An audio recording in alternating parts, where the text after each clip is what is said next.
Welcome to BL Storytender. Please hit subscribe. Thank you very much. Let the story begin. Chapter 1.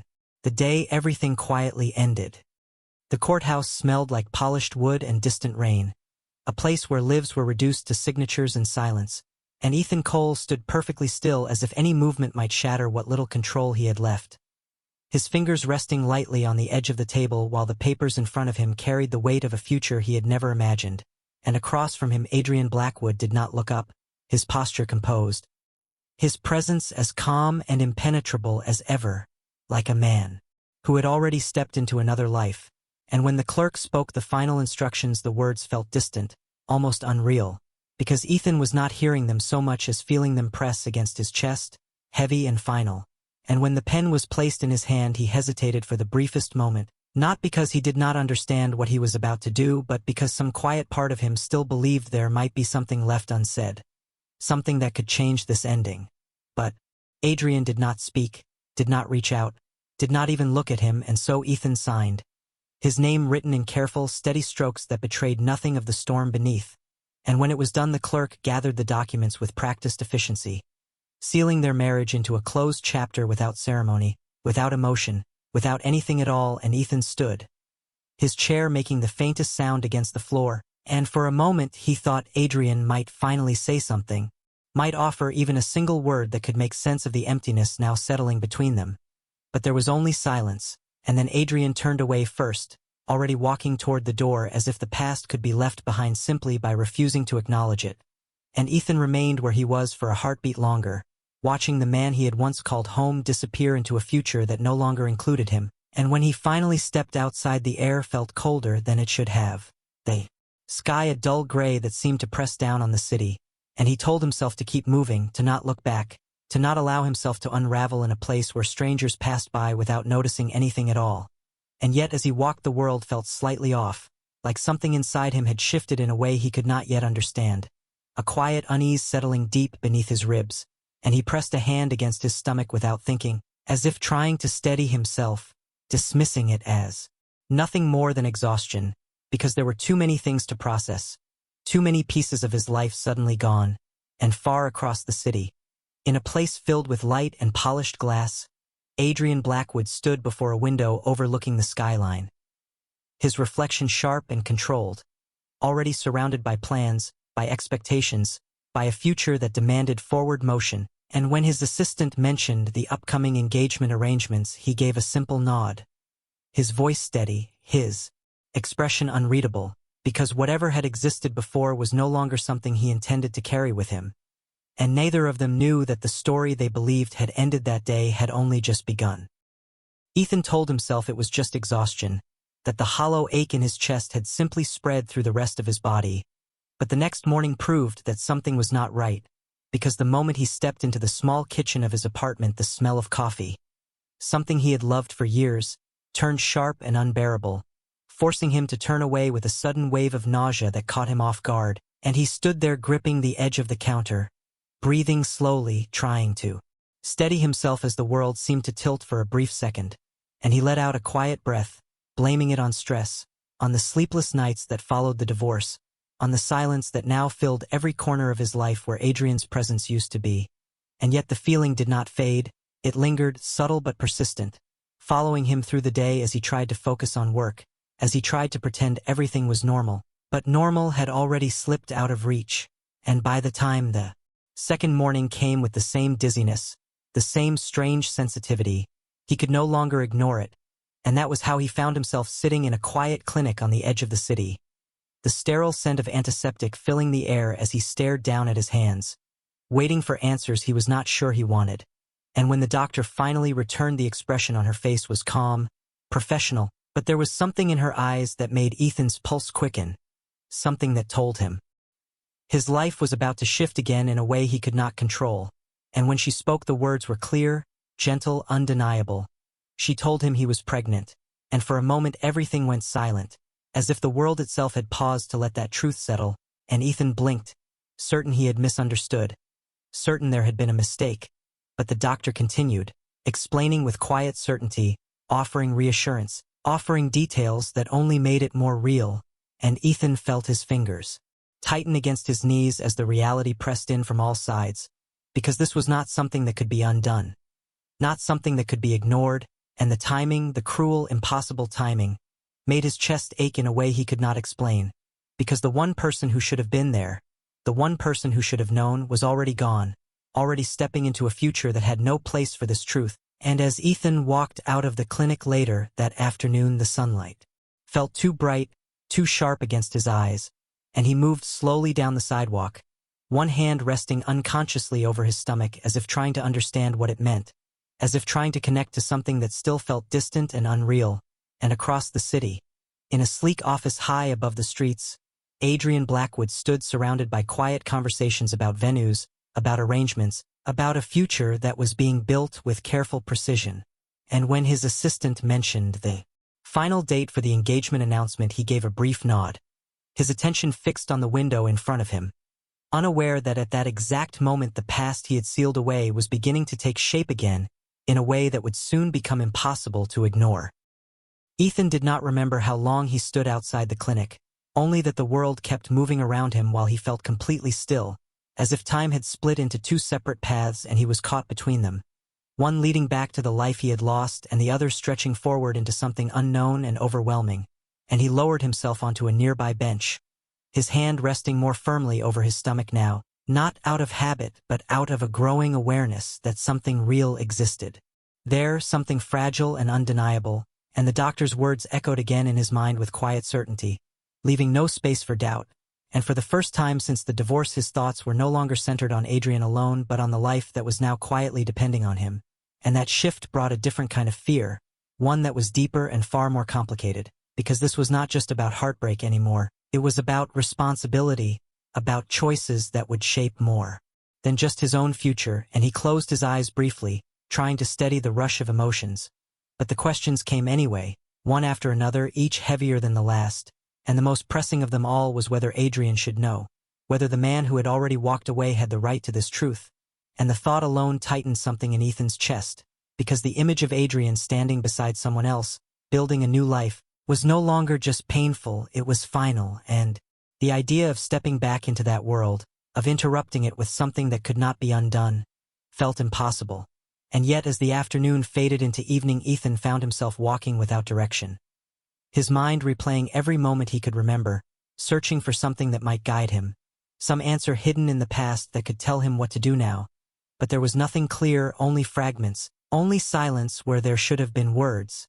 And eventually he stopped in front of his apartment building, looking up at the familiar structure that suddenly felt smaller, quieter, like a place that could no longer hold the weight of everything that was changing.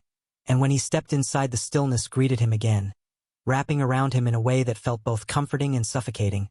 And he moved through the space slowly, setting his keys down, taking a breath that did not quite reach his lungs, and then he spoke out loud for the first time, his voice soft, but steady as he admitted the truth to himself, that he could not go back, that whatever decision he made had to come from who he was now and not from the person he had been when Adrian was still part of his life.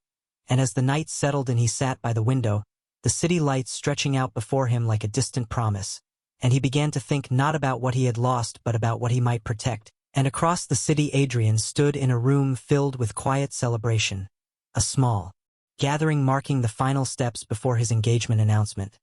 His expression composed as always, his attention moving between conversations and expectations, and when someone mentioned the future he gave a brief response, calm and certain, unaware that at that very moment the future he believed in was already shifting in ways he could not yet see. And back in the quiet apartment, Ethan placed a hand over his stomach once more, this time with intention, and made a decision that would change everything. He would not tell Adrian, not now, not when the man had already chosen a different path. And with that choice a new silence settled in, not empty this time but filled with something fragile and resolute, the beginning of a life that would remain hidden, at least for now. Chapter 2. The life he chose to hide. Ethan woke before sunrise, not because he wanted to but because his body no longer followed the rhythm he had known for years, and the quiet nausea that greeted him each morning had become a constant reminder that his life was no longer his alone. And he moved slowly through his small apartment, careful with every step, as if the world had suddenly become something fragile that needed to be handled with care. And the decision he had made the night before still lingered in his mind. Heavy but clear, he would not tell Adrian, not now, not when everything between them had already been closed with finality. And yet that decision did not bring peace, it only brought responsibility, because now every choice rested entirely on him.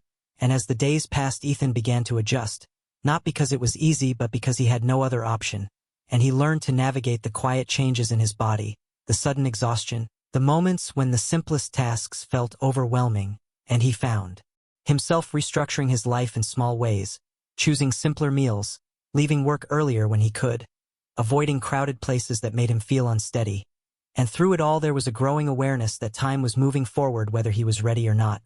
And across the city Adrian's life moved in the opposite direction, gaining speed, gaining structure, every detail of his future carefully arranged, and when the official announcement of his engagement was released it spread quickly, appearing on screens, in conversations, in the quiet spaces Ethan tried to avoid, and the first time Ethan saw it he froze, his eyes fixed on the image of Adrian standing beside Olivia Hart, both of them composed, both of them exactly where the world expected them to be, and Ethan felt something shift inside him. Not a sharp pain this time but something deeper, quieter, like the final acceptance of a truth he could no longer deny. And he turned the screen off without a word, choosing silence. Overreaction, because there was nothing left to say, and that night he sat alone again, the city lights reflecting faintly against the window as he placed his hand over his stomach. A habit that had become more intentional with each passing day, and he spoke softly, not to anyone who could answer but to the life he could now feel as something real, something present, promising that no matter what happened he would protect it, that he would build something stable even if he had to do it alone. And that promise became the anchor that carried him through the following weeks, through the uncertainty, through the quiet loneliness that still lingered in the corners of his life. And though he did not realize it yet, the path he had chosen, the silence he was holding on to, was already setting in motion a future that would not stay hidden forever. Ethan began to measure his days differently, not by deadlines or quiet evenings alone, but by the subtle changes that continued to unfold within him, each one reminding him that time was moving forward in ways he could not pause. And as the weeks turned into months his small apartment slowly transformed, not all at once but through careful, deliberate choices. A folded blanket placed on the corner of the couch, a small set of clothes tucked neatly into a drawer, items he purchased quietly and without drawing attention, as if keeping everything contained could somehow make the reality easier to manage. And his routine shifted with equal precision. Mornings became slower, more intentional, meals chosen not for convenience but for nourishment. And though the exhaustion never fully left him, he learned how to move through it, to work around it, building a rhythm that allowed him to continue without drawing questions from those around him. And yet, isolation became a constant companion, because every decision he made reinforced the path he had chosen. A life kept separate from the one Adrian was now building, and that separation grew more defined the day Ethan made the choice to leave the city entirely, not out of fear but out of necessity, because staying meant constant reminders, constant risks of crossing paths, and so he arranged everything quietly, transferring his work remotely, finding a small town several hours away where life moved slower and where his absence would not be noticed. And when he finally packed his belongings there was no ceremony, no moment of hesitation, only a steady determination to move forward, and the drive itself felt longer than it was, the city skyline fading behind him as open roads stretched ahead, carrying him toward a future he was creating one decision at a time. And when he arrived the quiet was immediate, a different kind of silence than before, one that felt less like emptiness and more like space, and Ethan allowed himself to breathe a little easier, settling into the new apartment with the same careful routine, building stability where he could, and as the months continued the changes within him became more visible, more undeniable. And though there were moments of uncertainty, moments when the weight of everything pressed down harder than he expected, there was also a growing sense of purpose that anchored him, and far away Adrian's life continued to unfold with precision. His engagement officially announced. His future mapped out in ways that left little room for anything unexpected. And yet there were brief moments when something felt slightly out of place, a fleeting sense of distraction that he dismissed as nothing more than the pressure of expectations, because everything was moving exactly as planned, and plans were something he trusted, something he relied on, while Ethan's life followed a different kind of structure, one built on quiet resilience and choices made in solitude. And as the first signs of a new season approached, bringing with it cooler air and longer nights, Ethan stood by the window of his new home, his hand resting gently over his stomach, no longer uncertain, no longer questioning, but preparing, because whether he was ready or not, the life he had chosen to protect was steadily moving closer to the moment it would enter the world. Ethan learned that time did not slow down for uncertainty. It moved forward with quiet certainty, carrying him with it whether he felt ready or not. And the day everything changed arrived without warning, beginning like any other morning in the small town that had slowly become his refuge, the air cool, the streets quiet, and the rhythm of his life steady in a way he had worked hard to build. But by midday something felt different, a subtle shift that quickly grew impossible to ignore. And within hours he found himself at the local hospital, the bright lights and calm voices guiding him through a moment he had both anticipated and feared. And though the experience was overwhelming, though every second felt stretched between fear and determination, Ethan held onto one single thought, that he would see this through, that he would not face this moment with hesitation. And when the cries finally broke through the tension in the room, they were soft at first, then stronger, unmistakably alive, and Ethan felt something inside him change in a way he could not fully describe. A quiet, powerful realization that everything he had endured had led to this. And when he was finally allowed to hold the child, wrapped carefully and placed gently in his arms, the world seemed to narrow to that single moment, the small, steady presence against him grounding everything that had once felt uncertain. And he looked down with a mixture of disbelief and quiet awe, noticing the delicate features, the tiny movements, and the unmistakable sense that this life was now undeniably his responsibility, his purpose. And as the hours passed, he remained there, watching, learning, adjusting to a reality that felt both fragile and incredibly strong. And though exhaustion settled into his bones, it did not carry the same weight as before, because it was no longer tied to loss, it was tied to something new, something he had chosen to protect. And in the days that followed, Ethan began to build a different kind of routine, one shaped by careful attention and quiet dedication, learning every small detail, every sound, every shift in expression. And though there were moments of uncertainty, moments when he questioned whether he was doing enough, whether he was strong enough to handle everything on his own, those doubts were balanced by something steady, something that kept him moving forward without hesitation. And far away, Adrian's life continued along its carefully constructed path, his engagement moving closer to its final stage, his world filled with expectations and commitments that demanded his full attention. And yet there were brief moments when his focus wavered, moments when something felt slightly out of place without any clear reason, a subtle distraction that he dismissed quickly, because there was no logical explanation for it, and logic had always been the foundation he relied on. While in the quiet town miles away, Ethan stood by the window of his home one evening, the child resting peacefully in his arms as the fading light stretched across the room. And for the first time since everything had changed, he allowed himself to feel something beyond survival, something beyond quiet determination. A sense of calm that settled deep within him, because the life he had once believed was broken had reshaped itself into something new, something he would protect without question. And though the future remained uncertain, though the path ahead was still unknown, one truth had become clear: he was no longer alone, and that truth would change everything that came next. Chapter 3. The day their worlds collided.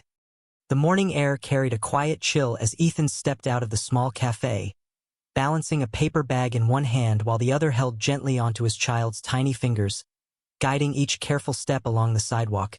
And life had settled into something steady, something manageable, a rhythm built from routine and quiet determination, far removed from the world he had left behind. And yet, on that particular day, something felt different. Not enough to alarm him, but enough to linger at the edge of his awareness, like a subtle shift in the air before a storm. And he adjusted his grip slightly, glancing down with a soft expression as the child looked up at him with curious eyes, unaware of anything beyond the simple comfort of being close. And together they moved through the town that had become their safe place, a place where no one asked questions and no one looked too closely. And miles away, a black car moved smoothly along the highway, cutting through the quiet landscape with purpose. Adrian Blackwood, seated in the back with his attention fixed on a series of documents that outlined a new expansion project. His schedule precise as always, every movement planned, every decision calculated. And yet even as he worked, there was a faint distraction he could not quite explain. something subtle that pulled at his focus without reason. And when the car finally entered the town, he barely noticed at first, his gaze still on the pages in front of him until the driver slowed near the center, mentioning a brief stop due to a scheduling delay, and Adrian gave a short acknowledgement, stepping out moments later into an environment completely different from the polished world he was used to.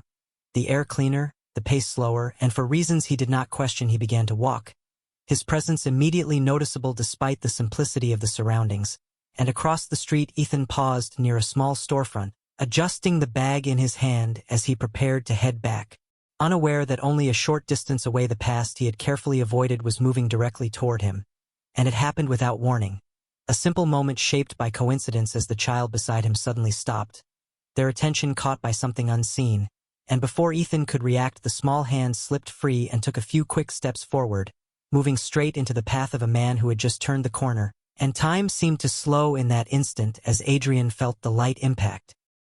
His attention snapping downward, instinct overriding thought as he reached out to steady the child before any harm could come, and for a brief second there was nothing but stillness, his hand resting lightly against the small shoulder.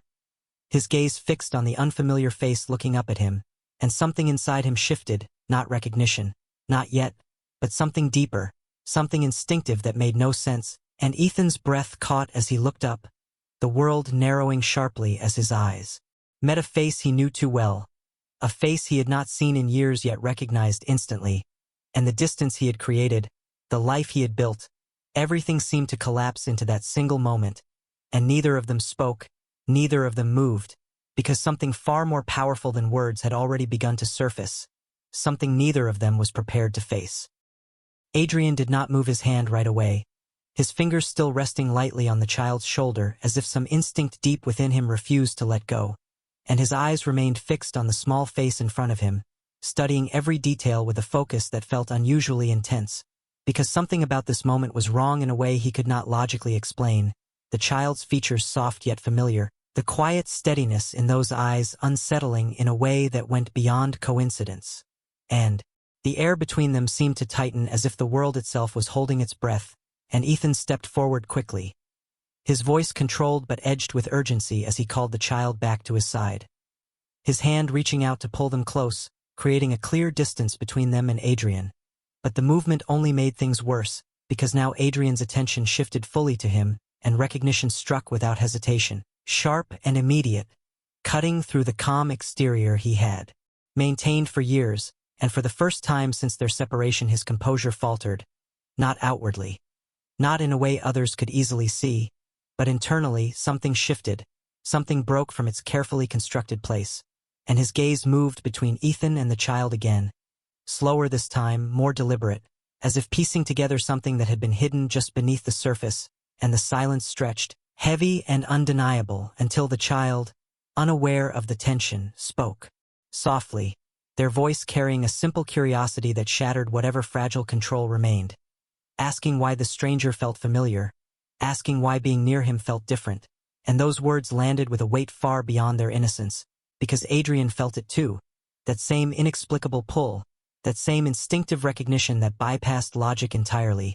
and his chest tightened slightly as a realization began to form, not fully clear but impossible to ignore, and Ethan saw it in that moment, saw the exact second when doubt turned into suspicion, when instinct began to align with truth, and a quiet fear settled in his chest, because the one thing he had spent years protecting, the one truth he had buried in silence, was no longer safe, and Adrian straightened slightly, his voice calm but lower now, more controlled, as he asked a question that seemed simple on the surface yet carried a meaning that could not be mistaken, asking how long Ethan had been living here, asking how long he had been gone, but the real question remained unspoken, hanging heavily between them, and Ethan did not answer right away, because any answer he gave would only lead to the truth he had tried so hard to keep hidden. And in that moment both of them understood something without needing to say it, that this meeting was not chance, not coincidence, but the beginning of something that would not stop until every secret had been uncovered. Adrian did not wait for an answer, because by then he no longer needed one. The pieces had already begun to fall into place with a clarity that left no room for denial, and his gaze returned to the child once more, softer this time yet far more certain, as if something instinctive within him had fully awakened, and the quiet tension in the air shifted into something heavier, something final. And when he spoke again, his voice was steady but carried a weight that could not be ignored as he asked a single question, simple and direct, about the child's age, and Ethan felt his chest tighten because that question alone was enough to confirm everything Adrian had already begun to understand. And for a brief moment he considered denying it, considered holding on to the silence he had protected for so long. But the truth had already moved beyond his control.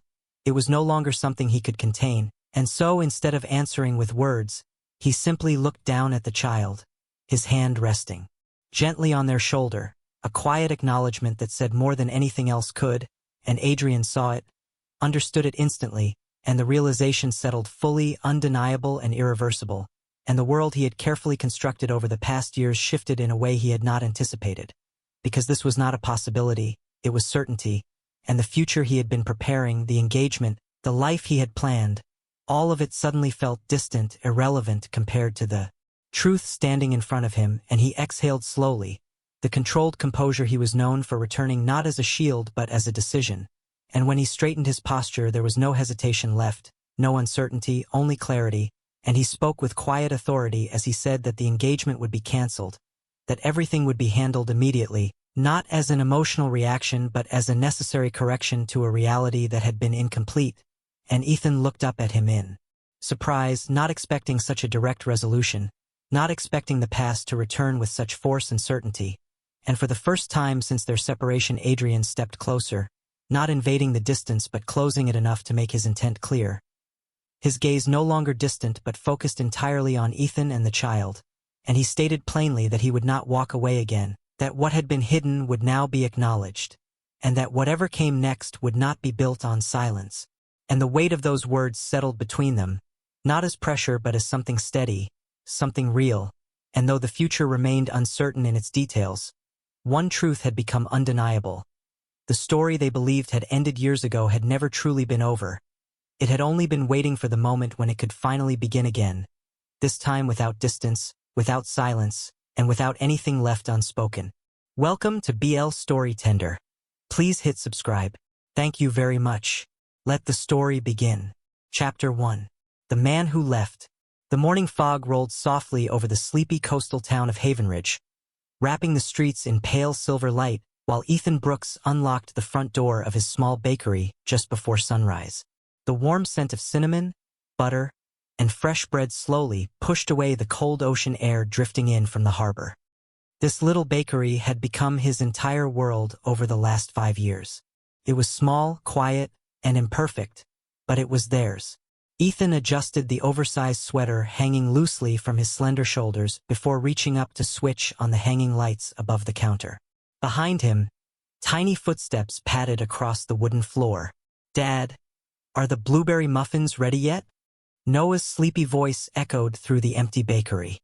Ethan turned, and his chest softened instantly at the sight of his son, standing there in dinosaur pajamas, rubbing his eyes while holding a stuffed shark beneath one arm. Noah Brooks was 5 years old now, though sometimes Ethan still looked at him and remembered the terrifying moment he first held him alone in a tiny apartment hundreds of miles away from this town. Noah had Damien's silver eyes, Damien's dark hair, Damien's quiet intensity. Every single day felt like trying to heal beside a living memory. Ethan forced a smile anyway. "Not yet, buddy. Give me 10 more minutes." Noah climbed onto one of the stools beside the counter and rested his chin against his folded arms. "Miss Clara said today is father and son day at school." Ethan paused for only a second before continuing to knead dough. "That sounds fun." Noah tilted his head innocently. "Do I have another dad somewhere?" The question hit Ethan harder than he expected. For a brief moment, the only sound inside the bakery was the hum of the ovens warming behind them. Ethan looked down at the flour covering his hands. 5 years. 5 entire years. And the pain still lived inside him like an old scar that never completely faded. Damien Carter had walked away before Noah was born. No explanation. No goodbye worth remembering. Just silence. Cold, endless silence. Ethan swallowed carefully before turning back toward his son with gentle eyes. "You have me," he answered softly. Noah nodded slowly, though Ethan could tell the answer was not enough anymore. Children eventually noticed what was missing. Before Ethan could say anything else, the small television mounted in the corner of the bakery suddenly switched to the morning news broadcast. A sharply dressed reporter smiled brightly into the camera. And now, America's youngest chief executive officer of the year, Damian Carter, continues his massive expansion along the East Coast with a new luxury resort development expected to bring billions into local economies. Ethan froze. The metal tray slipped slightly in his hands. There he was, Damian Carter, older now, sharper somehow. His expensive charcoal suit fit perfectly against his tall frame, while camera flashes exploded around him outside some towering skyscraper in New York City. His silver eyes looked just as cold as Ethan remembered. Noah stared up at the television curiously. Then the little boy blinked once. "Dad?" Ethan's pulse immediately tightened. Noah pointed at the screen. "That man looks like me." The world seemed to stop breathing around Ethan Brooks. Ethan forgot how to breathe for a second. Noah was still staring up at the television with wide silver eyes, while the morning reporter continued talking about Damian Carter's newest luxury development project somewhere along the eastern coastline. Ethan moved quickly and grabbed the remote control from beneath the counter before switching the television off. Silence immediately filled the bakery again. Too much silence. Noah blinked. "Why did you turn it off?" Ethan forced himself to smile while turning back toward the oven. "Because the muffins are ready." It was a weak distraction, and he knew it. Noah slid off the stool and wandered closer instead. "He really does look like me, though." Ethan carefully pulled the tray from the oven while warm heat rushed against his face. "A lot of people have dark hair and gray eyes, buddy." Noah crossed his arms stubbornly. "Mine are silver." Ethan almost laughed despite the tension crushing his chest. Noah had inherited Damian's habit of correcting people when he believed he was right. That tiny detail hurt more than it should have. Before Ethan could answer again, the bell above the bakery door suddenly chimed. Both of them turned instinctively toward the entrance. A tall man stepped inside wearing a charcoal overcoat dusted lightly with ocean mist. For one impossible second, Ethan genuinely thought he was hallucinating. Damian Carter stood there in the middle of the bakery. In the middle of his life. Again. Ethan's entire body locked in place. Damian looked different than he had 5 years ago. Harder around the edges. More tired beneath the eyes. The expensive confidence was still there, but something about him looked worn down now, like success had cost him more than anyone realized. His silver gaze drifted calmly across the bakery menu before landing on Ethan behind the counter. No recognition. None at all. Ethan's stomach twisted painfully. Of course he did not recognize him. To Damian, their night together had probably disappeared into the blur of business trips, expensive hotels, and endless meetings years ago. Damian stepped closer casually. "Coffee. Black. No sugar." The deep smoothness of his voice sent old memories crashing violently into Ethan's chest. Ethan forced himself to move. "Sure." His hands trembled slightly while preparing the coffee cup. He kept his head lowered the entire time, praying Damian would take the drink and leave before Noah said something dangerous. But children notice things adults missed. Noah wandered slowly around the counter until he stood directly beside Damian. Ethan's pulse immediately spiked. "Noah," Ethan warned softly. The little boy ignored him completely. Noah tilted his head upward curiously while Damian glanced down at him with polite surprise. "Hi there," Damian said gently. Noah studied his face for several long seconds. Then he smiled brightly. "Mister, you have my eyes." Ethan nearly dropped the coffee cup. Damian froze too, only for a moment, but Ethan saw it. That tiny flicker of confusion crossing his face. Damian crouched slightly to Noah's level, his expensive coat brushing against the bakery floor. "Do I?" Noah nodded proudly. "My dad says they are silver." Damian stared at the little boy more carefully now. Ethan could physically feel the tension building inside the room. Same dark hair, same pale eyes, same tiny scar beneath the chin that Damian himself had from childhood photographs published online years ago. Ethan grabbed the coffee cup quickly and pushed it toward Damien. Here. Damien slowly stood again, though his attention kept drifting back toward Noah. Thank you. Ethan folded his arms tightly across his chest. You are here for the resort project, right? Damien finally looked back at him fully. You know about that? Ethan shrugged carefully. Small towns talk. Damien nodded once. I am meeting local property owners today. Ethan forced himself to stay calm. Well, good luck with that. Damien studied him for another strange second, almost like he was trying to place something half-remembered. Then Noah tugged lightly on Damien's sleeve. Are you coming back tomorrow? Ethan's heart stopped. Damien looked down at Noah again. Slowly, unexpectedly, Damien smiled. Small, genuine, human. Maybe. Then Ethan noticed it. A folded piece of paper slipping halfway out from his apron pocket while he reached for the cash register. The old ultrasound photograph. Damien's eyes dropped directly toward it. Ethan reacted instantly. He shoved the folded ultrasound photograph back into his apron pocket so quickly that the edge of the paper crumpled beneath his fingers. Damien's eyes narrowed slightly. Not suspicious yet. Just curious. Ethan forced a tight smile. Your coffee is getting cold. For another second, Damien stayed perfectly still. Then he finally reached for the cup. Right? Ethan could feel Noah watching both of them carefully now. Children always sense tension adults tried to hide. Damien pulled several bills from his wallet and placed them on the counter without checking the amount. Keep the change. Ethan hated that the gesture still felt familiar. Damien had always done things like that casually, as if money barely existed in the same world as him. Ethan folded his arms again. You do not have to do that. Damien looked at him for a long moment before answering quietly. Maybe I wanted to. The words landed harder than they should have. Ethan immediately looked away first. Big mistake. Damien noticed.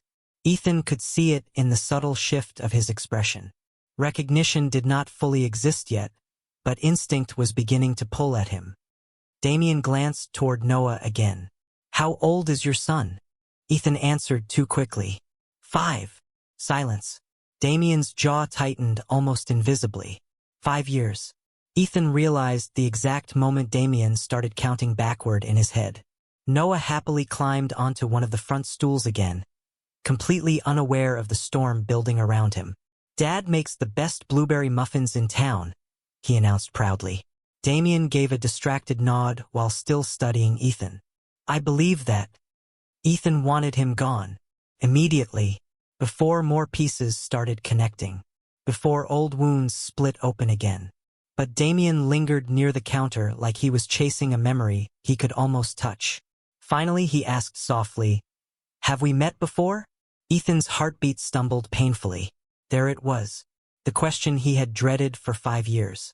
Ethan forced himself to stay calm. No. Damien kept staring. You seem familiar. Ethan grabbed a towel aggressively and wiped down the already clean counter just to keep his hands busy. You probably meet thousands of people every year. Damien gave a quiet hum of acknowledgement, though he clearly was not convinced. Then Noah spoke again. Dad cries when he hears your name. Ethan froze completely. Absolute silence filled the bakery. Noah blinked innocently, suddenly realizing he might have said something wrong. Sometimes, he added quietly. Ethan closed his eyes for one terrible second. Damien slowly set the coffee cup down. Noah, Ethan said carefully, why do not you go help Miss Clara set up the tables outside? Noah looked confused by the sudden tension but nodded anyway. Okay. The little boy grabbed his stuffed shark and hurried toward the back door leading to the outdoor patio. The second Noah disappeared outside, Damien stepped closer to the counter. Not aggressive, not angry, just focused now. Completely focused. Who are you? Ethan laughed once under his breath, but there was no humor in it. That is a strange question coming from someone who walked away first. Damien's expression changed instantly. Confusion, then shock. Ethan watched the exact second the memory finally hit him. New York City. Winter rooftop party. Too much whiskey. One impossible night neither of them had planned. Damien stared at Ethan like the floor had vanished beneath him. Ethan? The sound of his name in Damien's voice almost destroyed him. 5 years disappeared all at once. Ethan forced himself not to break. "Congratulations," he whispered bitterly. "You finally remember me." Damien looked genuinely shaken now. "I searched for you." Ethan actually laughed this time. Short. Hurt. "No, you did not." Damien stepped forward again. "I woke up and you were gone." Ethan's eyes burned instantly. "I waited for months, Damien." The bakery suddenly felt too small to hold all the years between them. Damien opened his mouth to speak again when his telephone vibrated sharply inside his coat pocket. He ignored it completely. His eyes never left Ethan now. Not even once. Then Noah's laughter drifted faintly through the patio door outside, and Damien looked toward the sound automatically. Ethan saw it happen. The realization, the terrifying possibility finally taking shape inside Damien Carter's mind. Chapter 2. The secret he never knew. Damien Carter stood motionless in the middle of the bakery, while Noah's laughter drifted faintly from outside. The little boy was chasing bubbles across the patio with Miss Clara, completely unaware that his entire world had just tilted beneath two adults trying desperately to stay standing. Damien slowly looked back at Ethan. His voice came out quieter now, rougher somehow. "How old is he exactly?" Ethan crossed his arms tightly over his chest. "Do not do this." "Ethan." Damien stepped closer. "Answer me." Ethan hated that the sound of his name still affected him after all these years. He forced himself to stay cold. 5 years old. Damien's jaw flexed hard. Ethan watched realization spread slowly across his face like a crack moving through glass. 5 years, Damien repeated softly. "That is impossible." Ethan almost laughed again. "You really want to say that standing here looking at him?" Damien dragged a hand through his dark hair, visibly shaken for the first time since walking into the bakery. "Why did you never contact me?" Ethan stared at him in disbelief. "I did." Silence. Damien frowned immediately. "No." Ethan reached beneath the counter with trembling fingers before pulling out an old worn envelope held together by fading tape. He dropped it onto the counter between them. Damien slowly picked it up. Inside were printed emails, returned letters, unanswered messages, hotel receipts from New York City 5 years earlier. Ethan watched Damien's expression change page by page. Confusion turned into disbelief. Then something darker. "I sent messages for months," Ethan said quietly. "I called your office so many times your assistant stopped letting me through." Damien looked up sharply. "I never saw any of these." "That is funny," Ethan whispered bitterly, "because I spent almost a year believing you ignored every single one." Damien immediately pulled out his telephone again and opened something rapidly across the screen. His face hardened more with every second. "This cannot be right." Ethan shook his head. "It does not matter anymore. It matters to me." Damien's voice cracked with sudden intensity. Ethan blinked in surprise. That emotion sounded real. Too real. Damien stared down at the oldest printed email in his hand. The date sat there like a ghost from another life. 5 years ago. 3 weeks after Ethan discovered he was pregnant. Subject line: "Please call me back." Ethan looked away before he lost control of himself completely. "I waited for you until the 7th month," he admitted quietly. "Every day." Damien closed his eyes briefly. The silence between them suddenly felt unbearable. Finally Damien spoke again, slower this time. "My mother handled my communications back then." Ethan looked back at him sharply. Damien's expression had turned ice cold now, but not toward Ethan, toward someone else entirely. "When my father became sick, she controlled everything around the company. My schedule, my assistants, my calls." Ethan felt his stomach tighten. Damien lowered the pages carefully onto the counter. "Ethan, I swear to you, I never knew." The sincerity in his voice hurt more than anger would have. Ethan had spent 5 years surviving hatred. Forgiveness was far more dangerous. Outside the patio window, Noah suddenly ran past laughing with sunlight glowing across his dark hair. Damien's eyes followed him automatically. Ethan saw it again. That pull. Something instinctive and immediate. Damien looked at Noah the way people looked at pieces of themselves they thought were gone forever. Then Damien asked the question Ethan had feared since the moment he walked into the bakery. "Does he know who I am?" Ethan answered honestly. "No." Damien nodded slowly. "But you were going to tell him eventually." Ethan swallowed hard before answering. "I did not know if you deserved that." Damien looked down at the ultrasound photograph still partly visible inside Ethan's apron pocket. His silver eyes darkened with emotion Ethan had never seen from him before. Regret. Real regret. Then Damien's telephone vibrated again. This time he answered instantly without looking away from Noah outside. "What?" A nervous voice spoke rapidly through the speaker. Damien's entire expression changed. "What do you mean the board found out?" Ethan frowned immediately. Damien listened silently for several seconds before his gaze shifted slowly toward Noah again. Then Damien spoke 4 quiet words that made Ethan's blood run cold. "Nobody can know yet." Ethan stared at Damien across the bakery counter while uneasiness slowly tightened in his chest. "What board?" Damien lowered the telephone from his ear without answering immediately. His expression had gone distant again. Controlled. The same cold business mask Ethan remembered from years ago. "Nothing you need to worry about." Ethan almost scoffed at that. "You do not get to decide that." Damien slipped the telephone back into his coat pocket before glancing toward the patio again.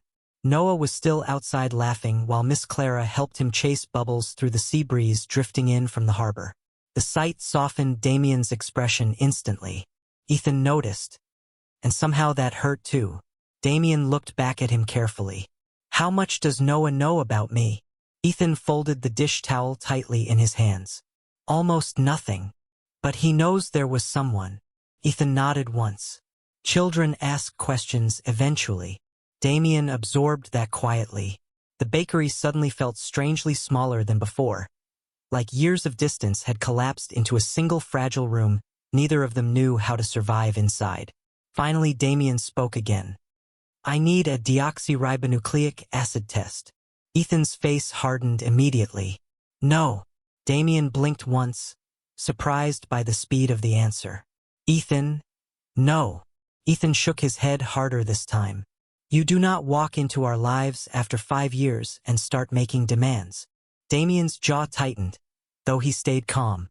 "I am not trying to hurt you. That ship sailed years ago." Silence stretched painfully between them. Damien lowered his voice. "If Noah is my son." Ethan cut him off instantly. "He is not some business problem for you to solve." Damien stared at him for several long seconds before speaking again. Softer now. "Do you really think I would walk away again if he is mine?" Ethan wanted to say yes. He should have said yes.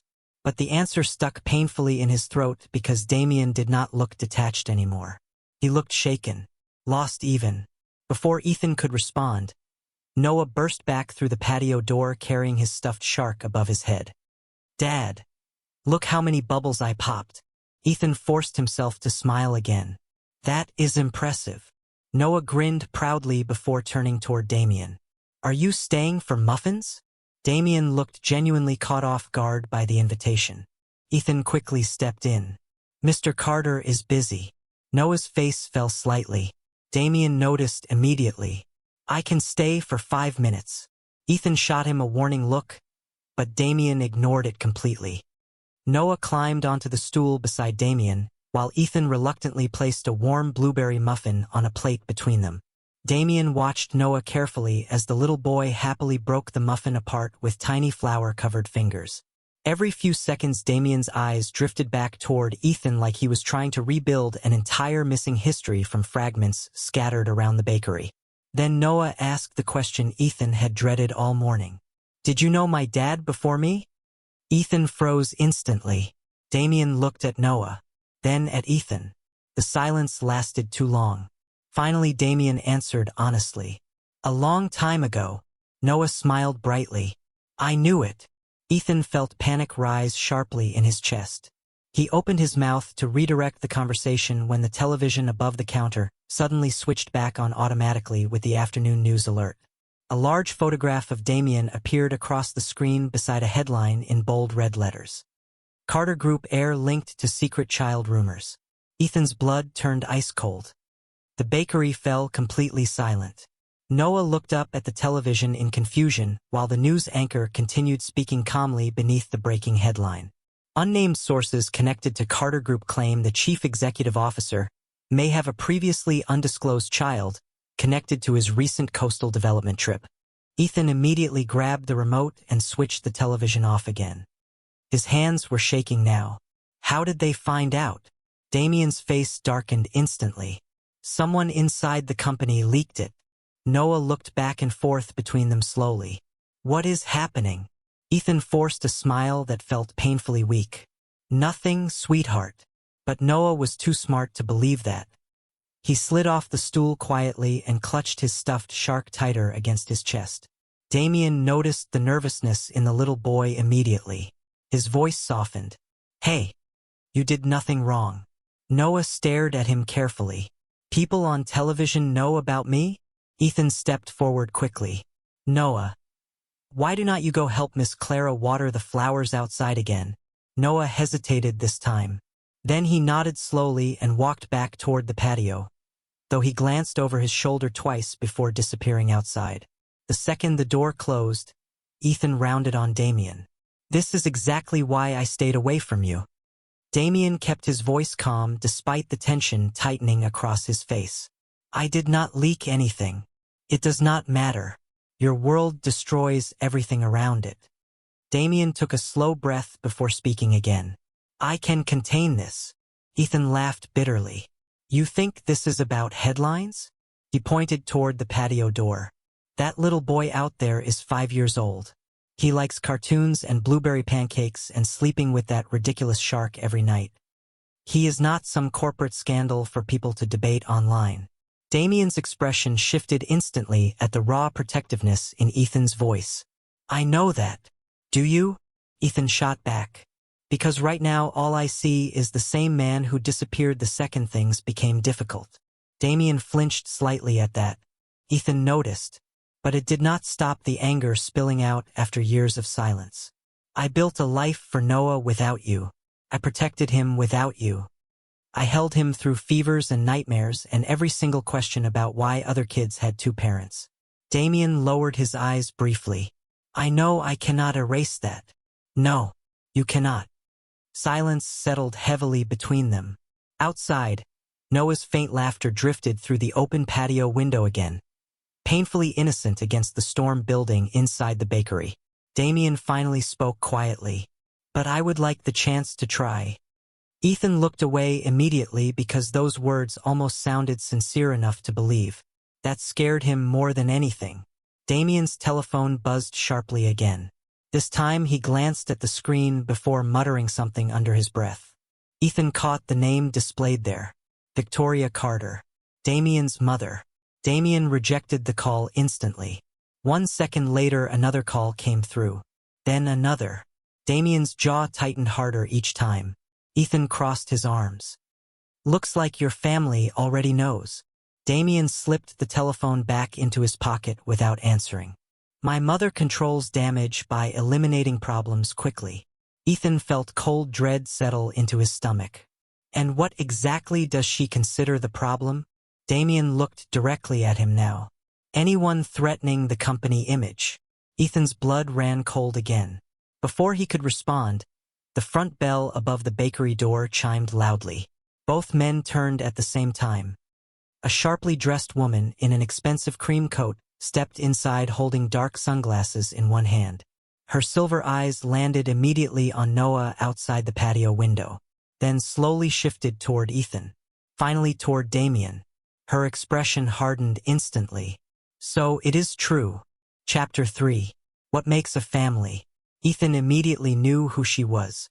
Victoria Carter carried the same cold elegance Damien wore like armor, except hers felt sharper somehow, more dangerous. Her pale silver eyes studied the bakery with visible disapproval before settling once more on Noah outside the patio window. "Mother," Damien said flatly.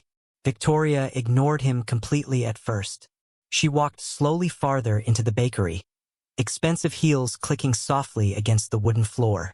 Interesting place. Ethan straightened instinctively beside the counter. Every protective instinct inside him was suddenly screaming. Victoria finally looked directly at him. "You are Ethan Brooks." It was not a question. Ethan nodded once carefully. Victoria gave a thin smile that never reached her eyes. "You have caused quite a disruption." Damien stepped between them immediately. "Enough." Victoria's expression hardened slightly at being interrupted. "Do not speak to me as though I am the problem here." Damien's voice stayed calm, but Ethan could hear tension underneath it now. "You should not have come. And allow the media to destroy this family quietly instead?" Victoria shot back. Ethan almost laughed at the word family. She did not even know Noah's favorite color, and already she was talking about protecting family image. Outside, Noah pressed both hands against the patio glass curiously, while looking inside at the unfamiliar woman. Victoria noticed him immediately. Her gaze lingered several seconds too long. Ethan stepped sideways instinctively, blocking part of the view. Victoria looked back at him with faint irritation. "How old is the child?" "5," Damien answered before Ethan could. Victoria went silent. Truly silent this time. Her expression shifted almost imperceptibly as she calculated dates inside her head. Then she looked sharply toward Damien. 5 years ago was the Zurich merger conference. Damien did not answer. Victoria's face lost the last traces of composure. "You cannot possibly be serious." Ethan folded his arms tighter. "Believe me, none of this was planned." Victoria barely acknowledged him.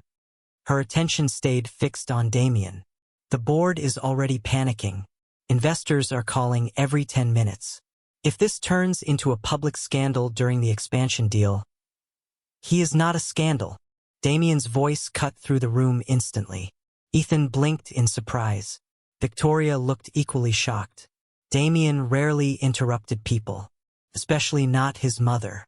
But Damien stood perfectly still now, eyes fixed coldly on her. "Noah is a child, not a threat to the company." Victoria lowered her voice carefully. "You are thinking emotionally." For once.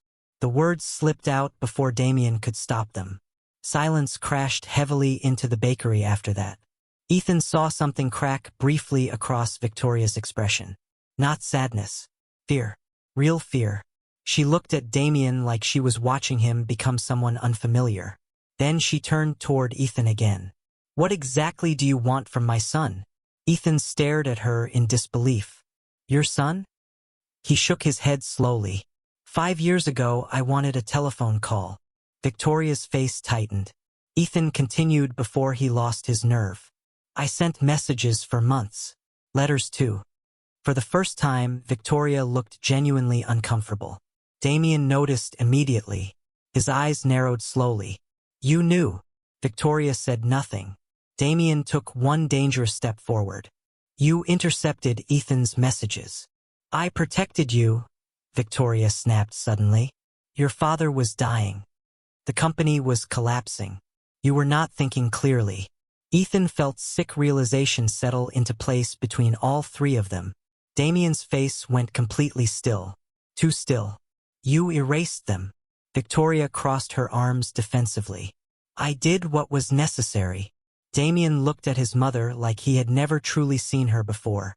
Outside the patio door, Noah suddenly burst back into the bakery, holding a crayon drawing proudly in both hands. "Dad, look." The little boy froze when he noticed the tension inside the room. Then he smiled shyly toward Damien anyway. "I drew us at the beach." Ethan's breath caught instantly. Noah handed the picture directly to Damien.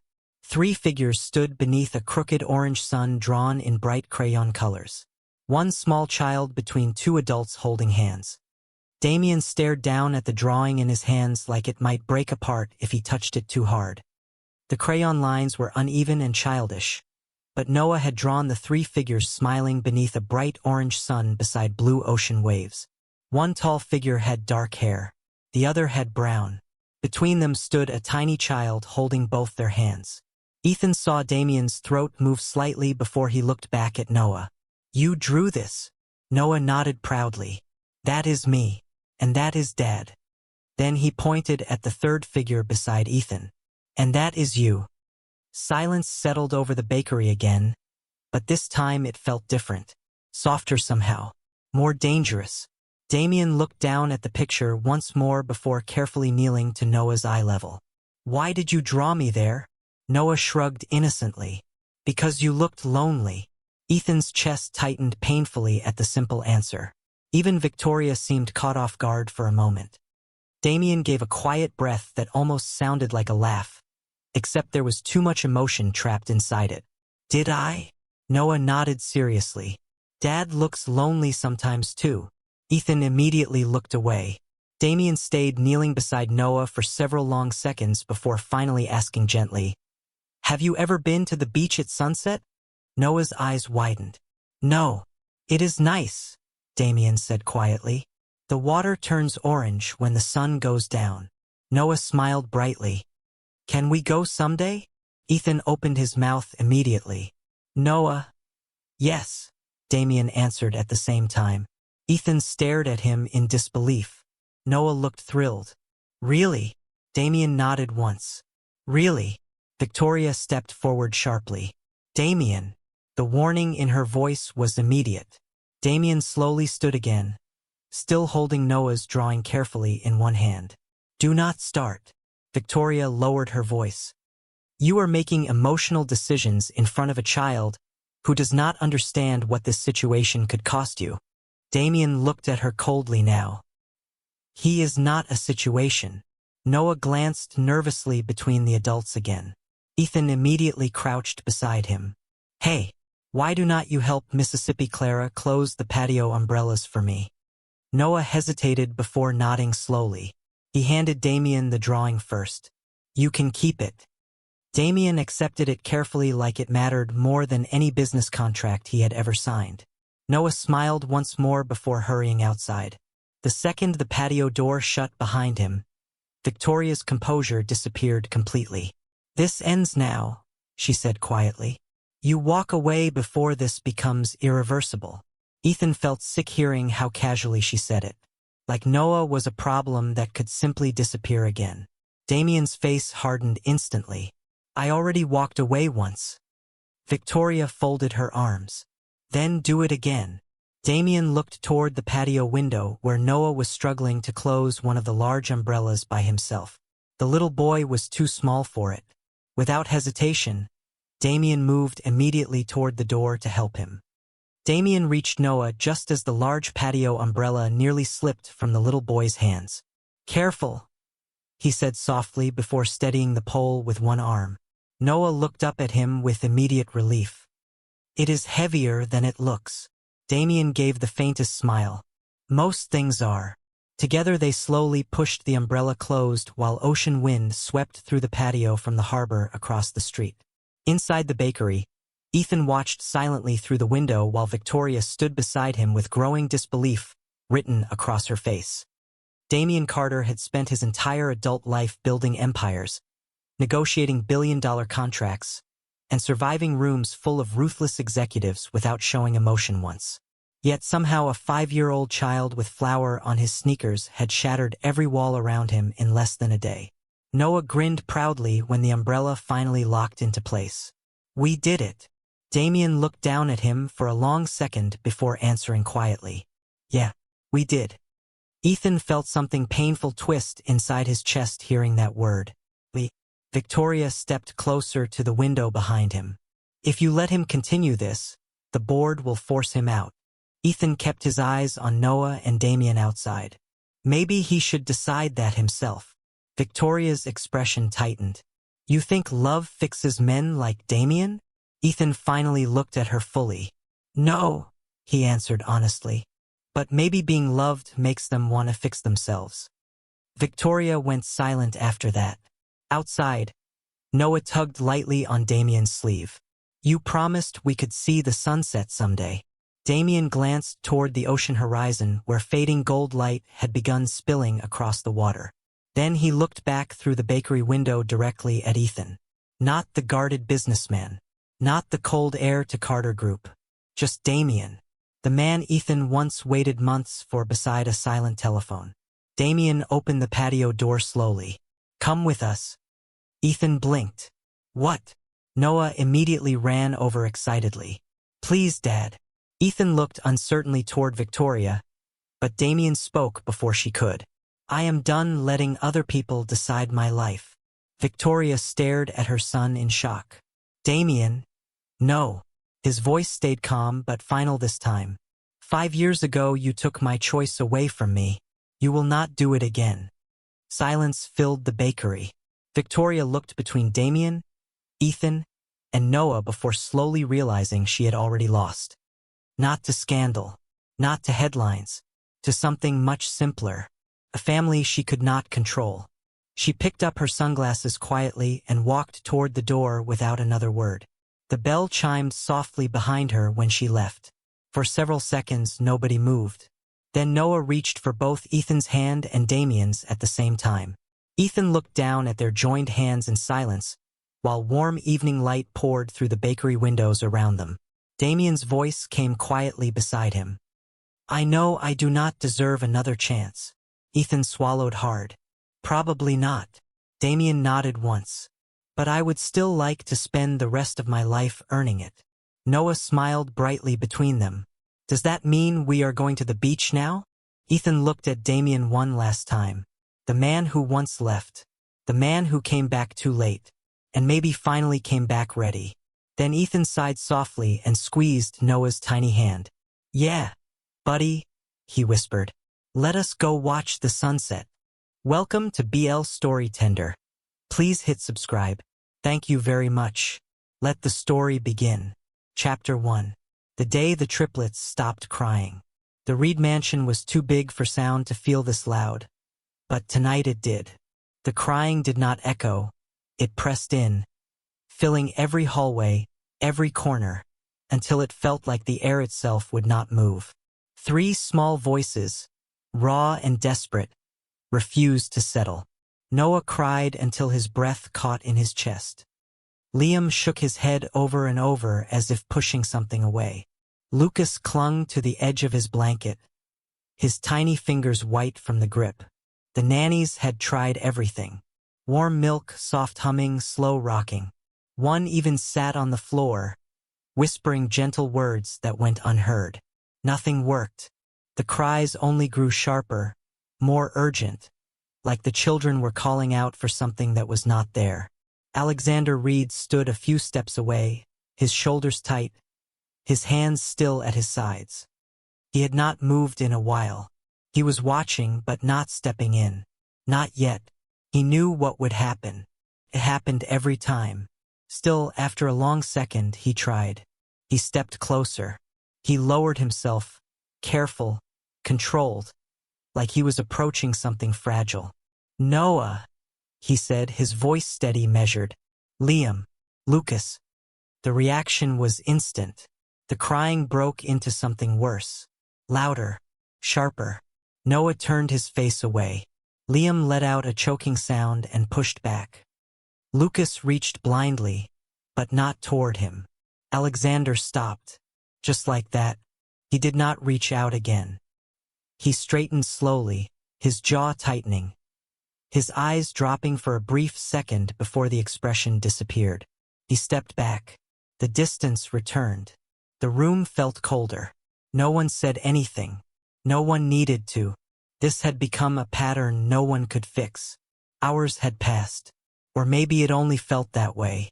Time had stopped meaning much inside that room. Earlier that day, a doctor had spoken in a calm voice, suggesting something that made no sense at the time. The children were not reacting to discomfort. They were reacting to absence. Someone missing. Someone expected. Alexander had dismissed it. Now, standing there, listening to the same endless crying, the words did not leave him so easily. Then something changed. Not the sound. Not at first. It was the door. It opened quietly, almost unnoticed. A young man stepped inside like he did not want to disturb anything, even though everything was already broken.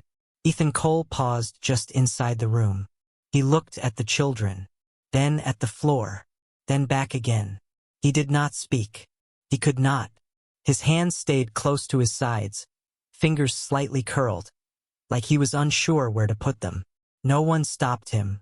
One of the staff had seen him earlier, waiting by the front hall, quiet, patient, as if he had been told to come.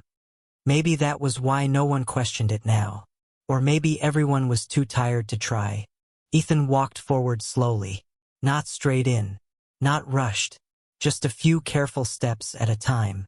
The crying went on, filling the space between each step. When he reached them, he did not kneel right away. He stopped just close enough to feel the warmth, the movement, the panic in their small bodies. He took a breath. Then he lowered himself down. His movements were simple. No sudden motion. No attempt to take control. He just sat there, at their level, his eyes soft, his breathing even. For a second, nothing changed. Then he lifted his hand. Slowly, gently, he touched Noah's sleeve. That was all it took. The crying broke. Not faded. Not softened. It stopped. Liam blinked hard, his chest rising unevenly. Lucas made a small sound, confused, like he had lost track of why he was crying. Noah leaned forward first. Then the others followed. 3 small bodies moved closer at the same time, like it was the only thing that made sense. They reached for him. They held on. Tight. Too tight for strangers.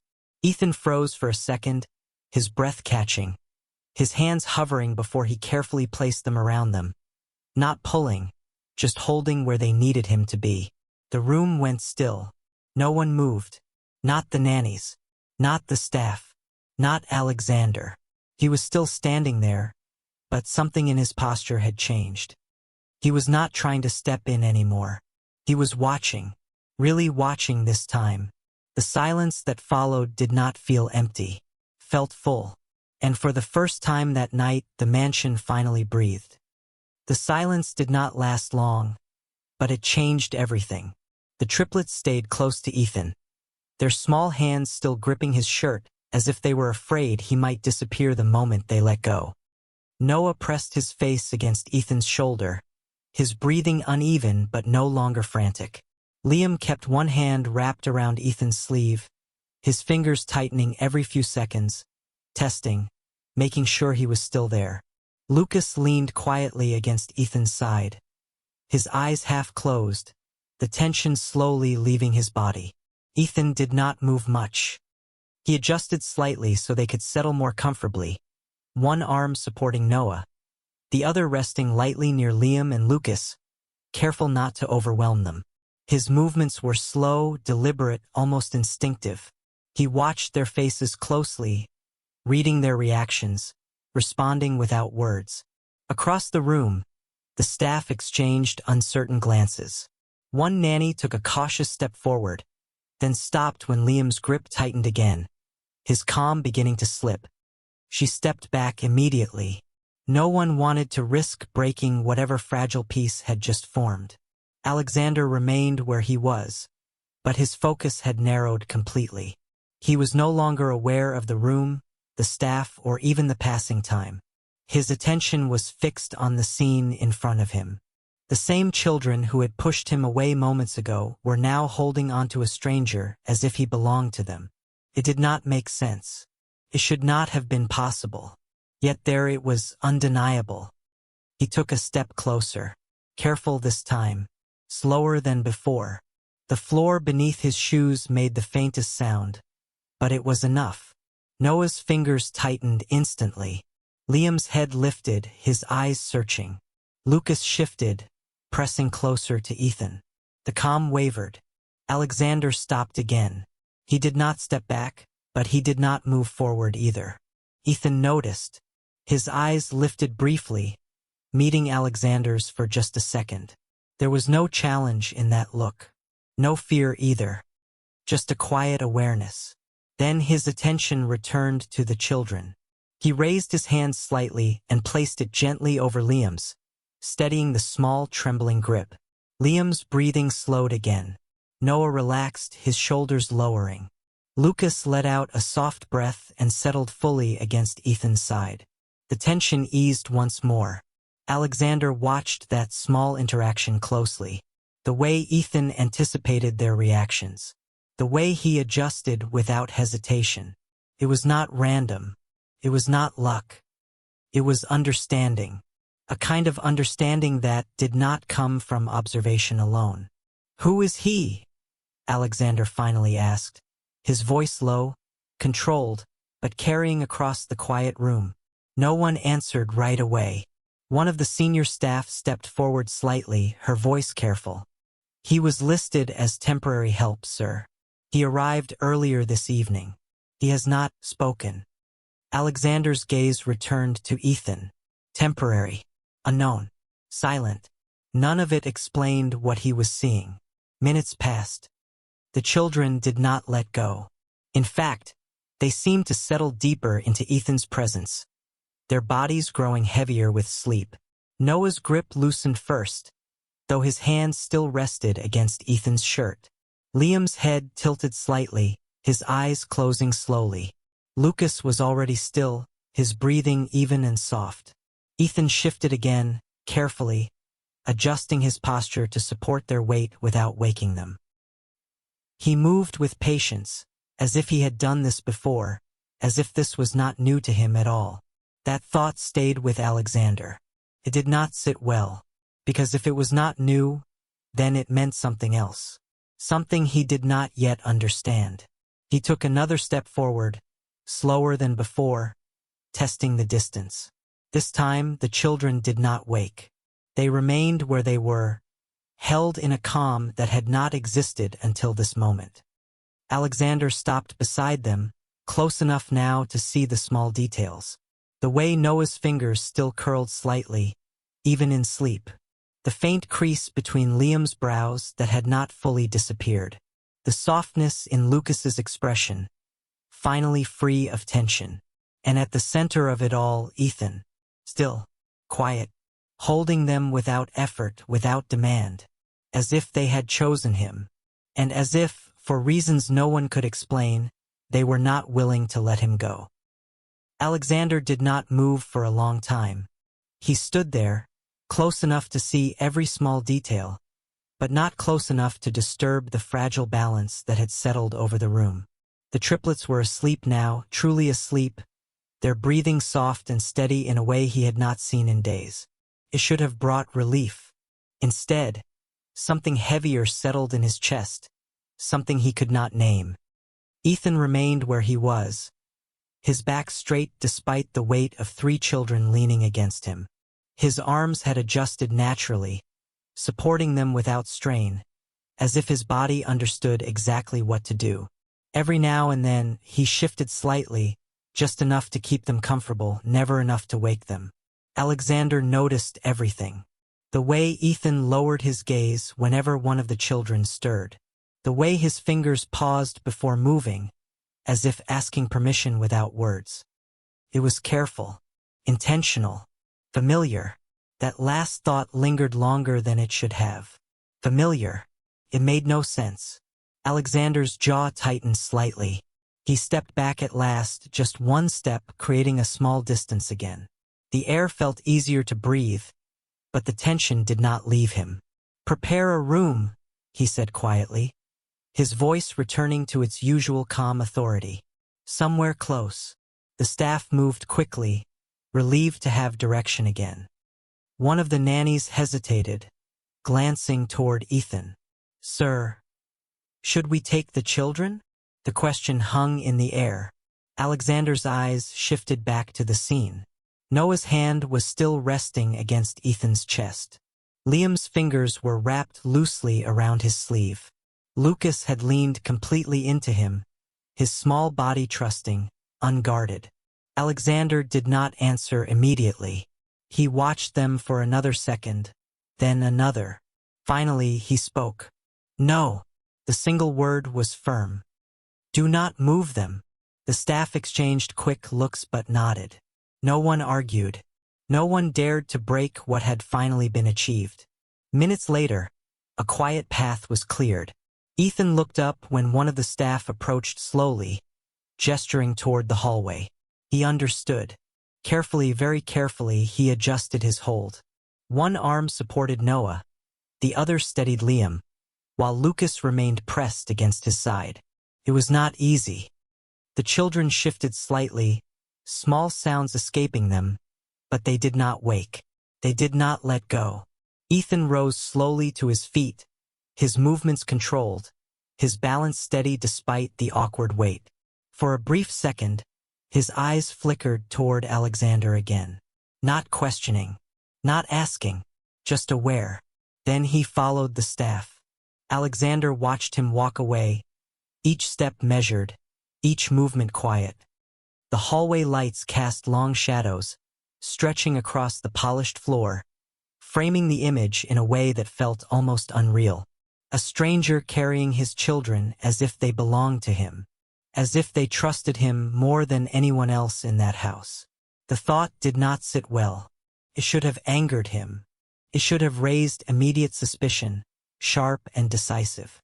Instead, what he felt was something slower, more complicated. When they reached the room, the door was already open. Soft lighting, prepared bed, everything in place. Ethan stepped inside and lowered himself carefully, easing the children down one by one. Noah shifted first but settled quickly when Ethan's hand remained near. Liam's fingers tightened once, then relaxed. Lucas did not move at all. Even as they lay on the bed, they stayed close, their bodies angled toward him, their small hands still searching, still finding him. Ethan did not pull away. He remained seated at the edge, his hand resting lightly where they could reach. Only when their breathing deepened fully did he allow himself to still. Alexander stood at the doorway watching. He had not entered. He did not announce himself. He simply observed. The room was quiet, peaceful in a way that felt unfamiliar. And yet, beneath that calm, something had begun to shift, something that could not be undone. Because for the first time, Alexander realized this was not just about the children calming down. It was about who they had chosen, and what that choice might mean. Chapter 2. They only wanted him. Morning came slowly to the Reed mansion, not with noise, but with a quiet that felt unfamiliar. Sunlight filtered through the tall windows, stretching across the floor in long, pale lines. For once, there were no cries breaking the stillness, no hurried footsteps, no tension pressing into every corner. Inside the room, the triplets were still asleep, their small bodies curled toward the same place they had settled the night before. Ethan had not moved far. He remained seated at the edge of the bed, his back resting lightly against the frame, one hand still within reach. At some point during the night, Noah had shifted closer, his fingers loosely holding onto Ethan's sleeve. Liam slept with his head turned toward him, his breathing slow and even. Lucas lay closest, one small hand resting against Ethan's wrist, as if anchoring himself there. Ethan blinked slowly, adjusting to the light. His body was stiff from staying in the same position for so long, but he did not pull away. He only shifted slightly, careful, controlled, making sure the movement would not disturb them. The moment his sleeve slipped even a fraction from Noah's grip, Noah stirred. Not fully awake, but enough. His fingers tightened immediately, holding on again. Ethan stilled. The room returned to calm. At the doorway, Alexander had already been standing there for several minutes. He had arrived before sunrise, drawn back without fully understanding why. He had expected the quiet to be temporary, something fragile that would break the moment the children woke. But they had not. They remained calm, resting, holding onto the same person they had refused to release. Alexander stepped inside this time. Slowly. The floor did not creak. The air did not shift much. Still, the reaction came. Liam's brows pulled together slightly. Lucas shifted closer to Ethan. Noah's grip tightened again. Alexander stopped. Not out of hesitation, but out of observation. He was learning. He watched Ethan instead. Ethan noticed him. Their eyes met briefly, and in that short moment, something passed between them. Not recognition, not yet, but awareness. Ethan lowered his gaze again, focusing on the children, his hand gently adjusting where Lucas's fingers rested. The movement was small, but it steadied them. Their breathing evened out again. Alexander exhaled quietly. "They react to you," he said, his voice low, controlled, but no longer as distant as before. Ethan did not respond with words. Instead, he gave a slight nod. It was subtle, almost uncertain, as if he was acknowledging something he did not fully understand himself. Alexander stepped a little closer this time. The distance was shorter now, but the reaction was less severe. Liam stirred, but did not wake. Noah shifted, but did not pull away. Lucas remained still. It was a change. A small one, but real. Alexander noticed. Everything in him focused on that difference. "Stay," he said after a moment. The word was simple, but it carried weight. Not a request. Not exactly an order. Something in between. Ethan looked up again. His expression did not change much, but there was a pause, a quiet moment where he considered the word. Then he nodded once more. Across the bed, Noah relaxed slightly, as if the tension had eased without knowing why. Liam's breathing remained steady. Lucas's hand stayed where it was, secure and trusting. Alexander watched them, then looked back at Ethan. For the first time, he did not question the situation immediately. He did not demand answers or push for control. Because right now, there was only one truth that mattered. The children were calm, and they only wanted him. The rest of the morning unfolded in a way the Reed mansion had never experienced before. There was no rush, no urgency in the air. The usual tension that clung to every corner seemed to loosen, replaced by something quieter, something unfamiliar. Ethan remained in the room with the triplets, moving only when necessary, always within their reach. When Noah woke first, his eyes opened slowly, unfocused at the beginning, until they settled on Ethan. There was no confusion, no hesitation, just a soft, immediate recognition that eased the last traces of sleep from his expression. His fingers tightened slightly around Ethan's sleeve, as if confirming he was still there. Liam followed not long after, blinking against the light, his gaze drifting before landing in the same place. Lucas stirred last, shifting closer before his eyes even fully opened, instinctively seeking contact. Ethan responded to each of them without words. A small nod, a gentle adjustment of his hand, a calm presence that seemed to answer every unspoken need. Downstairs, the staff moved carefully, their voices low, as if afraid to disturb something fragile. News had already spread. The children were calm, not just quiet, but settled in a way no one had seen before. When breakfast was prepared, one of the nannies approached the doorway, hesitating before stepping inside. She carried a small tray, her movements cautious. "Sir asked for them to eat," she said softly, her voice barely above a whisper. Ethan looked at her, then at the children. Noah was already watching the tray. Liam shifted slightly, curious but still close. Lucas stayed where he was, his hand resting against Ethan's arm. Ethan reached out slowly, taking the tray and placing it within reach. He did not rush them. He simply guided the moment. Noah leaned forward first, accepting the spoon without resistance. Liam followed, watching closely before taking his turn. Lucas needed a little more time, but he did not pull away. Every movement was small, careful, steady. There were no sudden reactions, no tears. It was simple, natural, as if this routine had always existed. From the doorway, Alexander watched again. He had not interrupted. Not once. Instead, he observed every detail, every small shift in behavior. The way the children responded. The way Ethan anticipated without hesitation. It was not something that could be taught overnight. It was something built over time. That thought returned heavier now. Because time was exactly what Ethan should not have had. And yet, everything about this moment suggested otherwise. Alexander stepped inside once more, slower than before. The children noticed, but their reactions were different now. Noah glanced at him briefly, then returned his attention to Ethan. Liam watched a little longer, his expression thoughtful, before relaxing again. Lucas remained still, his focus unchanged. The difference was subtle, but it was there. They were not pushing him away anymore. They were choosing not to leave Ethan. Alexander stopped near the edge of the bed, his gaze shifting between them. "They are eating," he said quietly, more to himself than anyone else. It was a simple observation, but it carried something deeper. A realization he had not expected to face. For the first time, he was not the center of their world.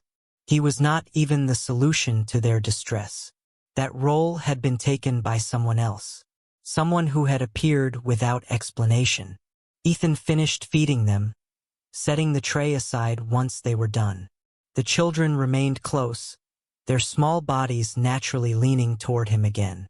There was no sign they intended to move away.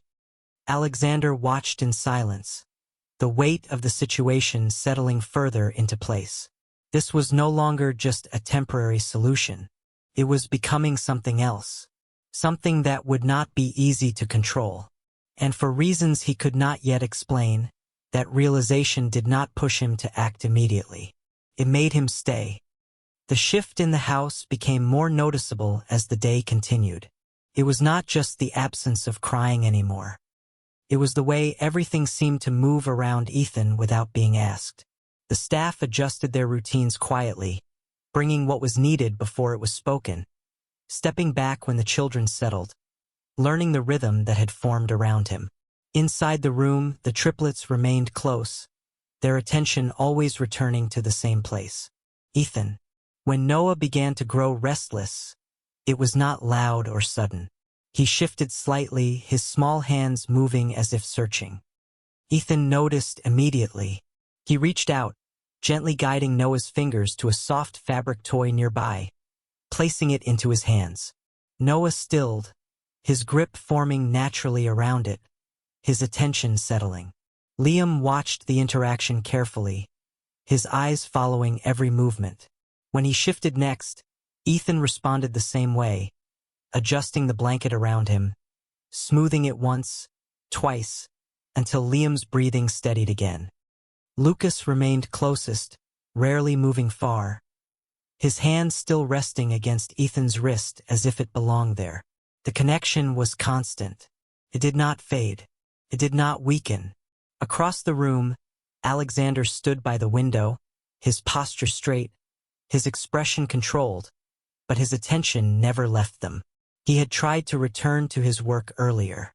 Documents had been brought in. Calls had been scheduled. None of it held his focus. Every few minutes, his gaze had shifted back to the same place. It was not distraction. It was observation, the kind that did not allow distance. He turned slightly now, watching as Ethan adjusted Lucas's position again, lifting him just enough to settle him more comfortably against the pillows. The movement was careful, practiced, as if it came from memory rather than thought. That detail stayed with Alexander. Memory. It was the one thing that did not fit, because there was no reason for Ethan to move like this. No explanation for the ease, the precision, the quiet understanding of what each child needed before they even reacted. "You have done this before?" Alexander said suddenly, his voice breaking the quiet, not harsh, but direct. Ethan paused. His hand rested lightly on Lucas's shoulder as he looked up. There was no immediate response, only a brief stillness, as if the question had reached somewhere deeper than expected. Then, slowly, Ethan shook his head. A small movement. Simple. Clear. No. Alexander studied him for a moment longer. The answer did not satisfy him. It did not match what he was seeing. But he did not push further. Not yet. Instead, he stepped closer again, closing the distance more than before. This time, the children noticed, but their reactions remained calm. Noah glanced up briefly, then returned to his toy. Liam watched for a second longer, his eyes thoughtful before settling again. Lucas did not move at all. The difference was undeniable now. They were not rejecting him. They were choosing their place. And that place was with Ethan. Alexander stopped beside the bed, his gaze lowering to take in the full scene. 3 children, calm, grounded, safe. And at the center of it, someone who should not have had that role. "You will stay," he said after a moment, his tone firm, leaving little room for interpretation. It was not a question. It was a decision. Ethan looked at him again. There was a pause longer this time. Not resistance. Not fear. Something quieter. Then he nodded. Across the bed, Noah leaned slightly closer. Liam's hand brushed against Ethan's sleeve again. Lucas's fingers tightened faintly around his wrist. The response was immediate, instinctive. They had heard enough, and without words they had already made their choice clear. Chapter 3. Past no one remembers. The afternoon light shifted slowly across the room, stretching shadows along the walls as time moved forward, quiet and steady. The triplets had not strayed far from Ethan all day. Even when they played, even when they rested, there was always some part of them that remained connected to him. A hand brushing his sleeve, a small body leaning against his side, a quiet glance to make sure he was still there. It was constant, unbroken, and it was beginning to show in ways no one expected. Noah was the first to change. He had been the most restless before, the one who cried the hardest, the longest. Now he sat near Ethan's knee, turning a small wooden block over in his hands, his focus steady. Every so often he would look up, not in fear but simply to check. And each time, when he found Ethan still there, he returned to what he was doing without hesitation. Liam had grown quieter, more observant. He watched everything, especially Ethan. The way he moved, the way he reacted. There was something thoughtful in his gaze, something deeper than a child his age should have carried. When Ethan reached for a cup of water and placed it nearby, Liam noticed before anyone else. He took it without being told, his movements calm, as if he already knew what was expected. Lucas stayed the closest. He rarely moved more than a few inches away, his presence constant and steady. At one point, as Ethan adjusted the blanket behind him, Lucas shifted and pressed closer, his hand sliding along Ethan's wrist before settling there again. It was not random. It was deliberate, familiar. That word returned once more. Familiar. Across the room, Alexander remained still, his gaze fixed on the small details others might have missed. He had seen patterns before. In business, in people. This was no different. The way the children responded, the way Ethan anticipated, followed a rhythm, a connection that had not formed overnight, that should not have formed at all. He stepped closer again, not stopping this time until he stood just behind Ethan. The distance was gone now. The children noticed, but their reactions stayed controlled.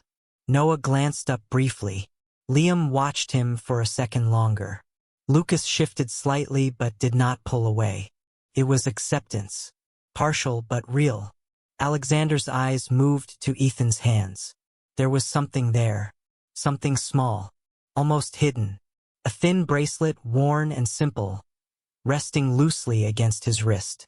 It did not match the rest of him. It looked older, used, not something recently given. As Ethan adjusted his position, Lucas's fingers brushed against it. The reaction was immediate. Lucas stilled completely. Then, slowly, he tightened his grip around Ethan's wrist, his fingers curling over the bracelet. His small body leaned closer, his expression shifting into something deeper than calm. Recognition. He did not speak. None of them did. But the change was clear. Noah noticed next. His eyes moved from the toy in his hands to Ethan's wrist, then back to Ethan's face. There was a pause, a brief moment where his expression seemed to search for something he could not fully understand. Liam followed, his gaze narrowing slightly, studying the same detail with quiet intensity. Ethan froze for just a second. It was subtle, almost unnoticeable, but Alexander saw it. The smallest hesitation, the smallest break in that steady control. It was enough. "Where did you get that?" Alexander asked, his voice low, but sharper than before. Ethan did not answer immediately. His eyes lowered to the bracelet, then lifted again. There was something there now. Not fear. Not exactly. Something heavier. He did not remove his hand. He did not pull away from the children. Instead, he remained still, allowing Lucas's grip to tighten, allowing the connection to remain exactly as it was. The room felt different again. Not tense, not chaotic, but charged, like something unseen had just shifted into place. Alexander did not move. His gaze stayed fixed on that single detail. Because for the first time, this was not just about the children choosing Ethan. It was about why. And the answer, whatever it was, had already begun to surface, whether anyone was ready for it or not. The room remained still long after the question had been asked, but everything had already changed. Ethan did not pull his hand away from Lucas, even as the small fingers tightened around the bracelet, holding onto it as if it mattered more than anything else in that moment. Noah had moved closer without realizing it, his eyes fixed on the same place, his breathing slower but heavier, like something deep inside him was trying to surface. Liam was watching both of them, his expression unusually focused, as if he was trying to understand something that had no clear explanation. Alexander stood there, unmoving, but no longer distant. The question he had asked did not need to be repeated. It hung in the air, waiting. Ethan lowered his gaze again, not in avoidance, but in quiet acceptance of what could no longer stay hidden. Slowly, carefully, he shifted his wrist just enough for the bracelet to slide into clearer view. It was simple, worn thin with time, the small metal plate scratched but still intact. 3 faint engravings remained visible. Not full names, just initials, N.L. and L. Noah was the first to react. His small hand reached forward, touching the bracelet with hesitation at first, then with certainty. His fingers traced over the first letter, his lips parting slightly as if a word almost formed but never fully came. Liam leaned in next, his brows pulling together, his eyes moving from the bracelet to Ethan's face, searching, questioning without sound. Lucas did not move his hand at all. He simply held on tighter, pressing closer, as if he already knew the answer without needing to understand it. Alexander's breath slowed. The pieces did not fit the way they should have, but they were there. The connection, the reaction, the impossible familiarity that had no place in the present, yet refused to be ignored. "You knew them," he said quietly, not as a question this time, but as a realization forming in real time. Ethan did not nod right away. For a moment, he remained still, his hand resting gently over Lucas's, grounding him. Then, slowly, he gave the smallest confirmation. Yes. The room felt different again, but not tense, not uncertain, clear. The kind of clarity that came after something long hidden finally reached the surface. Alexander looked at the children again. The way they leaned into Ethan, the way they trusted him without hesitation. It was not new to them. It had never been new. He exhaled slowly, the last resistance leaving him without force, without struggle. "Then you stay," he said, his voice steady, but no longer distant, no longer cold. It was not an order this time. It was a decision made with full awareness of what it meant. Ethan looked up, meeting his gaze directly. There was no hesitation now, no uncertainty, just a quiet understanding that matched the moment. He nodded once. Across the bed, Noah relaxed completely, his hand resting lightly over the bracelet. Liam leaned closer, his expression softening for the first time since morning. Lucas shifted, settling fully against Ethan's side, his grip loosening just enough to become comfortable instead of desperate. The connection remained, but it was no longer fragile. It was steady, chosen. The mansion felt different as the evening light began to fade. Not empty, not silent, but calm in a way it had not been before. Alexander remained where he was for a moment longer, watching the scene in front of him. 3 children who had found what they were missing, and the one person they had chosen to hold on to. This time he did not step back. He stepped closer, stopping just beside them, not forcing the distance, not breaking the space. And for the first time, the children did not pull away. The past had not been explained. It had not been spoken, but it no longer needed to be, because what mattered was already clear. They had found their way back to him. And this time, no one was going to make them let go. Chapter 1. The roommate who talks to himself. I learned a long time ago that silence was never truly silent. Most people thought quiet meant the absence of sound, but for me it meant hearing everything. The hum of an old refrigerator 3 apartments away. The distant barking of a dog somewhere down the block. The soft vibration of rain gathering inside clouds before it even touched the ground. Ever since the accident that changed my childhood, my hearing had become unusually sharp. It was not a gift I talked about. It was not a gift anyone knew about. People assumed I struggled with hearing because I often wore an earbud in one ear and pretended to ask others to repeat themselves. It was easier that way. Easier to seem ordinary. Easier to avoid questions. That was why moving into a shared apartment with a stranger felt like a terrible idea. Rent in Seattle had become impossible, and my freelance audio editing work barely covered the essentials. When I found a room available in a beautiful apartment overlooking Elliott Bay, the price seemed too good to be true. The catch was the roommate. His name was Ronan Vale, an alpha, a successful architect, quiet, reserved. According to the landlord, he spent most of his time working and rarely spoke to anyone. The first time I met him, I thought he looked exactly like the city outside the window, cold, distant, impossible to read. He greeted me with a polite nod, helped carry one box inside, then disappeared into his office before I could finish introducing myself. For the next several days, that became our routine. We shared the same apartment but lived separate lives. He left for work early. I worked from home. Sometimes we crossed paths in the kitchen.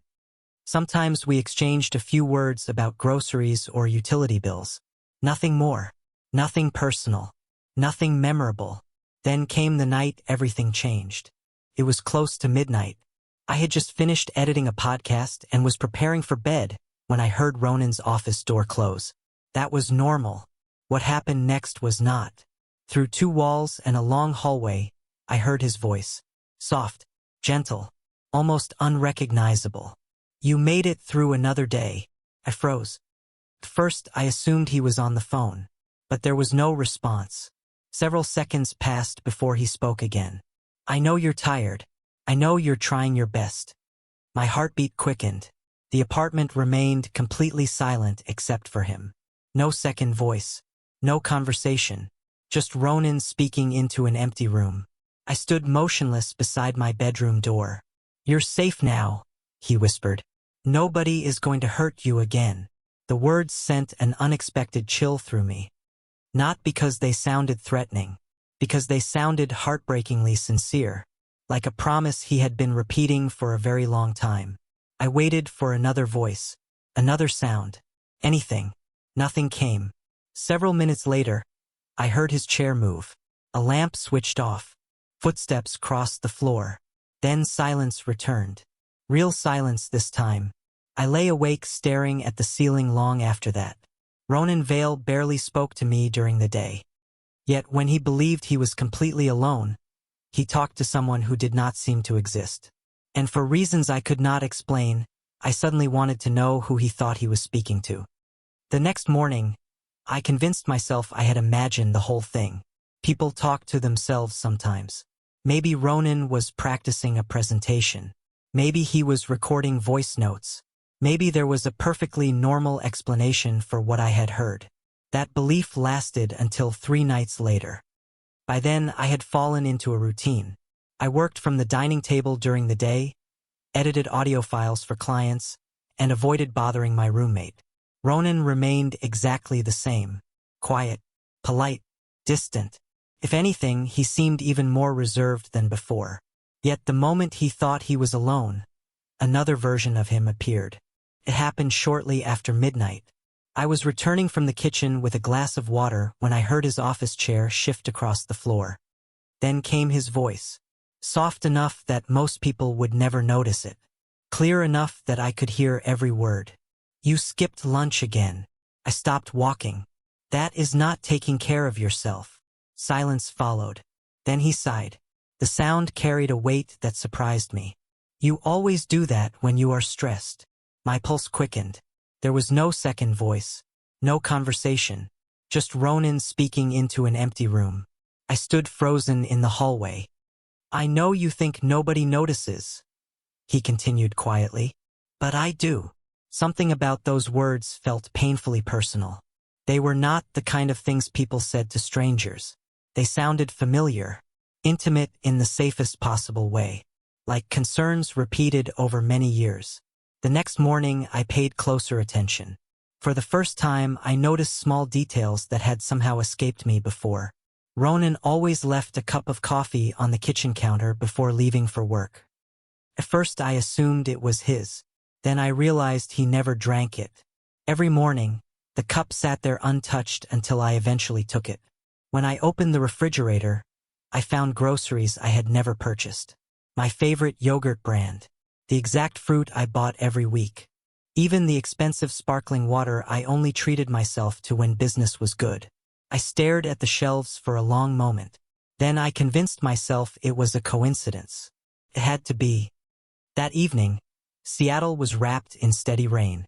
I was editing sound files while Ronan worked in his office. Around midnight, his voice drifted through the walls again. "You looked happier today." I slowly removed my headphones. "I have not seen you smile like that in a long time." My breath caught. This time there was no doubt in my mind. He was talking about someone specific. Someone he knew well enough to notice changes in their mood. Someone he cared about. "I wish you could see yourself the way I do," he whispered. The room around me seemed to shrink. I should have walked away. I should have respected his privacy. Instead, I remained completely still, listening. A few moments later, I heard something unexpected. The faint sound of paper sliding across a desk. Then Ronan spoke again. "One day, I will tell you everything." His voice was barely above a whisper. "Just not yet." For reasons I could not explain, those words stayed with me long after the apartment fell silent. And for the first time, I began to wonder if the person Ronan was speaking to was not in another room. Maybe they were not somewhere else at all. Maybe the person he was talking about was much closer than either of us realized. After that night, I tried to stop thinking about it. I really did. I had deadlines to meet, clients waiting for revisions, and a growing pile of invoices that demanded far more attention than my mysterious roommate. Unfortunately, curiosity had already taken root. Every strange detail I noticed only made it worse. Over the following week, I became painfully aware of how often Ronan seemed to know things about me that I had never told him. One rainy afternoon, I spent hours struggling with a difficult audio project. By the time evening arrived, I was frustrated enough to consider giving up entirely. The next morning, I walked into the kitchen and found a note beside the coffee machine. It contained the name of a local client who specialized in the exact type of work I had been researching the night before. There was no signature, no explanation, just a website address written in neat handwriting. I stared at the note for several seconds. Ronan was the only other person living in the apartment.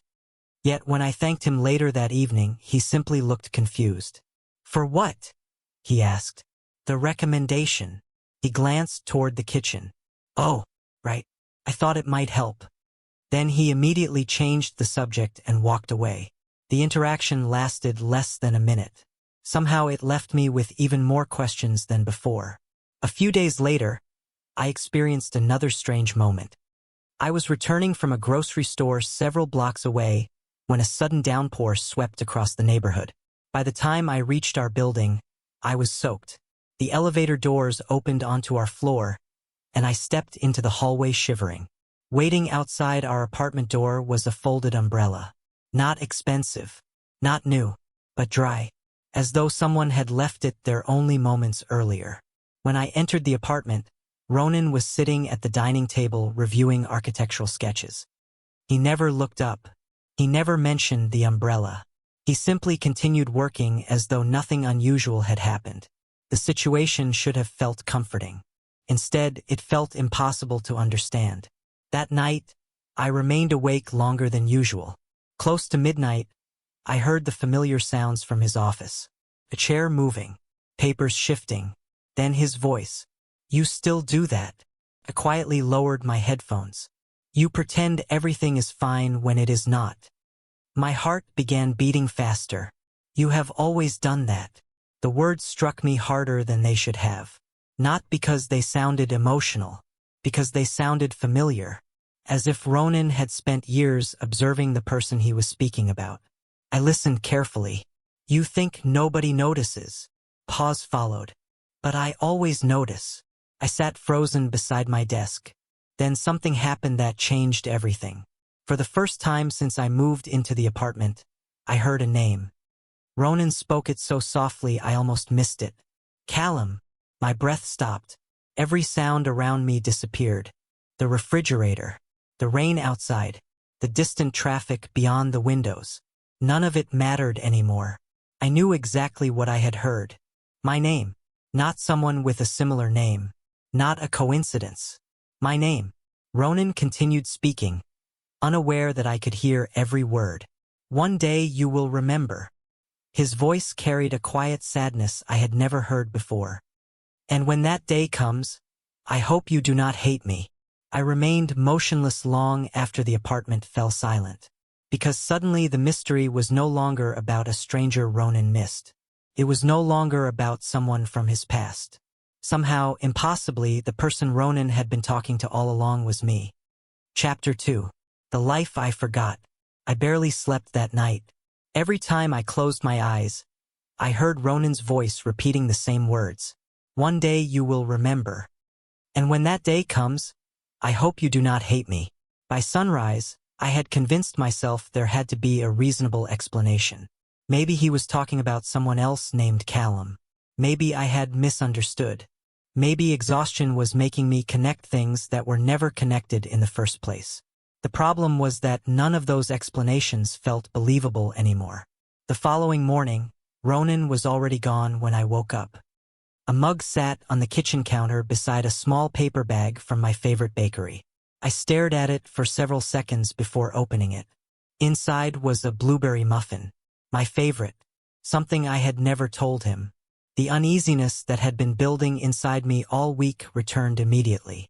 I spent the day trying to focus on work, but my concentration was gone. By late afternoon, I found myself searching through old storage boxes that had followed me through several apartments over the years. Most contained ordinary things: tax documents, old headphones, college notebooks. Then I found a small plastic container buried beneath a stack of papers. Inside were hospital records. I had not looked at them in years. The accident had happened when I was 19 years old. I remembered that much. A vehicle collision during a winter storm outside Seattle. The details after that were always blurry. Doctors told me memory loss was normal. Family members assured me that some memories might never return. Eventually, I stopped trying to recover them. Life moved forward, or at least I thought it had. I sat on the floor and began reading through the documents. Most were medical reports filled with technical language. Then I found something unusual: a discharge summary. Attached to it was a visitor authorization form. My eyes moved down the page. There were signatures from family members, friends, emergency contacts, and one name I did not recognize. Ronan Vale. My heartbeat instantly accelerated. I read it again, then a third time. The name remained there, clear, unmistakable. Ronan Vale had visited me repeatedly during my recovery. According to the dates, he had been there for months. I stared at the paperwork in disbelief. That was impossible. If Ronan had known me back then, why had he acted like a complete stranger when we met again? More importantly, why did I have absolutely no memory of him? The apartment door opened unexpectedly. I jumped so hard that several papers slipped from my hands. Ronan stepped inside carrying a portfolio case. His eyes immediately landed on the documents spread across the floor. For the briefest moment, his calm expression cracked. Shock flashed across his face. Then it disappeared. "What are those?" he asked quietly. I looked from the paperwork to him. Hospital records. Silence filled the room. A tension settled between us that had never existed before. Ronan placed the portfolio on the counter. "You should not spend too much time looking at old medical files." "Why not?" I asked. His jaw tightened slightly. "Because some things are better left alone." The answer only deepened my suspicion. Before I could ask another question, his phone rang. Ronan glanced at the screen and immediately stepped toward the balcony. He rarely took calls in private. This time he closed the glass door behind him. I never intended to listen, but then I heard my name. "No," Ronan said sharply. He still does not remember. Every muscle in my body went rigid. Pause followed. Then his voice became quieter. "And I intend to keep it that way for as long as possible." For several seconds after the call ended, I could not move. The words echoed through my mind again and again. He still does not remember, and I intend to keep it that way for as long as possible. I remained hidden near the hallway until Ronan stepped back inside. His expression was calm, almost unreadable, but now I noticed something I had missed before. Beneath that calm exterior was exhaustion. Not physical exhaustion, something deeper, the kind a person carried for years. He glanced toward me briefly before returning to his work. If he suspected I had overheard the conversation, he gave no sign. Neither of us mentioned it during dinner. The silence between us felt different now, heavy, full of unanswered questions. That night, I waited until I heard his office door close before returning to the hospital records. There had to be more. I spent hours searching through every page. Most of the documents revealed nothing new. Then I found an old envelope tucked between two reports. The paper was yellowed with age. Inside was a photograph. My breath caught immediately. The picture showed a hospital room. I was sitting upright in bed wearing a patient bracelet. Beside me stood a young man with dark hair and serious gray eyes. Ronan. There was no doubt about it. He looked younger, but it was him. What shocked me was not his presence. It was the way he was looking at me. The photograph had captured a moment neither of us appeared aware of. I was smiling at something outside the frame. Ronan was looking directly at me. Not at the camera. Not at anyone else. Just me. The expression on his face was impossible to misunderstand. Concern. Relief. Affection. Emotions too personal to belong to a stranger. I turned the photograph over. A date had been written on the back. It matched one of the months I spent recovering after the accident. Below the date was a short handwritten note. "Keep fighting. I know you can do this." The handwriting belonged to Ronan.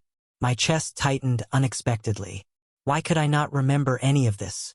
Why had someone who clearly mattered enough to visit me for months completely disappeared from my memory? Sometime after midnight, exhaustion finally forced me into bed. Sleep came quickly. Unfortunately, so did the dreams. They were not complete memories. More like fragments. Brief flashes of something lost. A snowy road. Bright headlights cutting through darkness. The sensation of cold air against my face. Then another image appeared. A hospital room. Someone sitting beside my bed. Reading aloud from a book. A familiar voice. Calm, steady, safe. I woke before dawn with my heart racing. The details vanished almost immediately, slipping away like water through my fingers. But one thing remained. The voice in the dream belonged to Ronan. The next morning, while making coffee, I accidentally dropped a spoon onto the kitchen floor. Before I could bend down to retrieve it, Ronan picked it up and handed it to me. Our fingers brushed briefly. A strange feeling rushed through me. Not attraction, not fear, recognition. As if some forgotten part of me knew him far better than the rest of me did. Ronan seemed to notice my reaction. His expression softened for the briefest moment. Then, almost sadly, he looked away. And for the first time, I began to wonder whether the person suffering most from my lost memories was not me. It was him. The feeling stayed with me for days. No matter how hard I tried to focus on work, my thoughts always returned to the same question. Who had Ronan been to me before the accident? The hospital records proved we knew each other. The photograph proved he cared about me. The phone call proved he was hiding something. Yet every time I looked at him across the apartment, he acted as though none of it existed. Almost as though he was protecting a secret too heavy to share. A week later, another piece of the puzzle appeared by accident. I was searching for an external hard drive when I noticed a storage box tucked away in the back of a hallway closet. It looked old. The cardboard corners were worn, and a layer of dust covered the lid. At first I ignored it. Then I noticed something written on the side in black marker. Recovery. My pulse immediately quickened. The handwriting was Ronan's. I knew because it matched the note on the photograph. I hesitated for several moments before opening the box. Inside were books. Dozens of them. Mystery novels, travel guides, audio production manuals. Every single one matched my interests perfectly. Beneath the books sat a collection of small items. A coffee mug from a local bookstore. A ticket stub from a concert I vaguely remembered attending years ago. A baseball cap with the logo of a Seattle team. None of it made sense. Why would Ronan keep a box filled with things that belonged to me? My confusion deepened when I found a notebook resting at the bottom. Most of the pages were blank. The written entries were dated during the months after my accident. I opened to the first one. Today he remembered his favorite coffee order. The next entry read, he laughed for the first time in almost 3 weeks. Another, he finally slept through the night. I stared at the pages in disbelief. This was not a journal about himself. It was a journal about me. Every entry documented my recovery, my progress, my struggles, the smallest victories.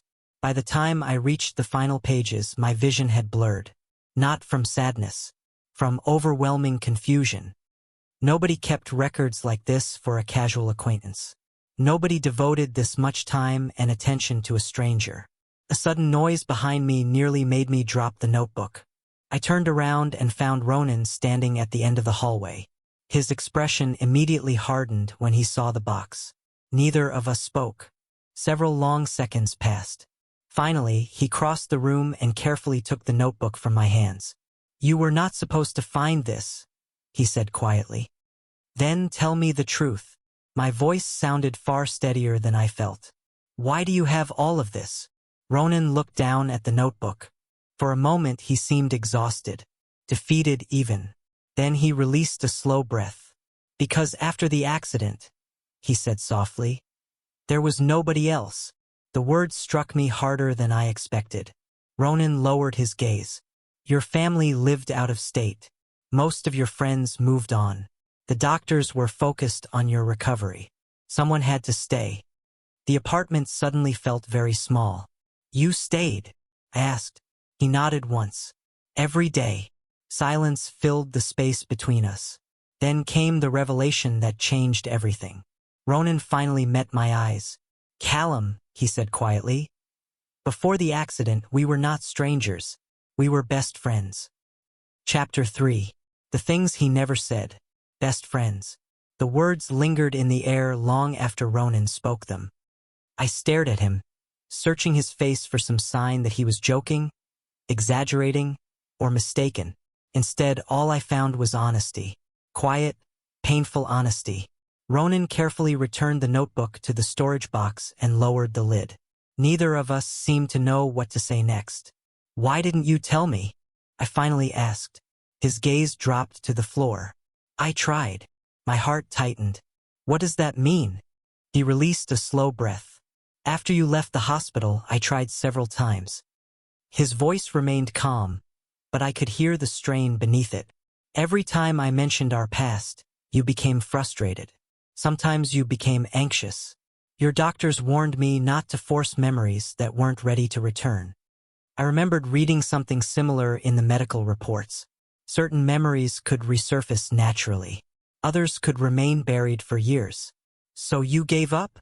I asked quietly. Ronan shook his head immediately. "Never." The answer came so quickly that it surprised both of us. Silence followed. Then he looked away. I just stopped pushing. Later that evening, neither of us retreated to separate rooms like we normally did. Instead, we sat in the living room with cups of coffee growing cold on the table between us. For the first time since moving into the apartment, Ronan began telling me about the life I could not remember. We met during our second year of college.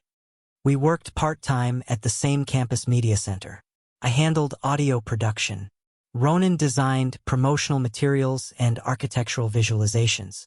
According to him, our friendship started with an argument over a broken microphone. Somehow that argument turned into a conversation, then into a friendship that lasted for years. As he spoke, small fragments stirred inside my mind. Nothing complete, just feelings, familiar laughter, long nights working on projects.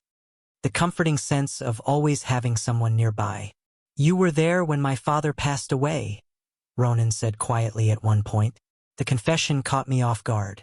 "I was." He nodded. "You drove across the state because you didn't want me to be alone." A strange ache formed in my chest. Not because I remembered the event, because I could not. The person Ronan described sounded like someone I wanted to know. Someone I had somehow lost. The conversation continued well into the evening. Then, just as I began feeling hopeful, Ronan grew quiet. His expression changed. The warmth faded. "There is something else," he said. Instantly, I knew this was the part he had been avoiding. "What?" Ronan stared at his coffee for several seconds before answering. "The accident." Every muscle in my body tensed. "What about it?"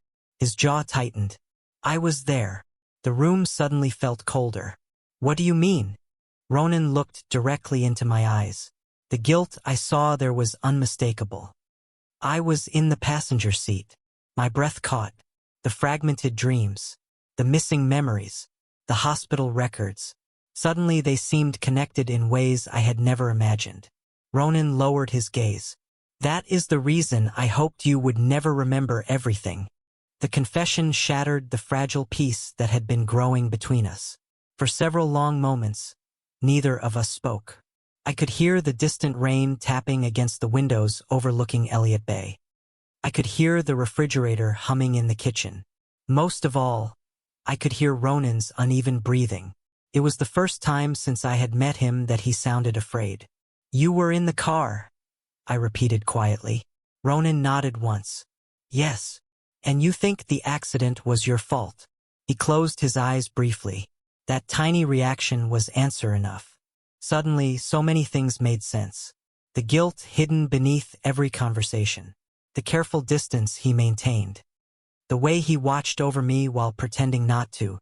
"Tell me what happened," I said. Ronan remained silent for several seconds before answering.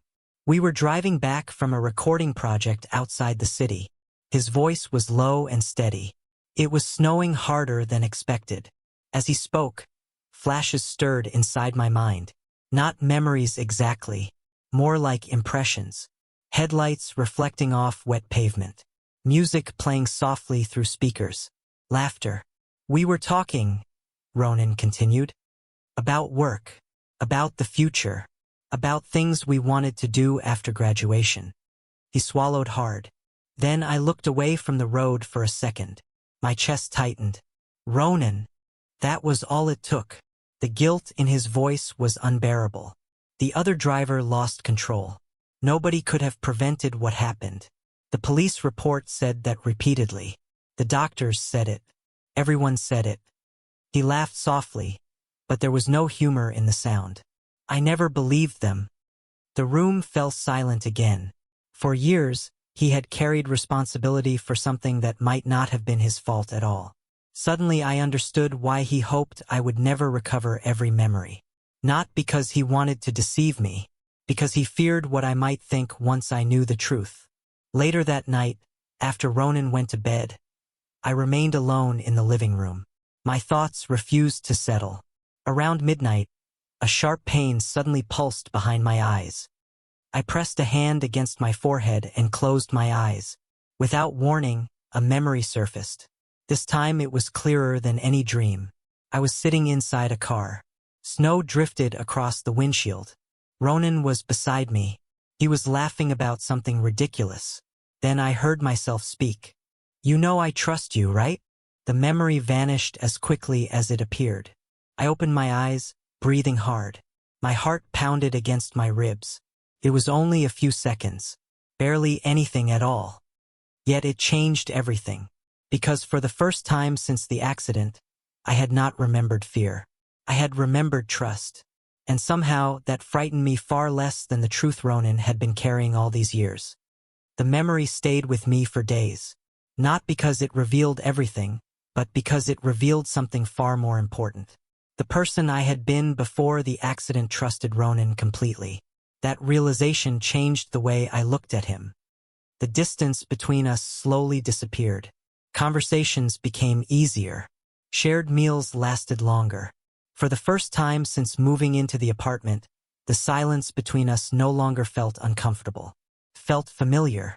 One evening, several weeks later, I returned home after meeting a client across town. The apartment was quiet. As I stepped inside, I heard Ronan's office door close. Instinctively, I paused. It had become a habit. For months, I had listened to the things he believed nobody could hear. Then his voice reached me once again. Soft, honest, unaware. "I hope you're happy." I stood motionless in the hallway. "Even if you never remember everything, I hope you're happy." The words carried none of the sadness I had heard before. Only affection, gratitude, relief. "You deserved better than what happened." My chest tightened. Then he said something that made me close my eyes. "And if I could choose again, I would still stay." For a long moment I simply listened. Then I quietly walked toward the office door and knocked. Silence followed. A second later, the door opened. Ronan looked surprised to see me standing there. "Callum?" I smiled faintly. "You know, for someone who thinks he's alone, you talk a lot." His eyes widened immediately. The realization hit him all at once. Every late night, every whispered confession, every secret conversation. I had heard them. All of them. A look of absolute horror crossed his face. "You heard that?" "Most of them." I could not help laughing. Actually, almost all of them. For the first time since I had known him, Ronan looked completely speechless. Then something unexpected happened. A memory surfaced. Clear. Complete. I remembered sitting beside him during college finals. I remembered celebrating his first architecture award. I remembered long drives, endless conversations, and years of friendship that neither time nor memory loss had truly erased. The memories did not return all at once, but enough returned. Enough to know the truth. Tears filled my eyes before I realized it. Ronan saw them and immediately looked concerned. "Callum?" I shook my head and smiled. "I remember enough." He stared at me. "Enough?" I nodded. "Enough to know you never left." For several seconds, neither of us spoke. Then the tension that had followed us for years finally disappeared. 1 year later, we moved into a small house overlooking the water outside Seattle. My memories continued returning in fragments, but neither of us chased them anymore. We had learned that some things mattered more than remembering every detail of the past. On certain evenings, I would hear Ronan talking quietly in another room and smile to myself, because now I knew exactly who he was talking to. And this time, neither of us had to pretend otherwise.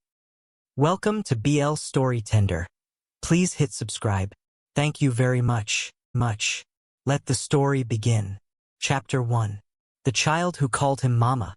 The first time Noah Carter saw the child, he did not expect anything to change, because by then, his life had already been reduced to a quiet, controlled routine inside a glass tower that did not feel like a home but a carefully designed cage. He had signed the contract 3 days earlier, his name written in steady ink despite the storm in his chest, and ever since that moment, everything around him had become polished, silent, and cold. Ethan Blackwood, the powerful chief executive officer who now owned every hour of his day, had made his intentions clear without ever raising his voice. This was not kindness. This was not opportunity. This was revenge. Noah understood that much. He just did not understand why. The penthouse stretched high above the city, overlooking miles of skyline and distant highways that shimmered like silver threads under the late afternoon sun. Everything inside was precise. The furniture was arranged with perfect symmetry. The air carried a faint scent of cedar and steel, and even the silence felt intentional. Noah stood near the wide windows, arms folded lightly across his chest, trying to make sense of the weight pressing down on him. He had told himself he could endure this. He had told himself this was only temporary. But something about the stillness made it harder to breathe. A quiet sound broke through his thoughts. Soft footsteps, uneven and hesitant, echoed from the hallway behind him. Noah turned slowly, expecting a staff member or perhaps one of the assistants who moved through the apartment like shadows. Instead, he saw a small boy standing at the edge of the room. The child could not have been older than 6 years. His dark hair fell gently across his forehead, and his eyes, a striking shade of gray, were fixed on Noah with an intensity that felt far too heavy for someone so young. There was no greeting, no hesitation, just silence, thick and watchful.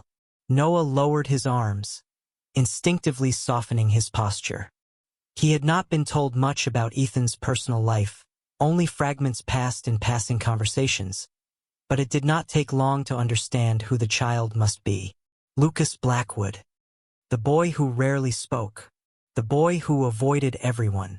The boy who, according to the staff, had not formed any real attachment since his mother had disappeared from his life years ago. Noah took a slow step forward, careful not to startle him. "Hey," he said gently, his voice quiet enough to match the calm of the room. Lucas did not answer. He did not move, but his eyes followed Noah with an almost searching curiosity, as if trying to recognize something he could not quite name. The distance between them felt charged, like a moment balanced on the edge of something unseen. Then, without warning, the child walked forward. His small steps were steady, deliberate, until he stopped just inches away from Noah. For a brief second, neither of them moved. Noah could feel his own heartbeat, slow but heavy, echoing in his chest. Lucas lifted his hand. It was a simple motion, almost uncertain, as his fingers brushed lightly against Noah's sleeve. The contact was barely there, but it sent a strange, unfamiliar warmth through Noah's body, something that felt both distant and deeply personal at the same time. And then it happened. Lucas looked up at him, his gray eyes clear and unguarded, and in a soft, almost fragile voice, he spoke a single word. "Mama." The world seemed to stop. Noah froze, his breath caught somewhere between confusion and disbelief. For a moment, he thought he had misheard it, that his mind was trying to fill in a silence that did not belong to him. But Lucas did not take it back. He did not look confused. Instead, he stepped closer, his small hand tightening gently around Noah's sleeve, as if afraid that if he let go, something important would disappear. From the doorway, unseen by Noah, Ethan Blackwood stood perfectly still. His expression, usually unreadable, had shifted into something sharper, something far more dangerous than anger. Because in that single word, everything he thought he understood had just begun to unravel. Noah could not move. The word still echoed in his ears, soft but unmistakable, as if it had been placed there with intention rather than spoken by a child who barely talked. Lucas did not repeat it, but he did not pull away either. His small hand remained wrapped around Noah's sleeve, his grip gentle yet firm in a way that felt almost instinctive. Noah slowly lowered himself to one knee, bringing himself to the child's level, his mind struggling to catch up with what had just happened. "Hey, I think you've got the wrong person," he said carefully, keeping his tone calm, not wanting to frighten him. Lucas tilted his head slightly, studying Noah's face as if searching for something deeper than words. There was no confusion in his expression, only quiet certainty. That was what made Noah uneasy. He glanced toward the doorway, sensing a shift in the air before he even saw him. Ethan Blackwood stepped into the room, his presence immediate and commanding without the need for a single word.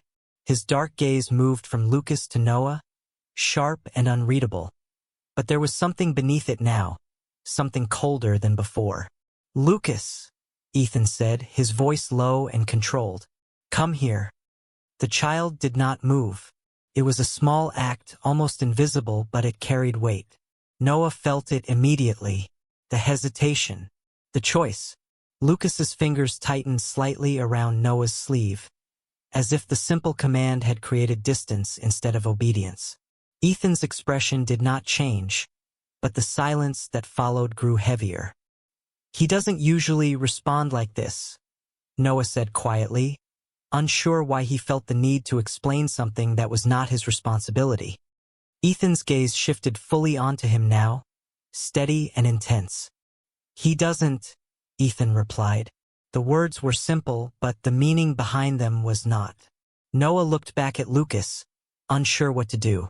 There was something fragile in the moment, something that felt like it could break if handled the wrong way. "Lucas," Noah said softly, "it's okay. You should go with your dad." The words slipped out naturally, and for a second, Lucas's expression flickered. Not confusion, not rejection, something else. Something that made Noah's chest tighten unexpectedly. Slowly, the child loosened his grip. But instead of stepping away immediately, he hesitated, his fingers brushing against Noah's hand one last time before he turned and walked toward Ethan. Ethan placed a hand lightly on Lucas's shoulder, guiding him out of the room, but his eyes never left Noah. There was a question there now, not spoken but impossible to ignore. When the door closed, the silence returned, but it no longer felt empty. Noah exhaled slowly, running a hand through his hair as he tried to steady himself. That was strange. Too strange. He stood and walked back toward the window, staring out at the city lights beginning to flicker on as evening settled in. He told himself it was nothing. Children made mistakes. They said things without meaning. But the way Lucas had looked at him, that had not felt like a mistake. Behind him, the door opened again. Noah turned, expecting one of the staff, but it was Ethan. Alone this time, the atmosphere shifted immediately, sharper, more focused. Ethan walked into the room with measured steps, stopping a few feet away. "What did you say to him?" Ethan asked. There was no accusation in his tone, but there was no warmth either. Noah frowned slightly. "Nothing. I didn't even know he was there until he walked in." Ethan studied him as if weighing every word. "Lucas doesn't approach people," he said. "He doesn't speak to them. Not like that." Noah crossed his arms lightly, more out of instinct than defense. "Then maybe he just decided to," he replied. "Kids change." Ethan's gaze sharpened. "Not him." The certainty in his voice left no room for argument. Noah held his ground, even as something uneasy settled in his chest. "Then I don't know what you want me to say," he said. "I didn't do anything." For a moment, neither of them spoke. The space between them felt charged, filled with something neither of them could fully explain. Ethan took one step closer, his voice lowering slightly. "That word he used," he said. Has anyone ever called you that before? Noah's breath caught, just for a second. A flicker of something passed through his mind, too fast to grasp, like a memory trying to surface but slipping away before it could take shape. He shook his head. No, he answered, more quickly than he intended. Ethan watched him for another moment, then nodded once, as if filing the answer away for later. Stay here tonight, he said. I don't want Lucas unsettled again. It sounded like a command, but there was something else beneath it now. Something that had shifted. As Ethan turned to leave, Noah felt it clearly for the first time. This was no longer just about revenge. Something had changed. And whatever it was, it had started the moment a child looked at him and said a word that should not have meant anything at all. The night stretched longer than Noah expected. He had been given a room on the same floor as Lucas, a quiet space with soft lighting and large windows that overlooked the city, but sleep did not come easily. Every time he closed his eyes, he heard it again. Mama. The word echoed in a way that felt too deliberate to ignore, too personal to dismiss as a simple mistake. He turned onto his side, staring at the faint glow of the skyline beyond the glass, trying to steady his thoughts. This was supposed to be simple. Stay for the duration of the contract. Endure whatever Ethan Blackwood had planned. Leave when it was over. But nothing about this felt simple anymore. A soft knock interrupted the silence. Before Noah could respond, the door opened slightly, and one of the house staff stepped inside. Mr. Carter, she said gently. Lucas is asking for you. Noah sat up immediately, a flicker of surprise crossing his face. Asking, he repeated. The woman nodded. He won't go to sleep. Noah hesitated. He was not sure what role he was supposed to play here, or why the child had chosen him of all people, but something in her tone made it clear this was not a usual situation. He pushed the covers aside and stood, pulling on a light sweater before following her down the quiet hallway. The lights were dimmed, casting long shadows across the polished floors. When they reached Lucas's room, the door was already slightly open. Noah stepped inside slowly. The room was different from the rest of the penthouse. Softer, warmer. There were books neatly stacked along one wall, a few scattered toys near the bed, and a small lamp casting a gentle glow across the space. Lucas sat upright against the headboard, wide awake, his gray eyes fixed on the doorway as if he had been waiting. When he saw Noah, something shifted in his expression. Not a smile, but something close to relief. Noah moved closer, careful with each step. Hey, he said quietly, keeping his voice low. You're not asleep yet? Lucas shook his head. He did not speak, but his gaze followed Noah as he approached the bed. There was no fear, no hesitation, just that same quiet certainty. Noah sat on the edge of the bed, unsure of what he was supposed to do. He had never been particularly good with children, never spent enough time around them to understand the small signals they gave, but this felt different. It did not feel like he was being tested. It felt like he was being recognized. Do you want me to stay for a bit? Noah asked. Lucas did not answer with words. Instead, he shifted slightly, making space beside him. It was a simple gesture, but it carried meaning. Noah hesitated for only a moment before leaning back against the headboard, keeping a respectful distance. The silence settled again, but it was no longer uncomfortable. Lucas slowly lay down, his small frame relaxing in a way that had not been there before. After a few seconds, he reached out, his fingers brushing lightly against Noah's hand, as if confirming that he was still there. Noah felt it again, that strange warmth, that quiet pull he could not explain. He stayed still, letting the moment pass without questioning it. Minutes slipped by. Lucas's breathing softened, becoming slow and even. He had fallen asleep. Noah let out a quiet breath, careful not to disturb him. He should leave. That would be the normal thing to do. But something held him there, something unfamiliar and steady. The door opened quietly behind him. Noah turned his head slightly and saw Ethan standing in the doorway, watching the scene in silence. His expression was different now. Not just controlled, but focused in a way that suggested he was seeing something he had not expected. "He hasn't done that in a long time," Ethan said softly. Noah looked back at Lucas, then at Ethan. "He just needed someone," Noah replied. Ethan stepped into the room, his gaze lingering on the child before shifting back to Noah. "No," he said quietly. "He needed you." The words settled heavily in the air. Noah frowned slightly. "You don't know that," he said. Ethan did not respond immediately. Instead, he walked closer, stopping at the foot of the bed. His eyes moved between Noah and Lucas, calculating, searching for something beneath the surface. "I know my son," Ethan said finally, "and I know when something doesn't make sense." Noah felt a flicker of unease, but he held his ground. "Then maybe this is something new," he said. Ethan studied him for a long moment, then nodded once, though it did not feel like agreement. Felt like a decision. "You'll stay," Ethan said. "At least for now." Noah's chest tightened slightly. The words sounded simple, but the tone behind them was not. This was no longer just about a contract. It was becoming something else.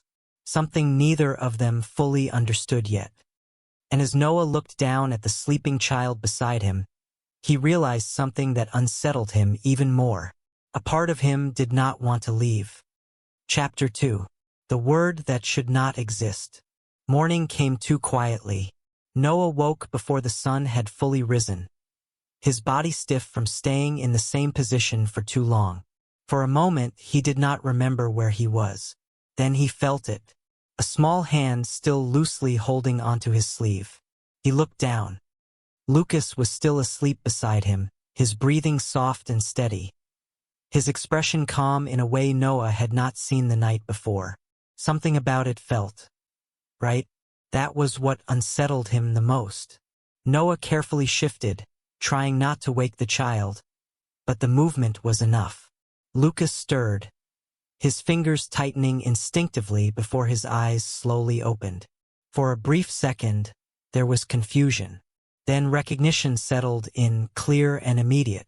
He did not pull away. He did not question it. He simply stayed where he was.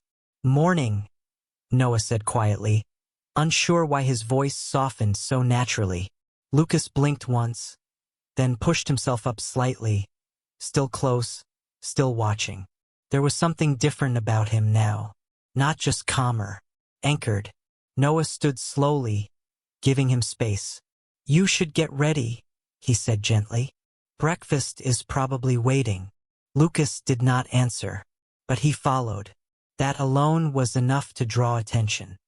By the time they entered the dining area, the staff had already noticed.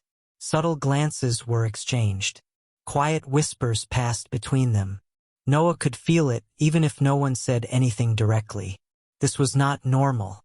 Ethan was already seated at the table, his posture composed, his expression unreadable. But the moment his gaze landed on Lucas walking in beside Noah, something shifted. Not visibly, but enough. Lucas did not hesitate. He moved toward Noah instead of taking his usual seat. It was a small choice, but it carried weight. Noah paused, uncertain, before sitting down. Lucas took the seat next to him without being told. Silence settled over the table. Not empty. Watching. Ethan's fingers rested lightly against the edge of his coffee cup, his gaze steady as he observed the interaction. "Sit," he said, his tone calm but firm. Lucas did not move. Noah glanced at Ethan, then back at the child. "It's okay," Noah said softly. "You can sit." Lucas's eyes shifted between them, as if measuring something unseen, before he slowly followed the instruction. But he stayed close, closer than expected. Breakfast was served, but Lucas barely touched his food. Instead, he kept glancing at Noah, as if confirming he was still there.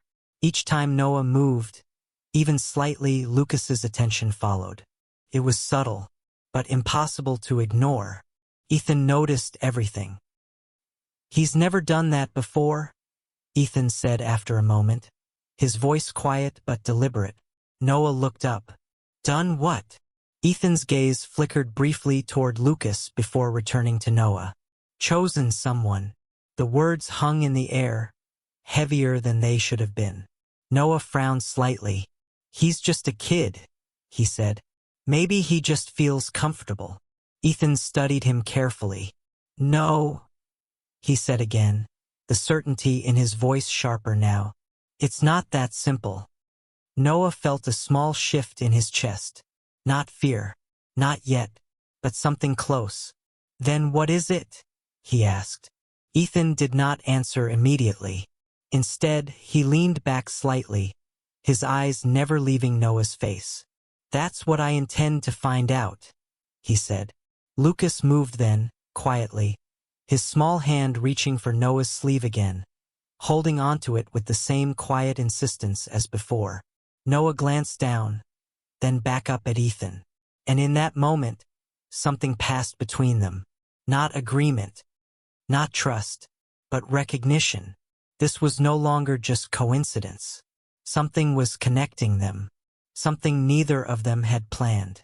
And whatever it was, it had already begun to change everything. The rest of the morning unfolded in a way Noah could not quite explain, as if the world around him had quietly shifted into a pattern he did not understand but could no longer ignore. Lucas stayed close. Not in a way that demanded attention, not in a way that caused disruption, but with a quiet persistence that followed Noah from one room to another like a shadow that had chosen its place. Even when the staff attempted to guide the child back to his usual routine, Lucas resisted in small, subtle ways. A pause, a glance, a refusal to move unless Noah moved first. It was not defiance. It was something else, something deeper. Noah tried to keep things normal. He walked through the penthouse with measured steps, responding politely to the staff, pretending that nothing unusual was happening. But every time he turned, Lucas was there, watching, waiting, staying within reach.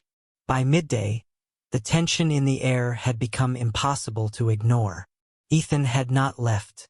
He had canceled meetings, postponed calls, and remained inside the penthouse with a focus that felt deliberate, observant, calculating. Noah noticed it in the way Ethan stood near doorways without entering, in the way his gaze lingered just a second too long whenever Lucas reached for Noah again. It was not suspicion. It was something sharper than that. They gathered in the living area later, a quiet space filled with natural light and minimal decoration. Noah sat on the edge of one of the sofas, trying to create distance, trying to reestablish some sense of normalcy. But Lucas closed that distance almost immediately, climbing up beside him without hesitation. Noah exhaled softly. "Lucas," he said, keeping his tone gentle. "You don't have to stay right next to me all the time." Lucas looked at him, his gray eyes steady and unreadable, as if the suggestion itself did not make sense. He did not argue. He simply stayed. Noah rubbed his hand lightly against his arm, trying to ease the strange tension building in his chest. This was getting harder to explain. "Do you want to play something?" Noah asked after a moment, glancing toward the small stack of toys nearby. Lucas followed his gaze, then looked back at him. There was a pause, a decision. Then slowly he shook his head. No interest. Only Noah. That was when it happened again. Lucas shifted slightly closer, his small fingers curling gently into Noah's sleeve as if anchoring himself, and without hesitation, without doubt, he spoke. "Mama." The word was clearer this time, stronger, not a mistake, not an accident. Noah felt his entire body go still. The room seemed to tighten around him, the air growing heavier as the sound settled into something real and undeniable. He looked down at Lucas, searching for confusion, for uncertainty, for any sign that this was still something that could be explained away. But there was none. Lucas's expression remained calm, certain, as if he had simply said something that had always been true. Across the room, Ethan did not move, but his presence changed. It sharpened. His gaze locked onto Noah with an intensity that made it impossible to look away for long. "Say that again," Ethan said quietly. Lucas turned his head slightly, his attention shifting toward his father for only a moment before returning to Noah. There was no hesitation. "Mama." This time the word landed harder. There was no mistaking it. No room for doubt. Silence followed, heavy and absolute. Noah swallowed, his thoughts racing in every direction at once. "I think he's just confused," Noah said, though the words felt weak even as he spoke them. Ethan did not respond immediately. He walked forward slowly, stopping just a few feet away, his eyes moving between Noah and Lucas, as if trying to piece together something that refused to stay hidden. "Lucas doesn't confuse people," Ethan said finally. His voice was calm, but there was something beneath it now, something dangerous. Noah shook his head slightly. "He's a kid. It happens." But even as he said it, that same flicker returned. That brief, ungraspable memory pressing at the edges of his mind. A room, a voice, a moment he could not fully see. He pushed it away. He had to. Ethan watched him closely, as if he had noticed that hesitation, as if he had seen something Noah himself could not yet understand. "We're going to run some tests," Ethan said, his tone shifting into something final. "I want answers." Noah's chest tightened. "Tests?" he repeated. Ethan did not look away. "I don't deal with coincidences," he said. Lucas's grip on Noah's sleeve tightened slightly, as if reacting to something unseen. And for the first time, Noah felt it clearly. This was no longer just strange. This was becoming something he might not be able to walk away from at all. Noah did not sleep that night. The words still echoed in his mind. Louder now, clearer, impossible to dismiss. He stood by the window long after the city lights had dimmed, his reflection faint against the glass, trying to steady the unease building inside him. Tests. Ethan's voice had not sounded like a suggestion. It had sounded like a decision already made. Behind him, the room remained quiet, but the silence no longer felt empty. Felt like something waiting. The next morning came with a strange sense of inevitability. Noah found himself seated in a private office inside the penthouse, a space more clinical than the rest of the home, as if it had been designed for control rather than comfort. A medical professional stood nearby, calm and efficient, preparing simple equipment. Nothing invasive, nothing alarming, but the meaning behind it made Noah's chest tighten anyway. Ethan stood across the room, arms crossed, his posture still, his attention fixed entirely on Noah. "It's just routine," Ethan said, his tone measured. "A simple comparison. Nothing more." Noah let out a slow breath. "You don't run tests on people for no reason," he replied. Ethan's expression did not change. "I run tests when something doesn't add up." Noah looked away for a moment, his mind racing. This was supposed to be impossible. There was no reason for this. No explanation that made sense. And yet, a small part of him, buried beneath logic and resistance, felt something else. Something unsettled. "Fine," Noah said quietly. "Do what you need to do." The process itself was quick. A simple sample. A quiet exchange of instructions. No tension in the room except the kind that came from waiting for something that could not be undone. When it was finished, the medical professional nodded politely and stepped away, leaving the two of them alone again. "Results will take some time," Ethan said. Noah gave a small nod, though his thoughts were already elsewhere. He needed air. He stepped out of the office and moved down the hallway, his pace steady but unfocused, until he reached the open space near Lucas's room. He paused there, his hand resting lightly against the wall. Something felt off. Not just today. Not just yesterday. Something deeper. A flicker of memory brushed against his mind. Faint, incomplete, a dimly lit room, the scent of something familiar, warm but overwhelming. A voice, low and distant, saying something he could not quite hear. Noah closed his eyes briefly, trying to hold on to it, but it slipped away before it could take shape. He opened his eyes again, breathing a little faster than before. "What was that?" he murmured under his breath. The door behind him opened softly. Noah turned.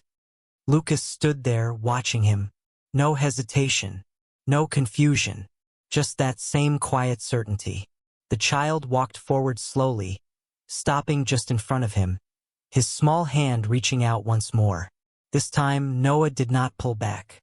Lucas's fingers wrapped gently around his hand, and for a brief moment, everything else faded.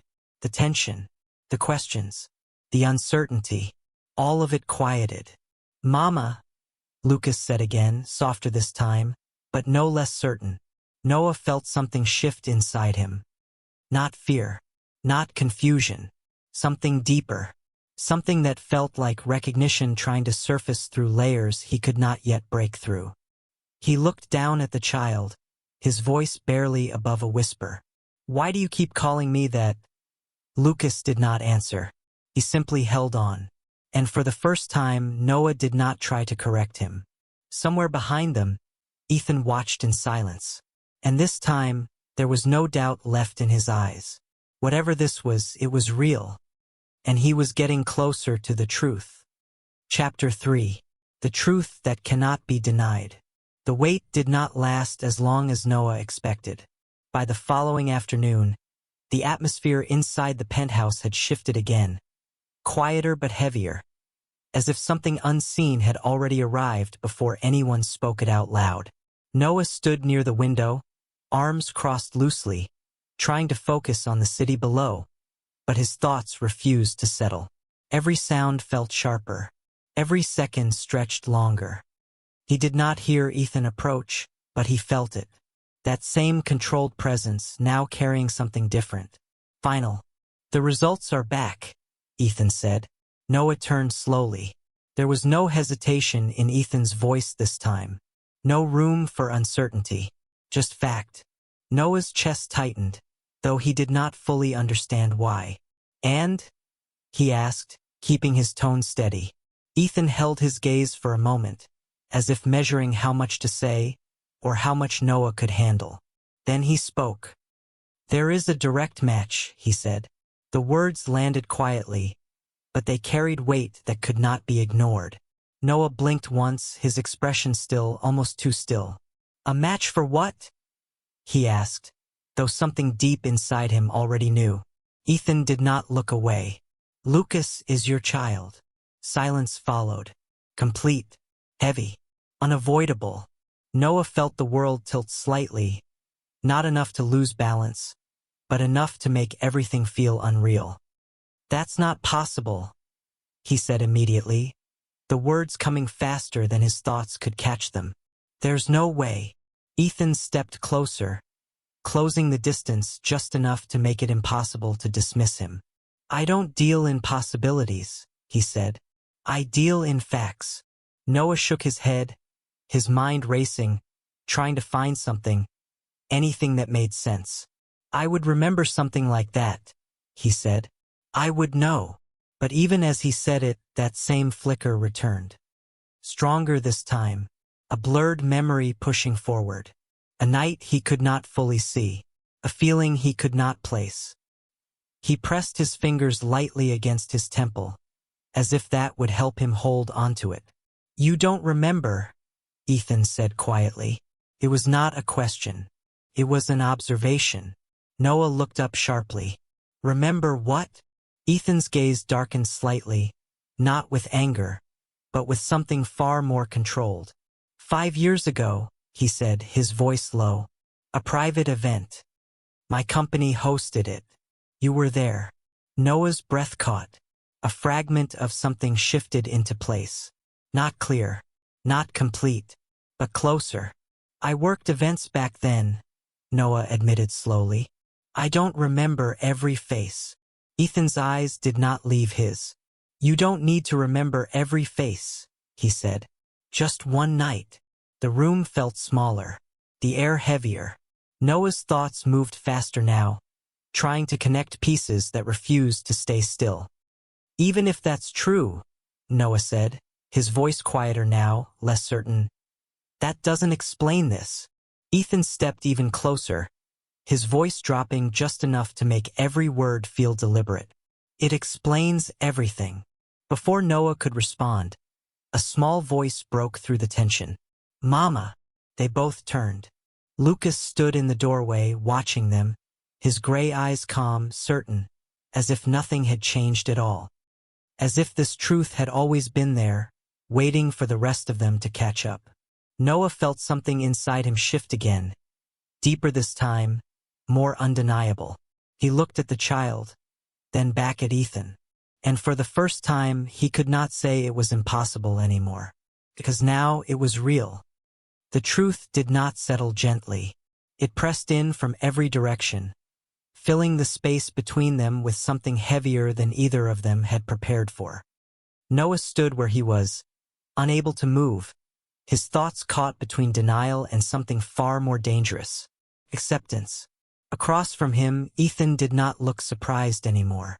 Whatever uncertainty had existed before was gone, replaced by a calm that felt absolute, controlled, certain.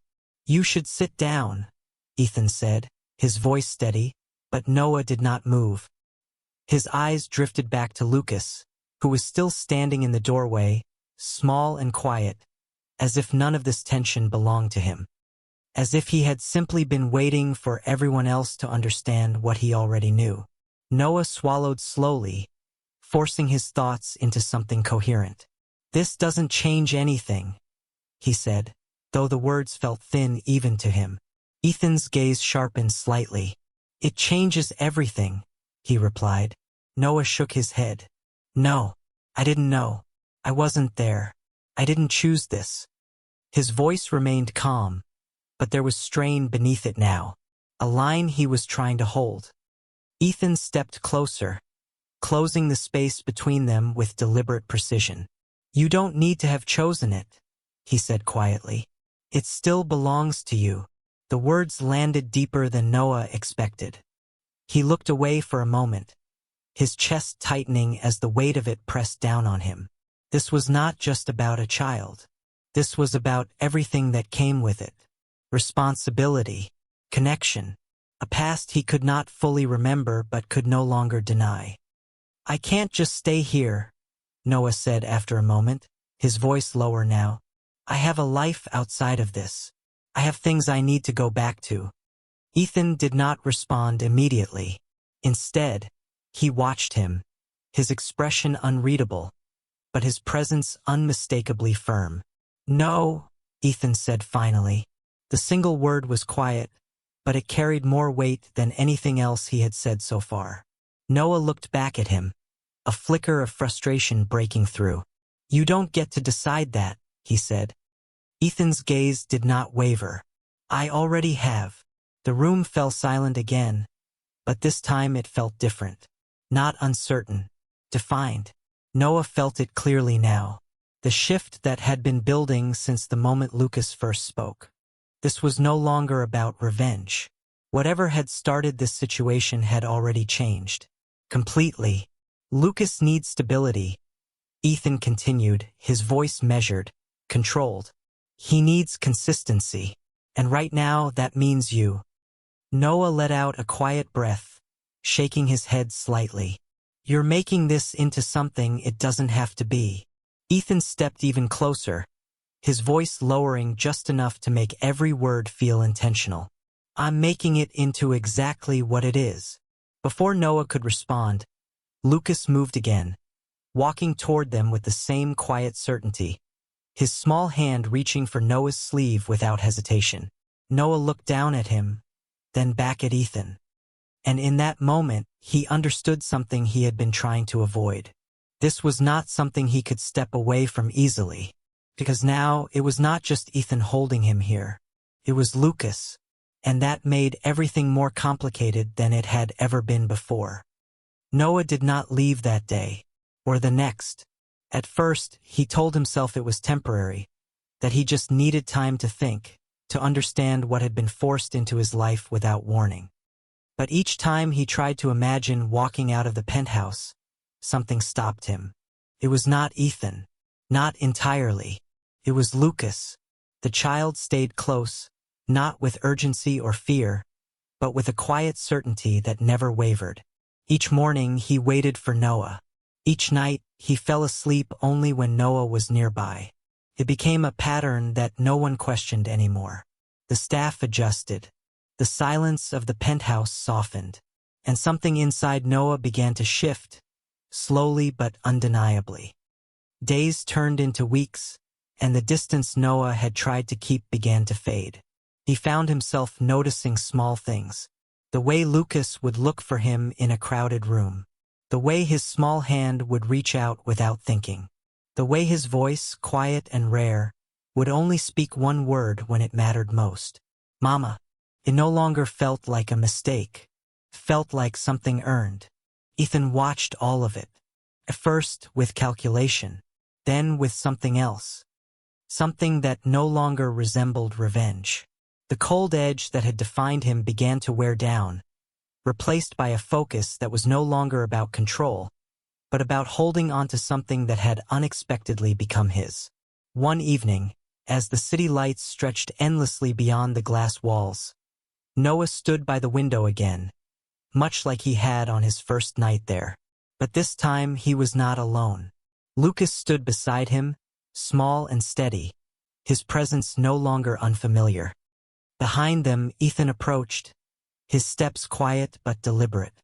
"You're still here," Ethan said, his voice calm. It was not a question. Noah exhaled softly, his gaze still fixed on the skyline. "I am," he answered. Ethan stopped beside him, close enough that the space between them no longer felt like distance. "You could leave," Ethan said. Noah turned slightly, meeting his eyes. "Could I?" he asked. Ethan held his gaze for a moment, then shook his head once. "No," he said honestly. There was no force in it, no threat, just truth. Noah let out a quiet breath, something almost like acceptance settling in his chest. "I thought this was about revenge," he said. Ethan's expression shifted, not defensive, not dismissive, just different. "It was," he admitted. "At the beginning." Noah glanced down at Lucas, who had reached for his hand again, holding onto it with that same quiet certainty. "And now?" Noah asked.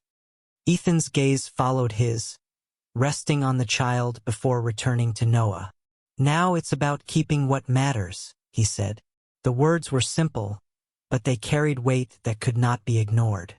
Noah looked at him for a long moment, searching for something he could not quite name. Then slowly he nodded. Not agreement, not surrender, something deeper, understanding. Lucas shifted slightly, his small voice breaking the quiet once more. "Mama." Noah did not correct him this time. He tightened his grip gently around the child's hand, his voice soft but steady. "I'm here." And this time he meant it. The city moved on below them, lights flickering, lives continuing. But inside the penthouse, something had finally settled into place. Not perfect, not simple, but real.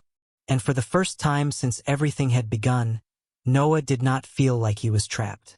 He felt like he had chosen to stay. Welcome to BL Storytender. Please hit subscribe. Thank you very much. Let the story begin. Chapter 1. The Wrong Text. Ethan Cole had learned how to survive in silence long before the world decided to ignore him, and tonight was no different as he stood in the dim glow of a flickering kitchen light, carefully measuring the last scoop of baby formula into a bottle that felt far too light in his trembling hands. His small apartment carrying the faint chill of a winter night that seeped through thin walls and worn windows, while behind him, a soft, restless whimper came from the crib where his son stirred, sensing the tension in the air, as if even at such a young age he understood that something was not right, that something was missing, and Ethan's breath caught in his throat as he looked down at his phone. the cracked screen illuminating his pale fingers as he typed slowly, carefully, choosing each word like it carried weight, because for him, words were everything. They were his only voice, his only way to reach a world that rarely listened, and the message he typed was simple, almost painfully so, asking for help, asking for money just to buy enough formula to get through the next few days, because he had already sold what little he owned, already worked every hour his body could endure, already pushed himself beyond exhaustion. And yet it was still not enough, never enough, and he hesitated, his thumb hovering over the send button as doubt crept in, as pride fought against desperation. But then his son cried again, a small, fragile sound that shattered whatever resistance he had left. And he pressed send, not knowing that the number he had entered was wrong, not knowing that the message was no longer traveling toward the small local contact he had intended, but instead was crossing invisible lines into a world far beyond his reach. A world of glass towers and silent power, where Adrian Blake stood alone in an office that overlooked the sprawling city, the reflection of endless lights stretching across the floor to ceiling windows as he reviewed documents with the kind of precision that had built an empire, his presence calm, controlled, untouched by the chaos of ordinary lives, until his private phone vibrated against the polished surface of his desk. A subtle interruption that should have meant nothing, and yet something about it felt different enough that he glanced down, his eyes narrowing slightly as he read the message, the words simple, almost clumsy, but carrying a quiet urgency that did not belong in his world.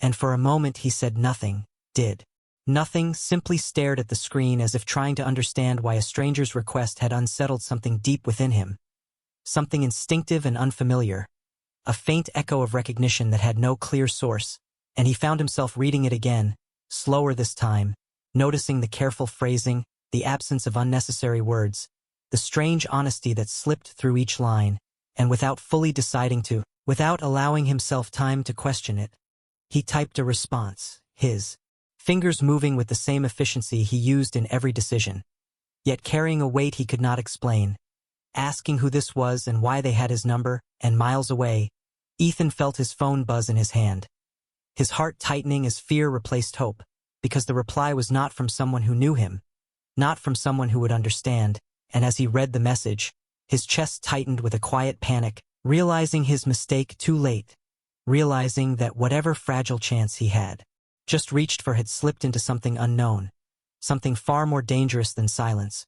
While in his crib, his son shifted again, his small hand curling into the blanket as if holding onto something unseen, and for a brief moment, as the city continued to move around them both, neither Ethan nor Adrian realized that a single misplaced message had just connected two lives that were never meant to cross, setting into motion something neither of them could control, something that would not stop until the truth, buried and forgotten, began to surface. Ethan did not reply right away, his fingers frozen above the screen as the weight of the mistake pressed down on him, heavier than the cold air in the room, heavier than the hunger he had been trying to ignore for days. Because this was not just a wrong number. This was someone powerful, someone sharp enough to question him in a single sentence, and he could feel it even through the words, while behind him his son let out a soft cry that quickly turned into a restless whine, the kind that meant the bottle would not be enough, the kind that meant time was already running out, and Ethan swallowed hard before typing again. Slower this time, more careful, apologizing first, explaining that he had meant to send the message to someone else, that he did not mean to disturb him, that he would not contact him again, but even as he wrote it, his eyes drifted toward the nearly empty can of formula sitting on the counter, its label faded from use, and his chest tightened with a quiet desperation that made his hands tremble just enough to blur the words on the screen, and for a brief moment, he hesitated again, caught between pride and necessity, before adding one final line, not asking directly this time, but not fully hiding the truth either, that his child needed help, that he would repay anything given, even if it took time, and then he sent it, unable to take it back, unable to undo what had already begun. While miles away Adrian Blake stood in silence, the city, stretching endlessly beneath him as the second message appeared, and this time he did not read it quickly, did not dismiss it as easily as he should have, because there was something different now, something more grounded, more real, and as his eyes moved across the words, he noticed the shift in tone, the apology, the restraint, the absence of manipulation that he had seen countless times before, and instead there was something else, Something quieter, something that did not try to impress him or provoke him, and that alone made it stand out, made it impossible to ignore, and he found himself stepping away from the window, the faint reflection of his own expression unfamiliar to him as he read it again. Slower, more deliberate, as if searching for something hidden beneath the surface, while his phone remained steady in his hand, waiting, and for a moment he considered ending it there, blocking the number, returning to the structured world that made sense, the world where everything had value and everything had a reason, but instead he did something unexpected, something he could not fully justify.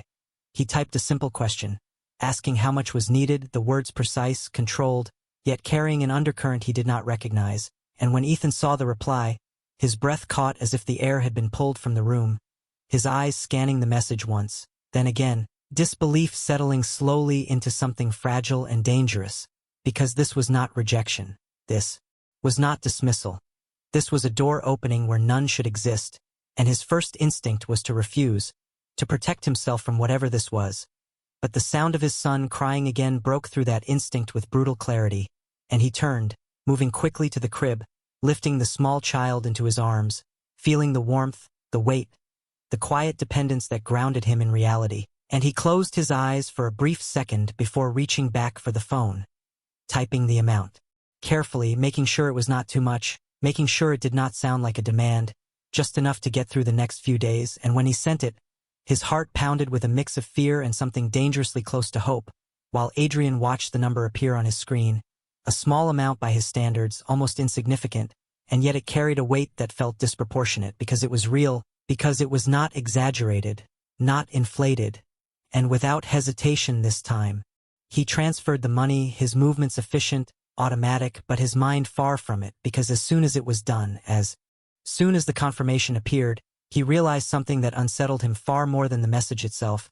He was no longer indifferent, and in a world he controlled with absolute precision, that was the one thing he could not afford. Yet he did not stop, did not pull back, because somewhere beneath the logic, beneath the discipline, something had already begun to take hold, something quiet, persistent, and impossible to ignore. Ethan stared at the confirmation on his screen for a long moment, his mind struggling to catch up with what had just happened, because the money had arrived almost instantly, faster than anything in his life ever had, and for a second he simply stood there in the quiet kitchen, holding his son close as if grounding himself in something real, something he could trust, while the soft warmth of the child against his chest steadied his breathing. And only then did he move, setting the phone down, carefully as if it might disappear if he looked away, reaching for the bottle he had just prepared, and feeding his son slowly, watching the small, instinctive movements, the way tiny fingers curled and relaxed, the way the child's breathing gradually evened out, and for the first time that night, the tension in Ethan's shoulders eased just slightly, replaced by a fragile sense of relief that felt unfamiliar, almost dangerous, because it came from someone he did not know, someone he should not rely on and yet could not ignore. And when the feeding was done, he placed his son gently back into the crib, pulling the thin blanket up with careful hands, lingering for a moment longer than necessary as if memorizing the peaceful expression, before turning back to the phone, knowing he had to respond, knowing silence now would feel like something else entirely, something ungrateful, something wrong, and so he typed a message, simple, sincere, thanking him, promising again that he would repay the money, that this was only temporary, that he would not ask again, each word measured, each sentence carrying the weight of his pride and his circumstances, and when he sent it, he expected nothing more, expected the connection to end as quickly as it had begun. But Adrian Blake did not put his phone down after sending the transfer, did not return to his documents or the quiet order of his office. Instead he remained where he was, the city lights shifting subtly as time passed, his attention fixed on the screen as if waiting for something he could not name, and when the message arrived, he read it once, then again, noticing the same pattern, the same restraint, the absence of excess that set it apart from anything he usually encountered, and something about it held his focus longer than it should have, longer than logic allowed, and he found himself wondering not just who Ethan was, but what kind of life produced this kind of message, this kind of careful distance, and, without consciously deciding to, he opened another application, entering the number with practiced precision, his movements quiet, efficient, as he traced the digital footprint left behind, expecting little, perhaps a name, a location, something minimal, but what he found was almost nothing. a near absence of data that felt deliberate rather than accidental, and that alone shifted something in his perception, because in his world, everyone left a trace. Everyone could be found.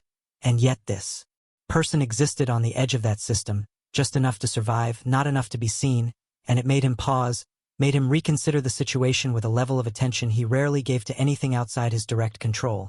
While in the small apartment, Ethan sat on the edge of his bed, his phone resting in his hands, staring at the screen even after the conversation had gone quiet, his thoughts unsettled in a way he could not easily explain, because this was not supposed to happen. People like Adrian Blake did not respond to people like him, did not step into lives like his, even briefly, and yet it had happened, and now the silence that followed felt heavier than before, filled with questions he could not answer, with possibilities he did not want to consider, and as he finally set the phone aside and leaned back against the wall, exhaustion catching up with him all at once, he closed his eyes, telling himself that this was nothing more than a mistake, a single moment that would not repeat, that would not change anything, but somewhere deep down, beneath the logic and the caution, there was a quiet awareness that something had already shifted, something subtle but irreversible, and far across the city, Adrian stood in the dim light of his office, the number still open on his screen,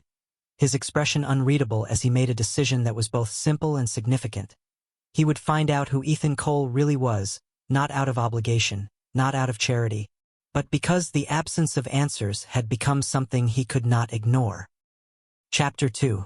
The Child That Should Not Exist.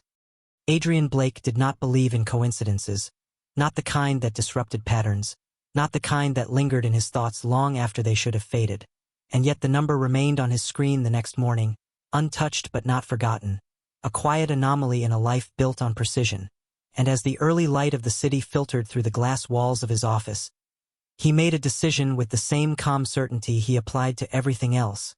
He would see for himself, not through data, not through reports, but directly, because something about the absence surrounding Ethan Cole demanded verification, demanded presence, and within the hour, his car moved through streets far removed from the polished districts he usually occupied, passing older buildings, quieter blocks, places where time seemed to move differently, slower, heavier, until it stopped in front of a modest apartment complex that showed its age in every detail, the kind of place most people overlooked without a second thought, and Adrian stepped out without hesitation, his presence drawing subtle glances even in a place like this, not because people recognized him, but because power, when it existed at that level, did not need introduction.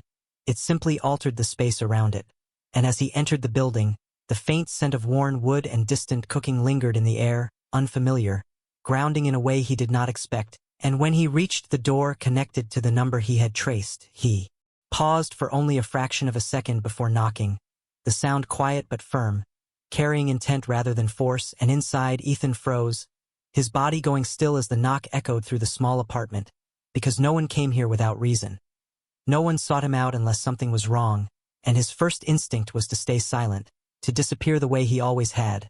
But then the knock came again, steady, patient, and something in it felt different, not aggressive, not rushed, and slowly, cautiously, Ethan moved toward the door, his heart beating faster with each step, his hand hesitating just above the handle before he finally opened it, and for a moment, neither of them spoke, neither of them moved, because the contrast between them was immediate, undeniable. Adrian standing tall, composed, his presence controlled and unwavering, while Ethan stood smaller, guarded, his expression tightening as recognition settled in, because he did not need a name, did not need confirmation. The man in front of him was the same one behind the messages, and the silence stretched just long enough to become something else, something heavier, before Adrian's gaze shifted slightly, not away from Ethan, but past him, drawn by a small movement inside the apartment. And that was when he saw the child, standing unsteadily near the edge of the room, small hands gripping the side of a chair for balance, wide eyes watching everything with quiet curiosity. And something in Adrian changed in that instant, subtle but undeniable, because the child did not just exist, the child did not just belong to the space. There was something else, something that did not align with what he expected, something that pulled at a part of him he had long since buried beneath discipline and logic, and without realizing it, he stepped forward slightly, his attention no longer divided, his focus narrowing completely on the small figure, while Ethan reacted immediately, shifting his position. Just enough to block the view, protective instinct overriding everything else, his body tense, his eyes sharp despite the fear beneath them, and Adrian noticed that too. Noticed the way Ethan placed himself between him and the child without hesitation, without calculation, and for the first time since this began, something close to uncertainty crossed his mind, because this was no longer just a message, no longer just a mistake. This was something real, something present, and as the silence settled again, heavier now, Adrian spoke, his voice calm, controlled, but carrying a question that reached far. Deeper than the words themselves, asking simply who the child was, and in that moment, Ethan understood with absolute clarity that whatever fragile distance he had tried to maintain was gone, replaced by something far more dangerous, something that had already begun to unravel the life he had fought so hard to hold together. Ethan did not answer right away, his silence stretching between them as the question lingered in the air, heavy and unavoidable, because there was no safe way to respond, no version of the truth that would not open a door he had spent so long trying to keep closed, and his fingers curled slightly at his sides as he held his ground. His body still positioned between Adrian and the child, who now shifted again, small steps uncertain but curious, drawn toward the unfamiliar presence at the door. And that single movement made everything worse because Adrian saw it clearly, saw the way the child moved, the way his gaze sharpened with quiet awareness that did not match his age, and something inside him reacted before logic could intervene. A subtle tension in his posture, a flicker of instinct that he did not welcome but could not suppress. And when Ethan finally moved, it was not to answer, not to explain, but to close the distance, stepping forward just enough to narrow the space, his expression tightening as he shook his head slightly. A silent refusal that was clear despite the absence of words, and Adrian's eyes returned to him, studying him now with a different intensity, one that carried suspicion beneath its calm surface, because silence in his world was rarely innocence, it was usually concealment, and he had built his entire life on recognizing what others tried to hide, and yet there was something different here, something that did not fit the usual patterns, and that only made it more unsettling, and so he asked again, this time more direct, more precise, not raising his voice but narrowing the question until it left no room to deflect, asking if the child was his, and the impact of those words was immediate, visible in the way Ethan's breath caught, in the way his eyes flickered with something that could not be fully hidden, and that reaction alone was enough to shift the atmosphere completely, because Adrian noticed it, catalogued it, and drew a conclusion faster than he realized. A conclusion that did not sit well but aligned too easily with what he was seeing, and for a brief moment, his expression hardened, not with anger, but with something colder, something sharper, the kind of judgment he rarely voiced but often carried, and when he spoke again, there was a subtle edge beneath the control, suggesting that he did not appreciate being misled, that he did not respond well to situations built on half-truths, and Ethan understood that. Shift immediately, felt it in the space between them like a pressure that made it harder to breathe, because this was the outcome he had feared, not exposure but misunderstanding, the kind that turned help into accusation, and instinct took over before thought could catch up.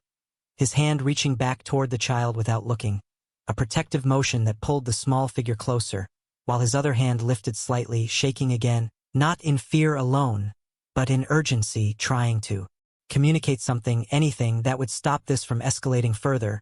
But without a voice, without words, it came out incomplete, fragmented, and Adrian watched it all with growing tension.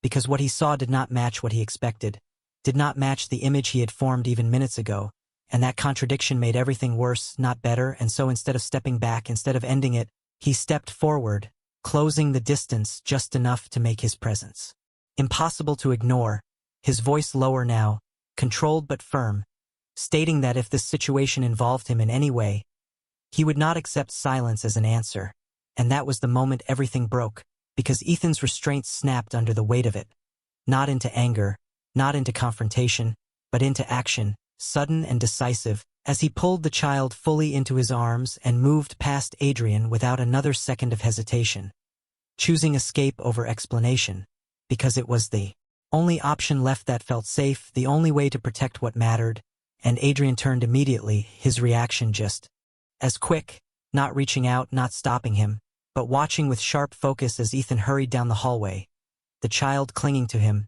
the door left open behind them, and for the first time since this began, Adrian felt something he could not categorize, not anger, not certainty, but something closer to disruption, because nothing about the situation was simple anymore, nothing aligned cleanly with logic, and as he stood there in the quiet aftermath, he realized that whatever this was, it was no longer something he could walk away from. Ethan did not stop until the cold air outside hit his face, sharp and immediate, cutting through the haze of panic that had taken over the moment he moved past Adrian. His arms tightening instinctively around his son as he stepped out onto the quiet street. His breath uneven as he forced himself to keep walking, not looking back, not allowing himself to hesitate, because hesitation meant risk, and risk was something he could not afford. Not anymore. Not with everything already hanging by a thread, and the child shifted in his arms, small fingers gripping the fabric of his shirt as if sensing the urgency. The unspoken tension that pulsed through Ethan's body, and for a few steps, it was just movement, just distance, just the need to get away. But then something else broke through, something less immediate but far more unsettling. A quiet realization that running had not solved anything, that it had only delayed something inevitable, something that had already begun the moment that first message was sent, and he slowed slightly, his steps losing their sharp edge as exhaustion crept in. Not just physical but mental, emotional. The kind that built up over time until it became impossible to ignore, and he stopped near the edge of the block, the faint hum of distant traffic filling the silence as he adjusted his hold on the child. His thoughts spiraling in a way he could not fully control, because the look on Adrian's face, the shift in his tone, the question he had asked, it all lingered in a way that refused to fade, and for the first time, doubt crept in where certainty had once held, not about what he needed to do, but about whether he could keep doing it alone, while behind him, inside the building he had just left, Adrian remained exactly where he was for several seconds after Ethan disappeared from view. The open door still framing the empty hallway, the quiet settling into something that felt heavier than it should, because this was not how situations like this ended, not in his world, not with unanswered questions and incomplete information. And yet that was exactly what he had been left with, and it did not sit well, not with his instincts, not with the part of him that had reacted so strongly the moment he saw the child, and slowly, deliberately, he stepped forward, closing the door behind him before moving back into the hallway. His pace measured but purposeful as he retraced the path Ethan had taken, not rushing, not calling out, but following with the kind of focus that left little room for distraction, and when he stepped outside, the cooler air met him with the same quiet intensity. His gaze scanning the street until it found them, not far, just ahead, Ethan standing still now, the earlier urgency replaced by something more uncertain, and for a brief moment, Adrian did not move, simply observing, taking in the scene with a clarity that sharpened every detail, the way Ethan held the child, the way the child leaned into him, the way both of them seemed to exist slightly outside the rhythm of everything around them, and then, without hesitation, he approached, closing the distance steadily until he stood within reach again. His presence unmistakable, impossible to ignore, and this time, when Ethan turned, there was no immediate movement to run, no sudden retreat, just a tense stillness that spoke louder than any words could, and Adrian noticed that too, noticed the shift, the difference, and when he spoke, his voice was quieter than before, still controlled, but stripped of the earlier edge, carrying instead a weight that felt more deliberate, more focused, as he said that running would not change the situation, that avoiding the question would not make it disappear, and for a moment, it seemed like Ethan might still refuse, might still hold onto the silence that had protected him for so long. But then the child moved again, small hand brushing lightly against Adrian's sleeve as if drawn by something instinctive, something unfiltered, and the contact, brief as it was, sent a subtle but undeniable reaction. Through Adrian, a shift that went beyond thought, beyond logic, something deeper, something that settled into his awareness with a quiet certainty he could not ignore, and his gaze dropped to the child fully now, studying him not with suspicion, but with something far more dangerous, recognition without proof, and when he looked back up at Ethan, there was no accusation this time, no immediate judgment, just a single statement, calm but absolute, that whatever the truth was, he would uncover it, because something about this child did not align with coincidence, and he did not believe in coincidence at all. Chapter 3. The Night He Forgot. The air between them did not move after Adrian's words settled. as if even the city itself had paused to listen, and Ethan felt it in the way his chest tightened, in the way his grip on his son shifted just slightly, not out of fear alone, but out of something deeper, something closer to inevitability, because there was no easy way out of this anymore, no clean escape that would leave everything untouched, and for a long moment, he simply stood there, his eyes fixed on Adrian as if searching for something, a weakness, a hesitation, anything that would give him a reason to keep running. But there was none, only that steady, unyielding presence that refused to be ignored, and slowly, reluctantly, Ethan lowered his gaze, his shoulders dropping just enough to signal that the fight he had prepared for was no longer the one he needed to have, and instead of turning away, instead of retreating again, he shifted his son more securely in his arms and reached for his phone, his movements, deliberate despite the slight tremor that had returned to his hands, and Adrian watched closely, his attention narrowing as Ethan began to type, the silence stretching once more but no longer empty, now filled with anticipation, and when the message was finished, Ethan turned the screen toward him, the words simple, fragmented, but carrying a weight that made them impossible to dismiss, explaining that he did not know who Adrian was to them, that he did not know how to explain what had happened, because he himself did not fully understand it, only that it had been one night, one moment that had not been planned, not repeated, and not remembered clearly,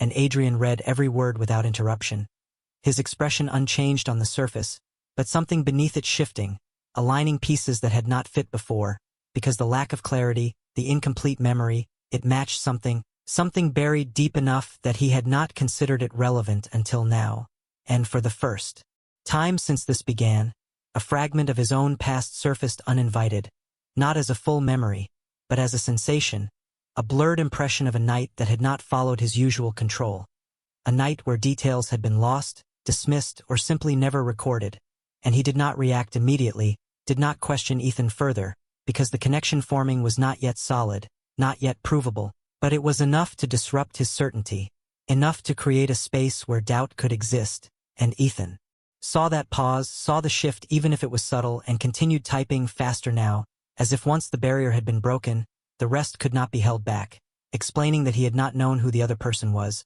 that he had left before anything could be said, that by the time he realized what had happened, it was already too late to go back, too late to fix anything, and Adrian's gaze sharpened slightly at that, not in anger, but in focus, because the timeline was forming now, the gaps beginning to close, and he asked one more question, quiet but precise, about the child's age, and Ethan hesitated only briefly before answering, the number written out carefully, leaving no room for misunderstanding, and when Adrian read it, the last piece settled into place with a clarity that left little room for denial, because it aligned too well, too exactly with the night that lingered at the edge of his memory, and for a moment, neither of them spoke, the silence heavier now than before, filled not with uncertainty, but with the weight of a truth that was no longer abstract, no longer distant, and Adrian looked at the child again, really looked this time, not as a possibility, not as a question, but as something far more concrete, something that carried implications he could not ignore, and when he finally spoke, his voice was steady, controlled as always, but there was something new beneath it, something that had not been there before, not suspicion, not judgment, but recognition, quiet and undeniable, as he stated that if what Ethan was saying was true, then this was no longer just Ethan's burden to carry, and the moment those words settled, Ethan understood that the line he had tried to protect had already been crossed, that the past he could not fully explain had found its way back into the present, and that whatever came next would not be something he could face alone, whether he wanted to or not. Ethan did not respond to Adrian's statement right away, because the words lingered in a way that felt heavier than anything that had come before, not as a threat, not even as a promise, but as something far more complicated, something that carried the weight of change, and he could feel it settling into the fragile balance of his life, pressing against every decision he had made up until this point, and for a moment, he simply held his son closer, grounding himself in the steady warmth, the small, quiet presence that had been his only constant, while his thoughts moved quickly, searching for a way to hold onto that stability, to keep everything from shifting beyond his control. And when he finally looked back at Adrian, there was no relief in his expression, no gratitude, only a guarded tension that spoke clearly despite his silence, because whatever Adrian had realized whatever conclusion he had reached, it did not erase the reality Ethan had lived. It did not undo the months of uncertainty, the isolation, the quiet struggle to survive without help, and that truth remained between them, unspoken but undeniable, and Adrian understood that immediately, not through words, but through the way Ethan's posture remained defensive, the way his gaze did not soften, and for the first time since recognizing the connection, he did not push forward, did not demand more, because something about the situation required a different approach, one that did not rely on pressure or control. And so instead, he stepped back slightly, creating space where before there had been none. His voice calm as he said that this would not be resolved here, not on a sidewalk, not in a moment driven by tension, and that there were things that needed to be confirmed, properly, not assumed, and Ethan caught the meaning behind that instantly, the implication clear even without explanation, and his grip tightened almost imperceptibly around his son. Because confirmation meant involvement, meant systems, meant a level of exposure he had spent so long avoiding, and instinct told him to refuse, to walk away before it went any further. But something else held him in place, something quieter, something rooted not in trust, but in the realization that the situation had already moved beyond his control, and that refusing now might not protect anything at all, and the silence stretched again, but this time it was different, less volatile, more weighted with decision rather than reaction. And when Ethan finally moved, it was not to leave, not immediately, but to reach for his phone once more, his fingers slower now, more deliberate, as he typed a short response, not an acceptance, not fully, but not a rejection either, simply stating that he would consider what Adrian had said, that he needed time, and when he turned the screen, Adrian read it without interruption, his expression unchanged, but the slight shift in his stance suggested that he had expected resistance, had anticipated a more immediate refusal, and this pause, this hesitation, was enough to alter his approach, because it meant there was still a possibility, still a path forward that did not involve force or intrusion, and he nodded once, a small, controlled motion that carried more weight than it seemed, before stating that he would be in contact again, that this would not be left unresolved, and as he turned to leave, his attention lingered for just a fraction of a second longer on the child. Not with doubt this time, not with suspicion, but with a quiet certainty that had settled into place whether he welcomed it or not, and Ethan watched him go, standing there long after the distance between them had widened, his mind racing with everything that had just shifted, everything that could no longer be undone, because deep down, beneath the fear and the uncertainty, he already knew that this was not over, that whatever connection had been formed, whether by mistake or by something far more deliberate, had already begun to change everything.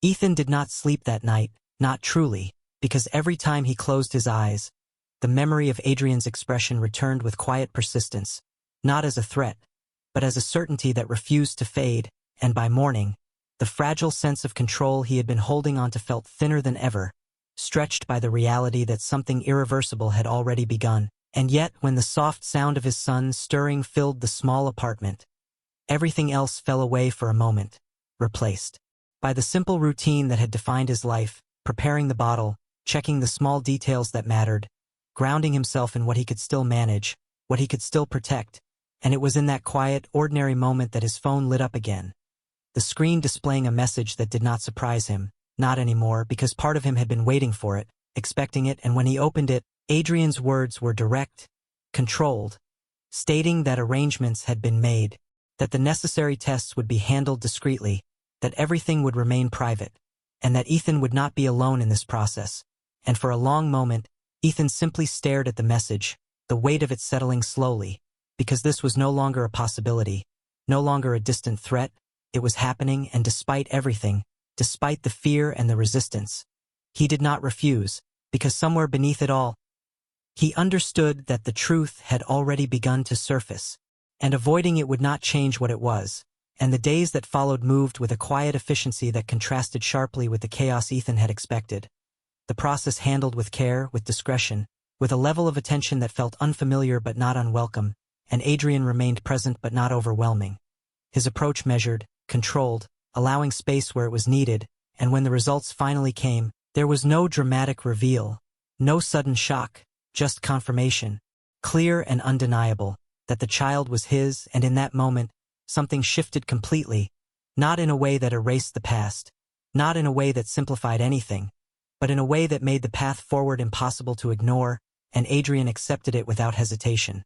Not as an obligation, not as a burden, but as something that required action, something that required responsibility. And when he spoke to Ethan again, his words were calm but firm, stating that the child would have everything he needed, that Ethan would not have to struggle alone anymore, that support would be consistent, not temporary. And Ethan listened, his emotions complex, layered with relief, with caution, with something that had not yet fully formed, because trust was not something that appeared overnight, not after everything he had lived through. And yet as time passed, as Adrian's presence remained steady, not intrusive, not controlling, but consistent in a way that proved itself through action. Rather than words, the tension between them began to shift, slowly, almost imperceptibly, into something more balanced, something that allowed space for understanding. And one evening, as the light softened through the window and his son rested peacefully nearby, Ethan found himself watching Adrian without the same guarded distance, noticing the quiet way he observed, the controlled manner that had once felt overwhelming now tempered by something steadier, something more human. And in that moment, he realized that the mistake that had begun all of this, the single message sent to the wrong number, had not destroyed his life as he had feared, but had instead altered its direction in a way he could not have predicted. And while nothing about their situation was simple, nothing about their past was fully resolved, there was now a path forward, one that did not rely on silence or distance, but on a shared responsibility that neither of them could deny. And as Adrian stood there, his attention briefly meeting Ethan's before shifting to the child with a quiet, steady focus, it became clear that this was no longer a coincidence, no longer an accident, but something real, something chosen. And for the first time since it all began, Ethan did not look away. Welcome to BL Story Tender. Please hit subscribe. Thank you very much. Let the story begin. Chapter 1. A Marriage Built on Hate. I still remember the way the air felt that day, cold and sharp against my skin, as if the world itself was warning me that I was about to step into something I could never escape. The grand hall stretched before me, filled with polished marble floors and towering glass windows that looked out over the city skyline, each building standing tall like silent witnesses to a union that was never meant to be about love. I stood at the end of the aisle, my hands clenched tightly together, trying to steady the quiet tremble that refused to leave me. My name is Ethan Cole, and this was supposed to be the most important day of my life. Instead, it felt like the day I was signing away my freedom. At the altar stood Alexander Kane, the man I had been forced to marry. He was everything people whispered about, powerful, untouchable, cold in a way that made even other alphas uneasy. His tailored black suit fit him perfectly, his broad shoulders squared, his posture rigid as if the ceremony meant nothing more to him than a business transaction. When his eyes finally met mine, there was no warmth there, no curiosity, not even mild interest. There was only something far worse, disgust. It hit me harder than any words ever could. I swallowed the tightness in my throat and forced myself to take another step forward. Each movement felt heavy, as though I was walking against an invisible current pulling me backward. This marriage was not my choice. It was arranged to settle a debt that my family could not repay. A contract written in cold ink and sealed with my name long before I had a chance to protest. To Alexander, I was nothing more than an obligation, a means to an end. And to me, he was the man who would decide the rest of my life. The officiant began to speak, his voice echoing softly through the vast hall, but I could barely hear him. My focus stayed locked on Alexander, searching for something, anything that suggested he saw me as more than a burden. But there was nothing. When he finally spoke his vows, his tone was flat and precise, each word delivered like a line from a legal document. There was no hesitation, no emotion, just a quiet finality that made it clear this marriage was never meant to be anything more than a duty. When it was my turn, my voice almost failed me. For a brief moment I considered saying nothing at all, but I knew I could not. I repeated the words I had been given, each one tasting like something hollow and unfamiliar. The moment the rings were exchanged, a subtle shift settled over the room, as if everyone present understood that something irreversible had just happened. The applause that followed felt distant, muted, like it belonged to another world entirely. Alexander did not look at me again after that. He turned away as soon as the ceremony ended, already speaking quietly with one of his associates, as though I no longer existed now that the contract was complete. I stood there for a few seconds longer than I should have, unsure of what I was supposed to do next, before finally stepping down from the altar on my own. The realization settled slowly but deeply into my chest. I was married now, bound to a man who did not just dislike me, but seemed to resent everything I was. And as I followed him out of the hall, the weight of that truth pressed down on me with a quiet certainty that I could not ignore. This was not the beginning of a love story. This was the beginning of something far more complicated and far more painful than I had ever imagined. I learned very quickly that being married to Alexander Kane did not mean I had a place in his life. The ride from the ceremony to his estate was silent, the kind of silence that pressed against my chest until it became hard to breathe. He sat beside me in the back of the long black car, his posture straight, his attention fixed on the city lights passing by outside the tinted window. He did not look at me once, not even by accident. I kept my hands folded tightly in my lap, staring down at the simple band now resting on my finger. It felt heavier than it should have, like it carried a weight far beyond gold. When the car finally stopped, I realized we were standing in front of a massive modern mansion that stretched across what had to be several acres of land. The structure was all glass and steel, sharp edges and cold lines, nothing soft or welcoming about it. It looked less like a home and more like a place built to impress and intimidate. Alexander stepped out first without offering a word, and I followed a second later, the cool evening air brushing against my face. A man in a dark suit opened the front doors before we even reached them, bowing slightly as we entered. The inside was just as cold as the outside. White marble floors, minimal furniture, everything perfectly arranged, untouched, as if no one actually lived there. I hesitated near the entrance, unsure if I was supposed to follow or wait, but Alexander did not slow down. His voice finally broke the silence, low and controlled. "Your room is on the second floor. The staff will show you." That was it. No welcome. No acknowledgement of what had just happened between us. Just instructions. I turned slightly as a woman approached me with a polite smile, introducing herself as the house manager. But my attention stayed on Alexander's back as he walked away without a second glance. Something about the way he left made it clear that this was not temporary. This distance, this indifference, this was how it would always be. My room was large, almost too large, with a king-sized bed, floor-to-ceiling windows, and a private bathroom that looked like something out of a luxury magazine. Everything was perfect, and yet it felt empty. I set my small bag down on the edge of the bed, running my fingers lightly over the smooth fabric of the comforter, trying to ground myself in something real. Hours passed before I saw him again. Dinner was served in a formal dining room with a table long enough to seat at least 10 people, but there were only 2 plates set at opposite ends. The distance between us felt intentional. He was already seated when I entered, his expression unreadable as he glanced up briefly before returning his attention to his meal. I took my seat quietly, the sound of silverware against porcelain echoing too loudly in the otherwise silent room. I tried to think of something to say, something that might make this feel less like a transaction and more like a marriage, but the words refused to come. Before I could gather the courage, he spoke first. "There are rules," he said, his tone even, as if he had repeated this speech before. "You will not enter my private office. You will not interfere with my work. And you will not expect anything from me beyond what this contract requires." I felt my chest tighten slightly, but I nodded anyway. "I understand," I said quietly. He studied me for a brief moment, his gaze sharp and assessing, then added one final sentence that settled heavily in the space between us. "And stay out of my way."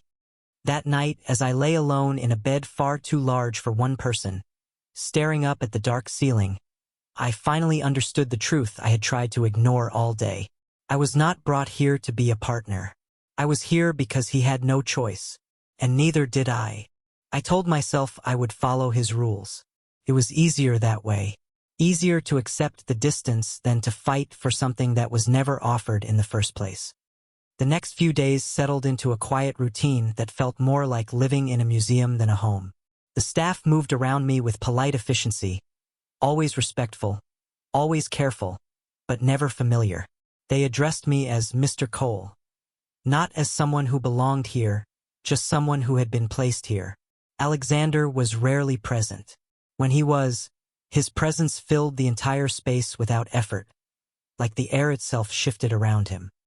I would hear his footsteps before I saw him, steady and measured, echoing faintly across the marble floors. Every instinct in me reacted before my mind could catch up, a subtle tightening in my chest, a quiet awareness that made it impossible to relax. One evening, I made the mistake of stepping into the hallway just as he was returning home. The scent hit me first, something clean and sharp, like cold air before a storm. It was overwhelming in a way I was not prepared for. I froze for half a second, my fingers tightening around the edge of the doorway as I tried to steady myself. He noticed. Of course he did. His gaze shifted to me immediately, sharp and unyielding. For a brief moment, neither of us spoke. Then his expression hardened, something unreadable passing through his eyes before he turned slightly away, increasing the distance between us without a word. It was a small movement, almost subtle, but it said everything. He did not want me close. I lowered my gaze, stepping back into my room without saying anything. That should have been the end of it, but it was not. The following morning, I found a small box placed neatly on the table beside my bed. Inside were scent suppressants, stronger than anything I had ever used before. There was no note, no explanation, but I did not need one. The message was clear. My presence, even something as natural as my scent, was something he found unacceptable. I stared at the contents for a long moment before closing the box slowly. A strange mix of emotions settled in my chest, something heavier than simple embarrassment. It was not just rejection. It was something deeper, something that made me question whether I had ever truly belonged anywhere to begin with. Later that day, I overheard part of a conversation that was not meant for me. I had been walking past his office when I heard his voice through the slightly open door, low and controlled, but carrying a sharp edge I had not heard before. "I told you I do not work with Omegas," he said. There was a pause, followed by another voice I did not recognize, trying to reason with him. "This is not about preference," the man insisted. "It is about the contract." Silence followed, heavy and tense, before Alexander spoke again. "I agreed to the marriage. That is all. Do not expect anything more from me." I stood there longer than I should have, the words settling slowly into my mind. It was not just me. It was all Omegas. Whatever had happened in his past, whatever had shaped the way he looked at people like me, it was not something a forced marriage could fix. I stepped away quietly, careful not to make a sound, and returned to my room with a new understanding that felt both clarifying and suffocating at the same time. This was not temporary discomfort. This was a wall that had been built long before I ever entered his life, and I was now living on the wrong side of it. Chapter 2.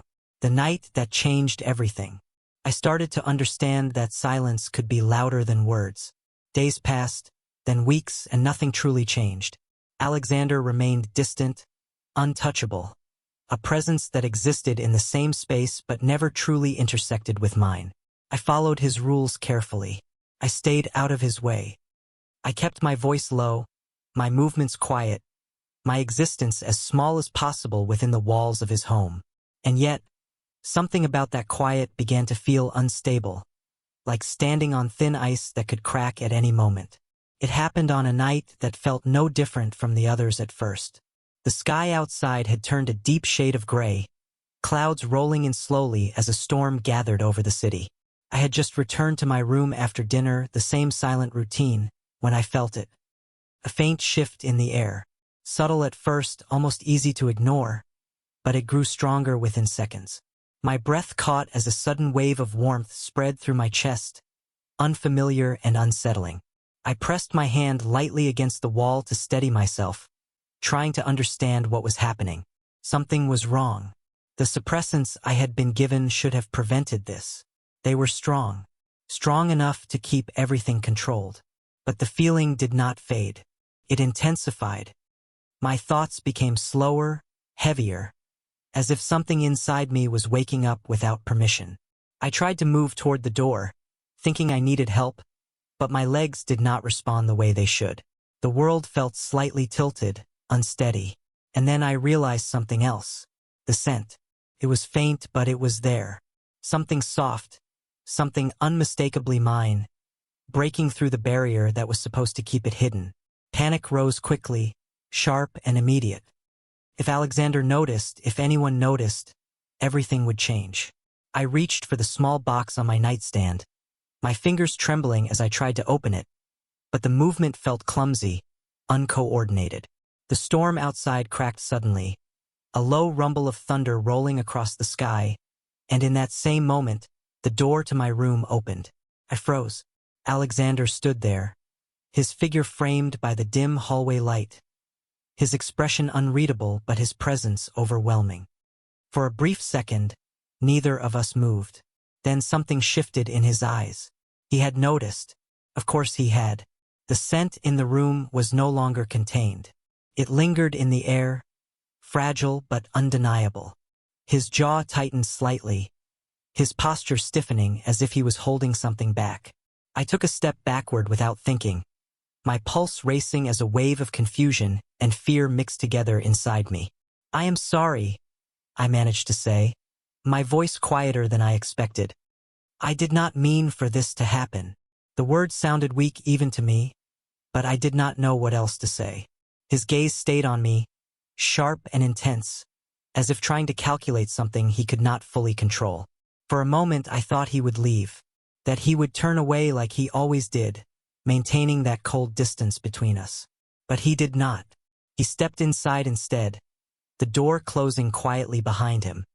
The space between us suddenly felt much smaller, the air heavier, charged in a way that made it difficult to think clearly. I felt another wave of warmth rise, stronger this time, pulling at something deep inside me that I could not explain.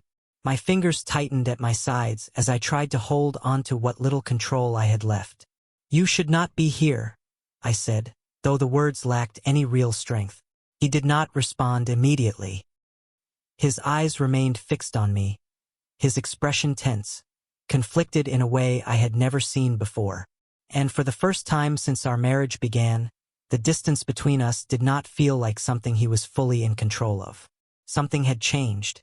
Not completely, not permanently, but enough to shift the balance in a way neither of us had expected.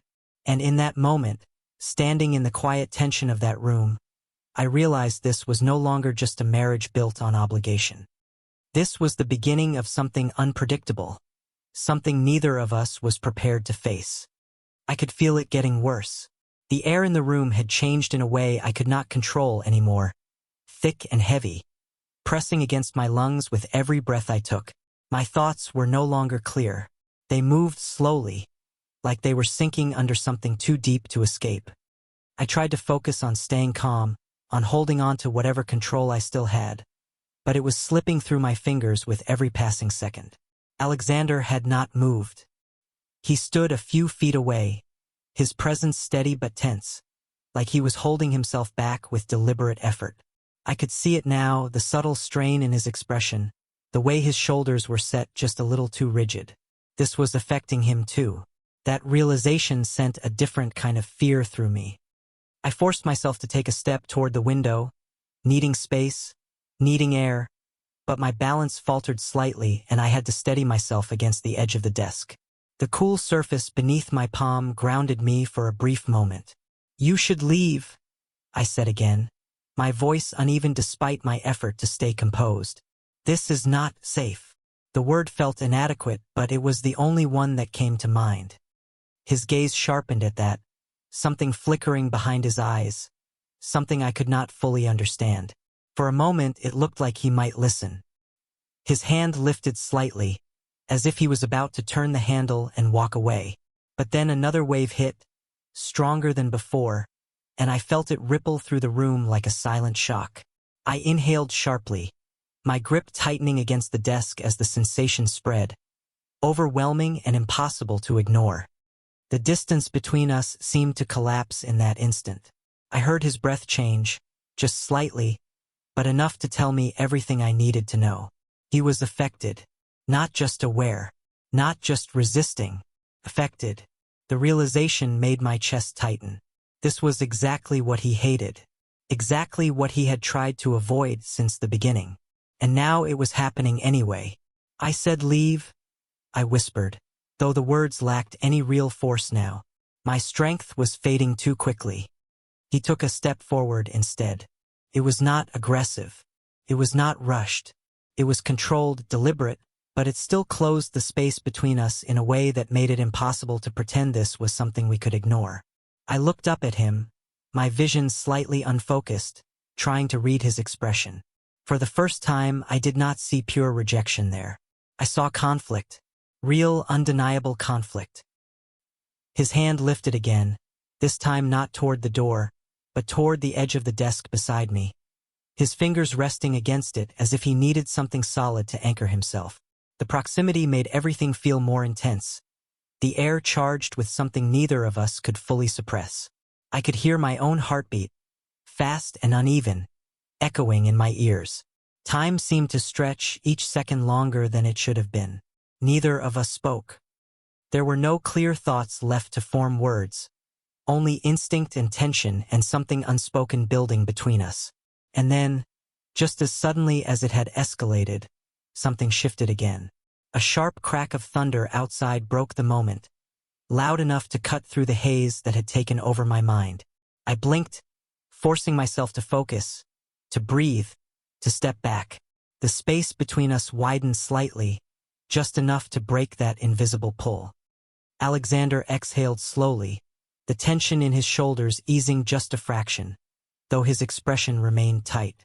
Without a word, he stepped away. The distance returned, fragile but real. He turned toward the door, pausing only briefly before speaking. His voice lower than before, edged with something I could not quite place. "Fix this," he said. Then he left. The door closed behind him with a quiet finality, leaving me alone in the room once again. I stood there for a long moment, my body still unsteady, my thoughts slowly returning to something clearer. But one thing remained, sharp and undeniable in my mind. Something had happened tonight. Not fully, not completely, but enough to change something between us that could not be undone.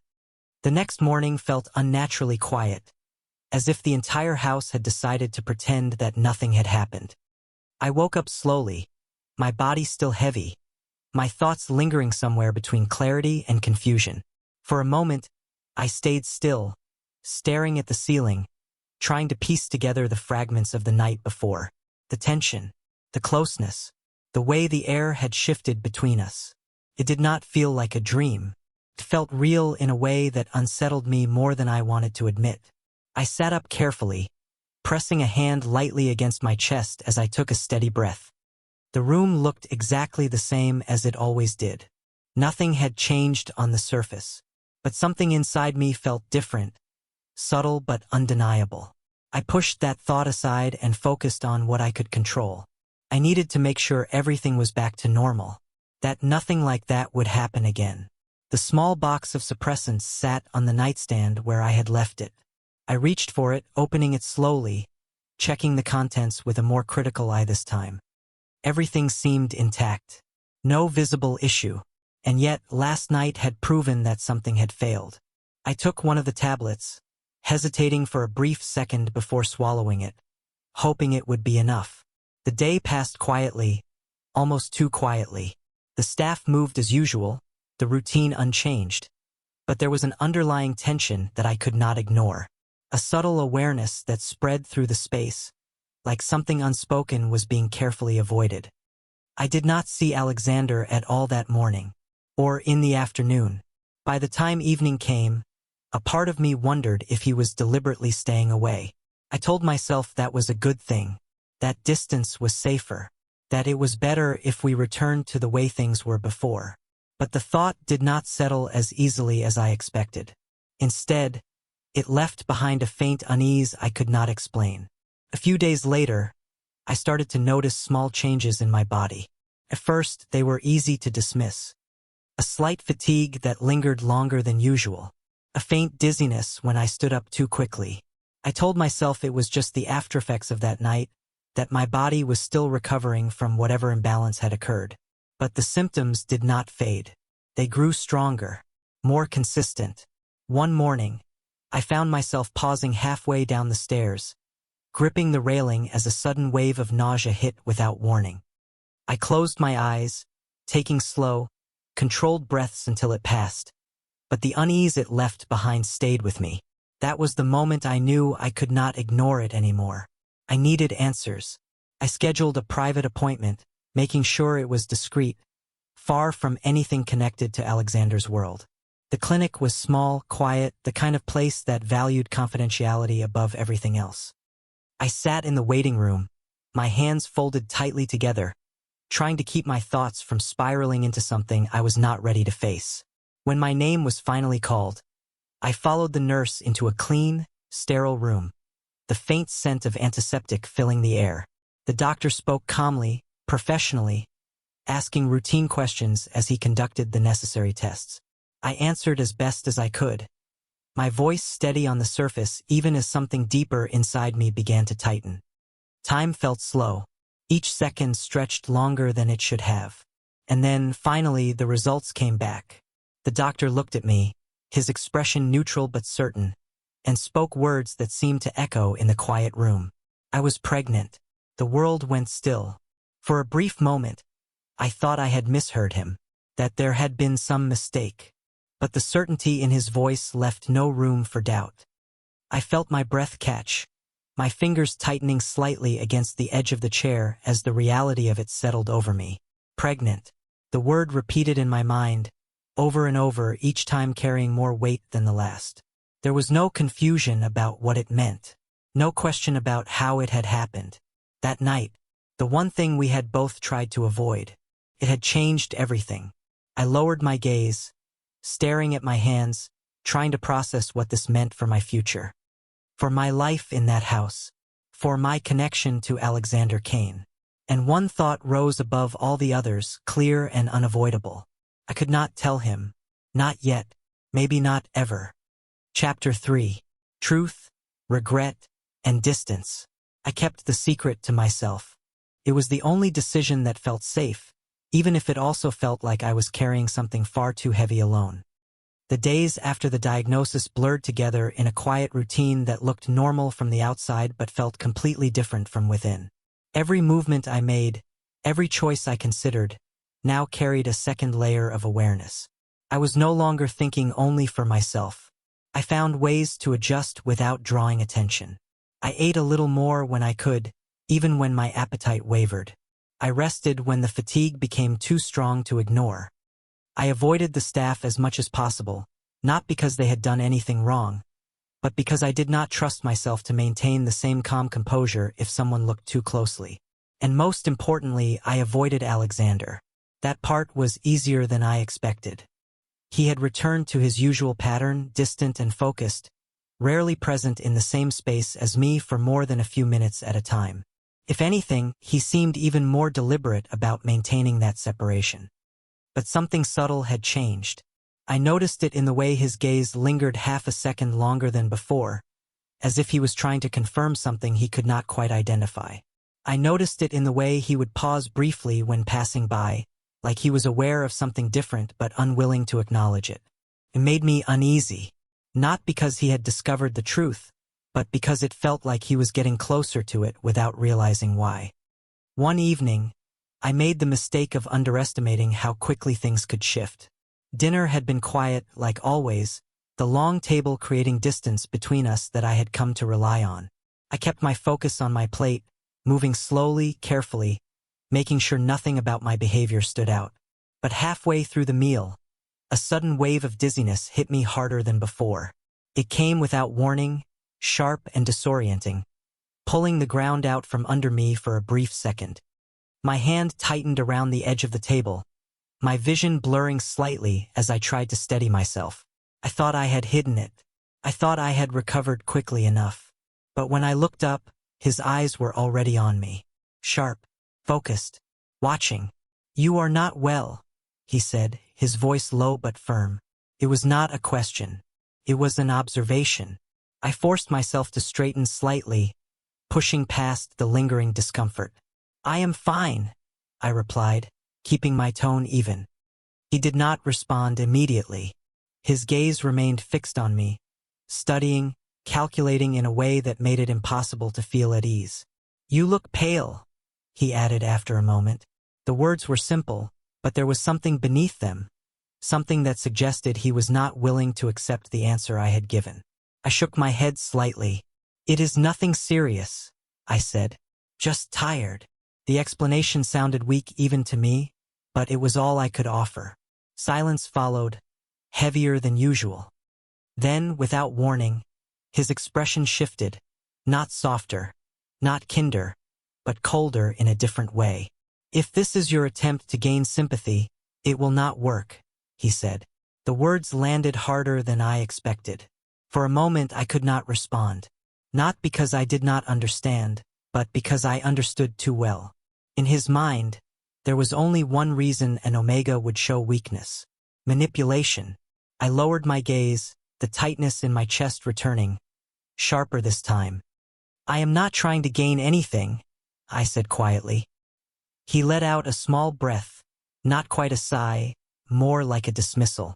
"Good," he replied, "because you will not get it from me."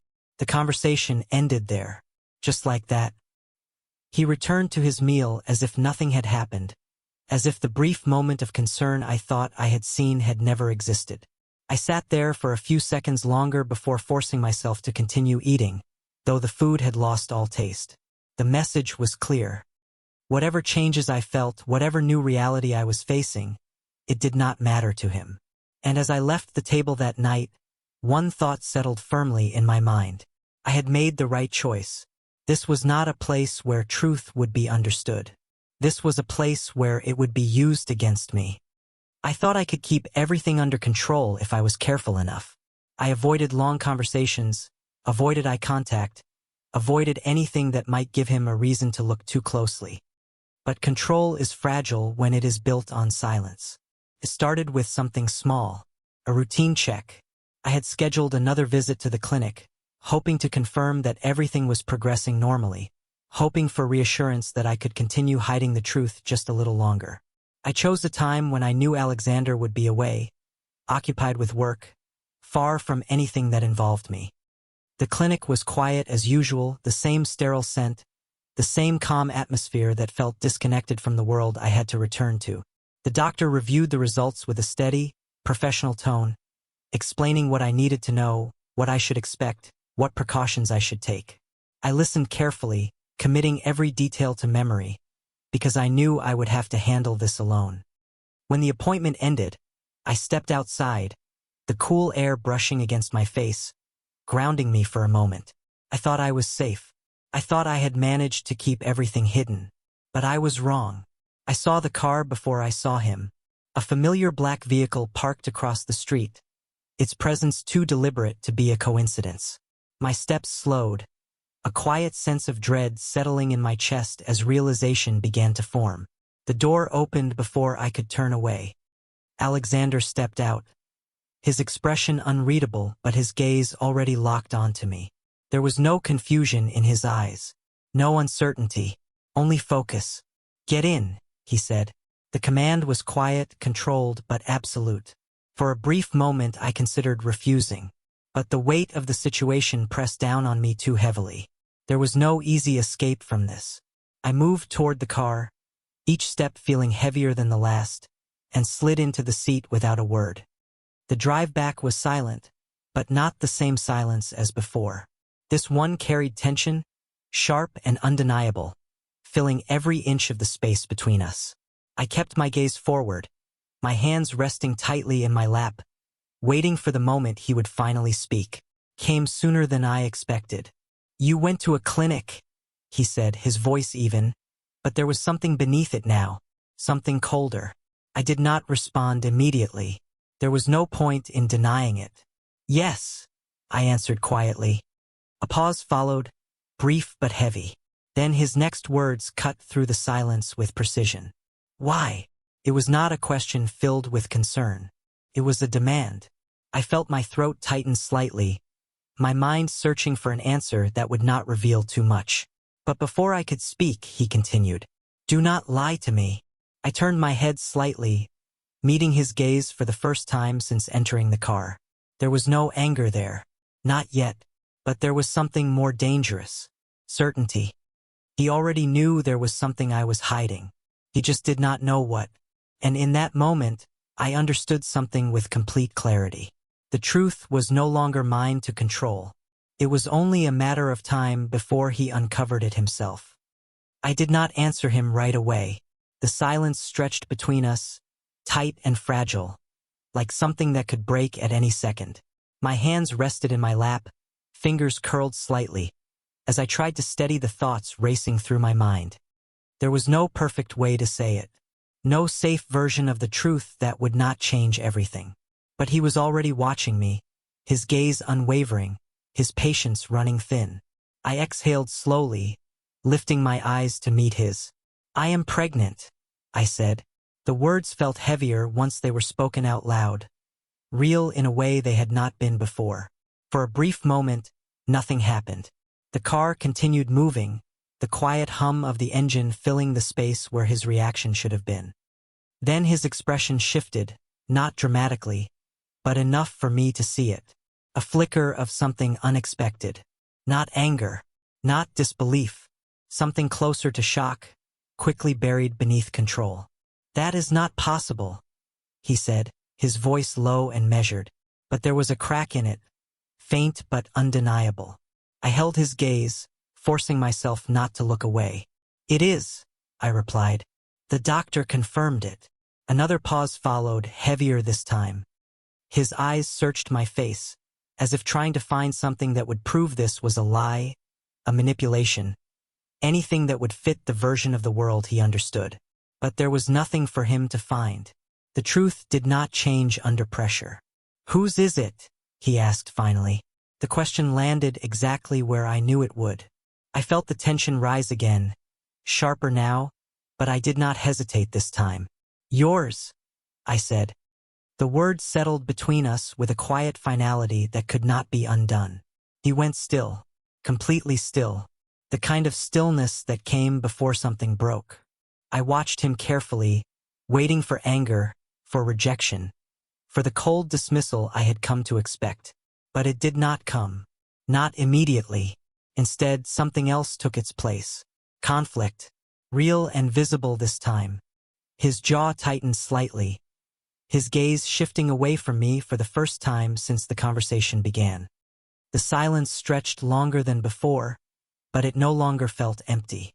It felt full of something unspoken, something shifting beneath the surface. When he finally spoke again, his voice was quieter, less certain than I had ever heard it. "You should have told me," he said. I let out a small breath, not quite a laugh, not quite a sigh. "You made it clear you did not want anything from me," I answered. "I did not think this would be any different." The words were not meant to hurt him, but they did.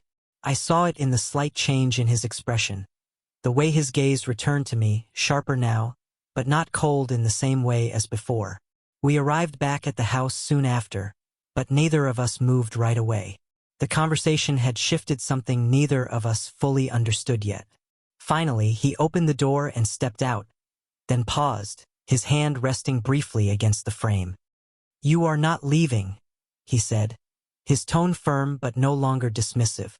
I stepped out of the car slowly, meeting his gaze once more. "I was not planning to," I replied. And for the first time since this marriage began, the distance between us did not feel absolute. It was still there, still fragile, but it had changed. Not into love, not yet, but into something that could no longer be ignored. Something that might, with time, become more than what we started with. And as I stood there, one hand resting lightly against my stomach, I realized that this was not the end of the story we had been forced into. It was the beginning of the one we would choose to face together. Welcome to BL Story Tender. Please hit subscribe. Thank you very much. Let the story begin. Chapter 1. The Contract. Ethan Cole did not run because he was afraid. He ran because he finally understood that staying meant losing everything. His fingers reached the cold metal handle of the penthouse door. For one brief second, he believed he could leave. Then a quiet voice behind him broke that illusion. "You are not leaving," Sebastian Hale said. His tone was calm and certain, as if the choice had never belonged to Ethan. Ethan froze. His breath caught in his throat. The small weight in his arms shifted. One child stirred, then another. Within seconds, all four began to whimper. Their soft cries filled the massive, silent room. It sounded like a signal, and somehow Sebastian heard it instantly. He was already moving, already close, too fast, too precise. He closed the distance without hesitation. His presence filled the space before he even reached them. But he did not look at Ethan. His eyes went straight to the children. Sharp, focused, intense.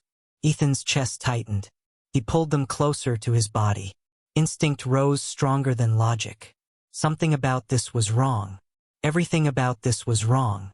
The luxury, the silence, the way every door locked without a key, the way every hallway seemed to lead nowhere. This place was not a home. It was a system, controlled space, a cage that did not need bars. "They are reacting," Sebastian said quietly. His voice was low, controlled, but something underneath it felt tight, almost expectant. Ethan shook his head. He stepped back, even though he knew it would not help. "They are just babies," he said. He forced the words out. He needed them to be true. Sebastian's eyes flickered. Just for a moment. That was enough. The truth broke through. Sebastian did not see them as just children. He saw them as something else. Something important. Something planned. Ethan's mind rushed back to the beginning. The contract. The agreement. A simple deal. One child. That was all it was supposed to be. One clean arrangement. No complications. No attachments. No future. But now he stood here holding for lives. For impossible lives that should not exist. For answers to a question he never asked. "You said one," Ethan whispered. His voice trembled despite his effort to stay calm. Sebastian finally looked at him. Fully this time. His expression revealed nothing. His silence carried weight. Heavy and deliberate. That silence was the answer. Ethan felt it immediately. This had never been simple. It had never been accidental. And it was never something he could walk away from. "I said what you needed to hear," Sebastian replied. His tone remained even. But the meaning behind it was final. Like a door closing. Ethan felt something inside him crack. Not fear. Not yet. Something colder. The realization that he had never been in control. Not then. Not now. And not even in this moment. Behind him, the door made a soft clicking sound. It locked automatically. Ethan did not touch it. No one did. The system responded on its own. In his arms, the children suddenly went quiet. All of them, at the same time. The silence felt heavier than their cries. It was unnatural. Felt like they were listening. Like they understood something he did not. Sebastian's gaze darkened slightly. He stepped closer. His voice dropped to a near whisper. "You see it now," he said. It was not a question. "You are not the one who decides when this ends." Ethan did not answer. He could not. The silence pressed in around him, thick and suffocating, as if the walls themselves were listening. Sebastian stepped past him without asking, his attention already shifting back to the children. "Bring them," he said, not as a request, but as a simple expectation. Ethan hesitated for half a second. That was all it took. The lights along the hallway brightened automatically, one after another, guiding a path deeper into the penthouse. Ethan's stomach tightened. He had never seen that before. Not like this. Not triggered so precisely. Slowly, with no real choice, he followed. The hallway stretched longer than it should have. Smooth white walls. No windows. No decoration. Just clean, controlled space that felt more like a facility than a home. Sebastian walked ahead with steady steps. He did not look back. He did not need to. He knew Ethan would follow. At the end of the hall, a door slid open before they reached it. No handle. No sound except a soft mechanical shift. Inside was a room Ethan had never entered. He knew that instantly. The air felt different. Cooler. Sterile. Rows of screens lined one wall, each one glowing with soft data streams. Numbers. Graphs. Moving lines that meant nothing to Ethan but clearly meant everything to someone else. In the center of the room stood a low platform, surrounded by equipment he could not name. "Sit," Sebastian said. Ethan did not move. "What is this place?" he asked, his voice low but firm. Sebastian turned slowly. For a moment, something unreadable passed through his eyes. Then it was gone. "This is where I make sure they stay stable," he replied. The word stable sent a chill through Ethan's body. He tightened his hold on the children. One of them stirred again, a soft sound escaping his lips. Sebastian stepped closer, his gaze locking onto that child. Not with warmth, not with distance either. Something in between. Something calculated. "They respond to changes," Sebastian continued. "Environment, presence, stress." Ethan's heart began to pound. "They are babies," he repeated, more forcefully this time. "They are not some kind of system." Sebastian did not argue. He simply reached toward one of the screens. With a single motion, it came to life, displaying 4 separate panels. Each panel showed a small moving line. Each line matched the rhythm of a heartbeat. Ethan stared. "That is them," Sebastian said quietly. "All 4. Ethan's breath caught again. The lines did not move the same way. One was steady.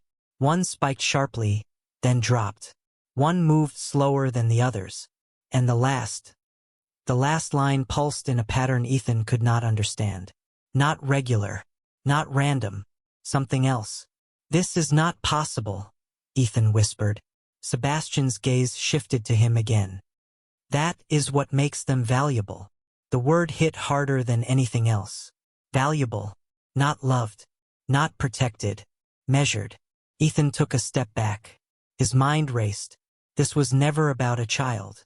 Not even about 4 children. This was something else entirely. Something planned long before he signed anything. "You knew," Ethan said slowly. "You knew this would happen." For the first time, Sebastian did not answer immediately. That silence said everything. Ethan felt it settle deep in his chest. Cold. Heavy. Real. The children shifted again in his arms. This time, all 4 at once. The screens reacted instantly. Every line spiked. Every signal changed. A sharp tone filled the room. Low but urgent. Sebastian moved fast. Faster than before. Not calm anymore. Focused. Intense. "Stay still," he ordered. Ethan froze on instinct. The tone continued for a few seconds.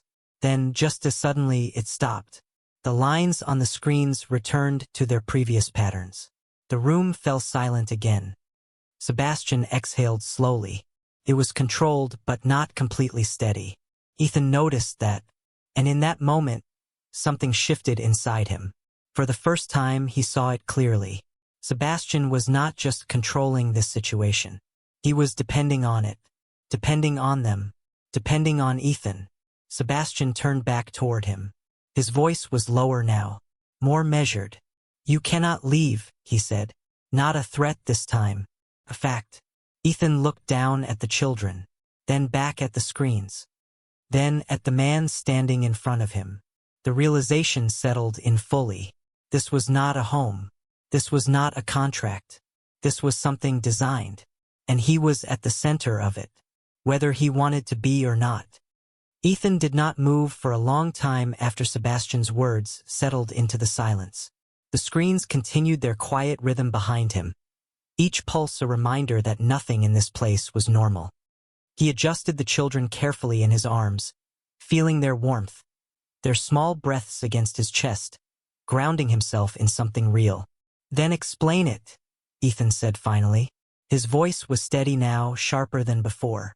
If I cannot leave, then tell me why. Sebastian studied him for a moment. Not dismissive, not impatient, measuring, as if deciding how much truth Ethan was allowed to carry. You were selected, Sebastian said. The words were simple. Too simple. Ethan frowned. Selected for what? Sebastian turned back to the screens. Another panel appeared with a soft movement. Lines of data scrolled across it. Names were not listed, only codes, repeated patterns. Ethan stepped closer despite himself. His eyes caught one label that stood out from the rest. Subject E17. His breath hitched slightly. That is not my name, Ethan said quietly. No, Sebastian replied. It is not. The calm in his voice made it worse. Ethan felt a slow, creeping chill move through him. You said this was a contract, he continued. You said it was one child, one agreement. That was it. Sebastian did not deny it. That is what you agreed to, he said. That is not the same as what this is. Ethan's grip tightened around the children. One of them shifted again, a soft sound escaping as if reacting to the tension in the room. Ethan lowered his voice instinctively. Then what is this? He asked. Sebastian finally faced him fully again. There was no hesitation now. A controlled development program, he said. Ethan stared at him, trying to process the words. They felt clinical, detached, like something that did not belong to real life. You mean an experiment, Ethan said. Sebastian did not correct him. That was enough. Ethan let out a slow breath, but it did nothing to steady him. His thoughts began to connect in ways he did not want them to. The contract, the single child, the sudden change, the way the doctors never gave clear answers, the way everything had moved too smoothly, too quickly. You knew from the beginning, Ethan said. Not everything, Sebastian answered. But enough. Ethan shook his head. No, that is not possible. No one could plan something like this. His voice rose slightly before he forced it back down, careful not to disturb the children further. Sebastian's expression remained calm, but his eyes held something deeper now. You are focusing on the wrong part, he said. This was never about controlling the outcome completely. It was about creating the conditions for something new to happen. Ethan felt that statement settle heavily in his mind. Conditions, not guarantees. That meant risk. That meant failure. That meant he had never been safe. And if something went wrong, Ethan asked slowly, what would you have done? Sebastian did not answer right away. That silence stretched just long enough to say everything Ethan needed to hear. Ethan looked down at the children again. For small lives, for unknown futures. You would have replaced me, he said quietly. Sebastian's gaze shifted, not confirming, not denying. That was answer enough. Ethan swallowed hard. The room suddenly felt colder. Why me? He asked. This time, Sebastian did not look away. Because you were the only one who met every condition, he said. Ethan frowned. What conditions? Sebastian stepped closer, stopping just short of him. Genetic compatibility, stability under pressure, response to pheromone exposure, and something else.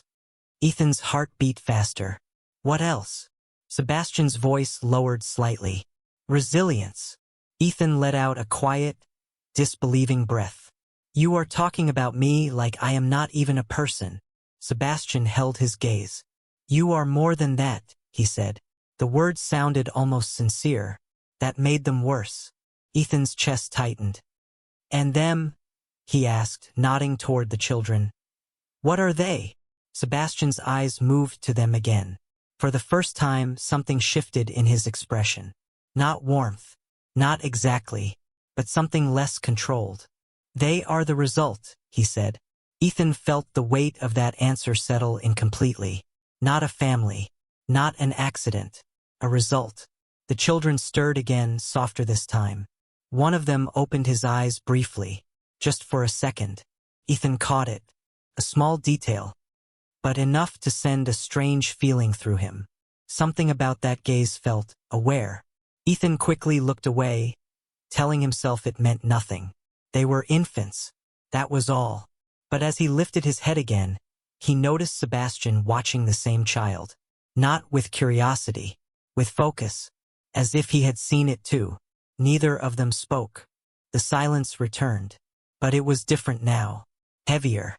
Because the truth was no longer hidden. And Ethan finally understood one thing clearly. This had never been about giving life. It had always been about creating something that should not exist. Chapter 2. The 4 heirs. Ethan did not realize when he started shaking. It was subtle at first, just a slight tension in his arms as he held the children closer. But the longer he stood in that room, surrounded by screens and silent data, the harder it became to ignore.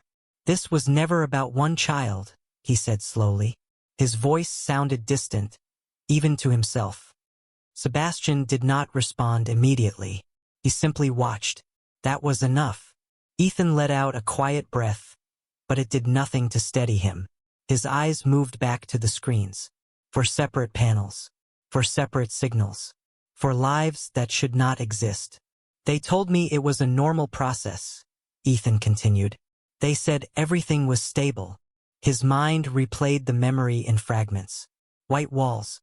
Soft voices. Reassuring smiles that now felt rehearsed. Every checkup. Every report. They said there was only one. Sebastian stepped closer to the console. Another set of data appeared with a smooth motion. Because that is what the system showed, he said. Ethan turned sharply. System, he repeated. You mean you were monitoring everything? Of course, Sebastian replied. There was no hesitation, no apology. From the beginning, the words landed hard. Ethan felt them settle deep in his chest. Then you knew, he said. You knew something was wrong. Sebastian's gaze shifted briefly. Not avoidance. Calculation. We knew there was a deviation, he said. We did not know the full extent. Ethan let out a short, hollow laugh. A deviation, he repeated. You call 4 children a deviation. One of the infants stirred in his arms, reacting to the tension in his voice. Ethan immediately softened, adjusting his hold, his instinct overriding everything else. Sebastian watched that small moment carefully.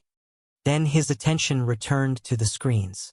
The initial scans showed a single development pattern, he explained. One stable signal. Consistent growth. Ethan listened, but every word made it worse. Then what changed? He asked. Sebastian tapped the screen. The display shifted again. Now it showed a timeline. A gradual split. 1 line becoming 2, then 3, then 4. Ethan stared at it, unable to look away. This began earlier than expected, Sebastian said, before any external signs. Ethan shook his head. That is not possible, he said. They would have seen it.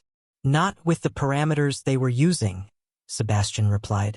They were not looking for this. Ethan's grip tightened again. The children shifted slightly, their movements small but synchronized in a way that made his chest tighten. So they missed it, Ethan said. Or you let them miss it. Sebastian did not answer right away. That silence said more than anything else. Ethan felt anger rise, sharp and sudden. You let it happen, he said. You watched it happen. We observed, Sebastian corrected calmly. There is a difference. Ethan stared at him. Not to me. The room fell quiet again. Only the faint hum of the equipment filled the space. Ethan looked down at the children. For small faces, peaceful, unaware of any of this. They were never supposed to exist, he said softly. Sebastian's expression shifted slightly. Not denial, not agreement, something more complex. They were not predicted, he said. That is not the same thing. Ethan closed his eyes for a brief moment. That distinction meant nothing to him. When he opened them again, his gaze hardened. And now, he said, you are treating them like results. Sebastian did not look away. They are more than that, he said. but they are also the most important outcome this program has ever produced. The words settled heavily between them. Ethan felt something inside him shift again. Not fear this time. Not confusion. Something clearer. They are not yours, he said quietly. Sebastian's eyes darkened slightly. Not anger. Something deeper. They are connected to me, he replied. Ethan shook his head.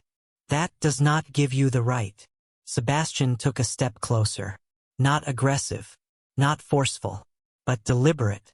This is not about rights, he said. This is about necessity. Ethan met his gaze without backing down. Then explain this, he said. Why did none of them show up on the scans the way they should have? Sebastian paused for a fraction of a second. Then he reached toward the screen again. One of the panels expanded, showing a detailed pattern Ethan could not fully understand. But one thing stood out immediately. The signals were not separate. They overlapped, intertwined in ways that made them impossible to isolate completely. Because they were never fully separate, Sebastian said quietly. Ethan felt a chill run through him. What does that mean? Sebastian's voice dropped slightly. It means they developed as a system, not as individuals. Ethan looked down at the children again. This time something felt different, subtle, but undeniable, as if they were more connected than he had ever realized. One of them stirred, then another, not randomly, not independently, together. Ethan's breath slowed, his thoughts raced, and for the first time a new fear began to take shape. Not about Sebastian, not about the contract, but about what these 4 lives truly were. Ethan could not stop looking at them. The idea would not leave his mind. Not separate. A system. The words echoed again and again, refusing to settle into anything that made sense. He adjusted his hold carefully, trying to ground himself in something real. They were warm. They were breathing. They were alive. That should have been enough. But it was not. That is not how children work, Ethan said quietly. His voice was steady, but there was tension beneath it. Sebastian did not argue. He simply watched, his attention moving between Ethan and the screens as if both mattered equally. They are not behaving like typical development patterns, Sebastian said. You have already seen that. Ethan swallowed. He had seen it. The synchronized movement. The way they reacted at the same time. The way the signals on the screen shifted together. It was subtle, but it was there. That does not mean they are not individuals, Ethan said. It means you do not understand them. Sebastian's expression did not change, but something in his gaze sharpened. Understanding is exactly what this is about, he replied. Ethan shook his head, frustration rising again. No, he said. This is about control. Before Sebastian could respond, one of the children made a soft sound. Then another. Ethan looked down immediately. All 4 were awake now. Their eyes were open. That alone was not unusual. But the way they looked around the room was. Their gazes moved slowly, deliberately, as if tracking something unseen. Ethan felt his breath catch. Do you see that? He whispered. Sebastian stepped closer, his attention fully locked onto them. Yes, he said. No hesitation. No surprise. That made it worse. Ethan shifted slightly, trying to comfort them, but the moment he moved, all 4 reacted at once. Not crying, not reaching, just adjusting, as if they were aware of the change in position before it fully happened. The screens behind them responded instantly. The lines spiked again, sharper this time. A low tone filled the room. Not loud, but urgent. Ethan's heart began to race. What is that? He asked. Sebastian moved quickly to the console, his movements precise. Their signals are aligning, he said. It is happening again. What is happening? Ethan demanded. Sebastian did not answer right away. His focus remained on the data. The tone grew slightly stronger, then steadied. The lines on the screen began to match more closely than before, 4 separate signals moving in near-perfect rhythm. Ethan felt a chill run through him. That is not normal, he said. No, Sebastian agreed quietly. It is not. Ethan looked down again.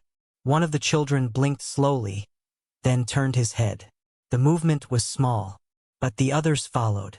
Not immediately, not mechanically, but with a delay that felt intentional.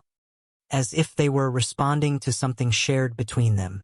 Ethan tightened his hold instinctively. Stop watching them like that, he said. Sebastian glanced at him briefly.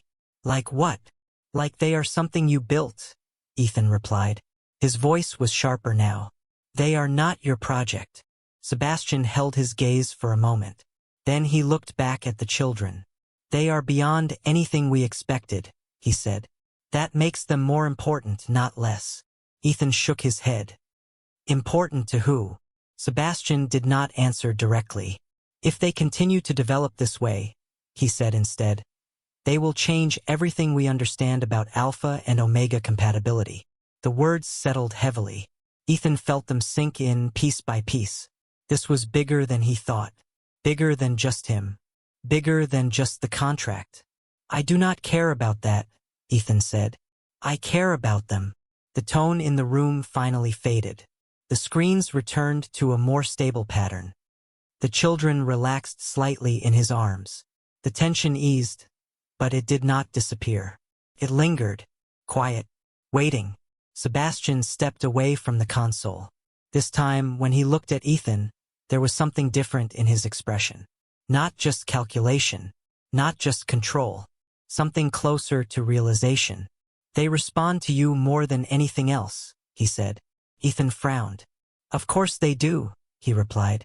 I am their parent. Sebastian shook his head slightly. It is more than that, he said. When you are calm, they stabilize. When you are not, they change. Ethan went still. He had not noticed that. Not consciously. But now that Sebastian said it, it felt true. Too true. So what? Ethan said slowly. You are saying I am the reason they are like this. Sebastian's gaze did not waver. I am saying you are the only reason they remain stable. The words landed heavily. Ethan felt them settle deep inside him. For a moment, neither of them spoke. The children rested quietly again. The room returned to silence. But everything had changed. Because now, for the first time, Ethan understood something clearly. This was not just about keeping them safe. It was about keeping them under control. And he was the center of that control whether he wanted to be or not. Ethan did not speak right away. The weight of Sebastian's words settled deep, pressing against every instinct he had. The children rested quietly in his arms, their breathing soft and even. But now that he knew they were reacting to him, every small movement felt heavier, more important, more dangerous. Then this was never about them, Ethan said slowly. His voice was calm, but there was a new edge to it. It was about me. Sebastian did not deny it. He stepped closer, his gaze steady, measuring Ethan in a way that felt far too deliberate. You were always a critical variable, he said. We did not know how critical until now. Ethan let out a quiet breath. We, he repeated. So this is bigger than you. Sebastian's expression did not change, but the pause before his answer was enough. Yes, he said. That single word shifted everything. Ethan felt it immediately. This was not just one man controlling a situation. This was something structured, planned, supported. Who else knows about this? Ethan asked. Sebastian turned slightly, his attention returning to the screens, but his answer came without hesitation. No one outside this level of clearance has full access, he said. They know the project exists. They do not know the outcome. Ethan frowned. Outcome, he repeated. You keep talking like this is finished. It is not finished, Sebastian replied. But it has reached a stage that cannot be hidden much longer. Ethan felt a cold tension settle in his chest. Then what happens when they find out? He asked. Sebastian finally looked at him again. This time, there was no distance in his gaze. Only clarity. They will want control, he said. Complete control. Ethan tightened his hold on the children instantly. No, he said. The word came out without hesitation. That is not going to happen. Sebastian studied him carefully. You may not have a choice, he said. Ethan shook his head. No, he repeated, stronger this time. You said it yourself. They depend on me. That means I decide what happens to them. The room went quiet. Even the faint hum of the system seemed to fade for a moment. Sebastian did not respond right away. He was watching Ethan differently now. Not just evaluating, reconsidering. You are beginning to understand your position, he said at last. Ethan met his gaze directly. I understand enough, he replied. You need me. The statement hung between them. Clear. Undeniable. For the first time, the balance shifted, even if only slightly. Sebastian did not correct him. That silence confirmed it. Ethan felt something steady inside him for the first time since this began. Not fear. Not confusion. Control. Small but real. Then listen carefully, Ethan continued. If anyone tries to take them away from me, I walk out. And if I walk out, you lose whatever this is. Sebastian's eyes narrowed slightly. Not in anger. In calculation. He was weighing the risk. Measuring the truth in Ethan's words. The children stirred again, softly this time, as if sensing the shift in tension. The screens responded with small changes. Nothing dramatic, but enough to reinforce what Ethan had said. Sebastian noticed it too. You are not wrong, he admitted quietly. Ethan held his ground. Then stop treating them like something you own, he said. And stop acting like I am replaceable. Sebastian stepped closer again, but this time the movement felt different.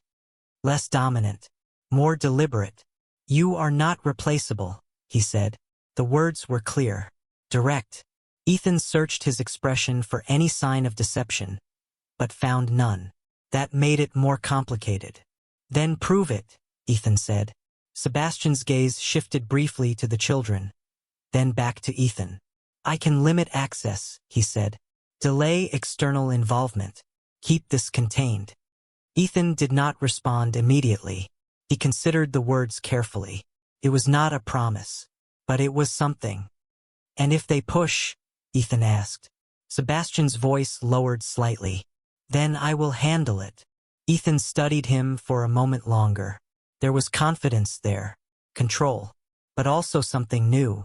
Pressure. Real pressure. You are not the only one in control anymore, Ethan said. Sebastian did not argue. That was answer enough. The room settled into silence again. The children rested quietly, their presence steady, their connection undeniable. Ethan adjusted his hold slightly, more aware than ever of what they represented. Not just lives, not just results, leverage. And for the first time, he understood the truth completely. This situation was no longer one-sided, because as much as Sebastian controlled the system, Ethan controlled the one thing the system could not function without. And that changed everything. Chapter 3. The one who cannot leave the silence after Ethan's words did not feel empty. Felt like a shift. Something invisible had moved, and both of them knew it. Ethan adjusted the children in his arms again. Slower this time, more aware of every small reaction.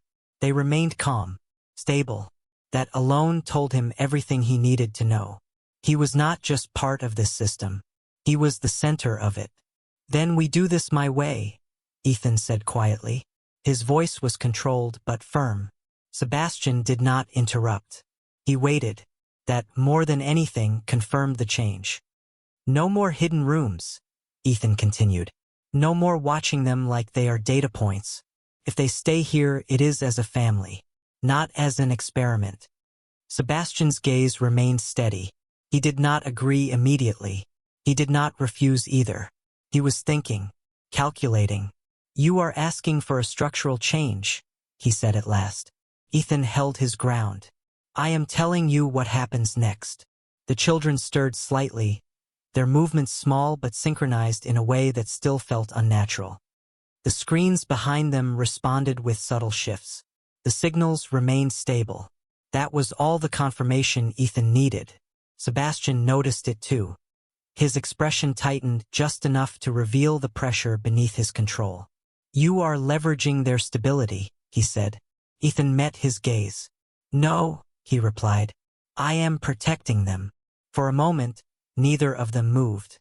Then Sebastian exhaled slowly. It was controlled but not completely steady. "Very well," he said. The words were quiet, but they carried weight. "We will adjust the environment." Ethan did not relax. "Not yet." "That is not enough," he said. Sebastian's eyes narrowed slightly. "What else?" Ethan hesitated for a brief second. Then he spoke. "No one else comes near them without me present." Sebastian's expression shifted again. This time the calculation was sharper. "That will not be easy," he said. "There are protocols." Ethan did not look away. "Then change them." The tension in the room rose again. Not explosive, controlled, but undeniable. The children shifted once more. This time the reaction was stronger. One of them let out a soft sound. Then another. The signals on the screen began to spike again, faster than before. Sebastian moved instantly, his focus snapping back to the data. "They are responding to the stress level," he said. Ethan tightened his hold, forcing himself to stay calm. His breathing slowed deliberately. 1 second, 2 seconds. The children's movements eased. The signals followed. The spikes softened, then stabilized. The room fell quiet again. Sebastian watched the screens for a moment longer, then turned back to Ethan. There was no doubt in his eyes now. Only confirmation. "You are the stabilizing factor," he said. Ethan nodded slightly. "Then act like it matters," he replied. Sebastian stepped closer, stopping just within reach. His voice lowered. "You need to understand something," he said.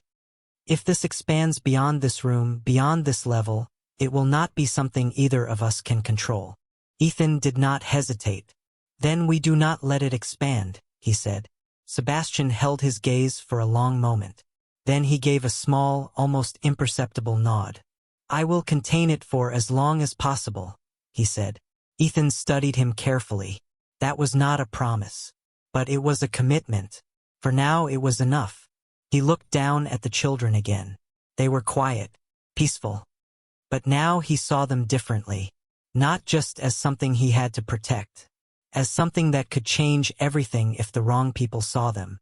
One of the children opened his eyes again. This time Ethan noticed it immediately. The gaze was steady, focused, not random. It lingered for a second longer than it should have. Then the child's lips moved slightly. No sound came out, but the motion was clear. Ethan's breath slowed.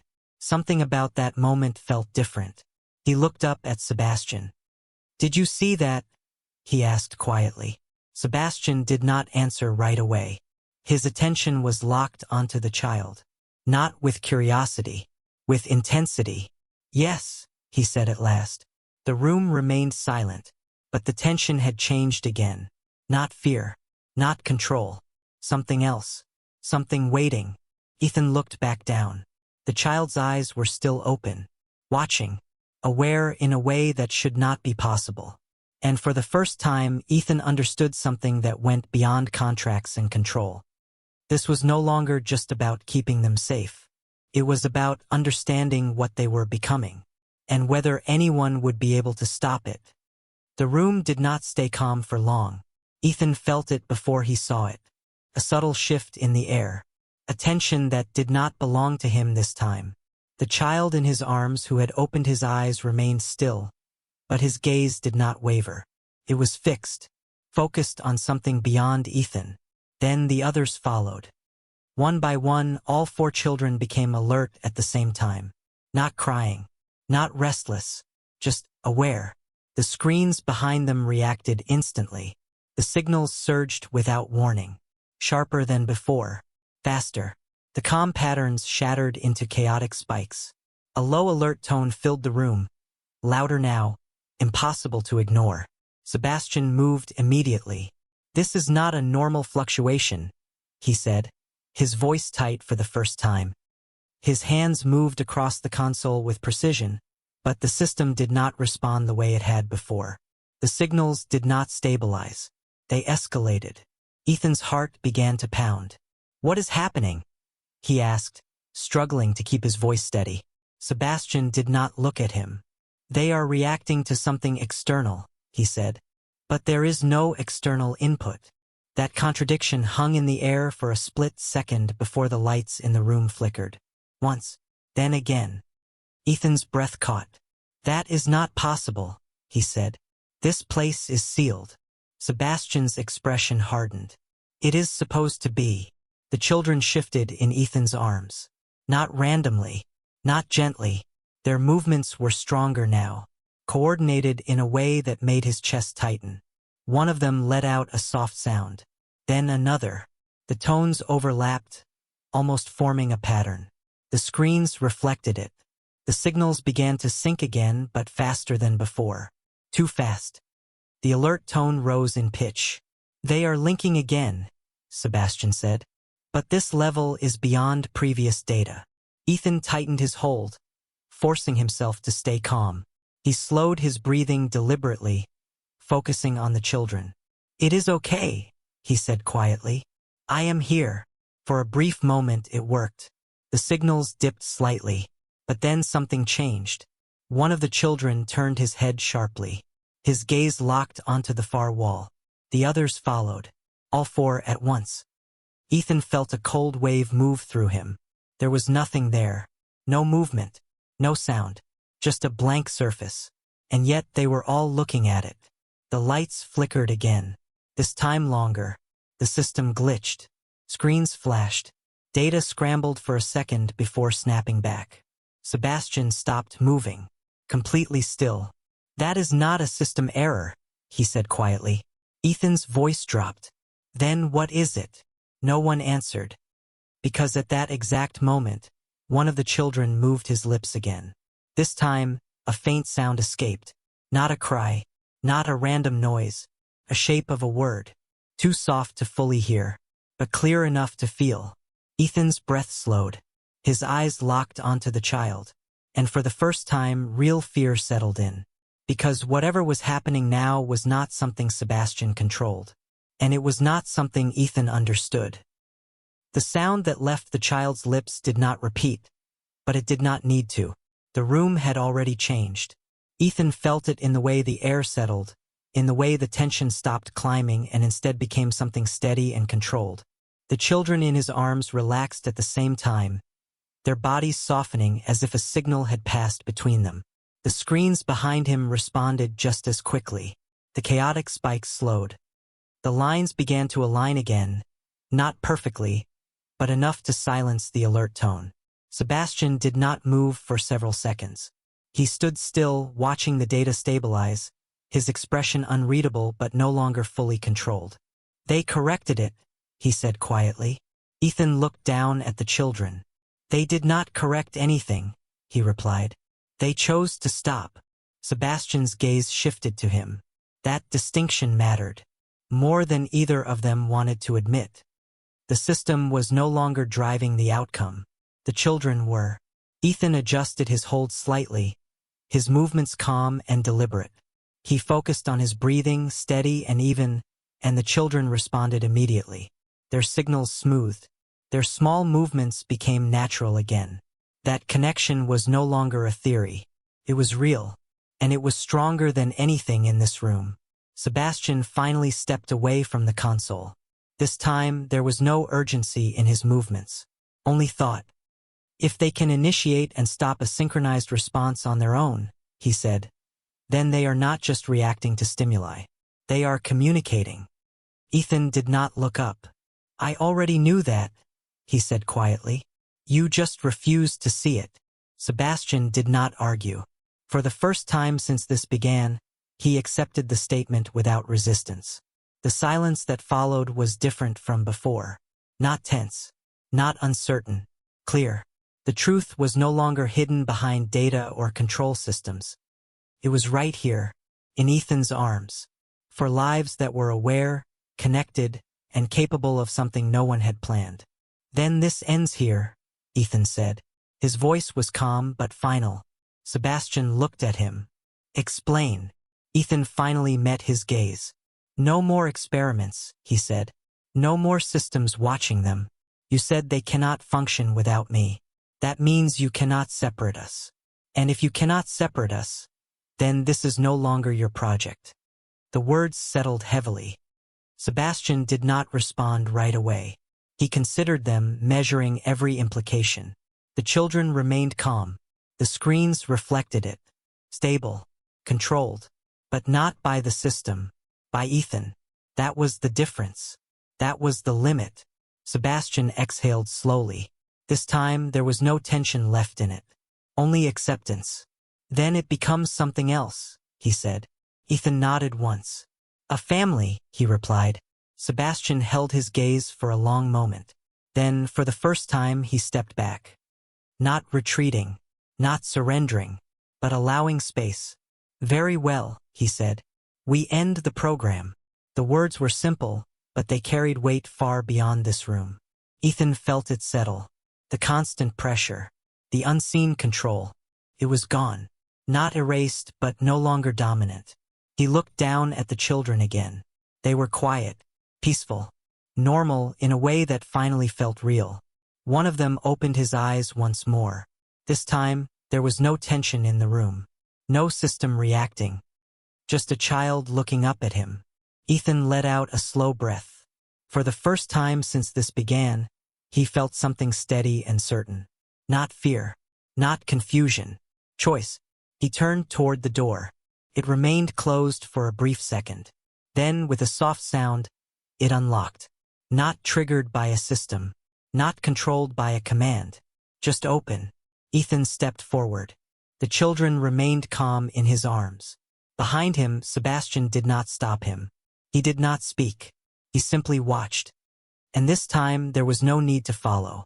Because for the first time, Ethan was not trying to escape. He was choosing where to go. And nothing in that room had the power to take that choice away again. Please hit subscribe. Thank you very much. Let the story begin. Chapter 1. Hidden Secrets. The morning sunlight spilled softly through the blinds, casting stripes of warmth across Maya Lawson's small apartment. She sat on the edge of the couch, her hands resting lightly on the curve of her belly, a secret that weighed both heavily and tenderly upon her. The scent of fresh coffee filled the room, mingling with the faint hint of lavender from the candle she had lit the night before. Maya had never anticipated that a single decision, a fleeting moment of anger and impulsive retaliation, would lead to her current reality.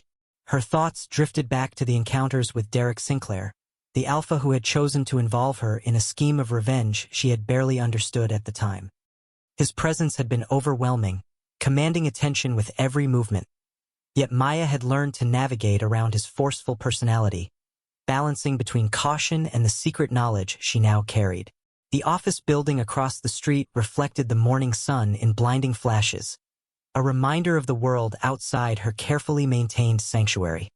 Every step she had taken since that fateful day had been calculated to avoid discovery. Yet the constant anxiety of what might happen if Derek were to find out gnawed at her persistently. She sipped her coffee, her eyes tracing the patterns of light on the carpet, envisioning how she would explain or deflect questions should anyone notice. The secret was hers alone, a responsibility she bore with a mixture of fear and pride, a quiet rebellion against the control and expectations that seemed to trail her at every turn. Outside, the city moved with its usual rhythm, people hurrying along the streets, oblivious to the silent drama unfolding above them. Maya felt the contrast keenly. Their ordinary lives seemed simple, yet hers was layered with complexity, an intricate balance of concealment and survival. The sound of a distant siren reminded her of the fragility of her plans, that despite every precaution, the unexpected could intrude at any moment. She rose slowly, adjusting the sleeve of her blouse over her hand, as if that small gesture could shield the secret she carried. The mirror in the hallway caught her reflection, her eyes meeting her own gaze with a mixture of determination and apprehension. Derek Sinclair, unaware of the truth she held, had no idea that the life he had underestimated had already begun to grow, a symbol of unforeseen consequences from choices made in anger and defiance. Maya took a deep breath, grounding herself in the present while acknowledging the shadow of the past. Understanding that each day she maintained this delicate balance brought her closer to a future where secrets might either be revealed or protectively guarded. She gathered her belongings, checking and double-checking that nothing hinted at her hidden condition. Every detail scrutinized with care born from necessity. The soft hum of the refrigerator, the faint ticking of a wall clock, and the occasional distant honk from the street combined to create a background of normalcy that felt almost alien in its serenity. Maya stepped toward the door, pausing as a gentle breeze fluttered the curtain. A silent reminder of the world she was yet to navigate fully, a world where her secret held power, vulnerability, and the potential for unexpected change. Maya Lawson stepped into the quiet hallway of her apartment building, each footfall muffled by the soft carpet, as if even the floor itself understood the weight of the secret she carried. She clutched her tote bag a little tighter, aware of how each movement could betray more than she intended, yet determined to maintain her composure. Outside, the city hummed with activity, and the morning air carried a faint hint of rain, a reminder that the day could shift in an instant. She had to navigate her errands with caution, avoiding any contact with Derek Sinclair's associates who frequented the streets near her route, aware that one casual encounter could unravel the delicate balance she had constructed. Maya's mind flickered to her meetings later in the day, each appointment a potential minefield of questions and observations. She adjusted the strap of her tote bag over her shoulder, feeling the subtle sway against her side, and reminded herself to keep her movements natural, unremarkable, and free of any hints of the life she was nurturing quietly within her. The coffee shop on the corner offered a brief respite, the barista greeting her with the habitual familiarity of someone who saw her daily yet knew nothing of her deeper reality. She ordered a simple black coffee, her hands brushing the cup as she accepted it, and felt a small measure of calm in the ritual. Sitting by the window, Maya watched pedestrians pass, each absorbed in their own lives, unaware of the hidden dramas intersecting just beyond the glass. She allowed herself a moment to consider the future, the intricate web of interactions she would have to manage to maintain secrecy, and the careful planning required to avoid Derek's direct attention. As she sipped her coffee, a slight twinge reminded her of the life she carried, a gentle, persistent sensation that anchored her thoughts to the reality she could not reveal. Every glance from strangers, every passing glance from colleagues could be interpreted in countless ways, but Maya had honed her instincts to read the room and adjust her demeanor accordingly. The day stretched ahead, a series of measured steps and subtle interactions, each designed to protect her secret while allowing her to function in the bustling rhythm of the city. Her phone vibrated lightly in her bag, a reminder of messages she had not yet responded to, each one another opportunity to maintain or risk exposure. Maya took a deep breath, centering herself in the quiet resolve that had carried her this far, acknowledging the tension that coiled in her stomach yet refusing to let it dictate her movements. She rose from her seat, coffee in hand, and stepped back into the hallway, the sounds of the city mingling with the soft echo of her own thoughts, ready to face the day with vigilance, discretion, and the quiet strength that defined her as she moved toward the tasks ahead, mindful of every interaction, every step, and every glance that could bring her secret closer to discovery. Maya Lawson walked briskly down the city sidewalk, her tote bag swaying lightly with each step as she carefully avoided eye contact with passers-by. The morning drizzle had left the streets glistening, reflections of traffic lights and store signs shimmering on the wet asphalt, creating a kaleidoscope of color that distracted the casual observer from the subtle tension she carried beneath the surface. Her mind replayed the cautious measures she had taken so far, every interaction, every glance calculated to prevent anyone from suspecting the truth. The gentle press of her hand against her abdomen reminded her of the secret she protected, a fragile life growing quietly, intertwined with the complexities of her past decisions.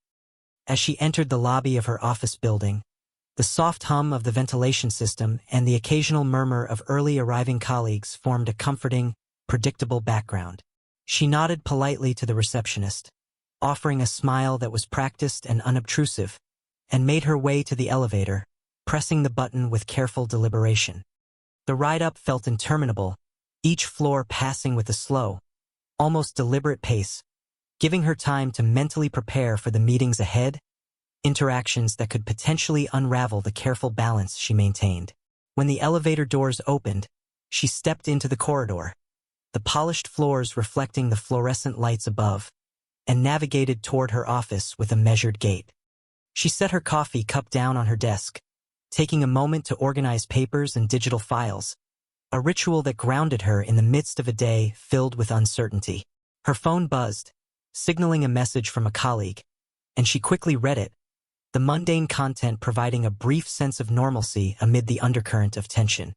Each step she took, each task she completed, was part of a choreography designed to conceal her pregnancy while maintaining the appearance of an ordinary, professional day.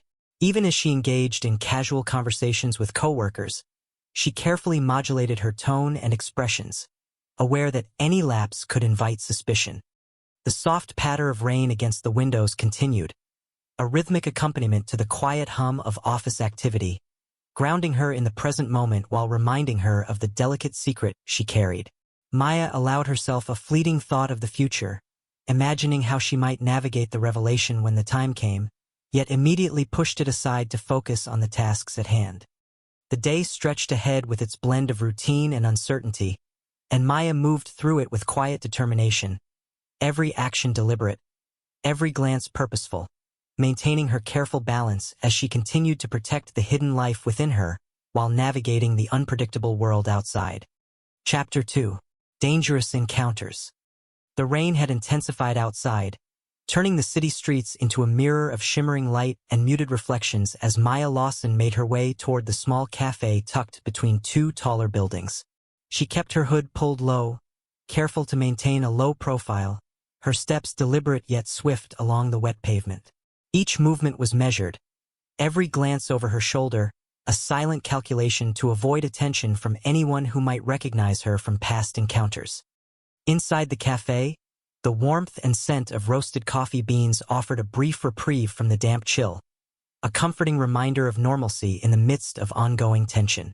Maya found a quiet corner near the window, placing her tote bag gently at her side, careful to adjust her coat in a way that concealed the curve of her abdomen without drawing suspicion. She ordered a latte, the barista acknowledging her with a practiced smile that suggested familiarity but no deeper knowledge of her life. Settling into the seat, Maya allowed herself a moment to observe the room, noting the flow of patrons, the subtle interactions, and the soft background music, all forming a pattern that she had trained herself to read over the past weeks.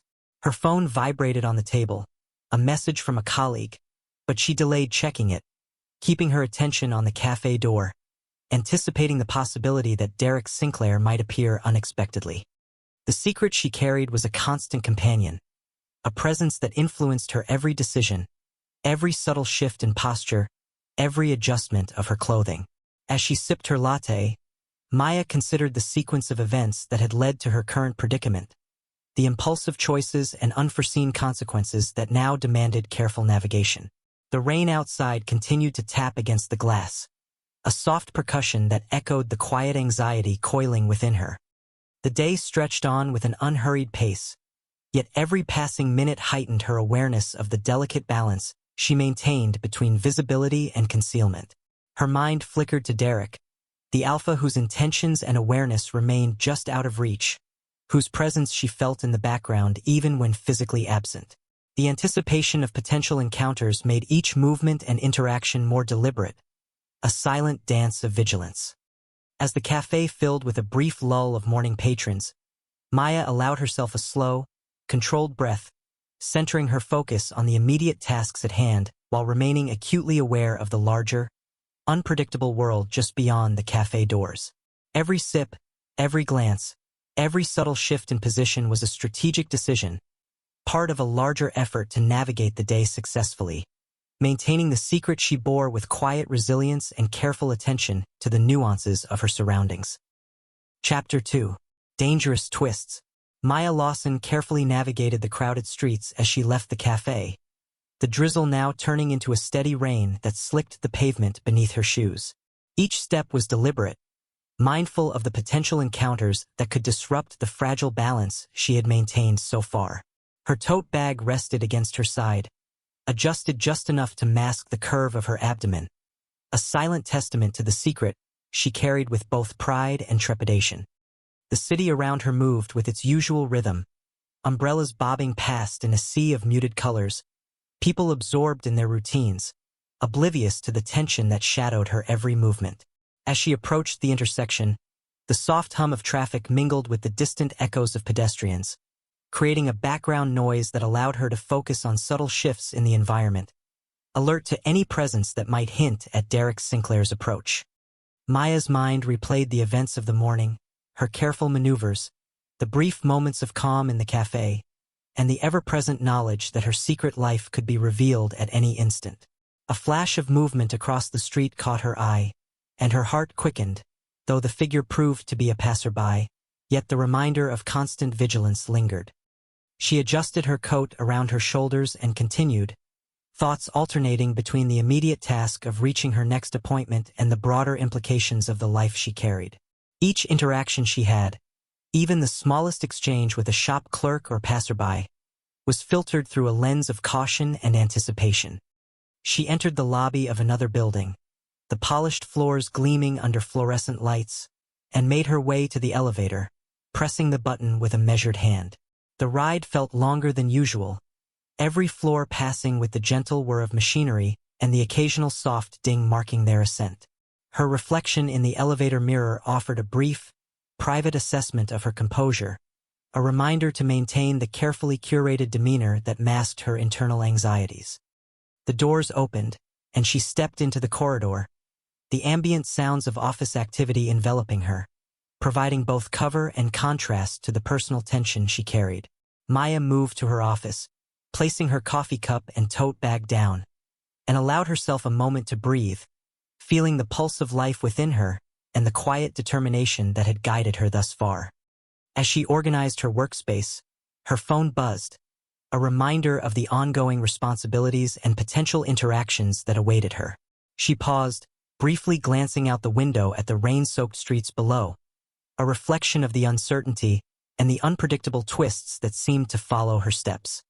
Each moment was part of a larger dance of caution, concealment, and anticipation, and Maya Lawson navigated it with the deliberate care of someone protecting a precious, vulnerable secret while maintaining the outward appearance of ordinary, composed functionality. Maya Lawson moved cautiously through the office, the soft patter of rain outside blending with the quiet hum of air, conditioning, and distant keyboard clicks. Each step was deliberate, a careful balance between appearing focused and ensuring that the secret she carried remained concealed. She adjusted the strap of her tote bag, feeling the gentle pressure against her side, a constant reminder of the hidden life she nurtured quietly within. The polished floors reflected the overhead lights, creating a sense of calm symmetry that contrasted sharply with the tension that coiled in her chest. She approached her desk, arranging papers and her laptop with a practiced hand, every motion deliberate and precise, a silent choreography meant to maintain normalcy. Her phone buzzed softly on the edge of the desk, a reminder of messages that awaited attention, yet she delayed checking them, choosing instead to observe the flow of colleagues passing in the corridor, each absorbed in their tasks and unaware of the delicate web of secrecy Maya maintained. The rain outside intensified slightly, tapping against the windows in rhythmic patterns that mirrored the quiet pulse of anxiety beneath her calm exterior. Maya sipped her coffee, the warmth offering brief comfort, grounding her in the present while her mind traced possibilities and contingencies, anticipating every potential interaction that could lead to discovery. She noticed a colleague glance toward her desk, smiled politely, and returned to her work, careful that her posture and expressions revealed nothing of the truth she carried. The hum of conversations, the distant ring of a phone, and the soft shuffle of papers created a background symphony of ordinary activity that she navigated with quiet vigilance. As she organized her workspace, her eyes flicked to the window, the city streets below reflecting muted lights and passing umbrellas, a constant reminder of the world outside that seemed oblivious to the quiet drama unfolding within her life. She allowed herself a controlled breath, steadying her thoughts, aware of the fragile balance between secrecy and exposure, between caution and the natural rhythm of daily responsibilities. Every interaction, Every gesture, every subtle movement was a careful decision, part of the larger strategy to maintain concealment while continuing to function within the expected norms of her environment.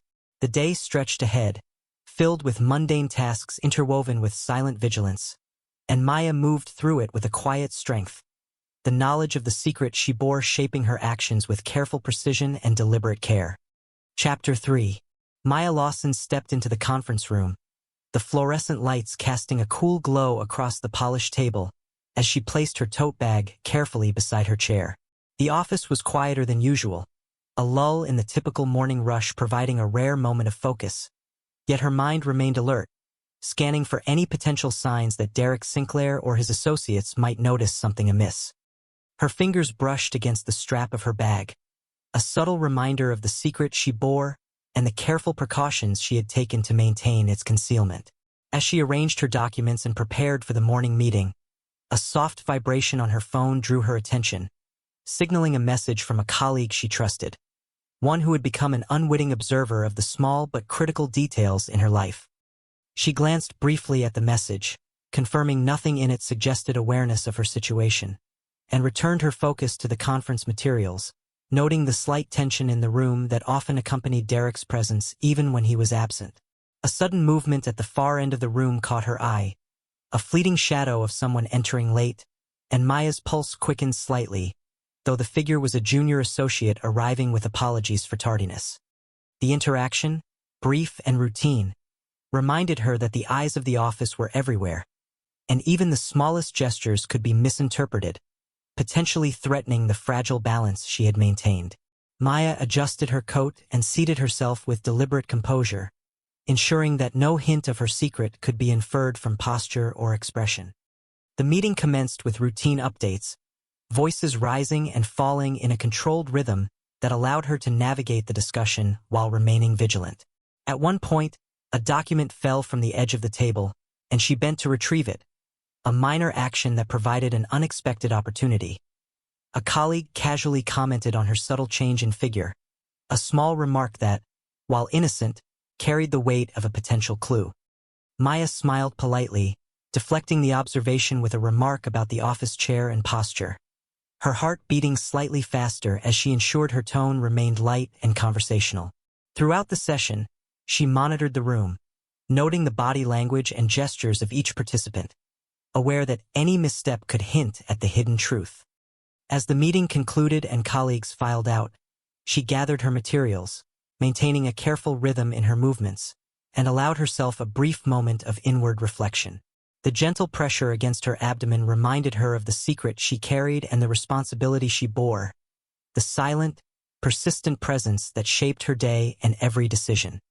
With a steadying breath, Maya rose and prepared to leave the room, her thoughts focused on the careful steps ahead, knowing that the subtle clue discovered today, though minor, could cascade into future challenges, requiring vigilance, discretion, and the quiet strength that had guided her from the very beginning.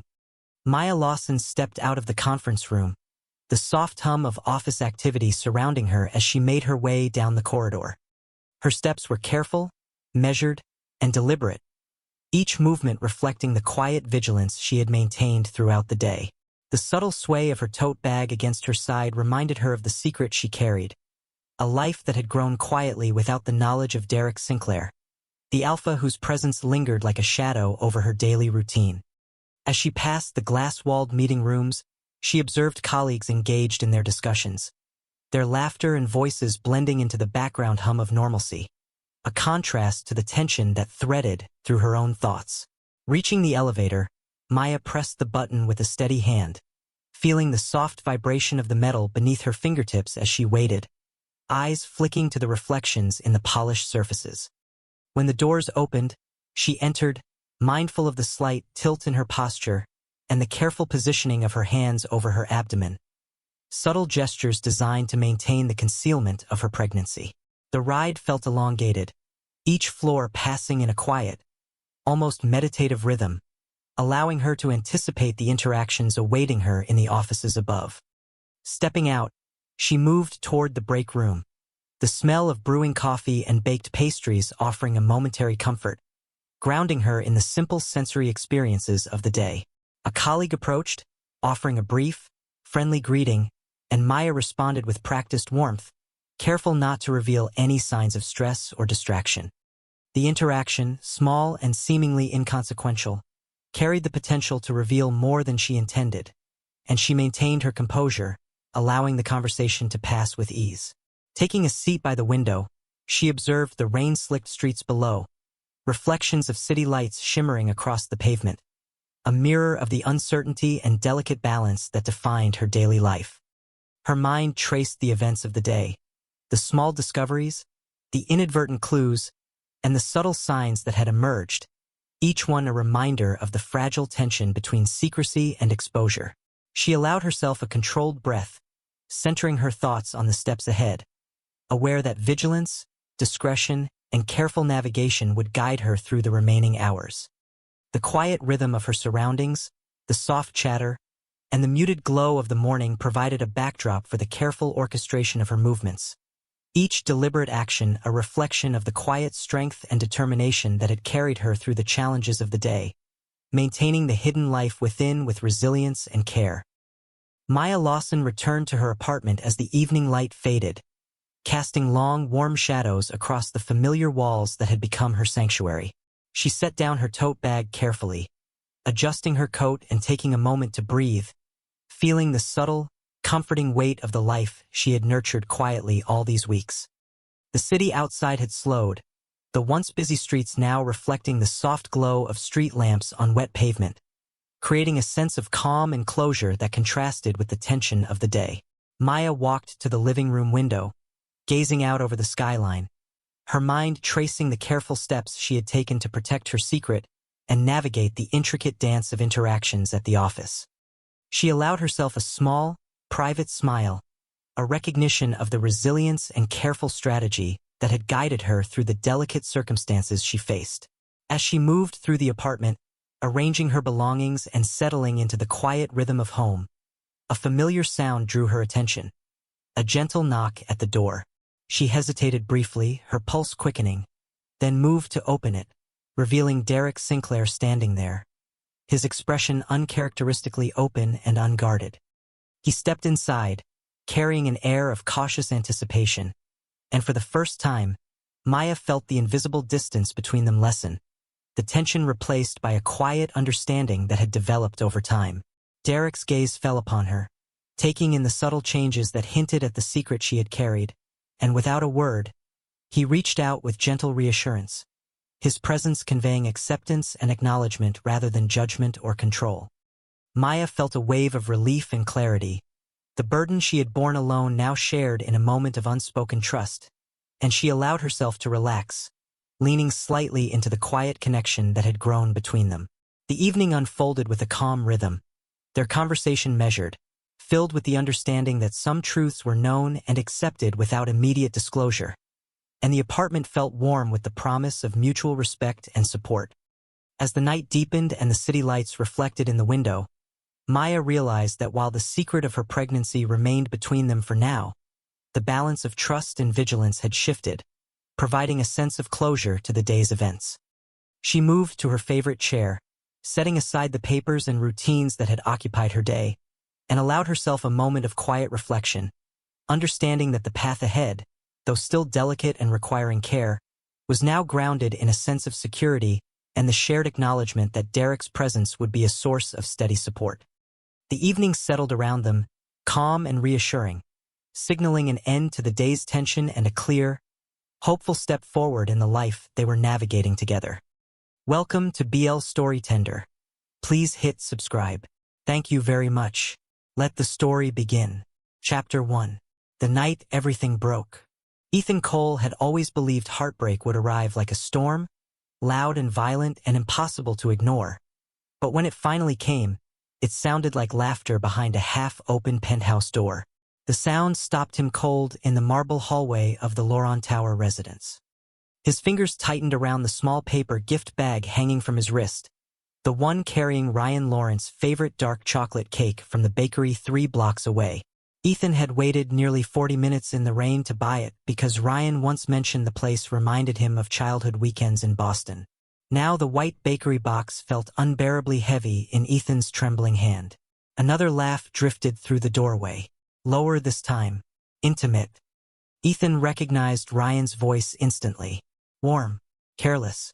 Completely different from the clipped, impatient tone Ryan had used with him for the past 3 months. Ethan slowly pushed the door open wider. The massive living room glowed gold beneath the city lights pouring through the floor-to-ceiling windows. Ryan stood near the fireplace with another Omega wrapped loosely in his arms, a glass of whiskey dangling from his hand. The stranger wore Ethan's sweater. The cream-colored one Ethan had left there last winter. For a moment Ethan could not breathe. Ryan noticed him first. His expression shifted from surprise to annoyance so quickly it made Ethan feel foolish for ever believing he had once been loved. "You were supposed to text before coming over," Ryan said casually, pulling away from the Omega without urgency. The other man looked embarrassed, but Ryan only looked irritated. Ethan stared at the sweater. "You gave him my clothes." Ryan sighed dramatically, like Ethan was exhausting him. "Do not start this tonight." The rain outside slammed harder against the glass. Ethan's throat tightened painfully. "How long?" Ryan rubbed his temple. "A few months." Ethan felt the world tilt beneath him. A few months. While Ethan had been helping Ryan prepare investor presentations. While Ethan had stayed awake during Ryan's panic attacks. While Ethan defended him to everyone. Ryan stepped closer, lowering his voice. "You are too emotional lately, Ethan. Everything became difficult with you." The words sliced deeper than Ethan expected. Too emotional. As if love had become an inconvenience.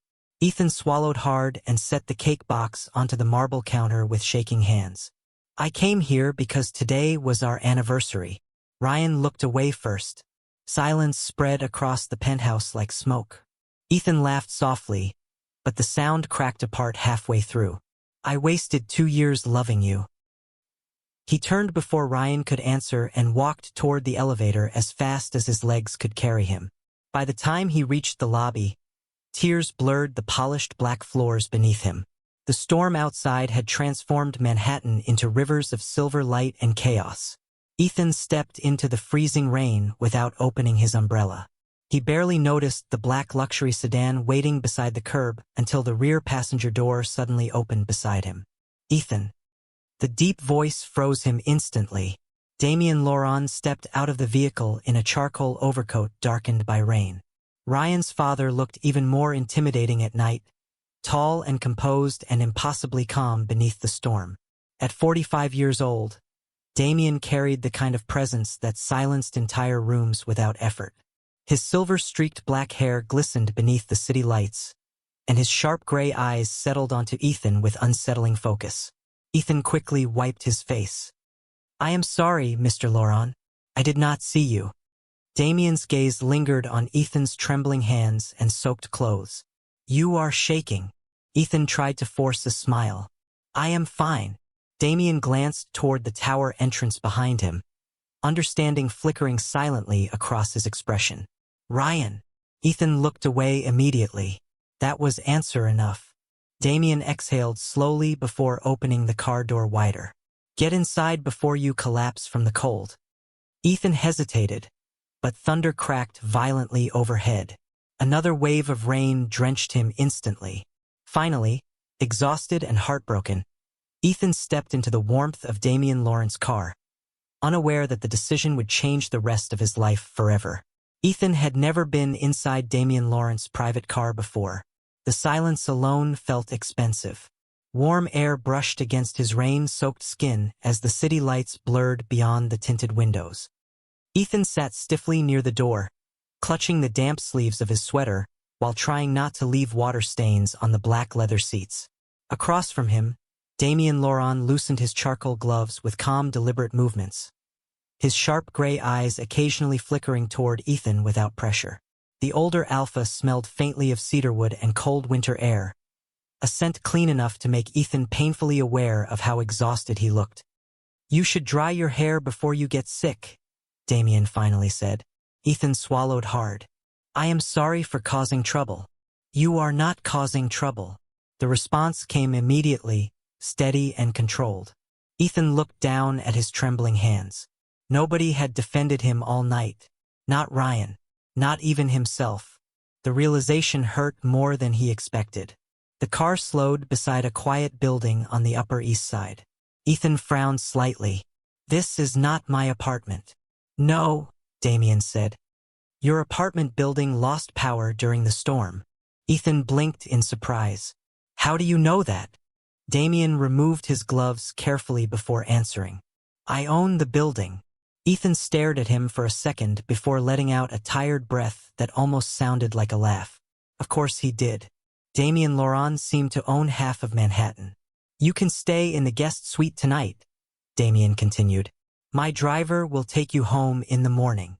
Ethan instinctively shook his head. "I do not want to inconvenience you." Damien's gaze settled on him fully now, calm but impossible to ignore. "Ethan." The way the Alpha said his name sent an unexpected warmth through Ethan's chest. "You are soaked, exhausted, and visibly distressed. Stop apologizing for existing." Ethan looked away immediately. Nobody had spoken to him like that before. Not with cruelty. Not with pity. Just certainty. 20 minutes later, Ethan stood inside Damien's penthouse guest suite, wrapped in an oversized gray sweatshirt that smelled faintly of cedarwood. The room was larger than Ethan's entire apartment. Soft amber lighting reflected against dark wood walls, while rain rolled quietly across the massive windows overlooking the city skyline. Ethan sat on the edge of the bed, staring blankly at the cup of hot tea resting between his palms. His phone vibrated again. "Ryan. 7 missed calls now." Another message appeared across the screen. "You embarrassed me tonight." Ethan laughed softly in disbelief before tossing the phone onto the bed beside him. Embarrassed him. The words twisted painfully in Ethan's chest. A quiet knock interrupted his thoughts. Damien entered carrying a small medical kit in one hand. Ethan quickly sat up straighter. "You did not have to do that." Damien glanced toward Ethan's scraped knuckles. Ethan had not even realized he injured them while gripping the elevator railing downstairs. "You are bleeding." Damien stepped closer, kneeling slightly in front of Ethan with surprising patience. Ethan froze as the older Alpha carefully cleaned the shallow cut with a warm cloth. Damien's large hands were steady and precise, completely unlike Ryan's careless touch. "Ryan does not deserve you," Damien said quietly. Ethan's breath caught. The room suddenly felt too warm, too quiet. "You do not have to say that because I am upset." Damien lifted his eyes toward him slowly. "I am saying it because it is true." For a moment neither of them moved. Ethan became painfully aware of how close they were. The scent of cedarwood wrapped around him gently, calm and grounding in a way that made his chest ache. Damien's thumb brushed lightly against Ethan's wrist while securing the bandage, and the smallest spark of warmth traveled through Ethan's body. Damien seemed to notice it too. His expression shifted almost imperceptibly. Outside, thunder rolled across Manhattan again. Ethan looked down quickly, trying to steady his breathing, but the sudden wave of heat beneath his skin only intensified. His suppressant patch. The edge had partially peeled away beneath the rain hours ago, and now his Omega instincts stirred restlessly beneath his skin for the first time in months. Damien's jaw tightened slightly as the faint sweet scent of Ethan's pheromones drifted into the room. Neither of them spoke, but the air between them changed completely. Ethan barely slept that night. Every time he closed his eyes, he remembered the warmth of Damien's hand around his wrist, and the way the older Alpha had looked at him after sensing the shift in his pheromones.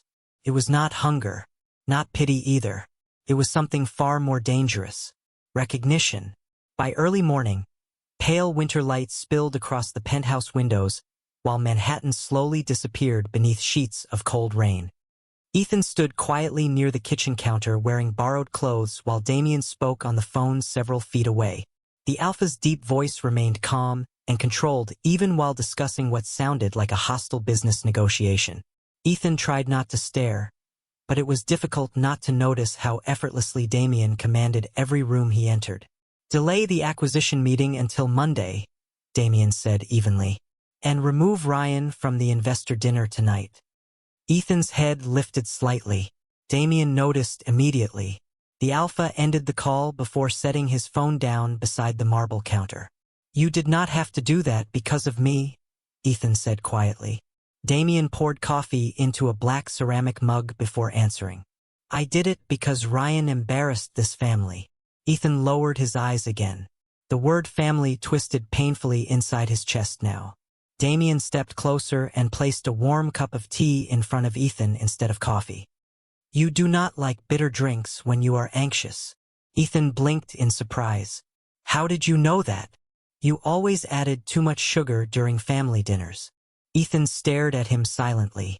Ryan had dated him for 2 years and barely noticed when Ethan changed his hair color last fall. Yet Damien remembered how he drank tea. The realization unsettled him more than it should have. His phone suddenly vibrated across the counter again. Ryan's name flashed brightly across the screen. Ethan hesitated before answering. What? Ryan's voice arrived sharp and impatient immediately. Where are you? Ethan glanced briefly toward Damien standing nearby. Does it matter? Do not start acting dramatic again. Ethan laughed softly in disbelief. You cheated on me. And you stormed out like a child. Ryan exhaled harshly through the phone. Look, just come back so we can talk before people start making assumptions. Ethan went still. People? Ryan cursed quietly under his breath. My assistant saw you leave with my father last night. Silence crashed heavily between them. Ethan's stomach tightened instantly. Nothing happened. I know that, Ryan snapped quickly, though he sounded less certain than before. But if this turns into gossip, it affects me too. A cold ache spread through Ethan's chest. Not once had Ryan apologized. Not once had he asked if Ethan was okay. Everything was still about himself. Ethan ended the call without another word. The kitchen remained silent afterward except for the soft rain tapping against the windows. Damien watched Ethan carefully for several seconds before speaking. Ryan has always valued appearances more than people. Ethan swallowed hard. Why are you telling me this? Damien's expression darkened slightly. Because you still look surprised. Ethan opened his mouth to answer, but suddenly dizziness rolled through him without warning. His vision blurred slightly as heat rushed beneath his skin again. Ethan grabbed the counter edge instinctively. Damien reached him almost immediately. Ethan. The Alpha's voice dropped lower now, sharper with concern. Ethan tried to steady his breathing. I am fine, but he was not. His suppressant patch had completely failed sometime during the night, leaving his senses raw and unstable. Damien's cedarwood scent surrounded him instantly as the Alpha guided him carefully toward one of the kitchen chairs. Ethan's pulse pounded harder the closer Damien stood. You are burning up, Damien said quietly. Ethan looked away in embarrassment. It happens sometimes when my stress levels spike. Damien crouched slightly in front of him again. His gray eyes locked onto Ethan's flushed face with dangerous focus. Has Ryan been neglecting your care? Ethan froze. In Alpha and Omega relationships, proper sense support and emotional regulation were basic responsibilities, especially during periods of stress. Ryan hated dealing with any inconvenience that interrupted his schedule. Ethan suddenly realized how abnormal that had become. Damien must have seen the answer in Ethan's silence because the older Alpha's expression hardened instantly. A dark, unreadable tension settled across the room. Then Damien reached up slowly and adjusted the loose collar of Ethan's borrowed sweatshirt with careful fingers. You are staying here until you recover, he said calmly. That is not a request. Ethan's breath caught softly in his throat, and for the first time since the breakup, part of him no longer wanted to leave. Chapter 2. The Hidden Heir. Ethan stayed in Damien Lawrence's penthouse for 4 days before the guilt finally became unbearable. Every morning he woke beneath soft gray blankets while Manhattan stretched endlessly beyond the windows like another world entirely. Damien never pressured him to leave, but somehow that only made Ethan more restless. The Alpha moved through the penthouse with quiet control, leaving fresh tea outside Ethan's room before early meetings and making sure suppressant medication arrived from a private physician without Ethan ever needing to ask. It was too gentle, too careful. Ryan had once forgotten Ethan's birthday because of a networking dinner. Damien remembered how Ethan liked his tea after only a few family gatherings. The difference frightened him more than it comforted him. On the fifth morning, Ethan packed his small overnight bag while the penthouse remained silent around him. Rain clouds hung low over the city again, turning the skyline silver and cold. Ethan placed a short handwritten note on the kitchen counter beside Damien's untouched coffee mug. "Thank you for everything. I am sorry for causing trouble." Then he left before he could change his mind. 3 months later, the small coastal town of Belmere smelled like salt water, fresh bread, and cold autumn air. Ethan preferred it that way. Quiet, anonymous, safe. The bakery sat near the edge of town beside an old bookstore and a flower shop with chipped white paint around the windows. Most mornings Ethan arrived before sunrise to knead dough while soft jazz played from a dusty radio near the register. Nobody in Belmere knew about the Loron family. Nobody cared about Manhattan scandals or alpha business empires. To the locals, Ethan was simply the quiet Omega from New York who made excellent cinnamon rolls and always looked slightly tired. That was exactly what Ethan wanted. His hand instinctively rested against the small curve beneath his oversized sweater as he arranged fresh pastries behind the glass display. For months pregnant now, the words still felt unreal inside his head. Ethan had stared at the positive pregnancy test for nearly an hour alone inside a pharmacy bathroom before finally breaking down in silent tears. He never contacted Damien afterward. He could not. The situation was already impossible enough. Damien Loron was Ryan's father, a powerful alpha businessman with an empire attached to his name. Ethan refused to become another scandal dragged across news headlines and investor meetings. More than that, he could not bear the possibility that Damien might only feel responsible because of the baby. So Ethan disappeared instead. The bell above the bakery door chimed softly as another customer entered. "Morning, Ethan." Mrs. Holloway smiled warmly while adjusting the knitted scarf around her neck. "You are working too hard again." Ethan laughed softly. "Somebody has to keep this town supplied with sugar." She eyed him carefully before lowering her voice. "And somebody should stop lifting flour bags in your condition." Ethan froze briefly. Belmere was small, very small. Mrs. Holloway patted his arm kindly. "Do not worry, sweetheart. Half this town already suspects." Ethan sighed in defeat just as the bakery door opened again behind them. Cold air swept inside first, then silence. Ethan looked up automatically. The tray slipped from his hands instantly. Croissants scattered across the floor in stunned silence. Damien Loron stood near the entrance wearing a dark wool coat dusted lightly with rain. Tall, calm, completely out of place inside the tiny seaside bakery. Mrs. Holloway glanced between them curiously before quietly retreating toward the coffee station. Ethan's heart pounded so violently it almost hurt. Damien's sharp gray eyes locked onto him immediately, but they did not stop there. His gaze dropped lower toward Ethan's stomach beneath the oversized sweater. Ethan instinctively stepped backward. The entire bakery suddenly felt too small to breathe inside. Damien said nothing for several seconds. Then his jaw tightened almost imperceptibly. "You disappeared," he said quietly. Ethan's throat went dry. "How did you find me?" Damien removed his leather gloves slowly, his expression unreadable. "You think I would stop looking for you?" Ethan's pulse stumbled hard inside his chest. The older alpha stepped closer through the warm scent of cinnamon and coffee, his gaze never leaving Ethan's face. Then finally, softly enough that only Ethan could hear it, Damien asked the question Ethan had feared for months. "Is the child mine?" Ethan could barely hear the rain outside anymore. The entire bakery had gone painfully silent after Damien's question. "Is the child mine?" For simple words, yet they seemed to press against Ethan's chest hard enough to steal his breath. Damien stood only a few feet away now, tall and composed beneath the warm bakery lights, but Ethan could sense the tension hidden beneath the alpha's controlled expression. Damien Loron was not a man who lost composure easily, yet his gray eyes remained fixed on Ethan with dangerous intensity. Ethan instinctively rested one hand over his stomach. "You should not be here," he whispered softly. Damien ignored the answer completely. "Ethan." The deep calmness in the Alpha's voice only made Ethan more nervous. "Tell me the truth." Ethan looked away first. That alone was enough confirmation. Damien inhaled slowly, his jaw tightening almost imperceptibly before he glanced toward Ethan's stomach again. For a moment, the powerful Alpha businessman standing inside the tiny seaside bakery looked genuinely shaken. Not angry, not cold, just shaken. "Mrs. Holloway suddenly cleared her throat awkwardly near the coffee station. "I think I should check on my husband now."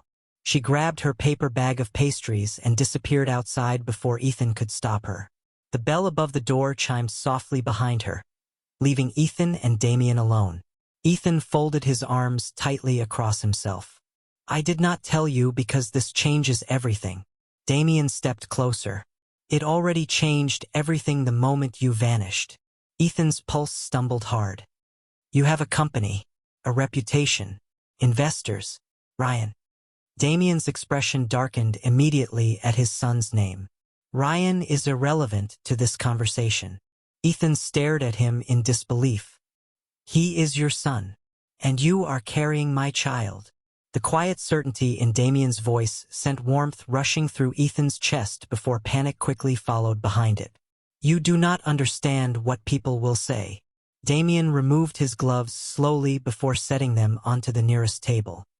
"I stopped caring about public opinion a very long time ago." Ethan laughed weakly. "Easy for you to say. You are Damien Laurent." "Exactly." Damien's eyes held his steadily. "Nobody touches what belongs to me." Ethan's breath caught instantly. The words should have frightened him. Instead, they settled somewhere deep inside his chest with dangerous comfort. Damien's gaze softened slightly as he looked at Ethan again.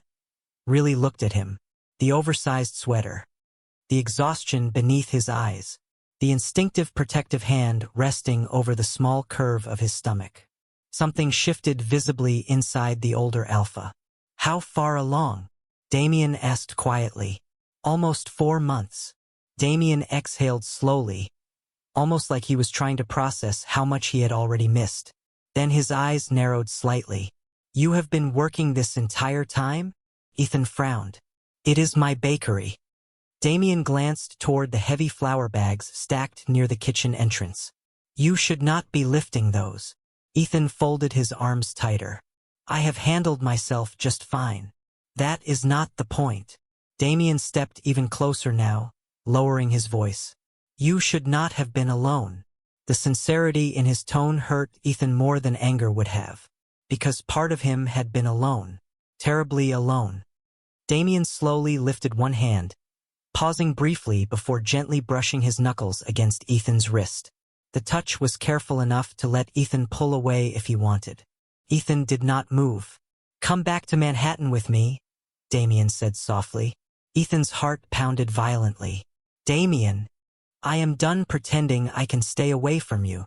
The Alpha's gray eyes darkened slightly as his scent wrapped warmly around Ethan again. "And I am not letting my child grow up without me."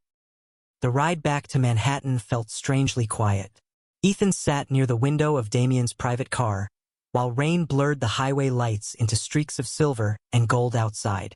One hand rested protectively against his stomach while the other gripped the sleeve of his oversized sweater.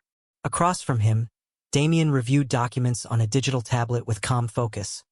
But Ethan noticed the Alpha glance toward him every few minutes, as if reassuring himself Ethan was still there. It should have made Ethan uncomfortable. Instead, it made his chest ache in ways he could not explain. By the time they reached Laurent Tower, the city skyline had disappeared beneath heavy evening fog. Ethan stepped out of the car slowly, immediately noticing 2 unfamiliar security guards standing near the private entrance. Damien noticed his hesitation. "I increased security this morning," he said evenly. Ethan frowned. "Why?" Damien's expression darkened slightly. "Because Ryan found out you disappeared months ago with no forwarding address." Ethan's stomach tightened instantly. "How?" "He saw your medical records charged through the family insurance network last week." Damien removed his gloves slowly. Apparently, he finally became curious. Ethan felt cold all over. Damien gently guided him inside before the rain could worsen. "You are safe here." Safe. The word sounded dangerous coming from someone like Damien Laurent. Upstairs, the penthouse looked exactly the same as Ethan remembered. Quiet lighting, dark wood, expensive silence. Yet somehow everything felt different now. Because Ethan was no longer just Ryan's former Omega standing awkwardly inside his father's home. He was carrying Damien's child. The realization made every glance feel heavier. Damien loosened his tie while walking toward the kitchen. "You should eat something before taking your supplements." Ethan watched him quietly for a second. "You really prepared for this fast?" Damien paused briefly beside the marble counter. "I spent 4 months looking for you, Ethan." The honesty in his voice caught Ethan completely off guard. Before he could answer, the private elevator doors suddenly opened across the penthouse. Ryan Laurent stormed inside seconds later. Furious. "You have got to be kidding me." Ethan froze instantly. Ryan looked exhausted and angry. His expensive suit wrinkled like he had driven across the city recklessly to get there. His gaze locked onto Ethan first before dropping lower toward Ethan's stomach. Everything about Ryan's expression changed. "No," he said quietly, almost disbelieving. "Tell me this is not real." Ethan instinctively stepped backward. Damien immediately moved beside him without hesitation. Ryan noticed the protective gesture instantly, and something dark flashed across his face. "You slept with him?" Ryan looked directly at Ethan now like he no longer recognized him. "My own father?" Ethan's cheeks burned painfully. "Ryan, how long?" Ryan snapped. "Were you seeing each other before we broke up?" "Enough." Damien's voice cut through the room sharply. Ryan turned toward his father in disbelief. "You cannot seriously expect me to stand here while you play house with my ex." Damien's expression remained terrifyingly calm. "Your relationship with Ethan ended long before he left Manhattan." Ryan laughed harshly. "So now what? You knock up every Omega I date?" Ethan flinched slightly before he could stop himself. Damien noticed immediately. The temperature in the room seemed to drop. "Watch your tone," Damien said quietly. Ryan stared between them both before letting out another disbelieving laugh. "This is insane. The board will lose their minds when this gets out." Damien stepped fully in front of Ethan now, tall and immovable beneath the penthouse lights. "Then they can adjust." Ryan's expression slowly shifted from anger into genuine shock. Because for the first time in his life, he realized his father was completely serious. Damien looked at him coldly. "Ethan and the child remain under my protection from this moment forward." Silence crashed heavily across the penthouse. Then Ryan looked directly at Ethan again, his voice suddenly colder than before. "You really think he is going to choose you over this family?" Ethan's pulse stumbled painfully, but Damien answered before he could speak. "He already has." Chapter 3. Claimed in front of the world. The scandal exploded across Manhattan less than 24 hours later. Ethan realized it the moment he stepped into Damien's kitchen the next morning and found 3 different business magazines spread across the marble counter beside untouched coffee. Laurent family heir scandal. Secret Omega pregnancy linked to Damien Laurent. Investor panic after internal family conflict. Ethan felt sick immediately. Damien stood near the windows speaking quietly with someone on the phone, while the city skyline glowed pale beneath the early morning fog. Even dressed in a perfectly tailored black suit, the Alpha looked colder than usual. More dangerous somehow. "Cancel the board meeting," Damien said evenly into the phone. "Anybody threatening withdrawal can leave." Ethan stared at him in disbelief. Damien ended the call before turning toward him. His expression softened slightly the moment he noticed Ethan's pale face. "You should not be reading those." Ethan looked down at the headlines again. "This is destroying your company." Damien walked toward him calmly. "No, this is exposing weak people inside my company." Ethan shook his head softly. "Damien, investors are already blaming me." "Then they are making a mistake." The Alpha reached past him to remove the magazines from the counter entirely before tossing them into the trash without even glancing at them again. Ethan's chest tightened painfully. "Why are you doing this?" Damien's gray eyes settled on him quietly. "Because I spent most of my life prioritizing business over everything else." His voice lowered slightly. "I am not making that mistake with you." Ethan looked away immediately before Damien could notice how badly those words affected him. Before either of them could say anything else, the penthouse elevator opened suddenly. Ethan froze the second Ryan stepped inside again. This time he looked furious. Truly furious. "You turned my entire life into gossip headlines overnight," Ryan snapped immediately. Damien did not even look surprised to see him anymore. "You should learn to knock."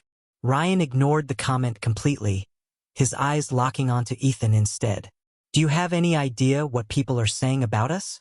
Ethan instinctively moved backward. Damien noticed at once and stepped slightly closer beside him. Ryan laughed bitterly at the movement. "Unbelievable." His gaze shifted toward Damien now. "You are risking the company for him." Damien's expression never changed. "Watch how you speak about Ethan." Ryan stared at his father in disbelief. "You cannot actually care about him this much." The room fell silent for one dangerous second. Then Damien answered calmly. "More than you ever did." Ryan's face darkened instantly. Ethan could practically feel years of resentment and pressure simmering beneath the surface between them. Ryan looked back toward Ethan again, but this time the anger in his expression mixed with something uglier. Possessiveness. "You think he is going to stay once this gets worse?" Ryan asked coldly. "You always run when things become difficult." Ethan flinched softly because part of him feared Ryan might be right. Damien noticed immediately. The Alpha scent deepened sharply through the room. Cedarwood and cold winter air, wrapping protectively around Ethan before Damien stepped fully between them. "Enough." Damien's voice dropped lower now. Controlled. Dangerous. Ryan opened his mouth again, but suddenly stopped. His eyes narrowed toward Ethan's wrist. Ethan followed his gaze instinctively and realized Damien's hand was wrapped firmly around his own. Protective. Possessive. Public. Ryan slowly looked up at his father in shock. "You are claiming him." Damien did not release Ethan's hand. "I already did." Ethan's breath caught softly in his throat. The entire room felt frozen around him as Damien turned slightly toward him, his expression gentler now than Ethan had ever seen before. "You are not facing this alone anymore," Damien said quietly. And for the first time since everything began, Ethan believed him. 3 days later, Ethan realized Damien Laurent meant every word he said. The scandal had only grown worse. News reporters waited outside Laurent Tower every morning while financial analysts debated Damien's decisions across every business network in Manhattan. Yet Damien never once asked Ethan to hide. If anything, the Alpha became even more openly protective. Ethan noticed it in small ways first. Extra security outside the penthouse. A private physician assigned exclusively to Ethan's pregnancy care. Damien personally checking every meal before Ethan touched it because omega nutritional sensitivity increased during pregnancy. Nobody had ever cared for Ethan with such terrifying consistency before, which was exactly why he panicked when Damien announced he was attending the Laurent Foundation Gala with him.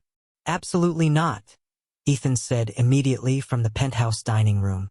Damien calmly adjusted the cufflinks of his black dress shirt without even looking surprised by the reaction. "The board members already know about you. That is different from appearing beside you in public." Ethan placed both hands protectively over his stomach, anxiety tightening painfully inside his chest. "They already hate me."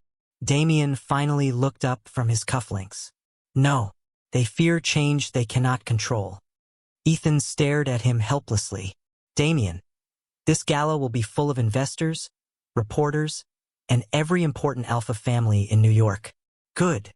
Ethan blinked in disbelief. Damien walked toward him slowly, his expression calm but impossibly firm.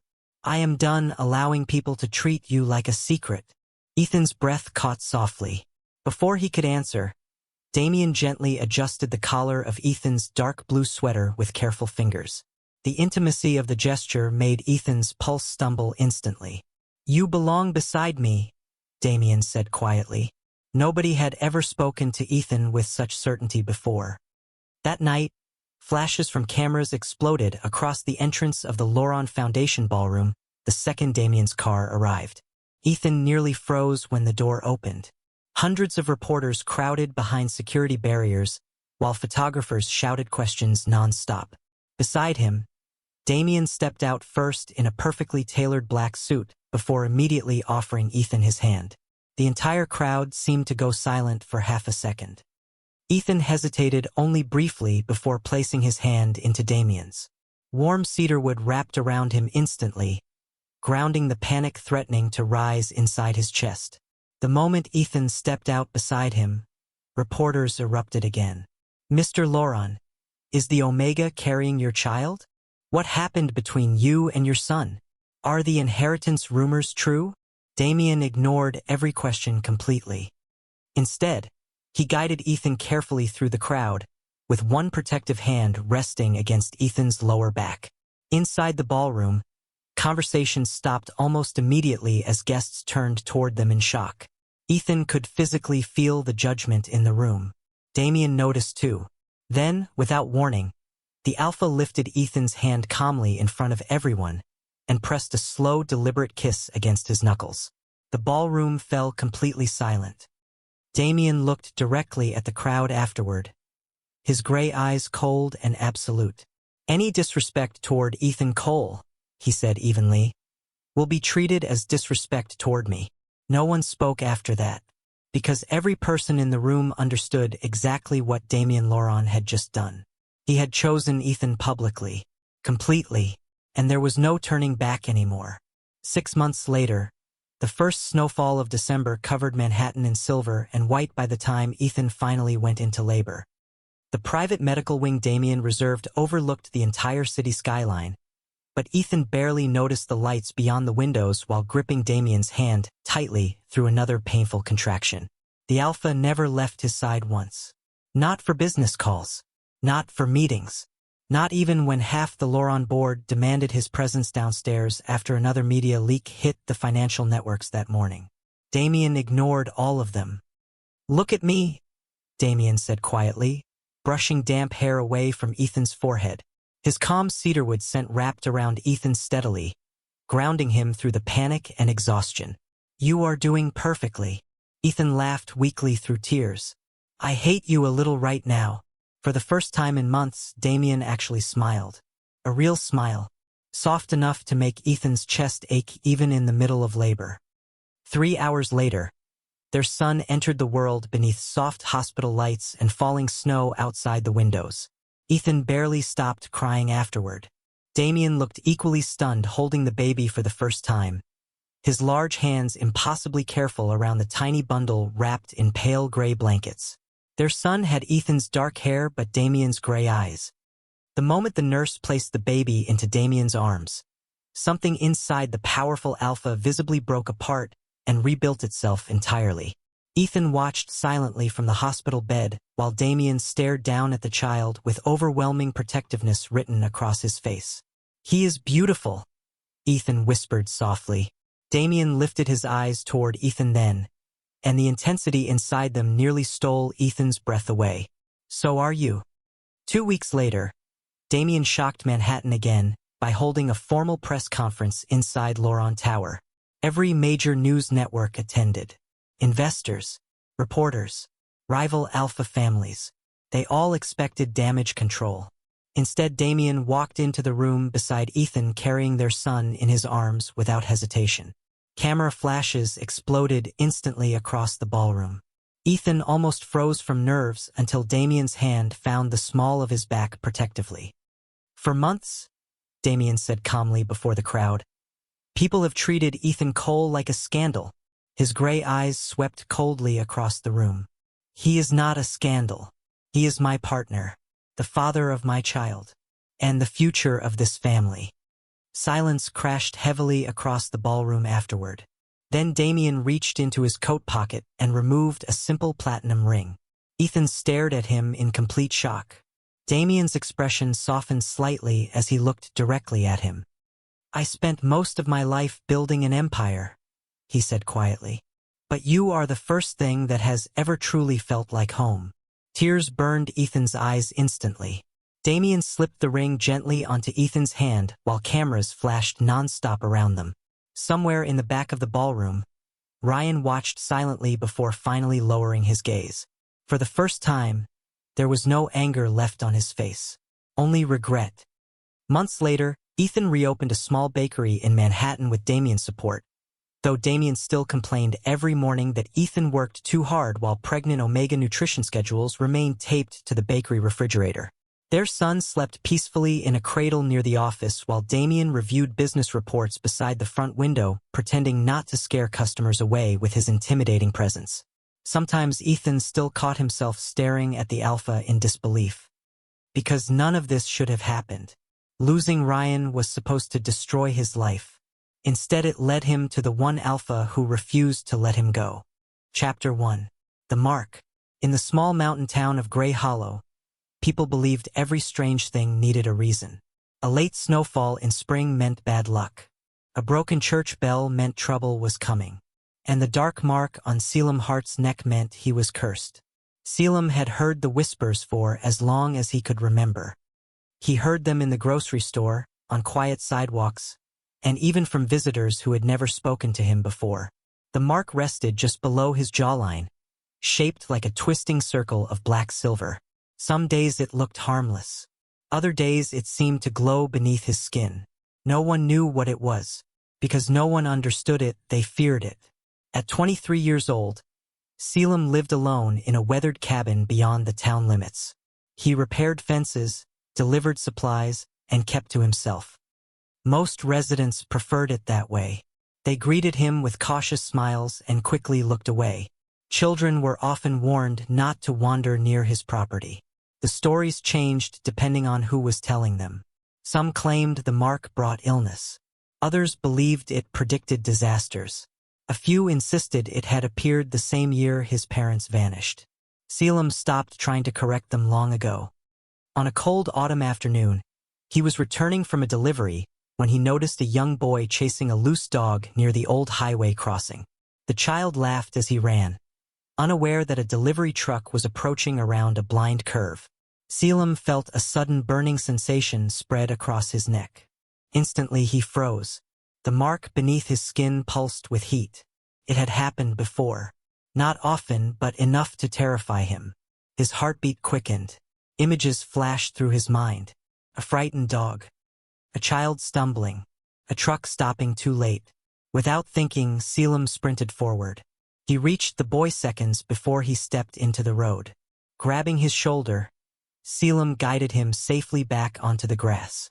The truck passed by moments later. The driver never even noticed how close the situation had been. Several townspeople standing nearby saw everything. Unfortunately, they also saw the mark glowing beneath Selim's skin. Fear spread through the crowd faster than gratitude. Mothers pulled children closer. Conversations stopped. A man quietly crossed himself. Selim released the boy and stepped back. He wanted to explain that he had only helped. He wanted to ask why saving someone always seemed to make people fear him more. Instead, he lowered his eyes and walked away. By sunset, rumors were already moving through Gray Hollow. Some claimed the mark had caused the incident. Others said Selim had somehow known it would happen. As darkness settled across the town, Selim sat alone on the porch of his cabin, staring at the distant lights below. Then a police siren echoed through the valley. One of the town council members had unexpectedly collapsed during an evening gathering. The entire town was stunned. But when witnesses remembered seeing Selim's glowing mark earlier that day, the whispers began again. And for the first time, someone new was listening. The next morning, Gray Hollow felt different. The usual sounds of delivery trucks and opening storefronts were still there, but conversations stopped whenever Selim Hart walked past. News of the council member's collapse had spread through town overnight, and somehow the story had already become connected to him. By breakfast, people were saying the mark on his neck had glowed only hours before it happened. By noon, Some claimed he had known it was coming. Selim kept his head down and focused on work. Arguing never changed anything. The stories always grew larger than the truth. Near the center of town, however, someone was paying attention for a very different reason. Ronan Voss stood beside the front window of a quiet coffee shop overlooking Main Street. He had arrived in Grey Hollow the previous evening on business that had nothing to do with local rumors. Officially, he was investigating a string of unexplained disappearances that had occurred across several neighboring counties during the past year. Unofficially, he trusted his instincts more than official reports. Something about Grey Hollow had felt wrong from the moment he arrived. Across the room, the owner lowered his voice. "That is him," he said. "The one everyone talks about." Ronan glanced through the glass and saw a young man carrying lumber toward an old pickup truck. Nothing about him looked dangerous. If anything, he looked tired. "The one with the mark?" Ronan asked. The owner nodded. "Trouble follows him." Ronan continued watching. Over the years, he had learned that people often confused fear with facts. The young man outside did not move like someone hiding a secret crime. He moved like someone carrying the weight of everyone else's assumptions. Later that afternoon, Ronan visited the town archives located inside the municipal building. He requested records connected to unusual incidents over the past 20 years. The elderly clerk seemed surprised by the request but handed over several boxes. Most visitors never asked about local history. Ronan spent hours reviewing reports, newspaper clippings, and emergency records. Gradually, a pattern began to emerge. A barn fire, a bridge failure, a severe winter storm, a missing hiker. Each event occurred shortly after witnesses reported seeing Selim's mark glowing. The town had interpreted that as evidence against him. Ronan saw something else. Every report mentioned the glow before the event happened, not after.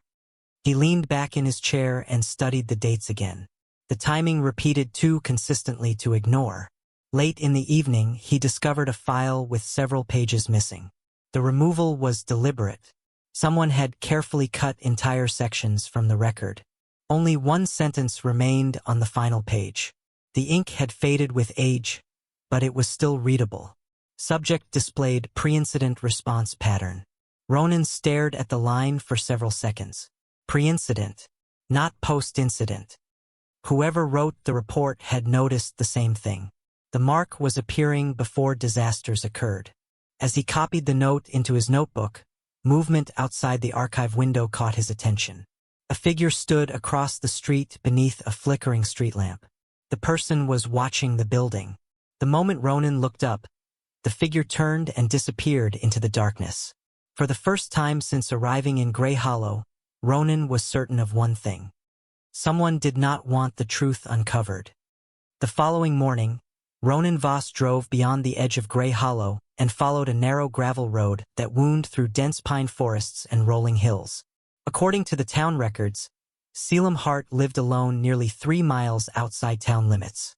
The isolation itself told a story. Most people chose neighbors. Selim had been left with distance. A cold wind swept across the valley as Ronan parked near a weathered cabin surrounded by stacked firewood and a small vegetable garden. Nothing about the property suggested danger. It looked like the home of someone who worked hard and expected little in return. Before Ronan could approach, movement near the tree line caught his attention. A deer burst from the woods and crossed the clearing at full speed. Moments later, a large branch crashed onto the exact spot where the animal had been standing. The sound echoed through the forest. Ronan turned instinctively toward the cabin. Selim was standing near the porch. His hand rested against the dark mark on his neck. Even from a distance, Ronan could see the faint glow beneath the skin slowly fading. Neither man spoke for several seconds. Finally, Ronan stepped forward. "You knew that branch was going to fall." Selim's expression immediately hardened. "You should leave." "That was not an answer. And that was not a question I owe you." Ronan almost smiled. For someone the entire town considered weak, Selim carried himself with surprising resolve. "I have spent 2 days reviewing records," Ronan said. Every unusual event connected to your mark happened after it glowed. Selim looked away toward the forest. That is what everyone says. No. Ronan took another step forward.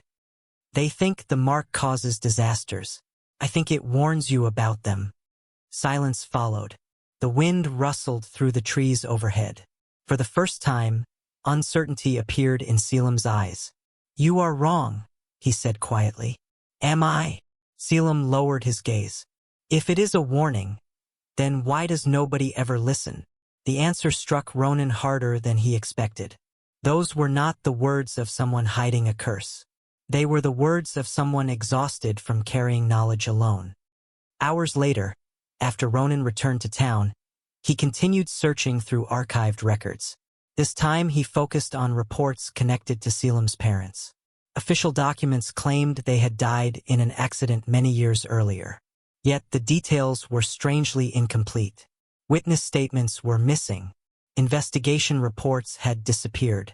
Several pages had been removed entirely. Near closing time, the elderly clerk approached his desk carrying a dusty storage box. Found this in the basement, she said. It was filed under a different category. Inside was a collection of forgotten documents. Most contained water damage and faded ink. One photograph immediately caught Ronan's attention. It showed a young couple standing beside scientific equipment. On the back, someone had written a single sentence. The last recorded Sentinel family. Ronan stared at the words. Sentinel. He had never encountered the term before. Then he turned over another page and found a name. Selim Hart. The document had been created years before his birth. And someone had tried very hard to make sure it was never found. Chapter 2. The Hidden Bloodline. Ronan Voss left the archive carrying the weathered box beneath his arm. But the single word he had discovered remained fixed in his mind. Sentinel. The name appeared nowhere else in the public records of Grey Hollow. It was as if an entire history had been erased and replaced with silence. Back at his hotel, he spread the recovered documents across the desk and studied every page again. Most were incomplete. Dates were missing. Names had been blacked out. Entire paragraphs had been removed. Yet fragments remained. The photograph of Selim's parents stood out the most. They looked younger than Ronan expected, smiling beside equipment that appeared far too advanced for a small mountain town. On the back of another photograph, a faded note caught his attention. Observation Site for Sentinel Monitoring Program. Ronan frowned. Monitoring program implied organization. Organization implied records. Somewhere more information still existed. The next afternoon, he returned to the municipal building and requested access to old property maps. The clerk reluctantly pointed him toward a storage room that had not been used in years. Dust covered nearly every surface. Shelves leaned under the weight of forgotten files. Hours passed before Ronan found what he was looking for. Hidden beneath decades of survey records was a map of Grey Hollow dating back more than 20 years. One location had been marked by hand in red ink. The coordinates pointed toward a wooded ridge several miles north of town. The site no longer appeared on modern maps. That alone made it worth investigating. As evening approached, Ronan drove along an abandoned service road until the pavement ended. The remainder of the journey required a hike through dense forest. The air grew colder as he climbed higher into the hills. Eventually he reached a chain-link fence nearly swallowed by vines and undergrowth. Beyond it stood the remains of a facility. Time and weather had reduced most of the structures to crumbling foundations, but one building still remained partially intact. A metal door hung crooked on rusted hinges. Inside, the darkness smelled of dust and age. Ronan switched on a flashlight and moved carefully through the abandoned corridors. Most rooms were empty. Equipment had long since disappeared. Then he found a basement stairwell. The lower level had escaped much of the damage above. Filing cabinets lined the walls. Several had been forced open years ago. Others remained locked. One cabinet near the back contained dozens of folders stamped with the same symbol that appeared on Selim's photograph. Sentinel. Ronan opened the first file. The contents immediately changed everything. Sentinel was not a family name. It was the designation for a rare hereditary trait. Individuals carrying the trait displayed heightened awareness of approaching danger. Reports described unusual predictive responses occurring before accidents, natural disasters, and other emergencies. Scientists had spent years studying the phenomenon. None of the documents described it as a curse. Quite the opposite. Every report classified the ability as protective. Ronan continued reading until another page stopped him cold. Population status. Critically endangered. Remaining confirmed bloodlines. 1. The final entry listed a familiar name. Hart. Selim was not simply connected to the Sentinel records. He was the last known descendant. As Ronan stared at the file, a faint sound echoed somewhere above him. Footsteps. Slow. Deliberate. Someone else had entered the building. A sharp creak echoed from the floor above. Ronan immediately closed the file and switched off his flashlight. The basement fell into darkness. For several seconds, he remained perfectly still, listening. Another footstep followed. Then another. Whoever had entered the abandoned facility was moving carefully, as though they already knew the building's layout. Ronan slipped the Sentinel file into his jacket and quietly moved toward the stairwell. Moonlight filtered through broken windows upstairs, casting pale shadows across the corridor. From his position near the stairs, he finally saw movement. A figure dressed in a dark coat crossed the far end of the hallway. The stranger stopped outside a room, glanced around, then disappeared through a doorway. Ronan waited a moment before following. By the time he reached the room, it was empty. The only sign anyone had been there was a recently opened cabinet. Several folders lay scattered across the floor. Someone had been searching for records. More importantly, someone knew those records existed. Ronan collected the nearest folder and examined its contents. Unlike the Sentinel files, these documents focused on population tracking. Certain individuals had been monitored for years. Birth records, family histories, geographic movements. The final page contained a phrase that immediately drew his attention. Acquisition priority candidates. Beneath it appeared several names. Most had been crossed out. One remained active. Selim Hart. A cold feeling settled in Ronan's chest. Until now, he had assumed the town feared Selim because of old superstition and misunderstanding. The file suggested something entirely different. Someone had been tracking him, watching him, waiting. The following morning, Ronan drove straight to Selim's cabin. He found the younger man repairing a section of fencing damaged by recent weather. Selim glanced up as the vehicle approached and immediately looked annoyed. "You again. We have a problem," Ronan said. "That assumes we have a we." Selim returned to his work. Ronan stepped closer. "Someone has been collecting information about you for years." The hammer stopped moving. "What are you talking about?"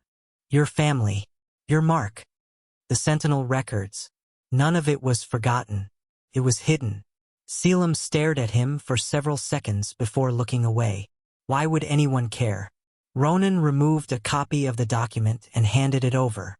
Selim scanned the page. The color drained from his face. He read his own name twice before lowering the paper. "This is not possible. I found it last night." "Then someone wanted you to find it." That response caught Ronan off guard. For the first time, Selim sounded less surprised than worried. As if he already understood something Ronan did not. Before either could speak again, a sudden burning sensation flashed across Selim's neck. He winced and grabbed the mark beneath his jaw. The dark symbol glowed brighter than Ronan had ever seen before. Not a faint pulse. Not a flicker. A warning. Selim's eyes widened as he looked toward the distant tree line beyond the property. "Someone is coming," he whispered.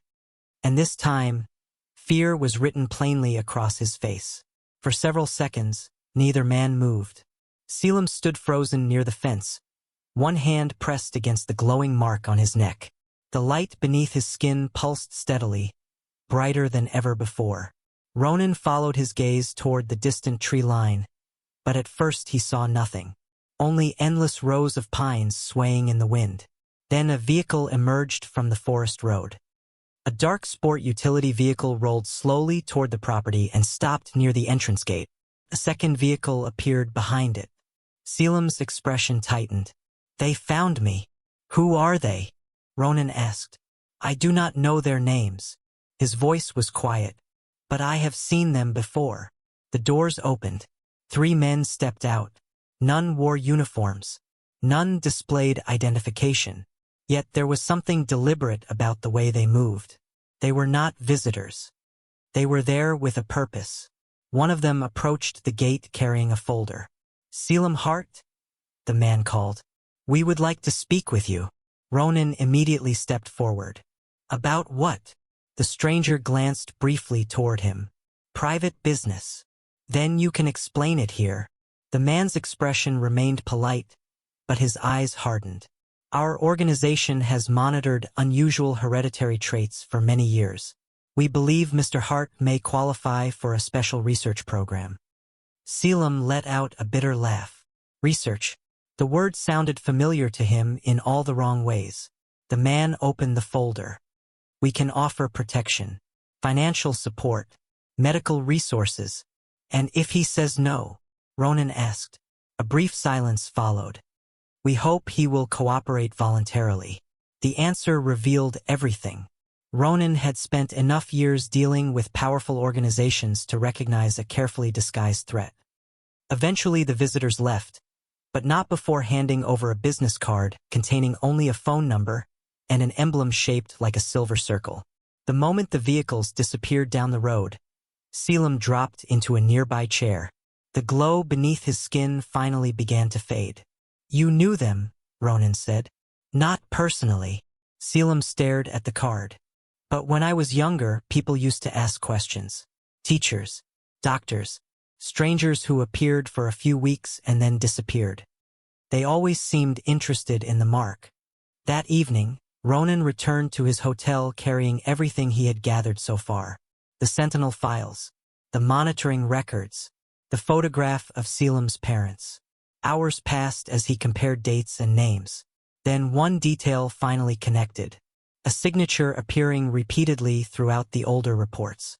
The same surname appeared in several modern organizational records connected to the visitors. Ronan felt his stomach tighten. He opened another folder and searched for a second name. This time he found it immediately. The truth hit him harder than expected. His own father had signed multiple Sentinel documents more than 20 years earlier. The man Ronan had respected throughout his childhood had not simply known about the Sentinel bloodlines. He had helped oversee the program that tracked them. And according to the final report, the program had ended shortly before Selim's parents disappeared. Chapter 3. The Last Prophecy. Ronan barely slept that night. The files remained spread across the desk while rain tapped softly against the hotel window. Every document seemed to point toward the same conclusion. The Sentinel program had not ended because the research failed. It had ended because someone wanted the truth buried. More disturbing was his father's connection to it. The signatures were undeniable. For years, Ronan had believed his father worked in public policy and historical preservation projects. Now those records painted a very different picture. Shortly after sunrise, he drove back to Selim's cabin.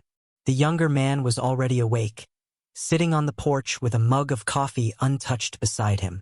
He looked exhausted. "You found something," Selim said before Ronan even stepped out of the vehicle. Ronan nodded. "I did." For several moments he considered hiding the truth. Then he remembered how many secrets had already damaged Selim's life. "My father was involved in the Sentinel program." The words hung heavily between them. Surprisingly, Selim did not look angry. He looked tired. "That does not surprise me anymore." Ronan frowned. "It should." "Maybe."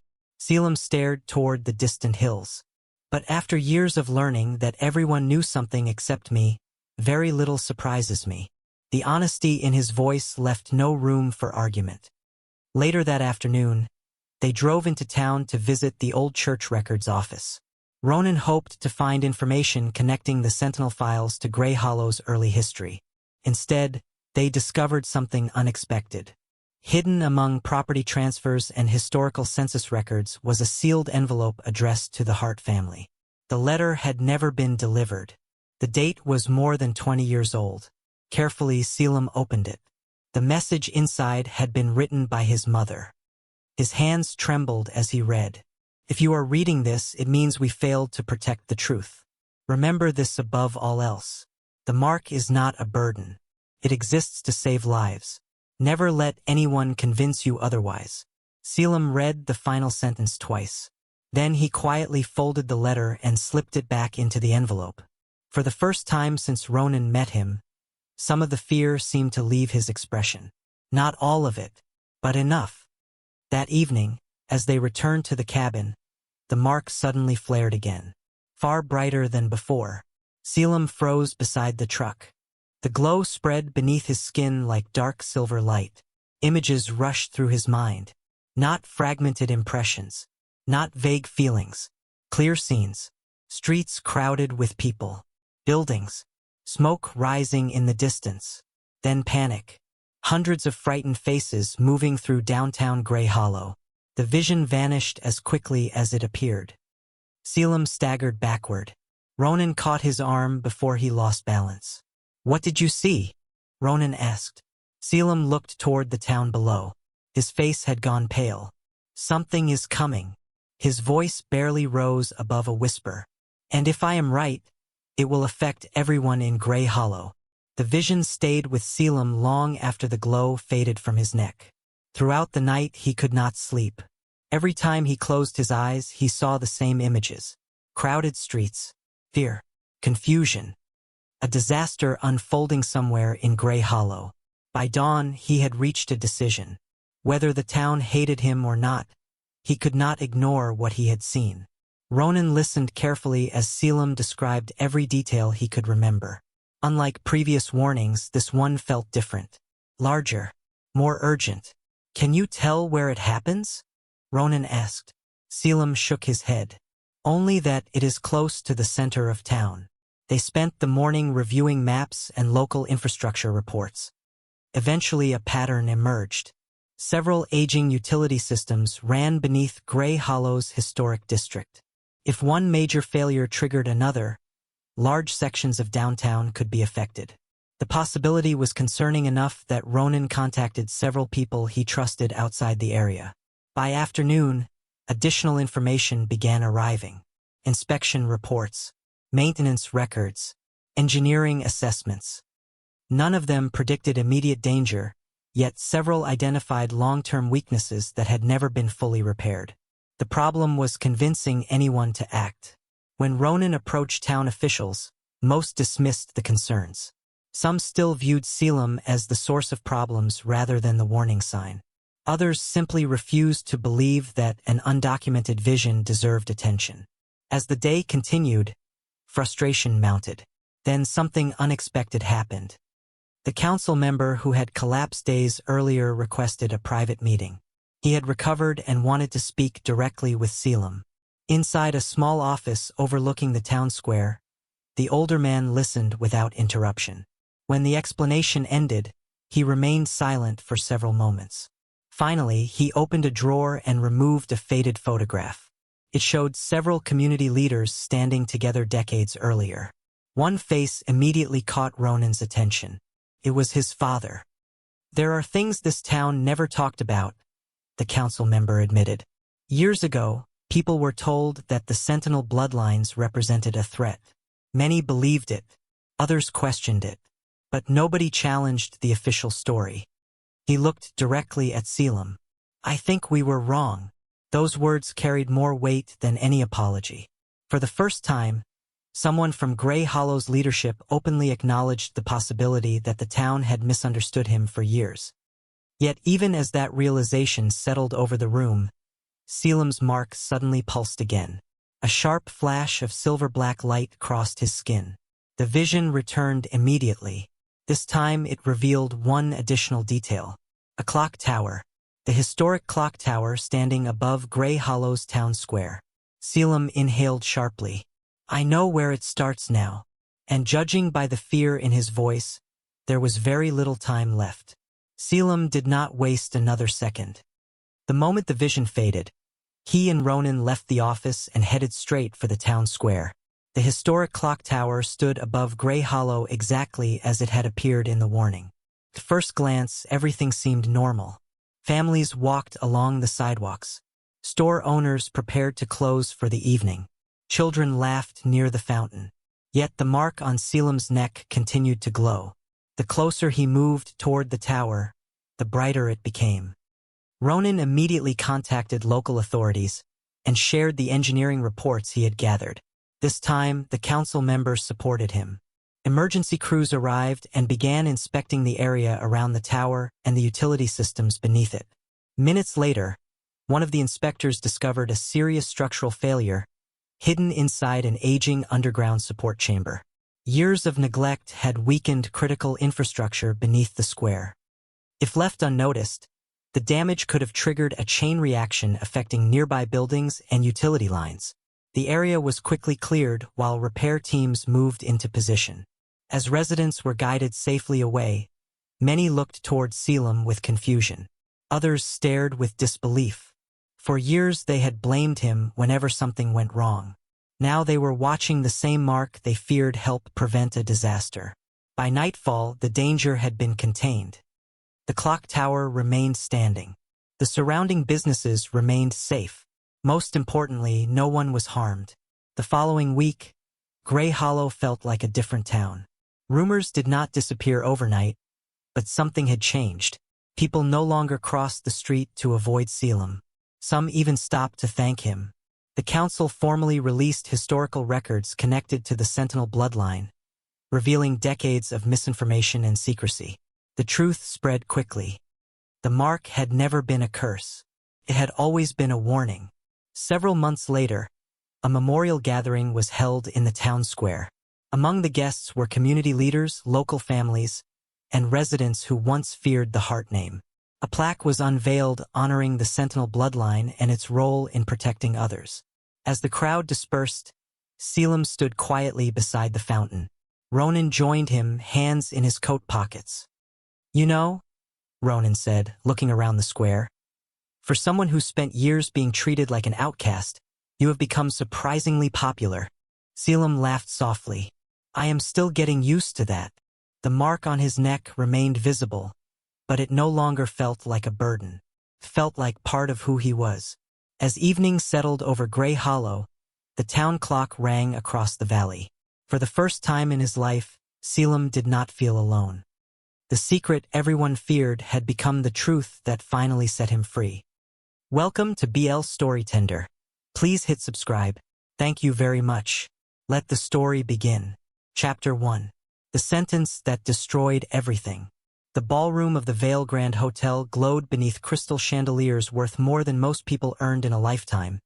But Elias Carter felt cold standing near the marble balcony doors with one trembling hand resting protectively over his swollen stomach.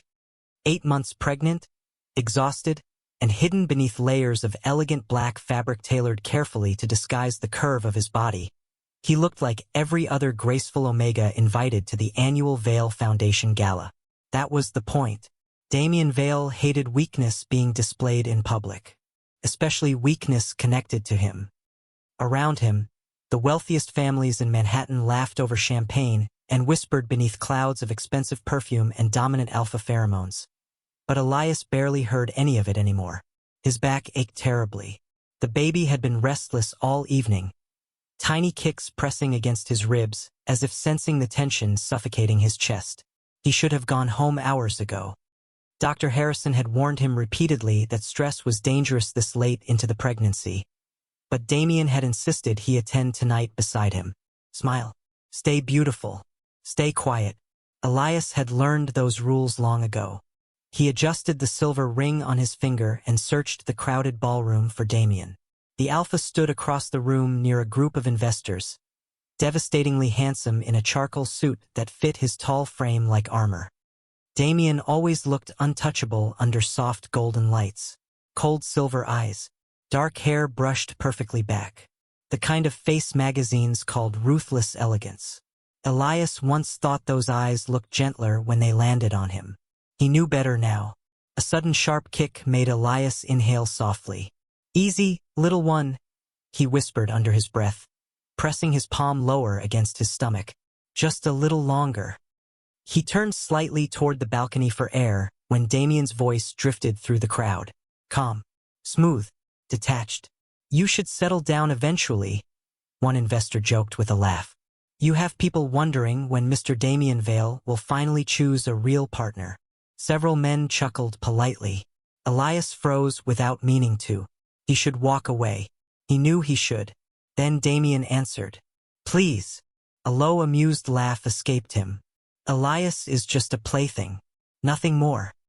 The world stopped. Not dramatically. Not loudly. It simply stopped existing around him. Elias stood perfectly still while laughter rose around Damien like smoke.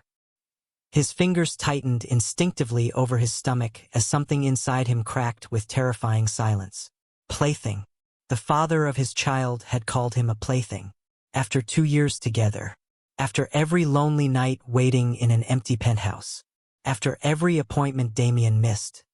After every promise spoken against his skin in quiet darkness when nobody else could hear them.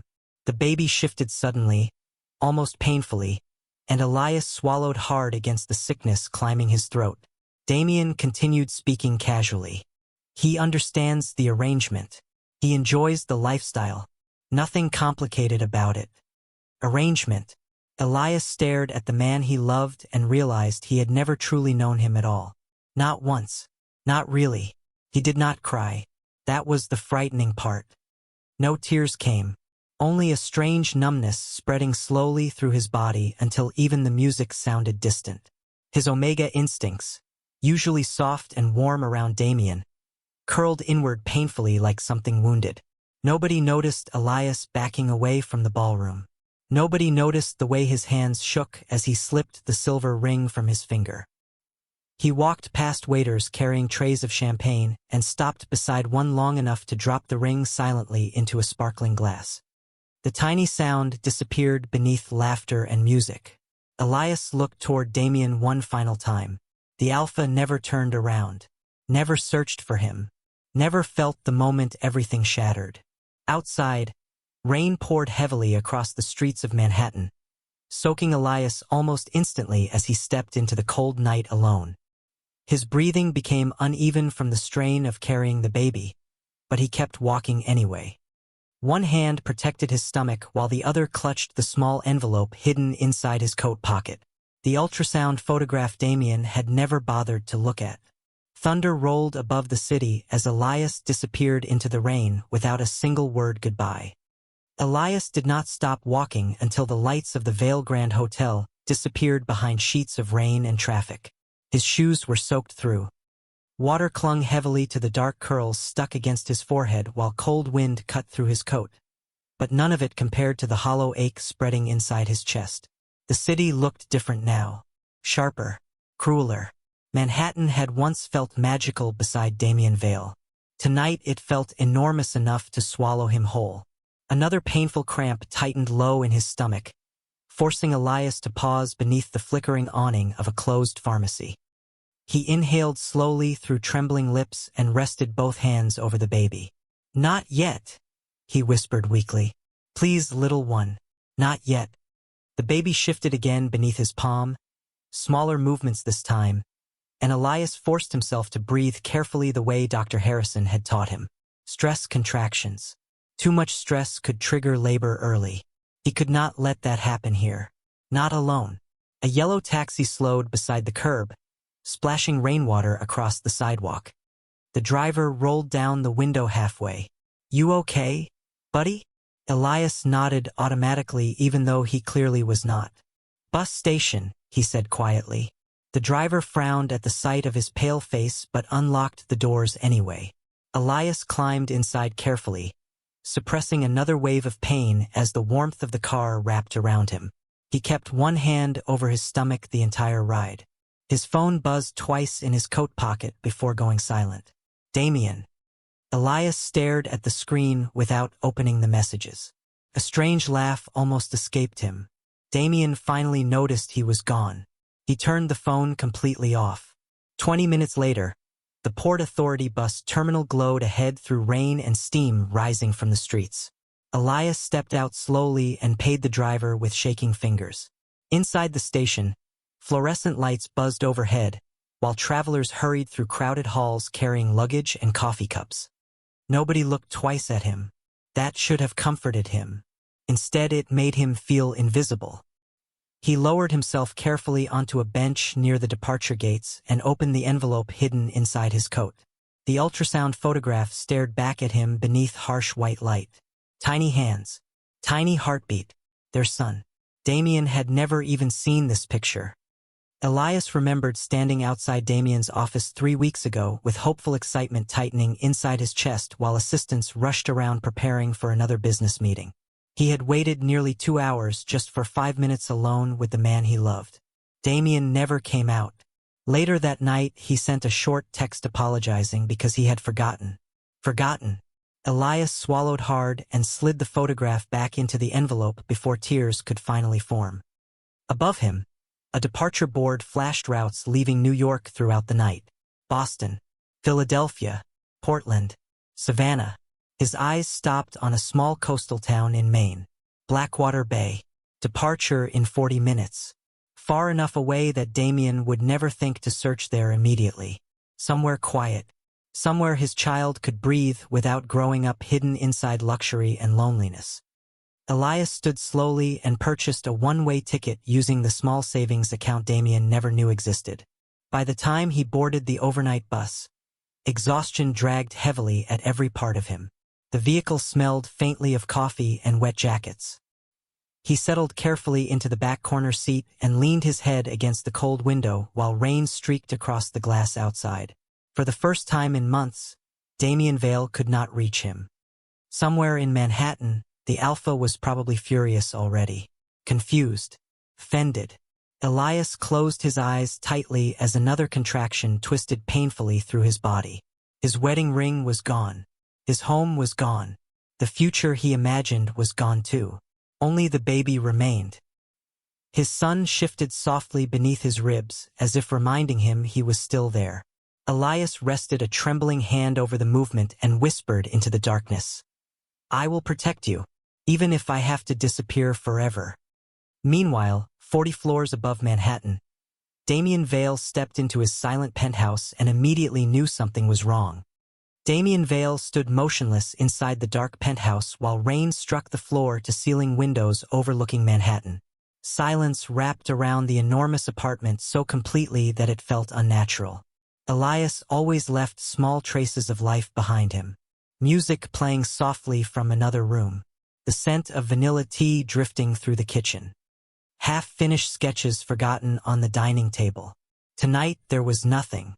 Damien loosened his tie slowly, irritation tightening his jaw as he scanned the empty living room. "Elias," he called flatly. No answer came. He checked the bedroom next. Empty. The bathroom lights were off. Closet doors stood partially open, and that was when Damien noticed it. Elias's winter coats were gone. So were the sketchbooks stacked beside the fireplace. Damien frowned harder. This was dramatic even for an Omega. He pulled his phone from his pocket and checked the unanswered messages. "Where are you? Come home. We need to talk." Still nothing. His irritation sharpened. Elias had never ignored him before. Not once in 2 years. Damien tossed his keys onto the marble counter and moved deeper into the apartment. The farther he walked, the stranger the silence became. Then he saw the phone resting neatly on the kitchen island beside a glass of untouched water. Elias had left without his phone. Damien stared at it for several long seconds before picking it up. Dead battery. Careless. Unlike Elias. Something cold settled uneasily beneath Damien's ribs. He moved toward the bedroom again, slower this time. One side of the closet had been emptied carefully. Not in anger. Not rushed. Elias had planned this. Damien suddenly remembered the look on Elias's face at the gala.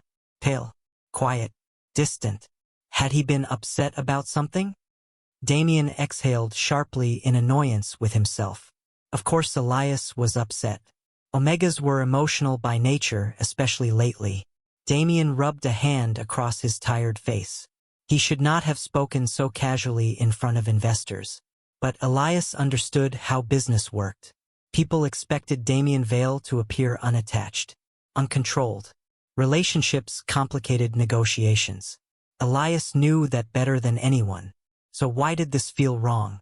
A faint sound interrupted his thoughts. Wind rattling the slightly open balcony door.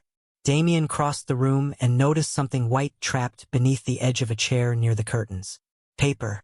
He bent down and picked it up carefully. Torn edges. Medical print. His eyes narrowed. It was half of an ultrasound image. Damien stared at the grainy black and white photograph without understanding at first. Then his heartbeat stopped completely. Ultrasound. The word echoed violently through his mind. His fingers tightened around the paper. No, impossible. Damien looked around the bedroom again, as if the walls themselves might explain what he was seeing. He opened drawers rapidly now. Closet shelves. Bathroom cabinets. And suddenly everything he ignored for months became visible all at once. Prescription vitamins hidden behind skincare bottles. Medical receipts folded inside books. Stretch mark cream beneath the sink. Damien's breathing grew uneven.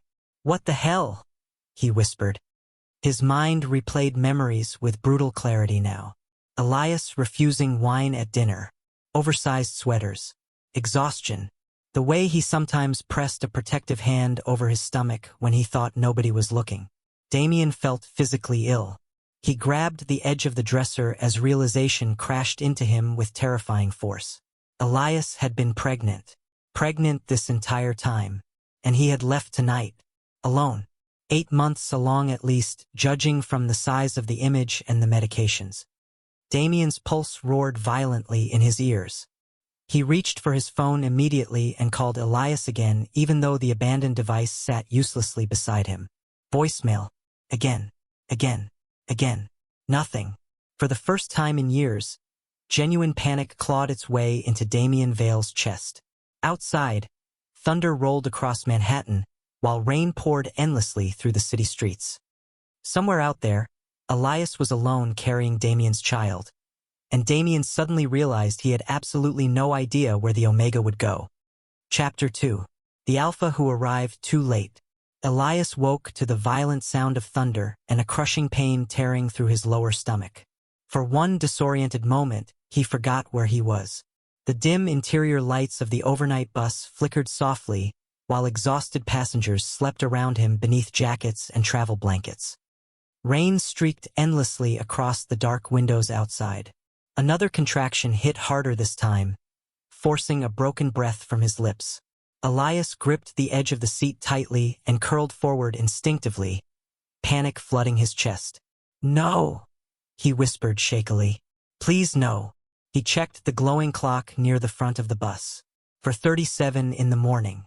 Blackwater Bay was still almost 2 hours away. The baby shifted painfully beneath his ribs as another wave of pressure spread through his abdomen. Too soon. Dr. Harrison had warned him the stress could trigger premature labor. But Elias kept praying his body would hold on just a little longer. Across the aisle, an older beta woman opened her eyes slowly and immediately noticed the terror on his face. Her expression changed at once. "Honey," she said gently, sitting upright, "how far along are you?" Elias struggled to answer through another contraction. 8 months. The woman inhaled sharply. "Oh, sweetheart." She moved beside him carefully. "My name is Martha. Listen to me. Are you traveling alone?" Elias nodded weakly. The concern in her eyes deepened immediately, but she did not ask questions. "Okay, breathe slowly for me." Elias tried. He truly tried. But fear was beginning to consume him now. He had planned everything carefully. A quiet town. A small apartment near the ocean. Enough savings to survive until the baby arrived. None of this was supposed to happen on a bus in the middle of a storm. His body trembled violently as another contraction hit. Martha cursed softly under her breath and hurried toward the front of the bus to speak with the driver. 20 minutes later, the bus pulled into a small emergency clinic outside a coastal town Elias had never heard of. Rain hammered the roof while paramedics rushed him through automatic doors beneath harsh fluorescent lights. The world blurred after that. Nurses speaking quickly. Questions about allergies. A blood pressure cuff tightening painfully around his arm. The baby's heart rate is unstable, someone said nearby. Elias's pulse spiked in terror instantly. No, he gasped. Please, please help him. A young doctor with exhausted eyes squeezed his shoulder reassuringly. We are trying. But you need to stay calm for your son. Son. Even hearing the word made Elias want to cry. Hours passed in fragments of pain and fear. Morning sunlight slowly replaced darkness beyond the clinic windows, while waves crashed faintly somewhere beyond the storm outside. Elias clung desperately to consciousness through every contraction, every frightening monitor sound, every whispered medical conversation he was never supposed to overhear. At one point, he genuinely thought he might die there alone. And strangely enough, his last thought was not about himself. It was Damien. Not because Elias wanted him anymore, but because Damien would never know their son existed. The realization hurt more than labor itself. Then finally, just after noon, a sharp cry pierced the room. Tiny, fragile, alive. Elias broke instantly. Tears spilled freely down his face for the first time since leaving Manhattan as a nurse carefully placed a small bundled infant against his chest. The baby's silver-gray eyes blinked open briefly beneath soft dark curls damp from birth. Damien's eyes. Elias stared at his son in stunned silence while his entire world shifted forever. Hello, he whispered brokenly. The baby curled instinctively against him, impossibly warm and small. Hello, my sweet boy. Martha appeared quietly near the doorway sometime later carrying coffee and dry clothes. She smiled softly at the sight before asking, Does he have a name yet? Elias looked down at the sleeping infant against his chest and answered without hesitation. Noah. He swallowed painfully afterward. Noah Carter. Not Vale. Never Vale. Damien Vale had not slept in 3 days. The entire top floor of Vale Corporation felt frozen beneath the pressure of his deteriorating mood.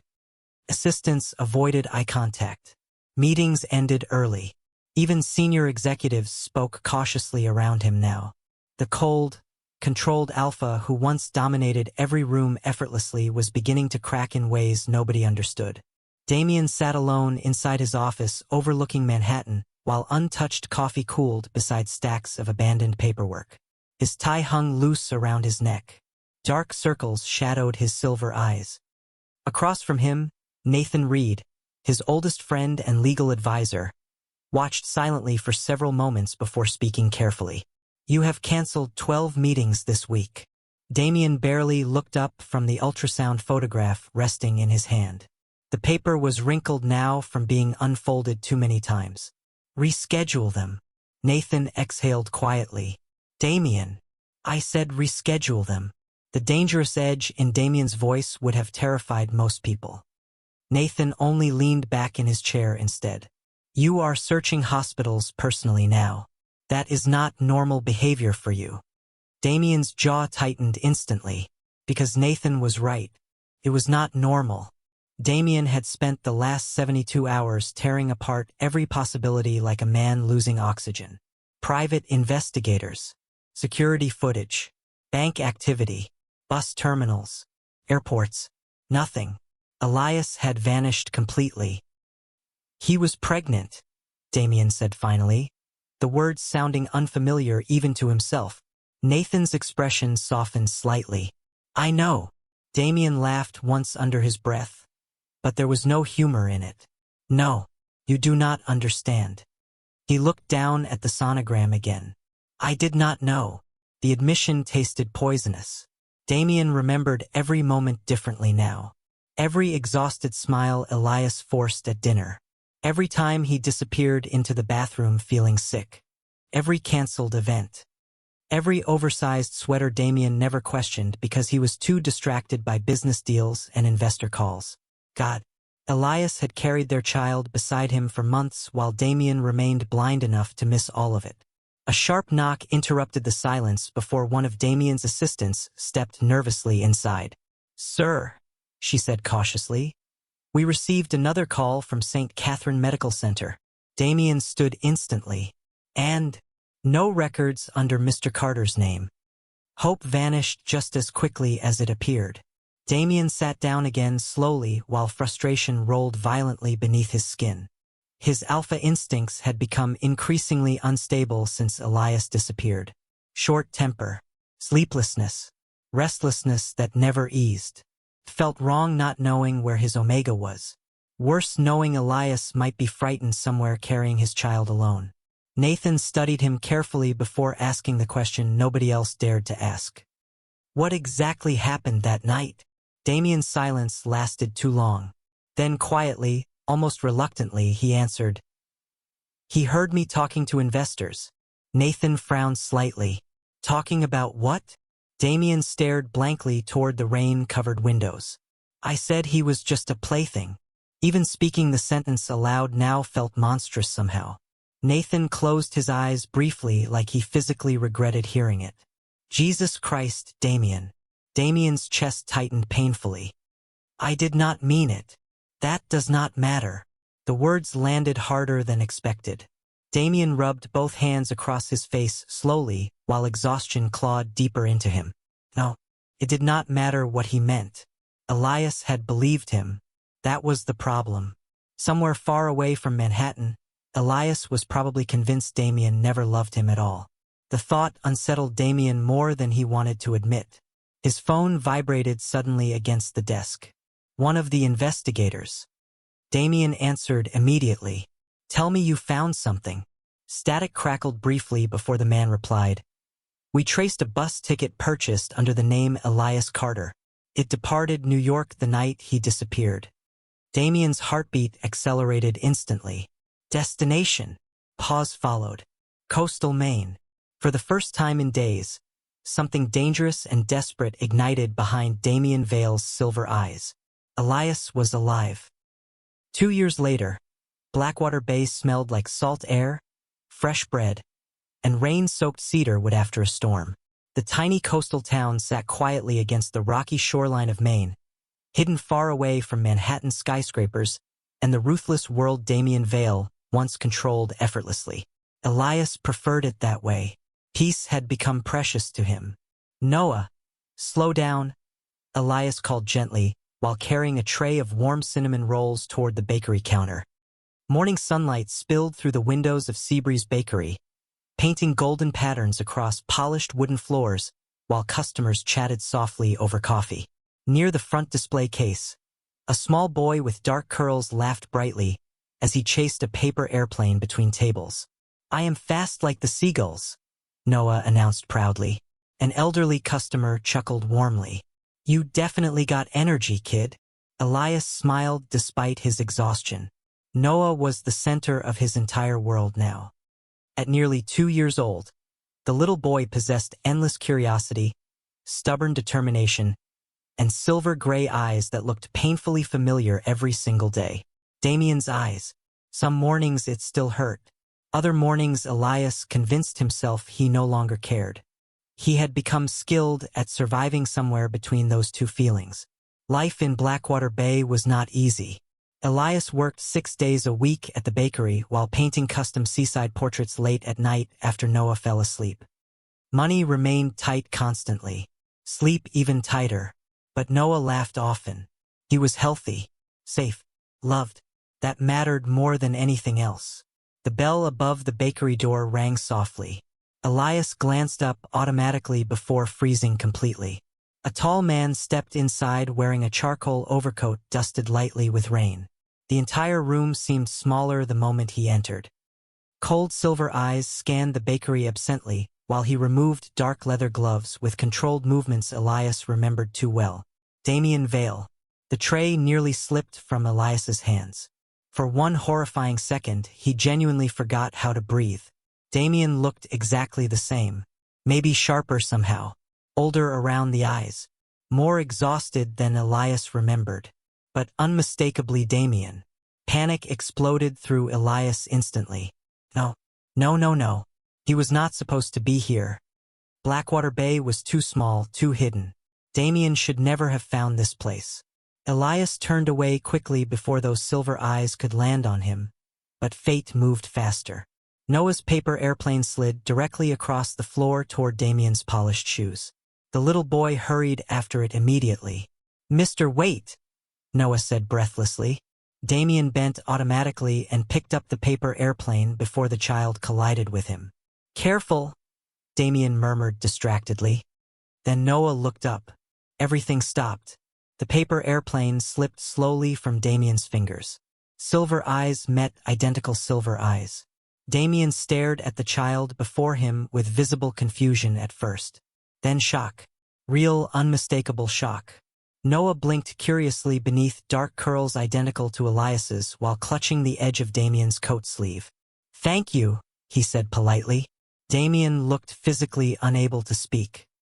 The bakery sounds faded beneath the roaring in Elias's ears as terror climbed rapidly into his chest. Noah tilted his head slightly. "You look sad." Damien swallowed hard, his expression unreadable now. "What is your name?" Noah smiled brightly without hesitation. "Noah Carter." Damien's face changed instantly at the surname. Color drained subtly from his features while his eyes lifted slowly toward the counter. Toward Elias. Their gazes locked across the bakery after 2 years apart. Elias felt frozen in place. Damien looked at him like a man seeing a ghost standing in sunlight. No anger appeared in his eyes. No coldness either. Only devastating realization. Noah looked between them curiously before tugging Damien's sleeve again. "Mama cries at night sometimes," he said innocently. "Did you make him sad?" The entire bakery fell silent around them. Damien stared at the little boy with a shattered expression Elias had never seen before in his life. Then Noah smiled softly and added the sentence that completely destroyed whatever remained of Damien Vale's composure. "Mister, you have my eyes." Chapter 3. The family he has not earned yet. Elias stood frozen behind the bakery counter while every buried emotion he had spent 2 years trying to survive came crashing violently back into him. Damien Vale was here, in Blackwater Bay, looking at Noah like the world beneath his feet had shattered completely. Customers sensed the tension immediately. Quiet conversations faded. Coffee cups paused halfway to lips. Even little Noah looked confused now, glancing between the two adults with wide silver eyes. Damien finally spoke first, though his voice sounded rougher than Elias remembered. "Elias." Hearing his name after so long hurt far more than Elias expected. He forced himself to move before panic could fully consume him. "Noah," he said gently, stepping around the counter. "Go help Miss Evelyn in the kitchen for a minute." Noah hesitated. "But Mama, please." Something in Elias's expression must have convinced him because the child nodded obediently before hurrying toward the back of the bakery. The moment he disappeared, silence fell heavily between them. Damien stared at Elias like he could not look away, like he was trying desperately to memorize every detail all over again. Elias hated that his own heart still reacted to those silver eyes. "You found us," Elias said quietly. Damien swallowed once before answering. "I have been looking for 2 years." Elias almost laughed at the absurdity of it. 2 years. 2 years too late. "You should leave." Damien's expression tightened instantly. "Elias?" "No." Elias folded his arms protectively across his chest even though Noah was no longer there. "You do not get to walk in here and act like this suddenly matters to you." Pain flickered visibly across Damien's face. "He is my son." Elias's eyes burned immediately. "Now he is." The words landed sharply enough to silence Damien completely. Elias looked away first because he could not survive staring at him much longer. Damien still smelled the same. Cedar wood, winter air, power. It brought back memories Elias had spent nights trying to bury while rocking Noah to sleep in their tiny apartment above the bakery. "I did not know," Damien said quietly behind him.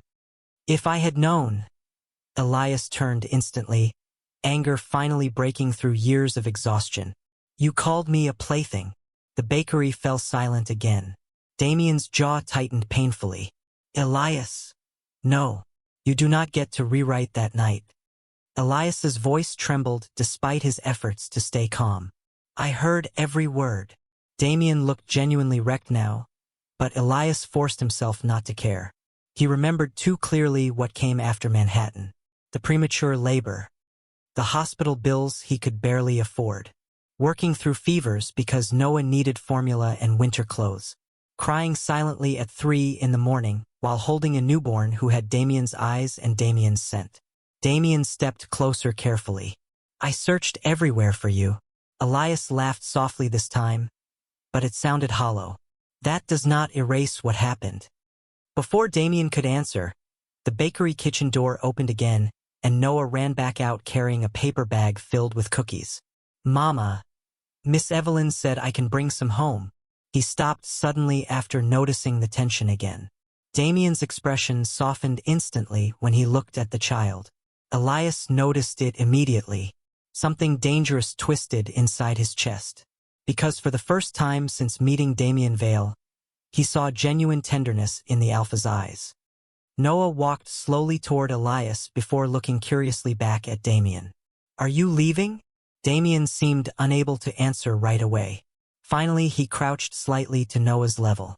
Do you want me to? Noah considered the question with innocent seriousness only children possessed. Mama gets sad after nightmares, he admitted softly. But he smiles more when I hug him. Damien looked shattered all over again. Elias's throat tightened painfully as Noah reached for his hand. Small fingers wrapped around his own. Safe, warm, real. Everything Elias sacrificed his old life to protect stood beside him now. Damien rose slowly to his full height again, his silver eyes never leaving Elias. I am not leaving Blackwater Bay, he said quietly. Not this time. And for the first time in 2 years, Elias felt truly afraid again. The storm arrived over Blackwater Bay just after midnight, rattling the windows of Elias's small apartment above the bakery, while ocean waves crashed violently against the cliffs below town. Elias sat beside Noah's bed watching his son sleep peacefully beneath a blanket covered in tiny painted stars. Normally the sight calmed him. Tonight his chest would not stop tightening. Damien had been in Blackwater Bay for 3 days now. 3 days of silent tension stretching through every corner of Elias's life. Damien rented the largest cottage near the harbor and somehow always appeared nearby without crossing the boundaries Elias desperately tried to maintain. At the bakery, at the grocery store, near the docks when Noah wanted to feed seagulls after sunset. Never forcing conversation, never demanding forgiveness. Somehow that made everything worse. A soft knock startled Elias from his thoughts. Before he could react, Miss Evelyn pushed the apartment door open slightly. Sweetheart, the older beta said gently. You have a visitor. Elias already knew. His pulse quickened instantly as he stepped quietly into the hallway outside Noah's room. Damien stood near the apartment entrance, soaked lightly from rain. Dark coat clinging to his broad shoulders while exhaustion shadowed his silver eyes. He looked terrible. What happened? Elias asked before he could stop himself. Damien held out a thin medical folder silently. I went back to the clinic where Noah was born. Elias froze. Ice spread slowly through his chest. Why? Damien's jaw tightened painfully. Because I needed to know what happened to you after you left. Elias immediately reached for the folder, but Damien spoke first. You almost died. The words shattered the silence between them. Elias looked away instantly. It does not matter anymore. It matters to me. Damien's voice cracked slightly for the first time Elias had ever heard. You signed emergency consent forms alone. Elias said nothing, because it was true. He still remembered lying beneath harsh hospital lights while contractions tore through his body and terrified nurses rushed around him during the storm. No family, no alpha, nobody except strangers. Damien stepped closer carefully. The doctor said your blood pressure crashed during labor. Elias folded his arms tightly across himself. I survived. Barely. Elias closed his eyes. He hated this conversation. Hated hearing concern in Damien's voice now after years of silence. Damien lowered his gaze toward the folder still clutched in his hand. You listed one emergency instruction. Elias's breath caught instantly. He remembered writing it while crying quietly in the hospital bed because someone had asked what should happen if complications became severe. Damien looked physically shaken as he repeated the words softly. In case of emergency, save the child first. Silence swallowed the apartment completely. Rain tapped softly against the windows while somewhere nearby Noah shifted in his sleep. Damien looked at Elias like his heart was breaking in real time. You were willing to die alone protecting our son. Elias finally met his eyes again, exhausted tears burning painfully behind his own. I already lost everything else that night in Manhattan. Damien inhaled sharply like the sentence physically wounded him. For several long seconds, neither of them spoke. Then quietly, almost desperately, Damien whispered, "Tell me how to fix this." Elias stared at him beneath the dim apartment light and answered with devastating honesty. You cannot. Winter arrived quietly in Blackwater Bay. Snow covered the harbor docks in soft white layers, while warm yellow lights glowed through bakery windows each evening like small pieces of safety against the cold Atlantic storms. Nearly 4 months had passed since Damien first walked into Seabreeze Bakery and discovered the existence of his son. Nothing had become easy after that. But slowly, painfully, things had begun to change. Damien stayed in Blackwater Bay exactly as he promised. He bought no luxury estate, made no attempt to force Elias back to Manhattan. Instead, he learned how to exist quietly beside them. Some mornings Noah sat on Damien's shoulders while feeding seagulls near the pier before daycare. Other nights Damien helped clean flour from bakery tables after closing while Elias pretended not to notice how naturally the alpha fit into their small life. The greatest surprise of all was Noah himself. The little boy adored Damien without hesitation. Children loved honestly, fearlessly. Noah never cared about past mistakes or broken hearts. He only knew that the tall man with silver eyes always listened carefully to his stories and never forgot bedtime promises. Elias struggled with that reality more than anything, because despite every painful memory, Damien never stopped trying. One snowy evening just before Christmas, Elias returned upstairs after closing the bakery and paused in the apartment doorway at the unexpected sight before him. Noah had fallen asleep sideways across Damien's chest on the old couch, tiny fingers still tangled in the front of Damien's sweater, while a holiday movie played quietly in the background. Damien looked exhausted beneath the dim golden lamp beside the window, but peaceful too. For once, the cold, ruthless alpha from Manhattan was nowhere to be seen. Only Noah's father remained. Elias stood silently for several seconds before Damien noticed him. Their eyes met across the quiet apartment. Damien carefully adjusted the blanket around Noah without waking him. "He waited for you," Damien said softly. Elias nodded once and moved closer instinctively. Snow drifted gently beyond the windows while warm cinnamon from the bakery downstairs lingered faintly through the apartment. Felt dangerously domestic, like healing. Damien looked down at Noah for a moment before speaking again. "The board approved my resignation yesterday." Elias blinked in surprise. "You resigned from Vale Corporation?" Damien nodded calmly. "Nathan is taking over as Chief Executive Officer." Elias stared at him in disbelief. Vale Corporation had been Damien's entire life for more than a decade. "Why would you give that up?" Damien looked at him then with an honesty Elias had once begged for in vain. "Because I already lost the person I loved once while choosing that company first." Silence settled gently between them. Elias felt his chest tighten painfully. Damien stood slowly afterward, careful not to wake Noah, then crossed the room toward him. "I know I cannot erase what happened," Damien said quietly, "and I know I do not deserve another chance simply because I regret hurting you." Elias lowered his gaze briefly. Damien continued anyway. "But every day I spend here with you and Noah feels more real than every year I spent in Manhattan." His voice softened further. "I am done pretending those years mattered more." Elias looked at the man standing before him and finally realized something important. Damien had changed. Not suddenly, not magically, but slowly through guilt, loss, fatherhood, and love he nearly destroyed with his own hands. The healing between them still hurt sometimes. Maybe it always would. But it was real. Noah stirred sleepily then, opening silver-gray eyes halfway before mumbling, "Mama!" Elias immediately moved beside the couch and brushed soft curls away from his son's forehead. "I am here." Noah smiled lazily before reaching one tiny hand toward Damien too. "Stay tonight," he whispered sleepily. Damien froze instantly. Elias felt his heart stumble quietly inside his chest. For a long moment nobody moved. Then Elias looked toward the falling snow outside the windows before finally speaking the words Damien had waited years to hear. "Okay," he said softly. "You can stay." Relief broke across Damien's face so openly that Elias nearly looked away.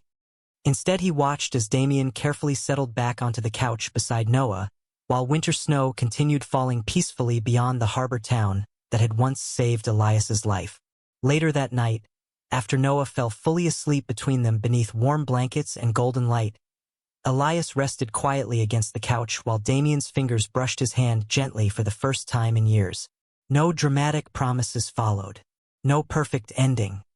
Just the soft sound of ocean waves beneath winter wind and the fragile beginning of a family finally learning how to heal together. Welcome to BL Storytender. Let the story begin. The Alpha CEO met an Omega by chance, then froze when a child looked exactly like him. Ethan Blackwood had built his life on precision, control, and distance, the kind of man who measured success in quarterly reports and skyscraper views, not in fleeting emotions or unfinished memories. So when he stepped into a small corner cafe on a quiet Manhattan street one chilly morning, he expected nothing more than a strong cup of black coffee and a few uninterrupted minutes before his next meeting. But the moment his eyes landed on the man behind the counter, something in his chest tightened in a way he couldn't explain, because Noah Carter wasn't just another barista with tired eyes and a calm voice. There was something achingly familiar about the way he moved, the way he avoided eye contact just a second too long, as if he recognized Ethan but refused to acknowledge it.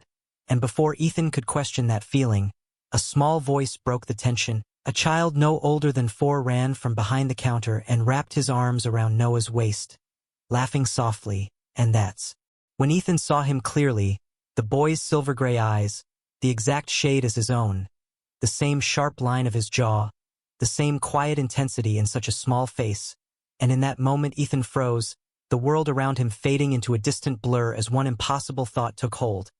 This child looked exactly like him, not similar, not coincidentally alike, but undeniably, unmistakably the same, and his instincts, the ones he had ignored for years, surged to the surface with a quiet, undeniable force.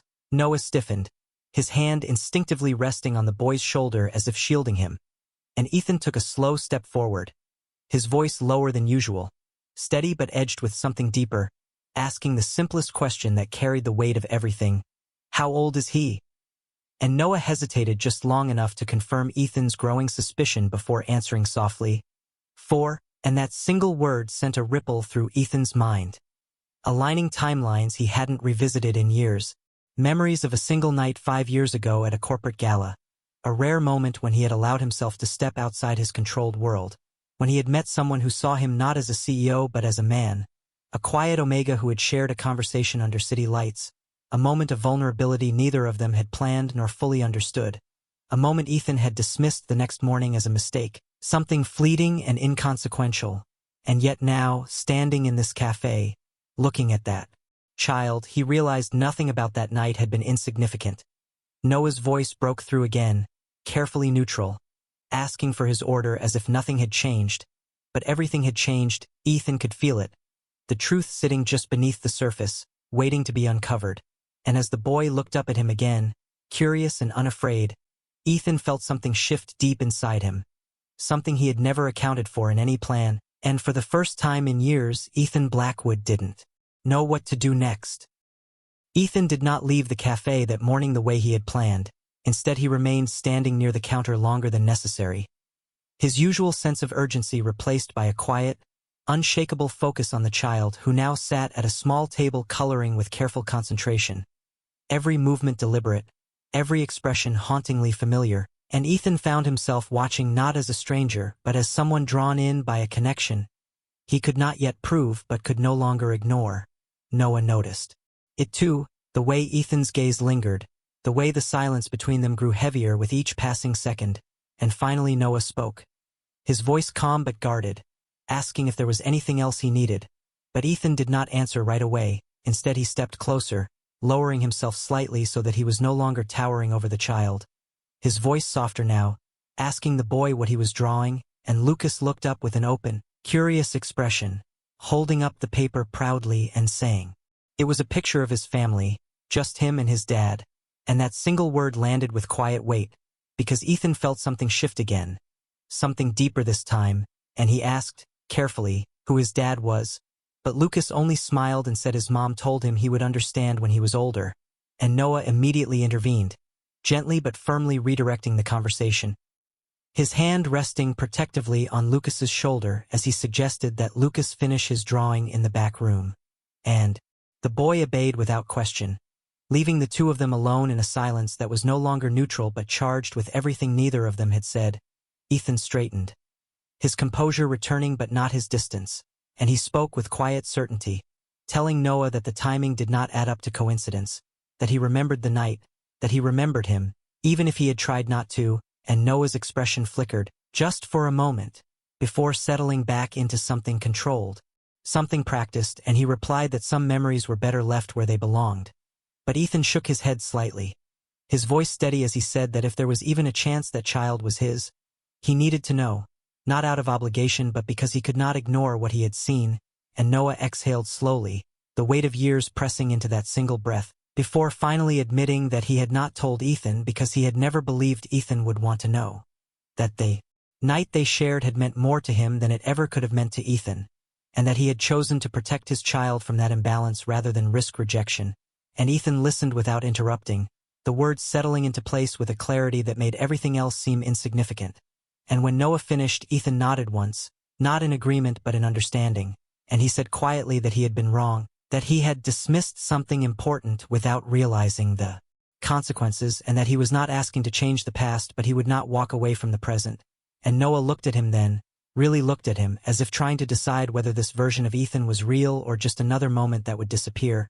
And before he could respond, Lucas returned, holding his drawing again, walking straight up to Ethan with a small, thoughtful frown, and saying in a soft voice that his mom always said his dad looked like him, and now that he saw Ethan, he thought maybe she had been telling the truth all along.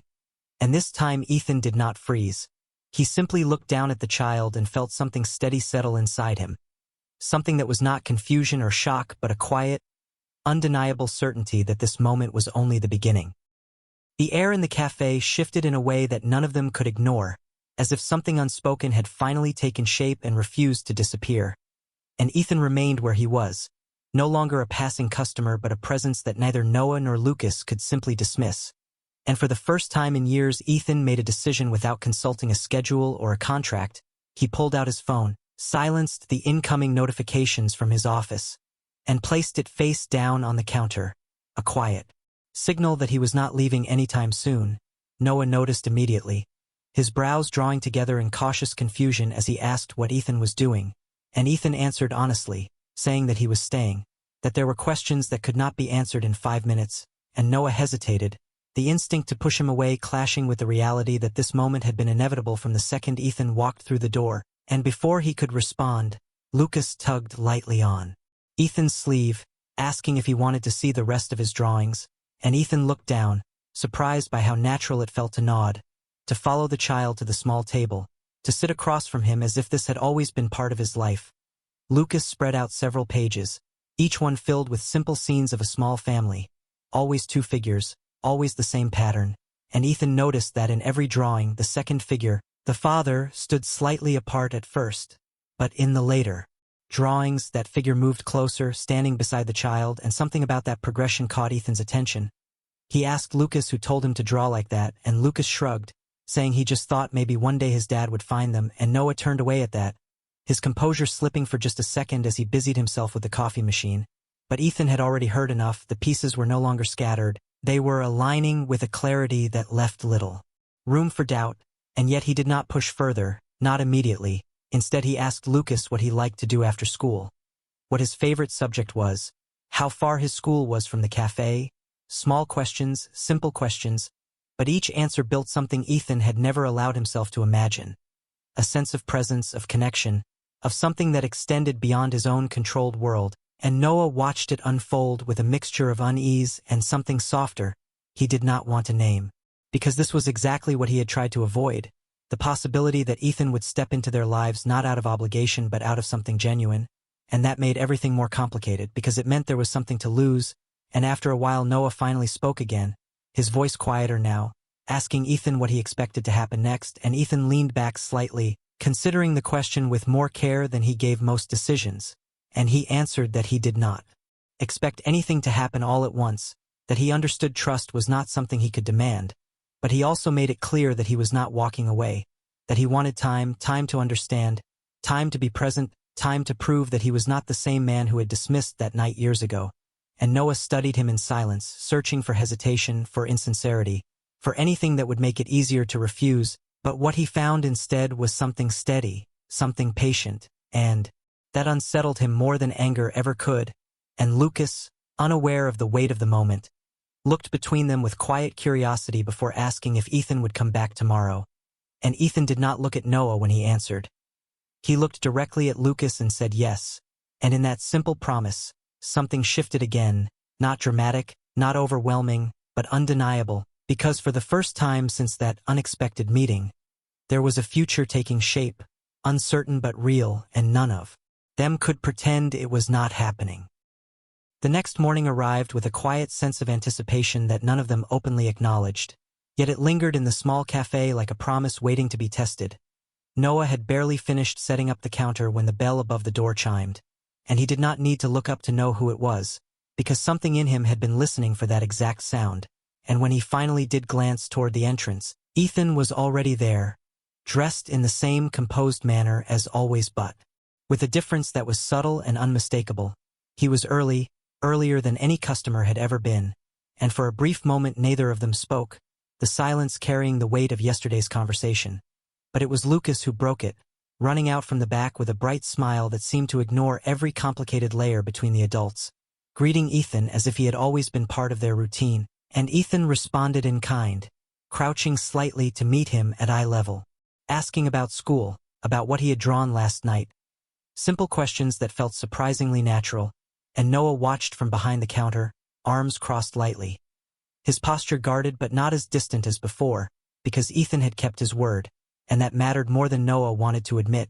And as the morning unfolded, Ethan remained, not as a distraction but as a steady presence, helping Lucas with a small puzzle, listening as the child explained each piece with careful seriousness. And for the first time, Noah saw Ethan not as the man who had once walked away, but as someone who was choosing to stay, and that shift unsettled him in ways he could not easily define, because it forced him to reconsider everything he had believed about Ethan. And later, when the cafe grew busier and Lucas left for school, escorted by a neighbor who helped with the morning routine, the space between Ethan and Noah changed again, quieter now, more direct, and Ethan approached the counter, his expression thoughtful as he spoke, asking if Noah would be willing to meet outside of the cafe, somewhere neutral, somewhere they could talk without interruptions. And Noah hesitated, not out of fear but out of caution, because agreeing to that felt like opening a door he had kept firmly closed for years. And yet he also knew that avoiding the conversation would not make the situation disappear. So after a long pause, he agreed, suggesting a park a few blocks away that Lucas liked to visit in the afternoons, and Ethan nodded, accepting without question. And when the time came later that day, they met on a quiet bench overlooking a small playground, the sounds of children laughing in the distance creating a contrast to the serious conversation that followed. Ethan did not waste time. He explained that he had already begun looking into the timeline, not through formal investigation but through his own memory and records, confirming dates, events, details that aligned with what Noah had said, and he admitted that while he could request a formal test, he did not want to reduce the situation to something clinical, not yet, because what mattered more to him at this moment was understanding Noah's perspective, understanding the years he had missed. And Noah listened, his gaze steady as he absorbed each word. And when he finally spoke, he did not hold back. He explained what it had been like to raise Lucas alone, the quiet sacrifices, the decisions made out of necessity rather than choice, the constant balance between protecting his child and building a stable life. And Ethan did not interrupt. He simply listened, and when Noah finished, the silence that followed was not empty but filled with something new, something fragile and real.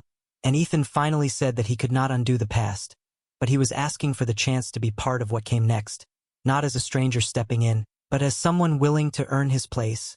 And Noah looked at him carefully, searching once again for certainty, for proof that this was not temporary. And before he could respond, Lucas's voice called out from across the park, running toward them with unfiltered excitement. And as he reached them, he took Ethan's hand without hesitation, as if the decision had already been made in the simplest way possible. And in that moment, Noah realized that whatever came next, it would not be something he could control alone anymore.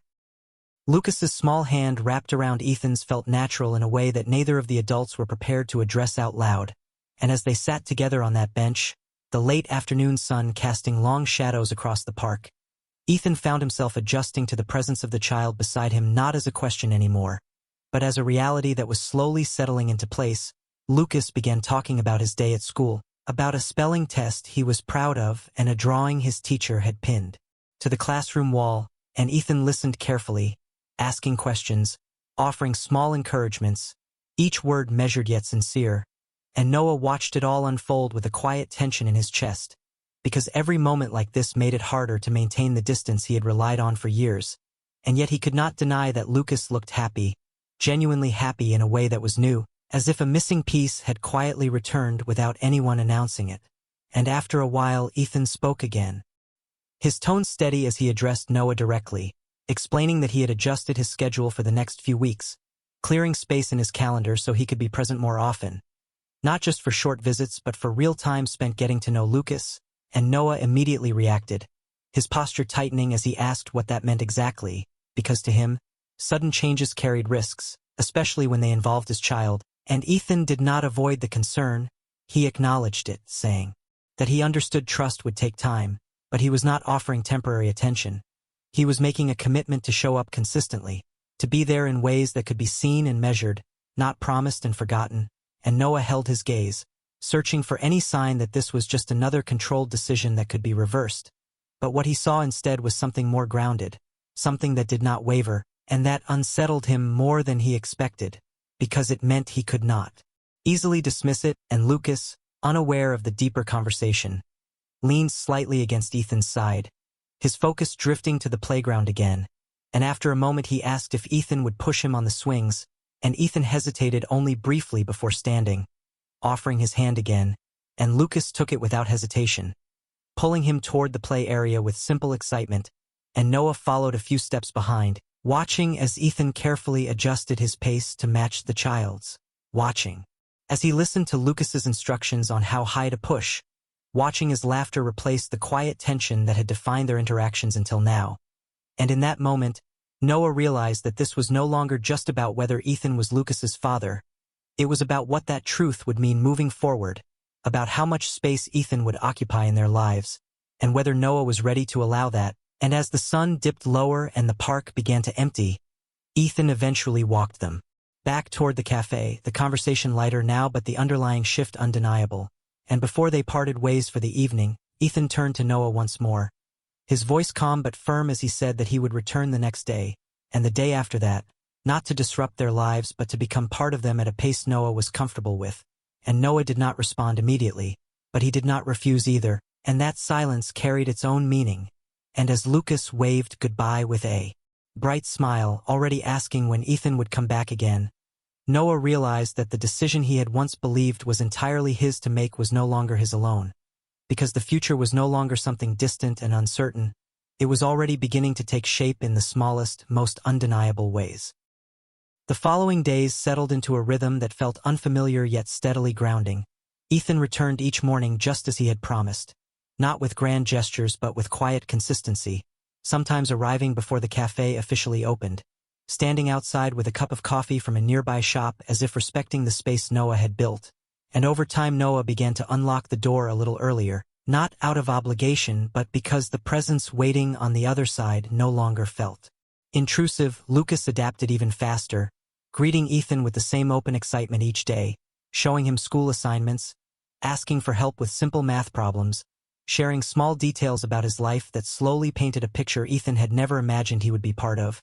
And Ethan listened to all of it with a focus that surprised even himself, because this was not something he could manage with efficiency or control. It required patience, presence, and something deeper he had never practiced before. And one afternoon, as the cafe slowed down and Lucas sat at a nearby table working on homework, Ethan placed a folder on the counter in front of Noah, not as a demand but as an offering, and Noah's eyes narrowed slightly as he glanced at it, asking what it was, and Ethan explained calmly that it contained information about Lucas's school district, medical coverage options, and resources that could provide additional support if needed, not as a replacement for what Noah had already built, but as an extension of it. And Noah stiffened at first, the implication of financial involvement triggering the defenses he had relied on for years, and he asked directly if Ethan was trying to take control, if this was the beginning of something that would eventually push him out of decisions he had made alone for so long.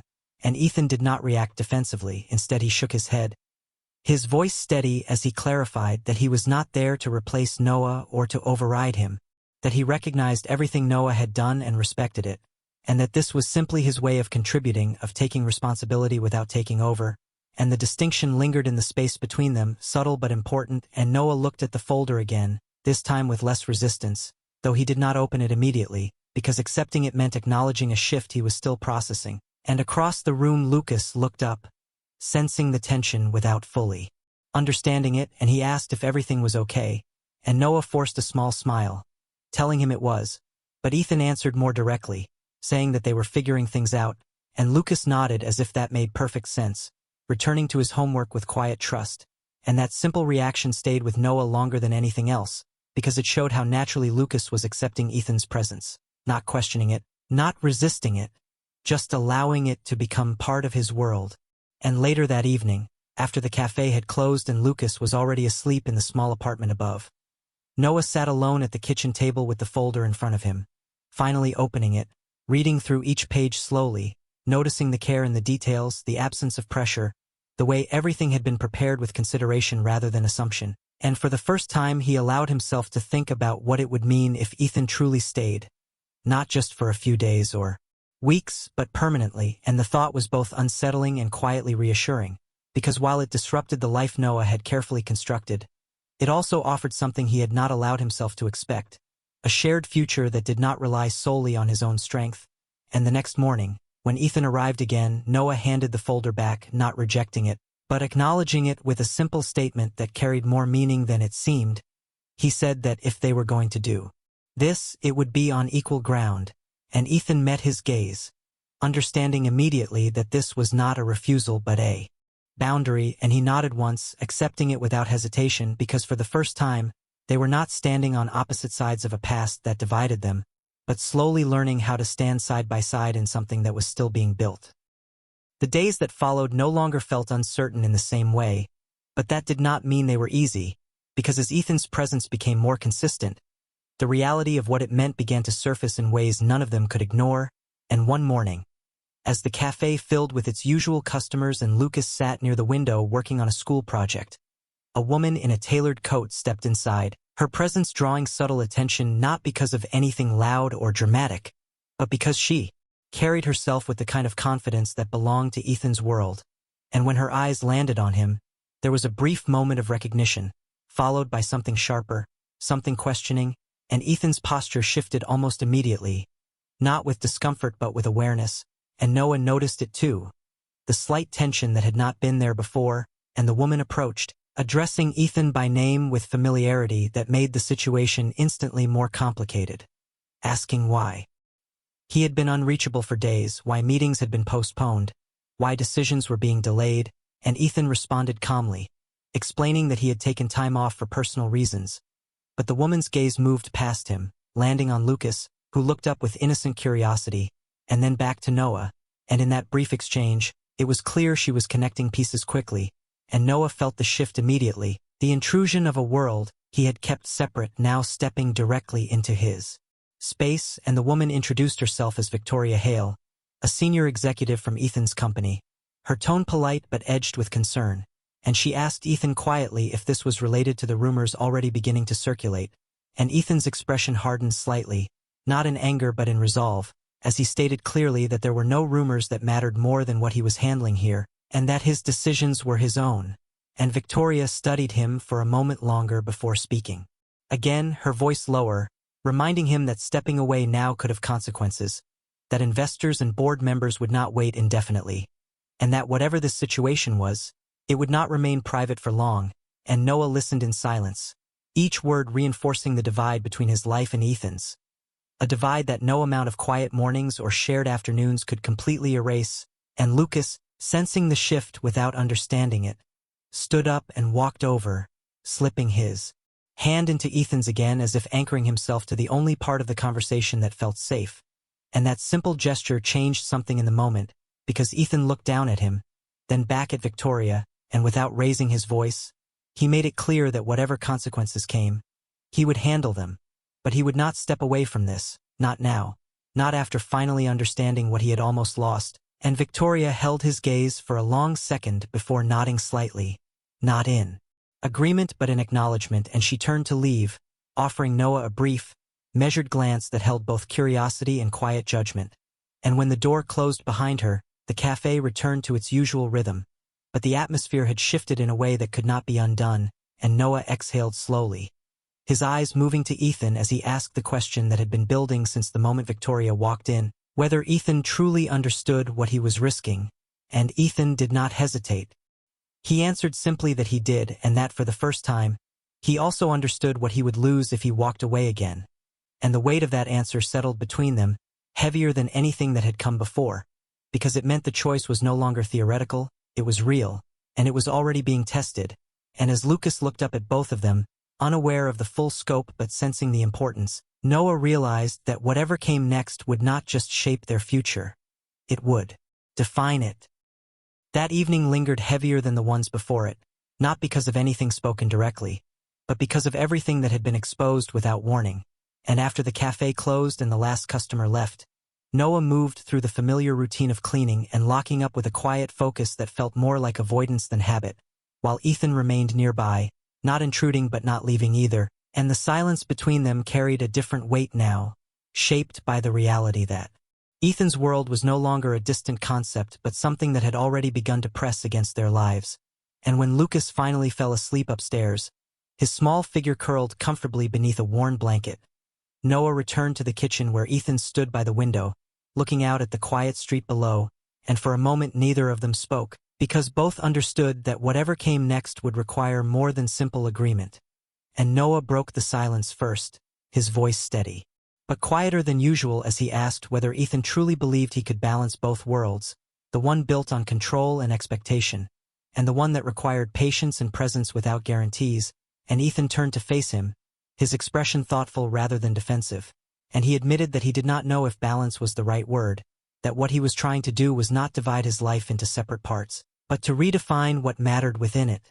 And Noah listened, arms crossed, lightly as he processed that answer, because it was not a promise of perfection, but it was also not an excuse. And Ethan continued, explaining that the pressure from his company would not disappear, that there would be questions, expectations, and possibly resistance, but he was prepared to face those things directly, not by stepping away from this, but by making it part of his reality instead of hiding it. And Noah's gaze softened slightly, not fully convinced but no longer as guarded as before, because what Ethan was offering was not an easy solution. It was a choice that would require consistency over time, and that was something Noah could not judge in a single moment. And after a pause, Noah spoke again, this time more quietly, admitting that he had spent years building a life where he did not have to rely on anyone else, where every decision was his alone, and that letting someone in now, especially someone like Ethan, meant risking a stability he had fought hard to create. And Ethan did not dismiss that. He acknowledged it with a simple nod, saying that he was not asking Noah to give that up, only to allow space for something more, something that could exist alongside what Noah had already built. And the honesty in that response lingered between them, fragile but real, and for the first time since Victoria's appearance, the tension eased slightly, not gone but transformed into something that could be worked through rather than avoided. And when they finally moved to turn off the lights and head upstairs, the quiet of the apartment felt different, less isolated. as if the boundaries that had once defined it were slowly expanding. And as Noah paused outside Lucas's room, watching his son sleep peacefully, he realized that the future he had once believed was fixed had already begun to shift, not through force or pressure, but through a series of choices that were still being made, one moment at a time. The next morning did not arrive with dramatic change, but with something quieter and more meaningful, a sense that the decisions made the night before had settled into something real, something that would not disappear with time. And when Ethan returned to the cafe, he was not early this time, nor was he waiting outside. He walked in as if he belonged there, not out of entitlement but because he had been allowed to be there, and Noah noticed the difference immediately, not in Ethan's appearance, but in the way he moved, more grounded, more certain, and Lucas greeted him with the same unfiltered joy as always, running forward and wrapping his arms around Ethan's side. And this time Ethan did not hesitate. He rested a hand lightly on the boy's shoulder, a gesture that felt natural, unforced, and when Lucas looked up at him with that familiar curiosity, he asked a question that neither adult had prepared for, asking if Ethan would come to his school event later that week. Explaining that parents were invited to watch, and the word hung in the air, simple and innocent, yet filled with meaning, and Noah felt his breath catch slightly as he turned to Ethan, waiting without saying anything, because this was not a decision he could make for him, and Ethan did not look away.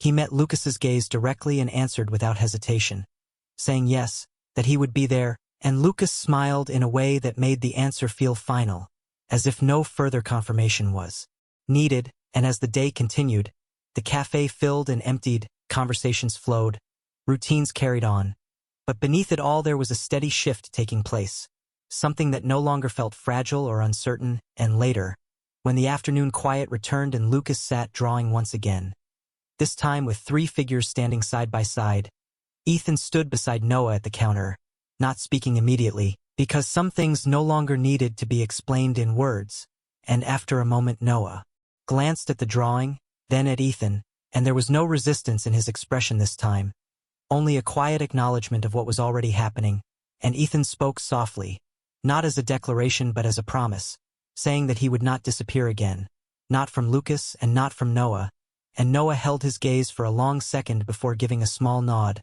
not as full acceptance, but as something just as important, permission to stay. And as Lucas looked up at both of them, smiling without knowing the full weight of the moment, it became clear that what had begun as a chance encounter had already become something more, something steady, something real, and while the future would still bring challenges, expectations, and choices that would test them, they were no longer facing those things alone, because for the first time, they were choosing to face them together. Welcome to BL Story Tender. Please hit subscribe. Thank you very much. Let the story begin. Chapter 1. The Runaway Groom. The cathedral smelled like white roses and expensive champagne, but to Elias Carter, the air felt thin enough to shatter. He stood alone beneath towering stained glass windows, his trembling hands clutching a bouquet he could no longer feel. Guests whispered behind him in cautious, uncomfortable voices, their pity hanging in the air heavier than smoke. Every second that passed tightened the knot in his chest. Damian Vaughn was late. At first, people smiled politely and blamed traffic. Then they blamed security delays. Then they stopped making excuses at all. Elias stared at the massive oak doors at the end of the aisle, praying they would open, praying Damian would walk through them with that calm, cold expression that somehow always made Elias feel safe. But the doors never moved. The music had stopped nearly 20 minutes ago. Even the priest looked uneasy now. Elias could feel hundreds of eyes burning into his back. His Omega instinct screamed that something was wrong, terribly wrong. His phone vibrated inside his jacket pocket.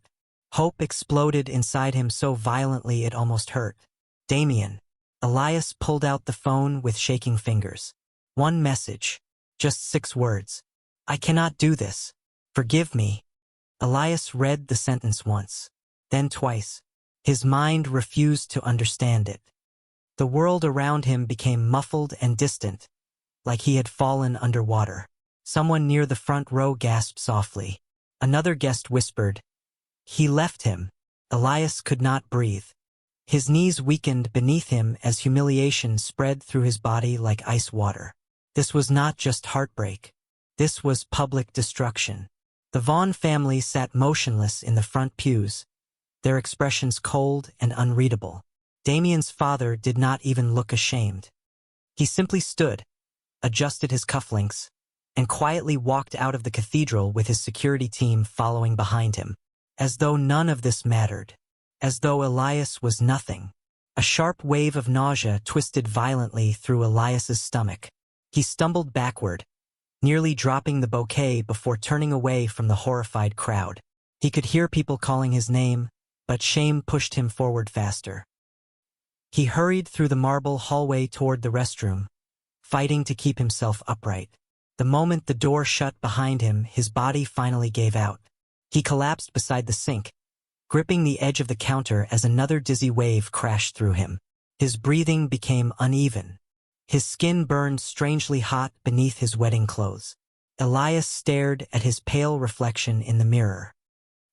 His silver blonde hair had fallen loose around his face, and tears blurred his vision until the entire room looked distorted. He pressed a shaking hand against his stomach instinctively, confused by the unfamiliar ache low in his body. Then his phone rang. A private doctor from the Vaughn estate. Elias almost ignored it, but something inside him forced him to answer. "Mr. Carter," the older beta said carefully, his voice unusually tense. "I apologize for contacting you under these circumstances, but your blood test from yesterday's examination has returned." Elias frowned weakly, barely listening through the ringing in his ears. "What blood test?" There was a long silence. Then the doctor spoke softly. "You are pregnant." The world stopped. Elias felt every ounce of air leave his lungs. "No," he whispered automatically. "That is impossible." But deep down he already knew. The exhaustion, the dizziness, the strange sensitivity overwhelming his omega senses for days. His hand trembled violently against his stomach. The doctor continued speaking, his voice distant now. "Not one child, Mr. Carter. 3. Elias's eyes widened as tears spilled silently down his face. "Triplets." He lowered himself slowly onto the cold restroom floor, still wearing the white suit Damien was supposed to see him married in. Outside the door, the wedding guests continued leaving the cathedral one by one. But inside that tiny room, Elias Carter realized his entire life had shattered and changed forever in the exact same moment. Elias left the cathedral through a side entrance before the reporters could reach him. Rain had started falling over the city, cold and steady, soaking through the thin white fabric of his wedding suit within minutes. He barely noticed. His mind was still trapped inside that restroom floor, replaying the doctor's words again and again until they no longer sounded real. Pregnant. 3 children. Damien's children. A black car slowed beside the sidewalk. For one terrible second, hope flared inside Elias's chest. He thought Damien had come back. But the rear window lowered, revealing the sharp, elegant face of Cassandra Vaughn instead. Damien's mother. "Get in," she said quietly. Elias hesitated before stepping inside the warm luxury vehicle. The scent of leather and expensive perfume surrounded him instantly, making him feel even more out of place. Cassandra sat perfectly straight beside him, her silver earrings glinting beneath the passing streetlights. She did not ask if he was all right. She did not apologize for her son. The silence stretched painfully until Elias finally whispered, "Did Damien tell you why he left?" Cassandra's gaze remained fixed on the rain outside the window. Damien made the decision he believed was necessary. The answer hit harder than anger would have. Elias swallowed against the ache in his throat. Necessary for who? This time Cassandra looked at him. There was something complicated in her pale blue eyes. Not cruelty exactly, more like exhaustion. "You are a good Omega, Elias," she said softly. "But this family destroys fragile things." Elias felt cold all over. The driver stopped in front of Elias's small apartment downtown nearly 20 minutes later. Before he stepped out, Cassandra handed him a thick envelope. "Take this," she said. Elias frowned. "What is it?" "Enough money to disappear quietly." The words hollowed out the little strength he had left. His fingers tightened around the envelope without opening it. "You want me gone?" Cassandra looked away first. That alone felt like an answer. Elias stepped out into the rain without another word. Upstairs, his apartment still looked exactly the same as it had that morning. Half-packed honeymoon luggage sat beside the couch. Damien's suit jacket still hung over a chair near the kitchen. Elias walked toward it slowly, his chest tightening at the faint scent still lingering in the fabric. Cedarwood, winter air. Damien. His knees weakened suddenly. He pressed a hand against his stomach, breathing carefully as another wave of dizziness passed through him. 3 children. He could barely afford rent for himself. The following morning, his phone exploded with messages. Friends asking questions. Strangers offering fake sympathy. News articles with cruel headlines spread across every social media page in the city. Omega abandoned at society wedding. Von Eyre cancels ceremony minutes before vows. Someone had leaked photos of Elias standing alone at the altar. By noon, millions of people had already seen his humiliation. Then another message arrived. Unknown number. Elias opened it with shaking hands. A single photograph loaded slowly onto the screen. Damien entering a black sedan outside the cathedral the previous day. Beside him stood another Omega wearing a dark coat. Beautiful, elegant, intimate. Underneath the picture were 6 words. He chose the right future instead. Elias stared at the image for a very long time before finally lowering the phone. Then, quietly, he walked into his bedroom and pulled a suitcase from beneath the bed. If the Vaughn family wanted him erased so badly, then maybe disappearing was the only thing he had left. The town of Havenport sat along the northern Oregon coast, wrapped in gray skies and salt air for most of the year. It was the kind of place people passed through without remembering. Elias chose it for exactly that reason. 5 years later, the little bakery on Maple Street smelled like cinnamon, fresh bread, and warm vanilla every morning before sunrise. Elias stood behind the counter tying an apron around his waist while 3 small voices argued loudly near the display case. "Levi took my blueberry muffin again," Noah complained, crossing his tiny arms with dramatic betrayal. "Because you got the bigger pancake yesterday," Levi argued back immediately. Liam sat on the floor beside them holding a picture book upside down, completely uninterested in the argument. Elias sighed softly, though the corners of his mouth lifted despite himself. "Nobody is stealing breakfast before school," he said, sliding a tray of pastries onto the counter. "And Liam, your book is upside down again." Liam looked down seriously before rotating the book without embarrassment. "I knew that," he announced. Elias laughed quietly for what felt like the first real time all week. The sound still surprised him sometimes. 5 years ago, he had not believed happiness would ever feel possible again. Not after the wedding. Not after the humiliation. Not after spending months terrified he would not survive a difficult pregnancy alone. But somehow life had continued anyway. Hard, messy, exhausting, yet strangely beautiful too. The bell above the bakery door jingled as old Mrs. Harper entered wearing her usual knitted blue scarf. "Morning, sweetheart," she greeted warmly before crouching slightly toward the children. "And good morning to my favorite troublemakers." "Papa says we are energetic," Noah corrected proudly. Mrs. Harper chuckled. "That is a very polite word for it." Havenport had slowly become home over the years. Nobody here cared about Vaughn Industries or society scandals from New York. Most customers simply knew Elias as the kind Omega who made the best peach pies in town and somehow managed to raise triplet boys without losing his mind completely. The children helped more than they realized. They filled every empty space Damien had left behind before loneliness could settle too deeply. Still, there were nights Elias woke suddenly from dreams of white roses and cathedral bells. Nights when he remembered standing alone at the altar while the entire world watched him break apart. He had learned to bury those memories before morning came. "Papa!" Liam's small voice interrupted his thoughts. Elias looked up. Liam stood near the front window now, staring outside with wide silver-gray eyes that looked painfully familiar. That car has been parked there a long time. Elias frowned slightly and followed his son's gaze. Across the street sat a sleek black vehicle unlike anything usually seen in Havenport. Expensive, polished, out of place. A tall man stepped out moments later wearing a dark wool coat despite the mild weather. Even from a distance, Elias recognized the broad shoulders immediately.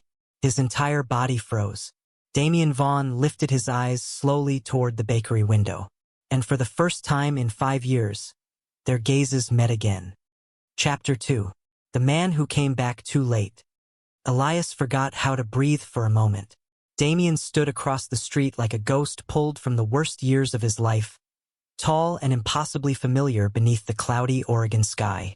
5 years had changed him in small ways. His dark hair was slightly longer now.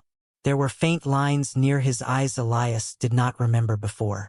But the cold, controlled presence surrounding him remained exactly the same.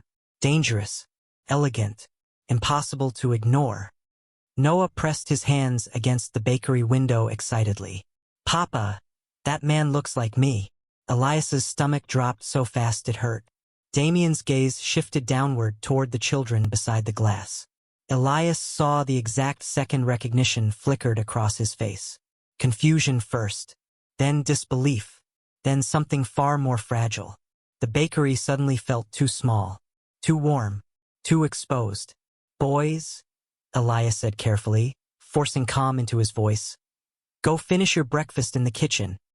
"But school starts in 20 minutes, Levi protested. "Now, please."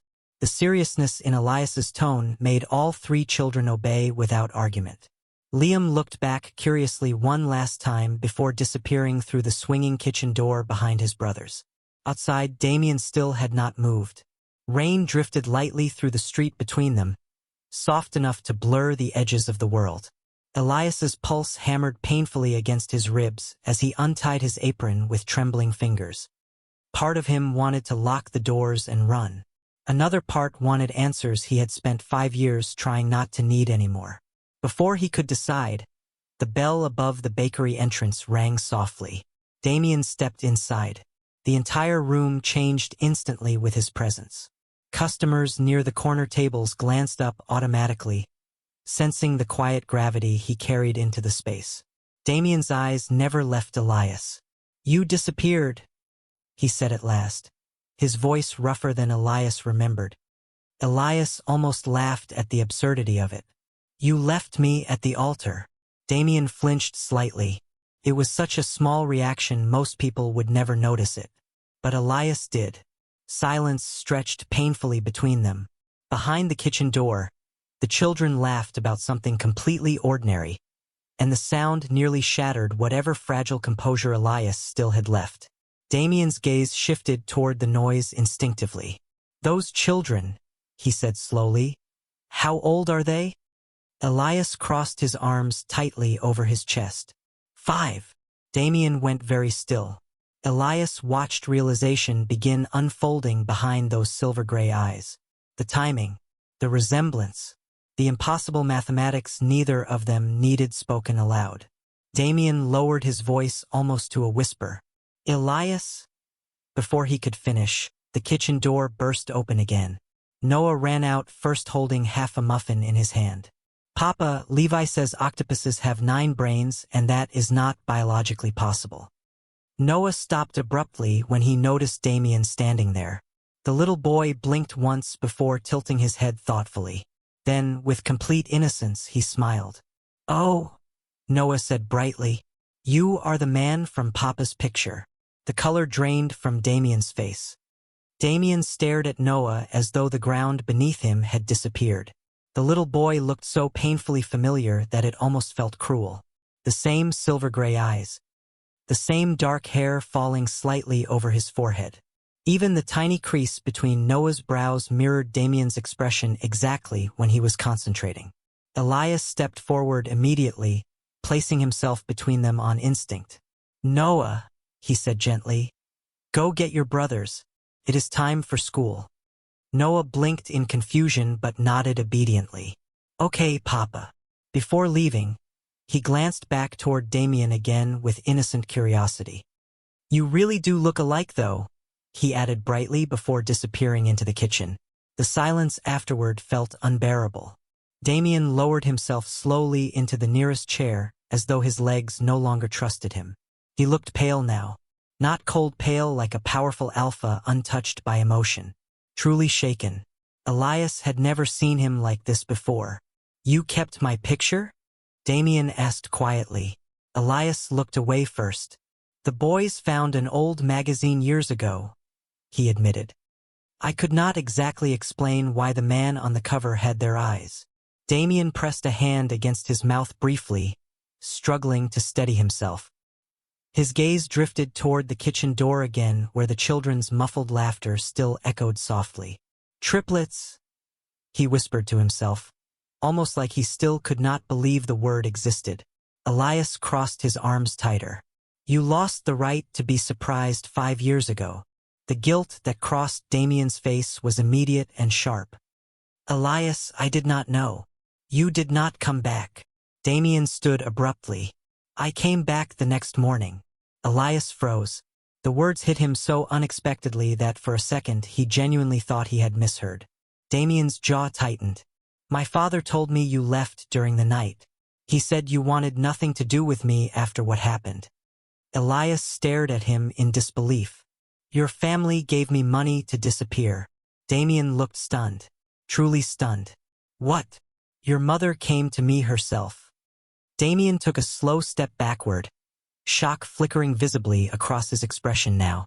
Elias suddenly remembered the mysterious photograph sent to his phone that morning years ago. The Omega beside Damien. The message. He had spent half a decade believing Damien chose someone else. You were photographed leaving the cathedral with another Omega, Elias said quietly. I thought. His voice failed before he could finish the sentence. Damien frowned deeply. Another Omega? He looked genuinely confused for several seconds before realization crossed his face. That was my cousin, Adrian. He arrived after the ceremony because my father called him. Elias felt the room tilt slightly beneath him. 5 years of grief shifted uneasily inside his chest.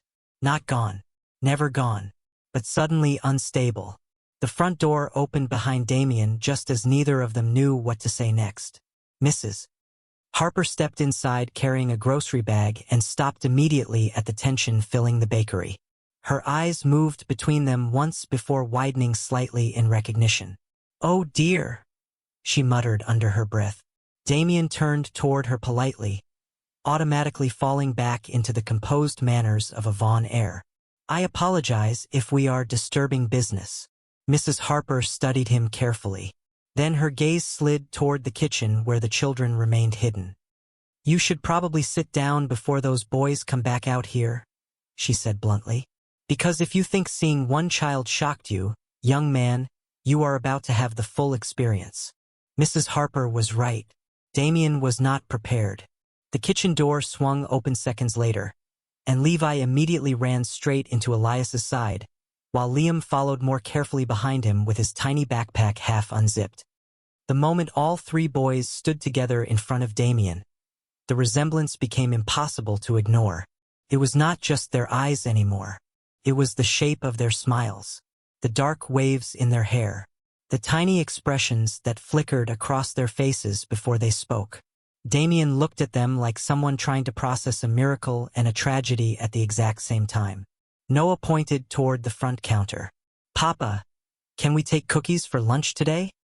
Only 1 each, Elias answered automatically, still unable to fully look at Damien.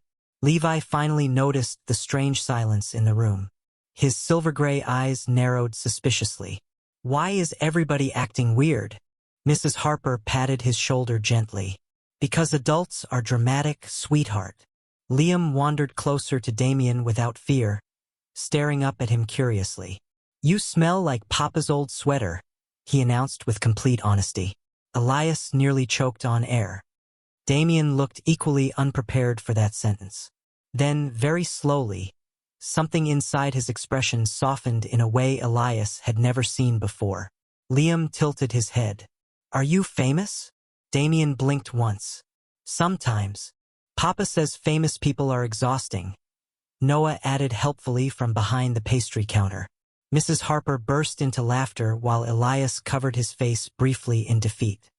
The boys, completely unaware of the emotional disaster unfolding around them, continued gathering their school things with ordinary childhood chaos.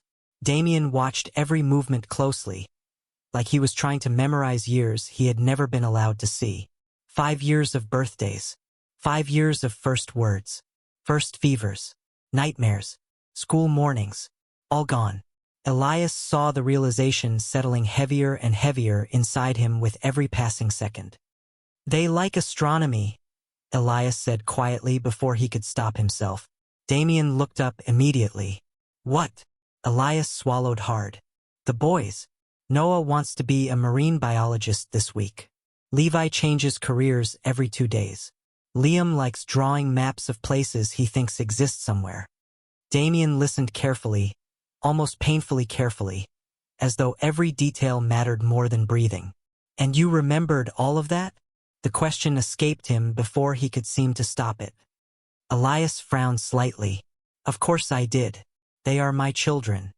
Something raw flickered across Damien's face then. Regret so deep it briefly stripped away every polished layer of the powerful alpha the world knew.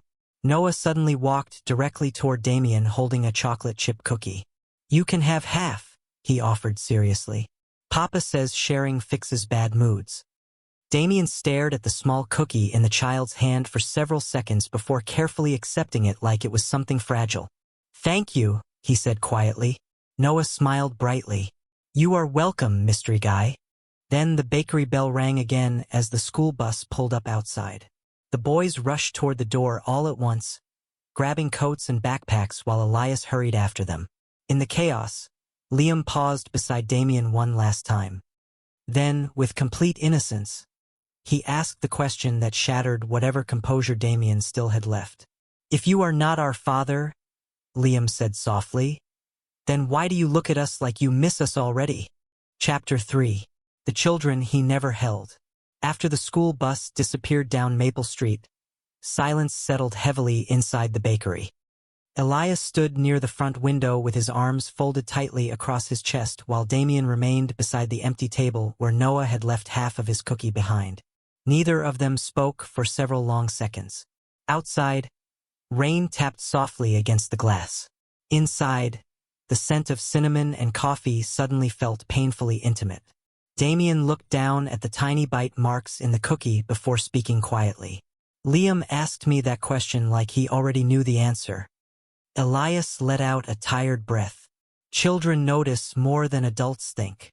Damien finally looked at him fully again. They are mine. It was not arrogance, not possession, just stunned certainty. Elias closed his eyes briefly before nodding once. There was no point denying it anymore. Damien took a slow breath like the confirmation physically hurt. Why did you never tell me? The question landed harder than Elias expected. 5 years of exhaustion pressed suddenly against his chest all over again. Tell you how? He asked quietly. Your family erased me before I even understood what was happening. I spent months believing you chose someone else. Damien shook his head immediately. I would never have abandoned you if I knew about the children.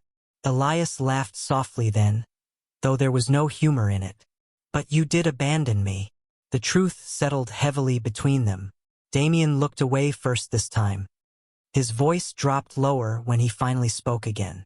The night before the wedding, my father told me someone planned to leak private medical records about you to the media.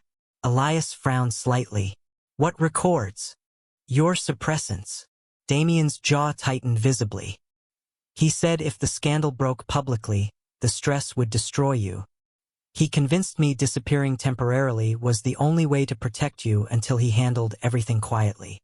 Elias stared at him in disbelief. So you humiliated me in front of 500 people to protect me? Pain flashed openly across Damien's face now. I was trying to buy time.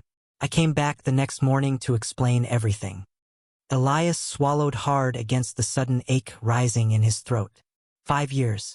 5 years destroyed by manipulation, lies, and silence.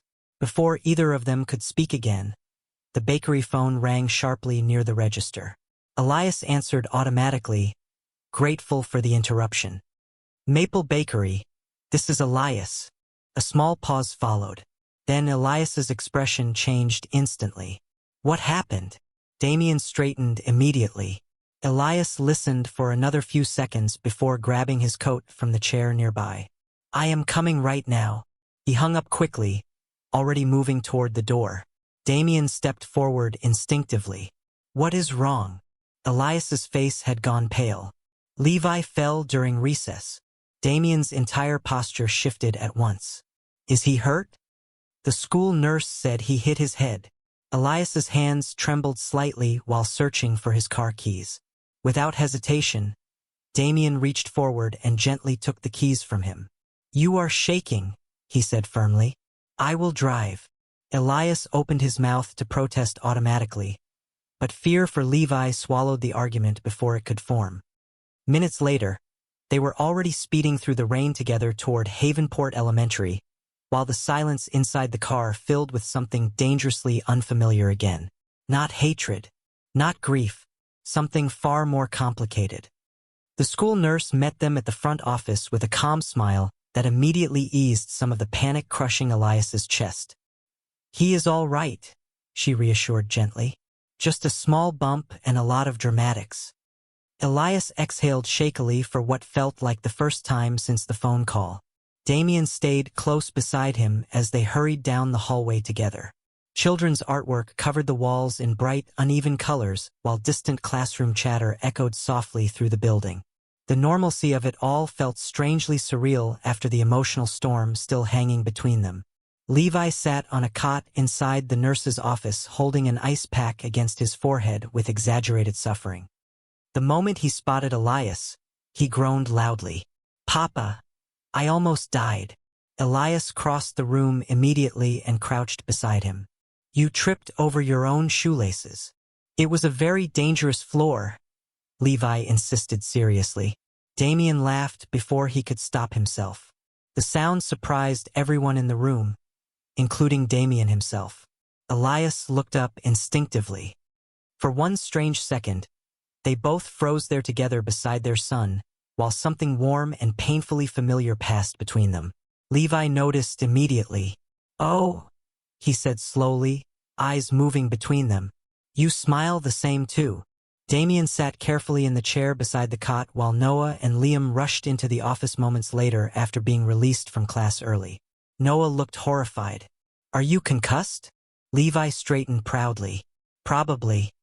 You do not even know what that means, Liam informed him flatly. The boys quickly dissolved into overlapping arguments again, while Elias signed paperwork near the nurse's desk. Damien watched the chaos quietly, his expression softer than Elias had ever seen it. Not the cold alpha air from magazine covers. Not the distant man who shattered his life years ago. Just a father seeing his children together for the first time. They protect each other, Damien said quietly once the boys became distracted with stickers from the nurse's drawer. Elias glanced toward them automatically. Noah carefully adjusted Levi's ice pack while Liam handed over his favorite dinosaur bandage without hesitation. They only have each other, Elias answered softly. Damien looked at him then, and guilt darkened his expression all over again. They should have had me too. Elias looked away before the sadness in Damien's voice could affect him more than it already was. A few minutes later, rain poured harder outside the school windows as the nurse finally cleared Levi to go home.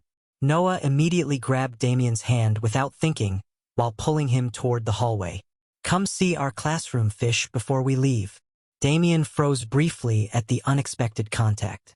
Elias saw the exact moment emotion hit him so hard he almost could not hide it.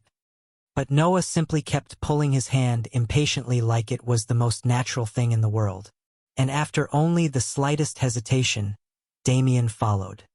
3 months later, the rain finally stopped over Havenport. Spring sunlight spilled across Maple Street in soft golden stripes while the bakery windows stood open for the first warm Saturday of the year. Inside, the usual chaos filled the room. Noah was trying to explain shark migration patterns to confused customers. Levi had somehow convinced Mrs. Harper to buy him extra frosting. Liam sat quietly near the corner window drawing an extremely serious treasure map, labeled Dangerous Marshmallow Island. And in the middle of it all stood Damien Vaughn wearing a dark green apron that read "Kiss the Baker" in crooked white letters the boys had forced him to wear. "Papa burned another tray," Noah announced loudly the moment Elias stepped out from the kitchen carrying fresh cinnamon rolls. Damien sighed in surrender. "In my defense, your oven behaves aggressively." Elias laughed before he could stop himself. The sound still felt unfamiliar sometimes around Damien, but not painful anymore. Just warm, real. Over the past few months, Damien had quietly woven himself into their lives piece by piece. He stayed in Havenport instead of returning permanently to New York. He stepped away from Vaughn Industries after a public argument with his father that spread across every business news outlet in the country. When reporters demanded explanations, Damien gave only one statement. "I abandoned the people who mattered most once. I will not do it again." Elias had watched the interview alone after closing the bakery one night, tears quietly filling his eyes before he even realized it was happening. Things had not magically become perfect afterward. There were still scars between them, still difficult conversations, still nights Elias woke remembering the cathedral and the crushing loneliness that followed. But Damien stayed through all of it. Patiently, consistently, he showed up for school pickups, soccer games, bedtime stories, grocery runs, dentist appointments. He learned Noah hated tomatoes, Levi secretly slept with 3 stuffed animals, and Liam only fell asleep if someone checked the closet twice. He learned fatherhood slowly, carefully, like something sacred. And the boys loved him with the fearless certainty only children seemed capable of. That afternoon, after the bakery finally closed, Damien led Elias and the triplets down toward the beach carrying a picnic basket Noah nearly dropped twice. The ocean stretched endless and blue beneath the setting sun while gulls drifted lazily overhead. "Why are we dressed fancy for sandwiches?" Levi asked suspiciously, tugging at his tiny bow tie. Damien smiled slightly but did not answer. Near the shoreline stood a small white arch decorated with wildflowers swaying gently in the breeze. Elias stopped walking completely. His breath caught hard in his chest as realization slowly unfolded. The boys immediately exploded with excitement. "It is a wedding!" Noah shouted. Liam grabbed Elias's hand tightly while Levi gasped dramatically. Damien stepped closer then, his silver-gray eyes softer than Elias had ever seen them before.